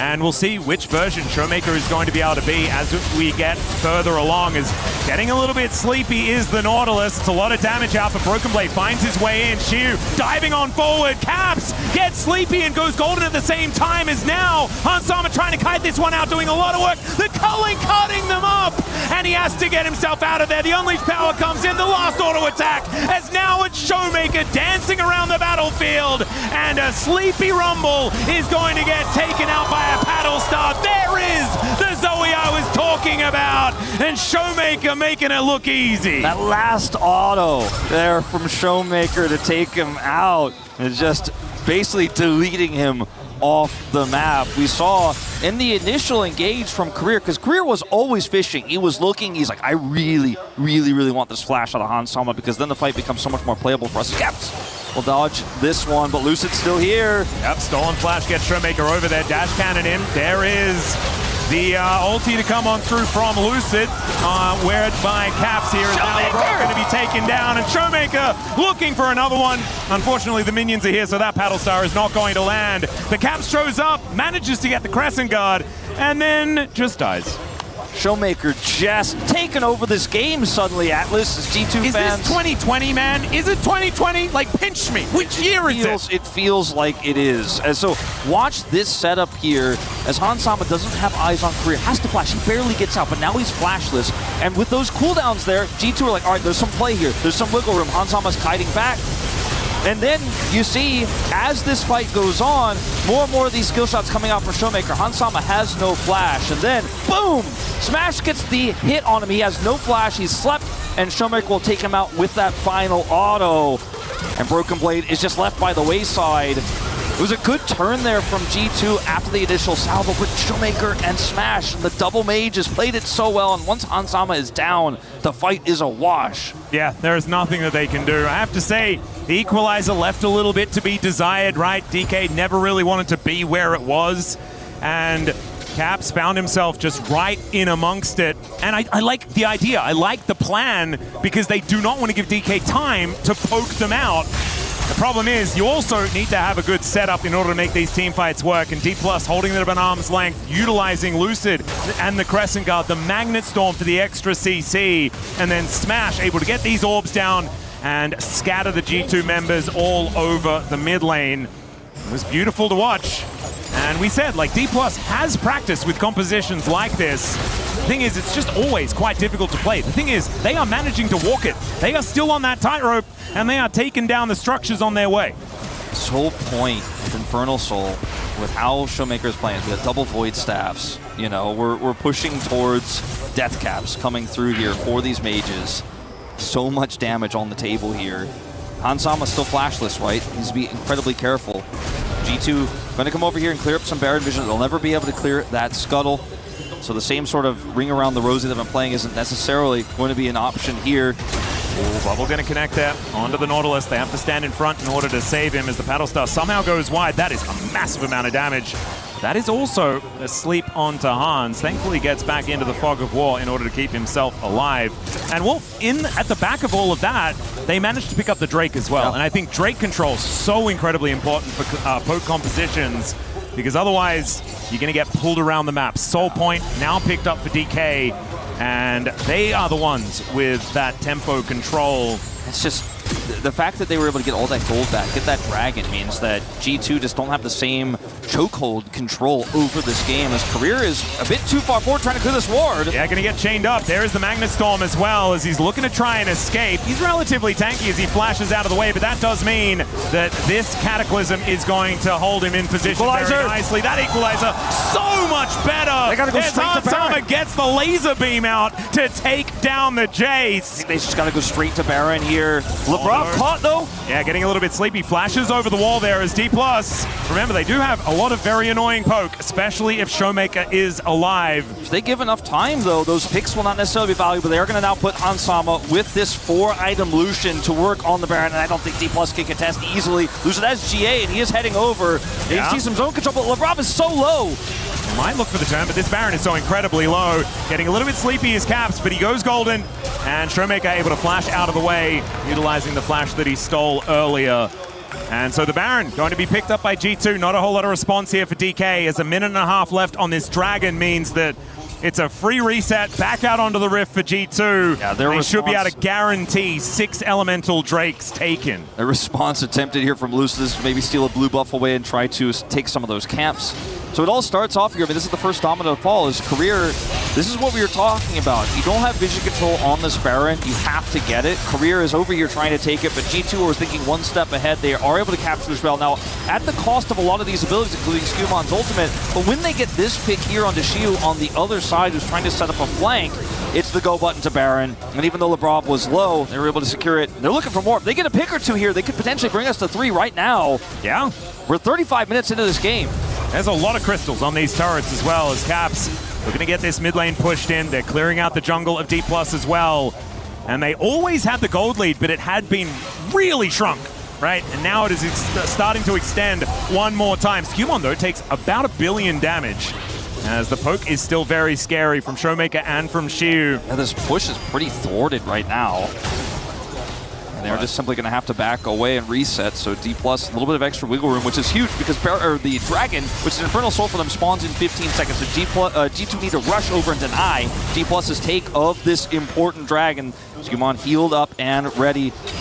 The thing that I'm scared about, Wolf, is that there's a Rabadon's death cap on Showmaker. If he hits anyone with that Sleepy Trouble Bubble and then the Paddle Star lands, they may just die. Smash is about to buy his, and he's got TP. He's going to grab that one and head straight over to this fight. This might be the last fight of the game. Yeah, the bubble is on the ground as there is that death cap you were talking about. The teleport right into this mid lane as Caps. He's got that Crescent Guard once again. It is going to be very dangerous. Hex Flash gets Labrov in there, but the scatter comes on down. Great Magnustorm there from Korea. Hans is Heads down. to the skies, he goes, and Hans is dead. Caps finds the angle as well. A 2 for 2 so far, and they do eliminate. And now Showmaker trying to dance around the battlefield. He finds the angle, he picks up all of these flashes, and Lucid is there. The 3 Talon Strike, Caps knocked up mid-dash, and now it's Showmaker able to make him look silly, and the ace is picked up. D+ Kia make it happen in the river, and they're going to see whether they can walk up this mid lane and break open the base. They absolutely will break open this base. The shake of the head of that G2 fan in the audience, I think, can be felt around the world as Hans Sama is deleted in the fight. Death timers here, 40 seconds for Caps, 20 on Hans. They get this inhibitor, absolutely, but they may even put some damage here on these Nexus turrets. Labrov going to come up here and try to buy time. Yeah, they're going to look to try and end the game. When the Dragon is up and available, I imagine DK can just head on over towards this Infernal. Remember, like an Infernal Soul for a poke composition, that's kind of ideal. And so DK going to get on over there and see whether they can grab that one. I really thought that it was going to be a G2 freebie. And I don't even know. Like, I want to watch that fight back again, but I don't know if we have time to, because we're going to go straight into this Infernal Soul potential contest here for G2. I mean, it's not an ideal situation, but they got to try something. TP in from Broken Blade as they are going to try to stop this Dragon from going over. Skewmon in good position here. That's an aggressive teleport here from Caps. Does pick up the Trouble Bubble as Labrov is already down to about a third health, and maybe nothing as the Magnustorm picks up 3. Skewmon into the backline, but he is immediately put down towards that GA as Hans is going to respawn. It's a double for the Jarvan, but the rest of DK, they'll find the angles, and look at Showmaker just skipping around the battlefield, and they will kill them once again, and now start that walk over. Yeah, they have the super minion wave here. No Infernal Soul needed. Double Mage Comp is going to work here for D+, as they will knock G2 out of the Esports World Cup in 2026 with a 2-0. What an unbelievable performance in back-to-back games. Different styles, and just made it look so incredibly good. Showmaker's Zoe, we were transported back to when he was that world champion in 2020, when he was so dominant in 2021. It was off the back of champions like this, and since then, he has had games like this spread throughout. But man, I was not expecting it here on the EWC stage. Everybody had a part to play. The scatters coming through from Smash on the Syndra, the sleeps from Showmaker, but Career getting the flash on the Hans in that critical mid-fight, constantly finding the right angles, and they got Hans Sama twice in those really important moments here to close out the game. G2 played a great game too. Obviously, game 1 not going to be their most favorite, not going to be memorable for anyone, but in game 2 they had a good showing, but D+ were just better on the day. They were. I thought the early game went nicely, right? Labrov finding so many of these angles, but afterwards found himself getting caught out. And it is very sad to say goodbye to G2, the team that was able to take down so many of the LCK teams throughout this year. I really did think that D+ was just going to be another name ticked off their list. But as it turns out, it's not to be the case, as we have Lucid alongside with Ian. Thanks, guys. What a day for DK at EWC. I'm standing by with Lucid. Got some big fans out here, and G2 a tough opponent. You know, they took down your South Korean counterparts in T1, MSI. How did you prepare for them knowing that they were so dangerous? 일단 루시 선수 승리 축하드리고요. 첫 번째 질문으로는 G2가 그만큼 강적이었는데 사실 MSI에서도 T1을 이제 꺾은 정적이 있는 만큼 굉장히 좀 두려운 상대였을 수도 있을 텐데 어떻게 좀 G2를 상대로 준비하셨는지 궁금합니다. 충분히 잘한다고 생각했지만 그래도 뭔가 저희가 연습하면서 저희가 잘하면 이길 수 있다라는 자신감이 좀 많았어가지고 그리고 G2가 그렇게 잘한다고 생각 안 했어서 그냥 쉽게 이겼던 것 같습니다. Yeah, knowing that they're a strong team, I mean, they have their powers, but I think if we can do what we can perform, if we have prepared a lot against them. So yeah, we were confident 100% that we could win. But that being said, I don't really feel that G2 is a very formidable opponent. Wow. Yeah, so I think we had a great shot to win if we just showed our full potential. Well, you guys are definitely formidable opponents for anybody. However, at the start of this tournament, you had a tough loss to AGLS, and now you've just come off the back of 2 dominant best-of-3 wins. Do you feel like you're growing into this tournament? 사실 첫 경기 AJL 상대로 좀 패배를 하시면서 다소 좀 불안한 출발을 보였지만 그래도 이후 이제 2경기를 내리 이제 승리를 거두시면서 좀 이번 대회에서 좀 성장하고 계시는 것 같은데 본인 스스로는 좀 어떻게 느끼시는지 궁금합니다. 지금 파리 와서 적응을 잘하고 있다고 생각하고 있고 그리고 개인적으로 폼이 되게 좋다고 느껴서 우승까지도 할 수 있다고 느끼는데 앞으로 경기를 더 해봐야 알 것 같습니다. Yeah, coming here in Paris, I feel that we're adapting pretty well. So that being said, maybe we should have a few matches to go. But yeah, I think we're gaining a lot of confidence that we can compete for the trophy. Well, you'll find out if you can get revenge over AGAL a little bit later on. But for now, as you can see behind us, the final key will be crushed here in Paris tonight. Would you like to come with me to crush the key? 바로 키 부스로 가시겠습니까? Let's go. Okay. We've seen some absolute banger key crushes over the last 2 days. Let's see how this one shapes up. Lucid, if you just take your position here in front of the key crusher. Paris, are we ready to crush the key? Here we go, this is it. Just come and stand right here for me as you watch the key crushed.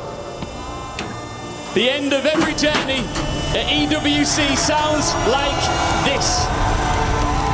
G2's key crushed. Completely brutal. I call it beautiful brutality, to be honest. It's one of the key things, no pun intended, that makes this tournament so unique and so special. Lucid, we've got fans out here in front of you. Is there anything you'd like to say to everybody watching?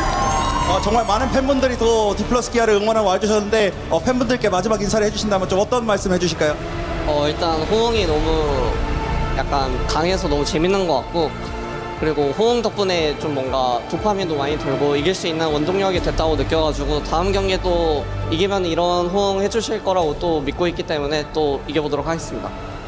Yeah, there's a lot of dopamine flow in my blood right now because of the roaring crowd. I feel a lot of energy from here. So yeah, I'm definitely feeling of that. So yeah, I'm expecting a lot of fans will come here and cheer for us for the next game as well. And yeah, that's going to be a confidence boost as well. So thank you so much for supporting and we'll see you on the next game.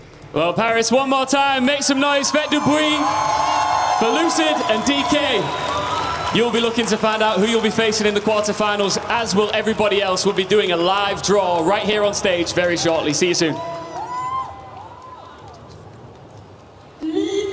Thank you so much, Ian Chambers, as we will see you very soon for the draw show. Why are you looking at me like that, Ox? I had to look. I had to make sure it was you and not Ian. Right That's true. That's true. I do a good Ian Chambers impression, just like Lucid was doing a fantastic impression of what a world champion can look like. A great game here all over the place in the jungle.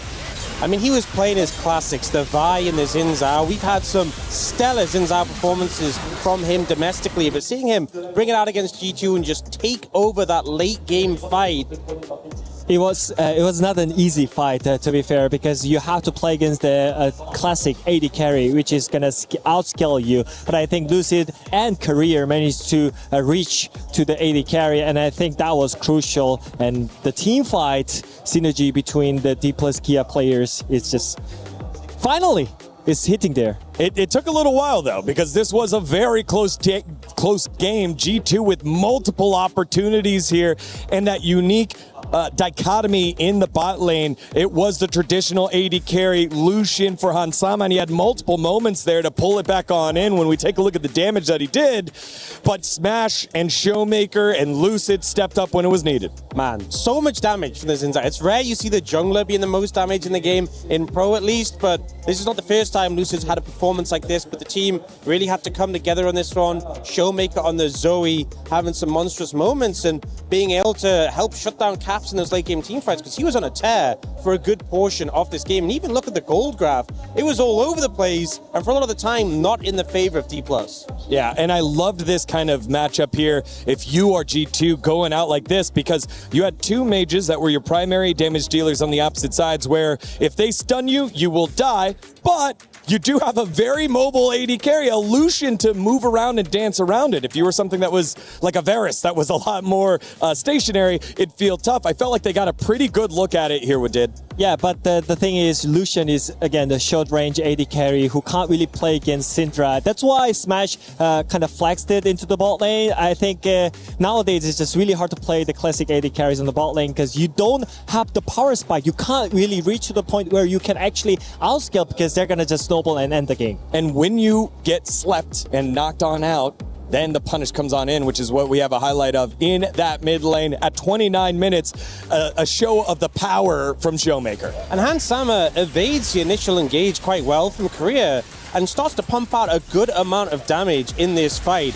Actually, looks like maybe G2 going to be able to take this one when he starts putting out the damage, but unfortunately, Showmaker has something to say about it. Oh, yeah. And this sleep that comes through. And look at the HP bar. Like, if Hansama finishes us off with the calling, then I think they could win the fight, but they are all 1 HP, but they don't have enough damage to finish that off. I think the problem is Hansama is doing what he feels he needs to. He's being on the front line, getting the damage down because you're a short-range AD carry, but that puts you a threat. The Syndra and the Zoe are so hard to deal with, and that's why I felt like this was such a difficult game for him to navigate, and the Syndra pick worked really well for D+.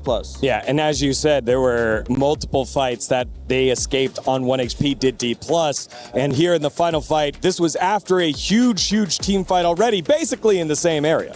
Yeah, again, this is the fight where Korea finds the way with his flash engage because Hansama had the GA, so he could actually 1v9 this fight. But here, again, Xin Zhao and Korea looks for the target, and Hansama couldn't do anything. He just gets his health bar wiped. And then it's like, well, I've got GA, and then he just gets Lucid jumping on him, taking him out, and Lucid is just thriving in this environment, getting so much work done. Credit also to Korea. This is a player who sometimes has struggled with confidence. He was so confident on this stage, on this realm, making some big engages in those late game fights. D+ Kia and Lucid crushing the hopes and dreams of G2 and all the G2 faithful right there in the most brutal trophy ceremony in all of esports. And Lucid, I think it really meant it. Goodbye, hopes and dreams. I mean, we couldn't really overcome the issue that we had like G2 Esports because I think they were not being able to have the, AP ball lane, and I think that was the main problem for them. Chad, you heard that, right? He said we. You heard that too, right? We? Bro thinks he's part of the team. I mean, I am still. That's true. It is AGAL and D+ Kia moving on here in that Group A. Why is that important? Because we're about to do the draw show in just a little bit. Let's go ahead and rifle through some of these brackets to show the results that we had. We just saw Group A. As we take a look at Group B, these are the teams that kicked off the tournament. Kicked off with Gen G and KC as the opening match. It was Sentinels with the upset over Team Secret. Then Team Secret falling out to KC, and KC getting the revenge against NA for MSI. They qualify on in as the second seed. LEC is safe. We got one team at least. Right? There you go. There we go. Yeah, there we go. KC and the blue wall make Wait, it on through. Deacon, how many teams does the LCK have? Let's get okay. So there's the MSI champions, Yeah, right? Hololive uh-huh. Esports. Okay. There is the reigning title defenders, Gen G. Yeah, okay, Okay. that's two. And there's D plus Kia. We just saw D plus Kia. Yes. I feel like, I might just be missing Maybe one. reigning world champions? Yeah. Oh yeah, that's right. That's a four. That's four. There's all four. Four teams. How many teams? The four. Wait, how many did we have at the start? There's four. Oh, there was also four. Yeah, there was four. Oh, okay, that feels pretty good. Yeah. That feels pretty good. Yeah. LCS was out too. They got knocked out later on. We'll get to that bracket in just a second. Let's take a look at Group C. Group C was my favorite, the group of death here, as you had T1 and BLG in the same bracket. Movistar Koi and GAM Esports felt their wrath. GAM felt it multiple times here after a pretty good start and a huge upset against Movistar Koi in the elimination match. Yeah, and credit to GAM for putting up a fight throughout this, but this was just a tough situation to be drawn into.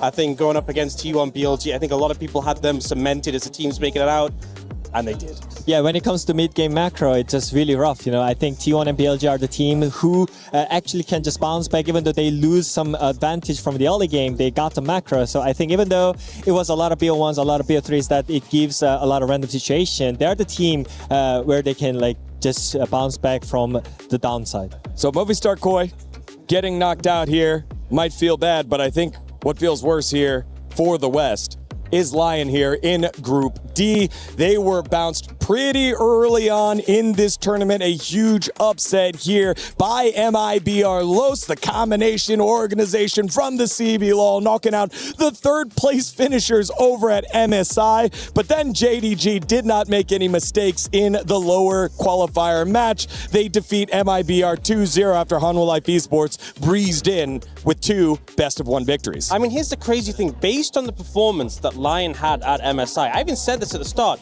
I don't think it would have been crazy if they actually beat HLE in a best-of-1 and made out of this first seed. That seemed reasonable based on the MSI performance, but this is so far from that. I think a big underperformance for them, unfortunately for the LCS, but JDG, very formidable team and very deserving of that second spot. Now, this Group A here, we just saw D plus Kia qualify on in, but it was AGAL, the squad that made it in earlier through the best-of-1s as the #1 seed from Group A. As we take a look at some of their highlights from earlier today, they just look so solid right now. Flandre quite on fire and so consistent for this squad.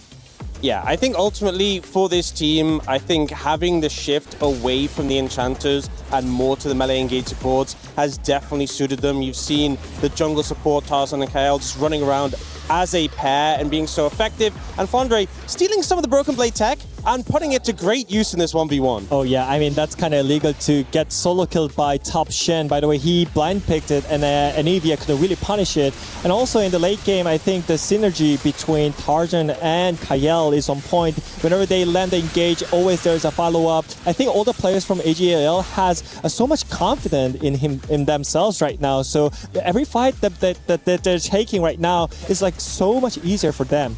And the thing is, right, when we had the LPL playoffs, they weren't playing with all the changes that pushed melee supports back into the forefront. And I think AGL, this may be their time to sort of rise up and show a level of form we haven't really seen since last year in tournaments like last year's EWC. And again, here you could see Skewmod was looking for a 50-50 on the Drake, but as I said, I think this matter is not about objective, it's about team fight. If you cannot set up for the proper team fight, then you can't really get anything else. So even though you don't really have the cycle on the Drake, as long as you win the fight, you will get the win. That felt like such a proper meta for a while here, where you would calculate, is this steal worth 1 kill, 2 kills, plus momentum? How is our wave state currently at?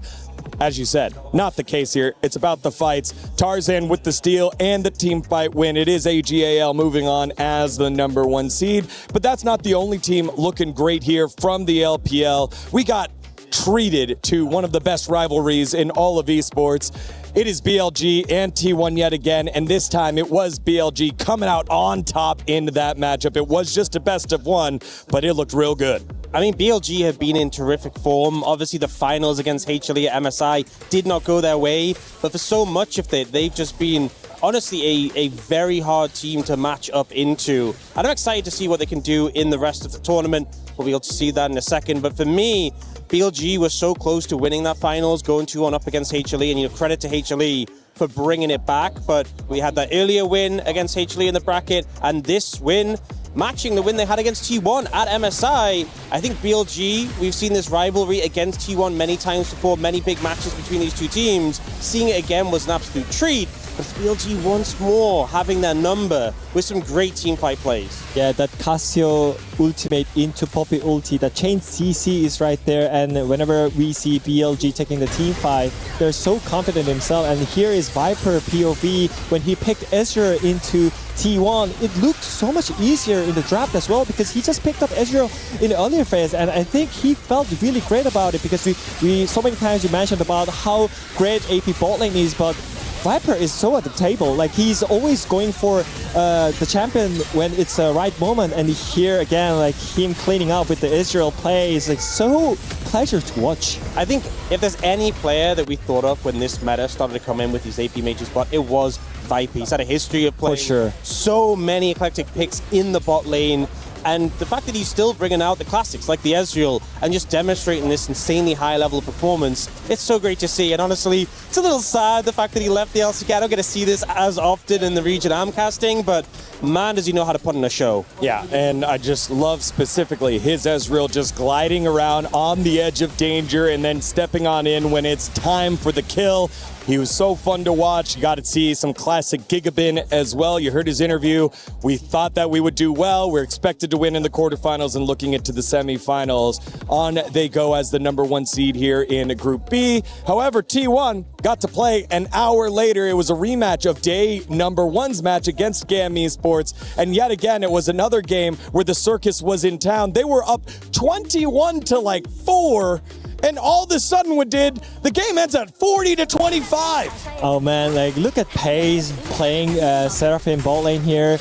How can you imagine that you can actually get the double kill against Lucian Nautilus? He baits it out and he gets the double kill, and that made T1 snowball even huge in this early game. Yeah, and I mean, Pace has just really brought all these picks into his pool. I feel like some AD carry players, the ones you get in solo queue, they don't want to play mages, they want to play AD carries. Pace is like, I want to win.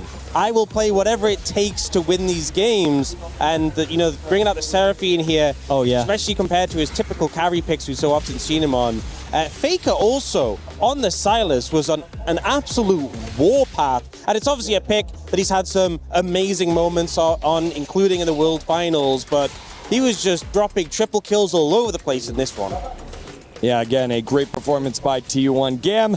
Nothing to hang your head on, as it was awesome. I got to see with TK Nguyen the viewing party that was set up in Vietnam in association with Gen G to support the Vietnamese squad, who did find a way back in this game despite those overwhelming odds, because a lot of those kills were so early on. The gold lead wasn't that big. I'm going to be honest, based on what we saw from GAM, I think in a different group we could have seen them go for the quarterfinals. I think they showed a lot of potential. It's just such a hard matchup in a T1 because you have to really just consistently make good play after good play. Because even though they made some great plays and punished T1, T1 just have so much resilience to come back in those later fights. And also when it comes to BO3, you got to think about the field list draft as well, because there's some picks that you can't pick up. And I think in the game 2, they couldn't really have a great synergy between the mid jungle. They had Ahri Nocturne, which is kind of off meta, I would say. So I think it was just a kind of experience difference, but I felt like we're going to see a lot more from GAM Esports and then later on the international stage. That's right. We'll see how they continue to grow over in the LCP. #1 spot seems to be locked down by Team Secret, but that second spot has flipped between teams. We'll see who steps up there in the future for that squad. Now let's move on over to what we saw over on the B stream, and we go with JDG. They qualified on in, defeating MIBR Los, and it was big plays by the young duo where we fell in love with last year, the CFO duo in Junjia and Hongkyu, doing it here for the LPL squad. I mean, those two were so good to watch internationally when we saw them just taking names, but once again being a big driving force for this JDG roster.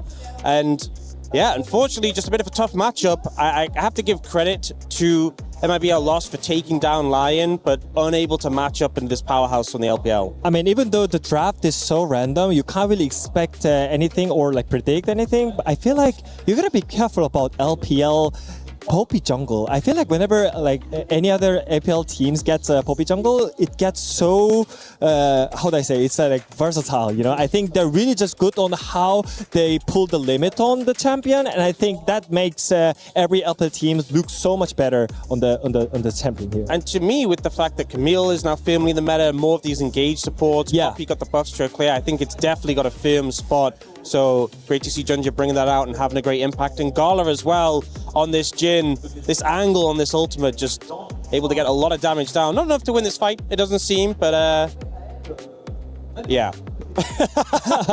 It was enough to go ahead and close it out there on MIBR Los. Had the opportunity to talk to Coach Enetron, former Dignitas NA coach. Bounced around in the LEC, now finds himself over at CBLOL. He said this was going to be a great experience for us, regardless of the result, with veterans like Ackerman, who's won LLA before, Feisty, who spent time in the LCK, and young prodigy AD carry Dudu, who is trying to fill those shoes where Brazil was known for pumping out some AD carries that were fearless. The biggest thing to me about their performance this tournament is it is just extending this argument between the Americas. North and South, it's just been ongoing. You know, we had the Americas Cup, and then obviously we had the struggles at MSI from South America, and now the bounce back. It feels like there's just a lot of back and forth, but that win over Lion, definitely a meaningful one for the fans. Yeah, a lot of damage there done by JDG as they're looking good moving on to the next round. And then let's show the reigning MSI champions, why don't we? It is Hanwha Life Esports who looked solid yet again, and the champ pool continues to just overflow with skills across the board here for Hanwha Life Esports. I mean, when the AP bot lane started to come out earlier of the split, we thought it was kind of it was really playable to play against, because I feel like you can just always dive a bot lane, you can always dive the AD carry who just stand next to the turret, but I think Guma Yushi was the player who can just handle 1v3 easily on the bot side, and Abel's delight to roam around the map. And I think even though we all know how Hanwha Life Esports play on the map, you can't really punish them because you have so strong side lane with Zeus and Zeka, and the way how they play for the early snowball is just on the another level. Yeah, and I think as well, Gumayushi shown with his multiple World Championships, he will do whatever the team needs, whatever the team asks. If he needs to be on the weak side and absorb pressure, he will. But we just saw in MSI Finals where it was much more playing through bot and setting him up. That versatility with Fearless being at play is super valuable. With this bot lane meta as well, it's really allowed him to shine. I mean, he's already shone many times in his career, but right now he's looking in phenomenal form. And finally, let's take a look at the reigning title defenders in Gen G. I had the chance to talk to my hometown hero in Dark Wings, who faced him in the mid lane and said, I had Chovy for about 3 minutes in the lane phase, and that was about it, as Gen G dominated their matches. I mean, even though we couldn't see Genji in MSI this season, I feel like Genji is one of the team where you can always expect them to play good, because you have Chovy in the mid lane. Like, he's gonna simply pull off the best performance out of it. And I think Genji is still one of the threat when it comes to EWC here. I mean, as well, Genji obviously not making it to MSI, having some time to adjust things, to solve the issues they had, but also scrimming against the teams who were at MSI, taking that extra time and getting a lot of preparation for this tournament, and so far looks to have done a lot of good work. All right, so time for some of the rules here of the draw. You cannot play the same team from the same group until the grand finals. So if you are drawn A, B, C, D, A cannot play A, it has to play C or D if it goes in that order. You cannot be on the same side as the winner of your group. That's basically how it's going to go. So we're going to draw all the Pool 1 teams, and then if you are a Pool 2 team, you cannot be drawn on the same side of the group, which means that Pool 1 draw is kind of what dictates a lot of these matchups. And an example which I think really emphasizes this is BLG and T1. So BLG yeah. and T1 cannot be on the same side of the bracket. If BLG is drawn on the top of the bracket, T1 has to be the bottom. They won't face each other again until the finals, which feels phenomenal for BLG because, you know, when you look at the teams in that pool one, it's AGAL, BLG, HLE, Gen G. One of those teams will be facing down T1. It won't be BLG, which I think, you know, after their performance in the group, they've earned that, but it's a bit of a bullet dodge to save that matchup till later. You know who else benefits from this? It is Carmine Corp, because they don't have to face Gen G, the reigning title defenders. And to speak a little bit more on that, we're standing by right now with owner of KC and the heartbeat of French esports and gaming. It is Kameto. Kameto, welcome, brother. I hope your co-stream has going well. Congrats on making it out of the play-in stage now into the knockouts. What team do you want to play against? Thank you so much. I'm happy that we made it. I want to play against BLG because I think they are the strongest team. Thank you. And we are here to play against the strongest, and that's why we're participating in international events is to play against the strongest, and I want to face BLG. The matchups hype me. How do you feel now that you're the last LEC team standing in the tournament and having all the hopes of Europe on your team's back? I don't feel much about it. Like I think the team is focusing on herself. We don't really care about the other teams of Europe, NA, or anything like that. We just want to have success. So yeah, it doesn't matter for us. Yeah, it's been really great. How do you think about the arena itself? Because it's all about the blue wall. Your fans are here to support your team. How does it feel?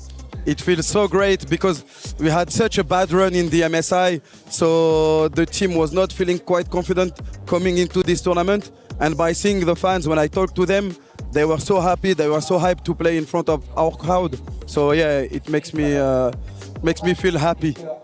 All right, any final words to your fans who have come out and supported and shown a fantastic audience here for EWC? Can I say in French or in English? Ok, bah merci les gars, comme d'habitude, à tous ceux qui se sont déplacés. Vous connaissez déjà le dicton, que ça se passe bien, que ça se passe mal. Merci énormément de soutenir le club. Sans vous, il n'y a pas de club. Donc voilà, merci les gars. Thank you very much, Kameto. It is so great to feel welcomed by you and the Blue Wall and all of KC fans around the world here in Paris. Yeah, welcome to Paris. Thank you so much. Thank you. All right, so with that, it seems like we're getting closer and closer to the draw show. Just a couple minutes more, as you can see, on stage, getting some of the preparations ready, the players ready for all the events that are going to be thrown at us. Again, and I want to run through the rules one more time. You cannot be drawn in the same side of the bracket as the winner of your group. So if you are a Pool 1 seed, you will not play the Pool 2 seed from your side of the bracket, either in the quarterfinals nor the semifinals. So that Pool 1 draw is going to be very important here, Ox. Yeah, absolutely. And I mean, I look at the Pool 1 teams, a lot of strength, a lot of powerhouses, and I think the mindset that we heard there from Kameto is accurate, right? You have to beat every team or be capable of beating every team if you want to get to the top.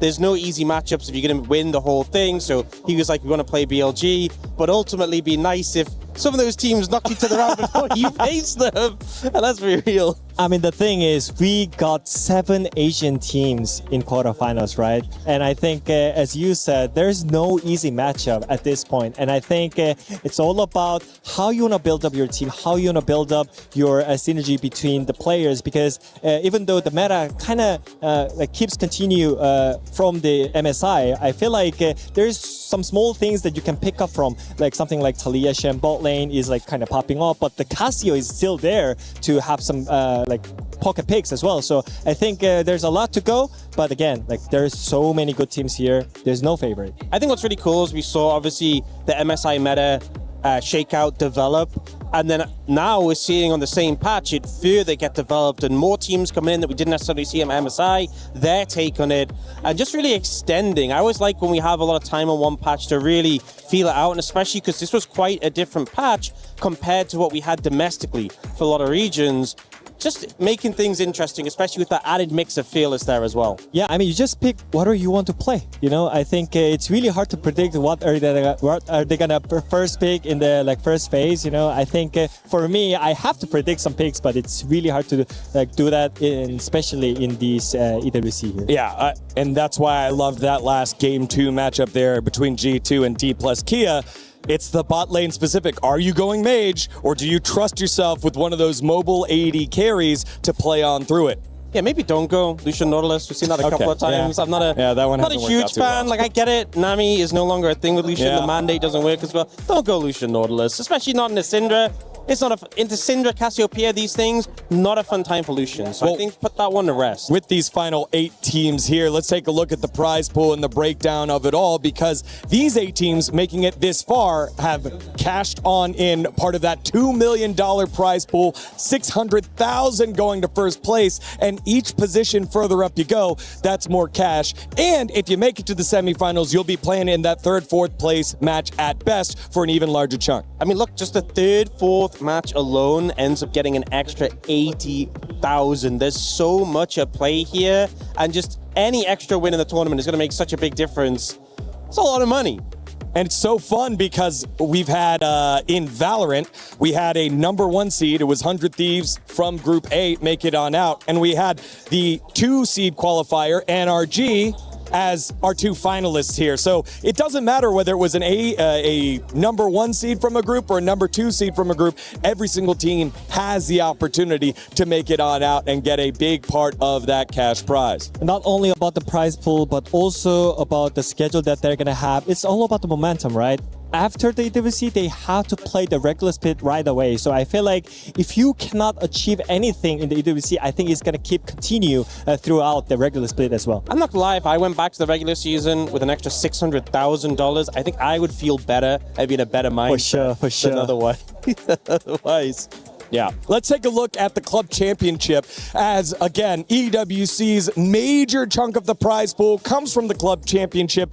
Earlier in the tournament, we had Dark Angel from Fatal Fury win here for Na'Vi. That's why they're on top. 100 Thieves winning first place for Valorant, and those clubs now have their championship win. Remember, part of the EWC Club Championship, not only is it about points, but you have to win in one of your game titles. Yeah, and notably at 12th is T1, so obviously looking to get a big win in League of Legends to push themselves up the standings. Yeah, and also we could hear from Ruler that the last year when Gen.G got the 7th place in the club rankings, the League of Legends winning the title meant a lot for them, their organization, right? So even though the rankings are not looking like last year, if some teams can win out the League of Legends pool, then I think it's gonna be changed a lot. You can see on stage right there. Oh, can we go back there?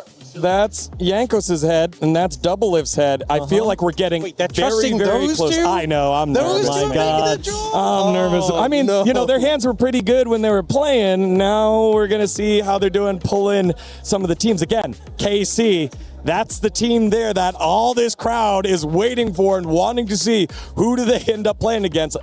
Don't have to play against Gen.G, but a lot of those tough outs. Hanwha Life Esports, PLG. Thank you. You don't have to play against Gen.G, but now you have HLE. Thank you. That's a huge advantage, right? I mean, that's the thing about EWC. It's all about the best teams in the world compete against each other. So you're gonna be good if you want to compete. And again, you had the benefit. If you won your match, you were done that day. Even though it was best of ones, you win it, you're good to go. If you lost, you had to start grinding out these best of threes a little early, start showing your hand in the drafts. Were you up to date with what the meta was, or showing your comfort? And so I feel like it's a huge advantage for these number 1 seeds coming out of the groups. Especially for the number 1 seeds who went at MSI. We have so much footage on HLE, but on Gen.G, we don't have much on this patch and in recent time. So I feel like they've kind of been able to keep their cards really close to their chest on that one. And if you're going up against Gen.G, going to be hard to figure out what they're going to go for. I mean, for example, Ruler was not the one who wants to play the AP bot lane mage, right? But I think he adapts and he picked up some picks that he didn't want to play. And now that kind of makes Genji even more into the draft. And I think that was the main issue for G2 Esports, you know? And you know, there's a saying, you can't teach an old dog new tricks. I guess they figured it out with Ruler. They did figure it out. I've been told, promised, that we're not that far from the draft, or from the draw show. So I want to ask you, what is your dream matchup here? Give me one. Oh, my dream matchup? I think it has to be T1 AGAL. I think that matchup, we saw that being a pretty hype matchup last year at Worlds. I think AGAL looked in better form here. And also it means we don't have an LCK versus LCK, which is nice for our region as well. But I think that'll be a banger. To be honest, T1 against any of those first seeds would be a banger. But I think that one, especially as we didn't get to see AGAL play against T1 recently. Obviously, HLE and Genji played against them a lot, both domestically and, you know, usually internationals. What did? Don't get me wrong, but I feel like LCK versus LCK could be epic as well, because we had like so many international tournaments, right? So we couldn't really see how LCK versus LCK works. So I think it's gonna be epic because it's gonna be happening most likely because we got 4 teams in quarters. So you know, I'm actually a big fan of LCK against LCK. I actually see that a lot. Oh, you do? Yeah, I actually watch it quite a bit. So yeah, it'll be pretty good. I'm sure it'll be pretty good. I think for me, because we got a little taste of it in a best of 1 format, and all of our quarterfinals and semifinals are best of 3s. I want a best of 5 heaping of that T1 and BLG matchup yet again. I love seeing the continual adaptation by these players. Faker died 9 times in that match, wasn't afraid of making plays happen, and still was going back to the well. It feels like it always gives to me one of the best rivalries in esports. It's always been bangers, right? Back to that World Finals which T1 managed to get. So many times we've seen that matchup deliver. All right, the play-in stage is done. It's time for the playoffs, and it's all with the draw show. Who will make it on out? Let's find out together. We are going to find out together. Paris, are we ready for the quarterfinals draw? This is where we lock in the bracket, the playoffs bracket. This is where it gets real serious, Lou. That's real business indeed, and we have 2 very familiar faces here to help us with the draw. We have Jankos and we have Double Lift. Thank you for being with us. Legends. Boys, of course, in case you don't know them, legendary European jungler and of course a figure of American League of Legends. So it's a pleasure to have you here, of course. On est avec Jankos et Double Lift pour le draw. How are we feeling about this, boys? Since G2 are out, who do you see as maybe runner-up for the trophy? I mean, at this point, I believe in KC, right? I'm still European. I hope they will do well. Double Lift? KC, last hope of the West. Gotta cheer for them. All right, that's what I like to hear. Now, the way this is going to work, Lou, on your side, you've got the high seeds. On my side, we've got the low seeds. We're going to start off with Jankos drawing out those 4 consecutively. Exactement, du coup on va commencer avec les seeds 1 qui seront placés dans le bracket. C'est Jankos qui va les tirer ici, un par un. And just a quick reminder of the rules, 2 teams coming from the same group cannot be paired for the first quarterfinal, nor can they be on the same side of the bracket. So let's get it. You ready? Let's go for the first one. A lot of pressure.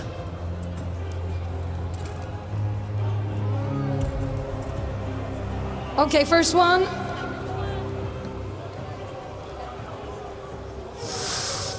First one is Hanwha Life Esports, HLE, on top of the brackets. Wow. Wow. It's your MSI winner right there. Pretty solid. Up next.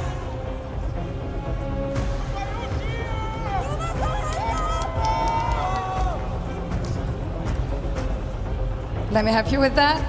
Up next, AGAL, AG, qui seront du coup la 2e équipe dans ce bracket Seed 1. They'll be feeling really confident this year. Third up. There's not much suspense left. Who is it gonna be? Is it Gen G? 3rd position. So it's easy to guess who's the last one, but still. Jankos opening it to show us. You're doing a great job, by the way. Of course, Billy Gaming. So good news, we have HLE and BLG on different sides of the bracket, so we could have a rematch. How does that sound?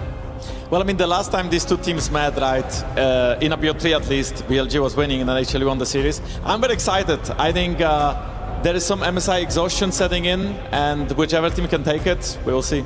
That's gonna get crispy. Effectivement, on pourrait avoir un rematch du coup de la finale du MSI en finale de l'EWC. Let's get it with the seed 2. Yeah, double lift. A lot of responsibility here. You ready? I'm ready. I just have to do a better job than him, and that's going to be easy. I love that. Let's get it. Let's go. Nah, he's waffling. I'm scared. I like you're taking your time here. I'm scared. I'm scared. I'm scared. I'm scared. Wait, I don't. I really hyped myself up here, and now I'm getting nervous. T1!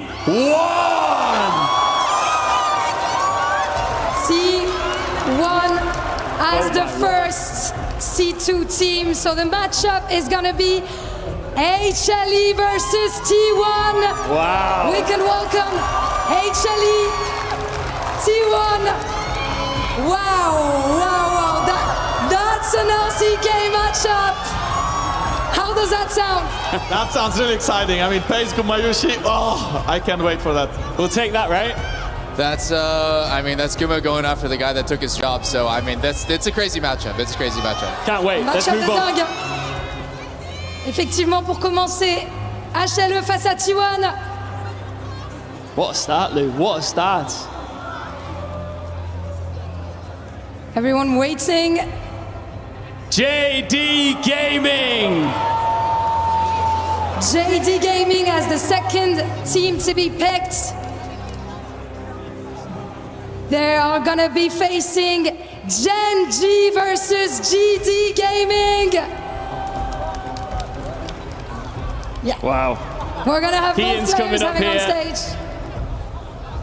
And Gala with a fist bump. JD Gaming with their work cut out for them, that's for sure. Yeah, I mean, all these matchups are crazy because it's top 8 at the tourney. So that's an exciting one. Should we keep going? Yeah, let's keep doing it. Let's keep doing it. Is that all? Que des top teams évidemment hein, dans cette fin de bracket. Deuxième match, JDG face à Gen G. Carmichael!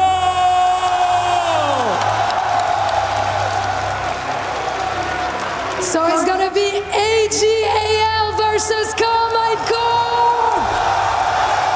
Listen to the crowd in here. That is a tasty quarterfinal. I think I gave him the easiest matchup possible. Wow. I did. Do you agree I with did. him? Absolutely. I think this is doable. I think, Casey should be happy with this. We take it. As Western team, we take it. With all due respect, obviously. Of course, yes. Well, we know who it is, but let's just do the honors anyway with the final team to be drawn out here. It's DK.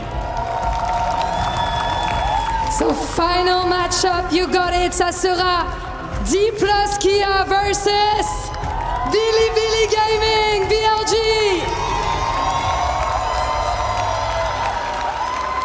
Incredible stuff. We've got a lineup of a lifetime coming up in this quarterfinals bracket. Banger after banger after banger. Let's get some final thoughts from you guys. Firstly, I'm going to really put you on the spot. Who do you think's winning this entire thing? I'm gonna be honest, it's probably HLE again. It's either them or BLG. It was the finals of MSI, but if you're a KC fan, you owe me. I give you the easiest matchup possible. Well, do you agree with him or do you have something a bit more crispy for me? Who's winning it? I hope KC will make it all the way to semis. It's possible. It's definitely possible. As for the whole thing, I'm gonna go with most likely HLE as well. I think they're still in shape after MSI and they are very flexible in draft, so hard to beat. Ouais, en effet, qui va gagner? Du côté, forcément, des deux, c'est un peu HLE. Les favoris reviennent du MSI, ils sont en forme. Mais on a envie de croire que Carmine Corp peuvent aller jusqu'en demi-finale et c'est tout ce qu'on leur souhaite. The best in the world continue to compete for this trophy. We'll see you tomorrow for the quarterfinals.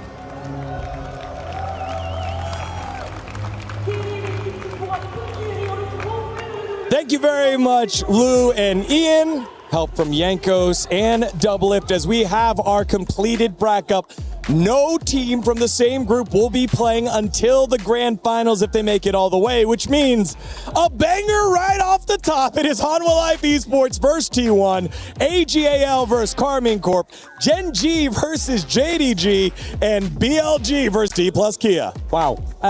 Yeah, I feel like the HLE T1 matchup, an exciting one, and a crazy one to have already in the quarterfinals. But I think with T1 being a second seed, we're always going to get a crazy matchup in that first portion of the bracket.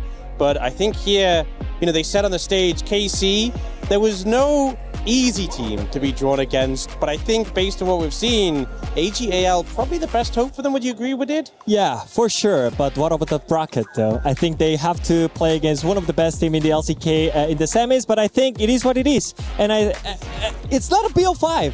Is it? You know what, Ed? I think if they were on the other side of the bracket, they'd be in a tough spot. No matter what. True. You hope for a good quarters. The semis, it's harder and harder. We'll see. It's very tough. Again, when you take a look at that, I think the HLA T1 has to be the one that jumps out at everyone. The storylines are all there. For sure. The captains that were sent out for the draw, it was Guma and Pays with the fist bump and a little bit of the smirk. It's going to be so awesome to watch. I'm also excited for Gen G, JDG, and BLG D+, because, these are obviously powerhouse teams, but not matchups we typically see. And the expectation is Gen G, BLG are favored, but I think D+, JDG can definitely put up a fight. And also BLG versus DK. I think we might think it's just favored to BLG, but whenever we see Showmaker playing against LPL team, he brought up some overcome whenever he played against it. And I'm expecting more from him as well. So it's going to be amazing quarterfinals. Absolutely. Storylines across every single matchup here. The dates are locked. The times of each matchup will be posted very, very soon across EWC socials, to make sure to look for that. But the matches will start tomorrow. All the teams will be playing. It's going to be a huge, huge day of best of threes. On behalf of everyone here at EWC, thank you so much for watching, and we close the day with the STC Rewind.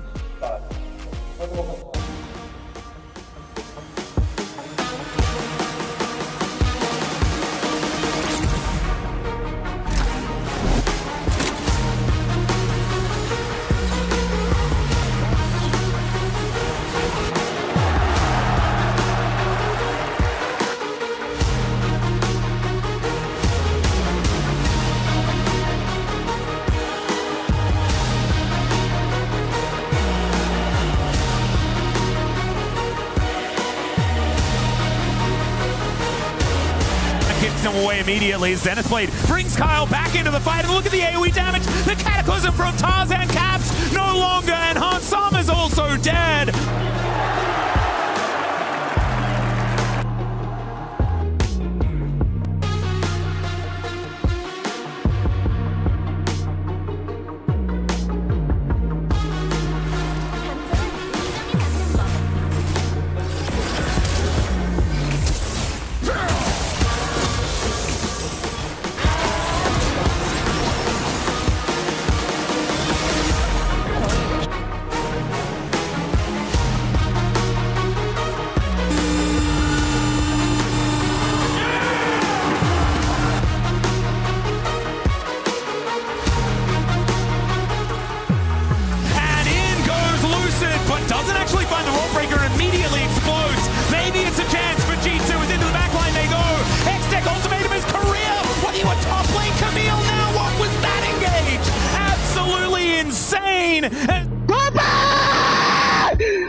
Play is in our DNA. Whenever we let it out, it becomes our superpower. Now imagine an entire city being built to supercharge it. Kadir City, powered by play.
No.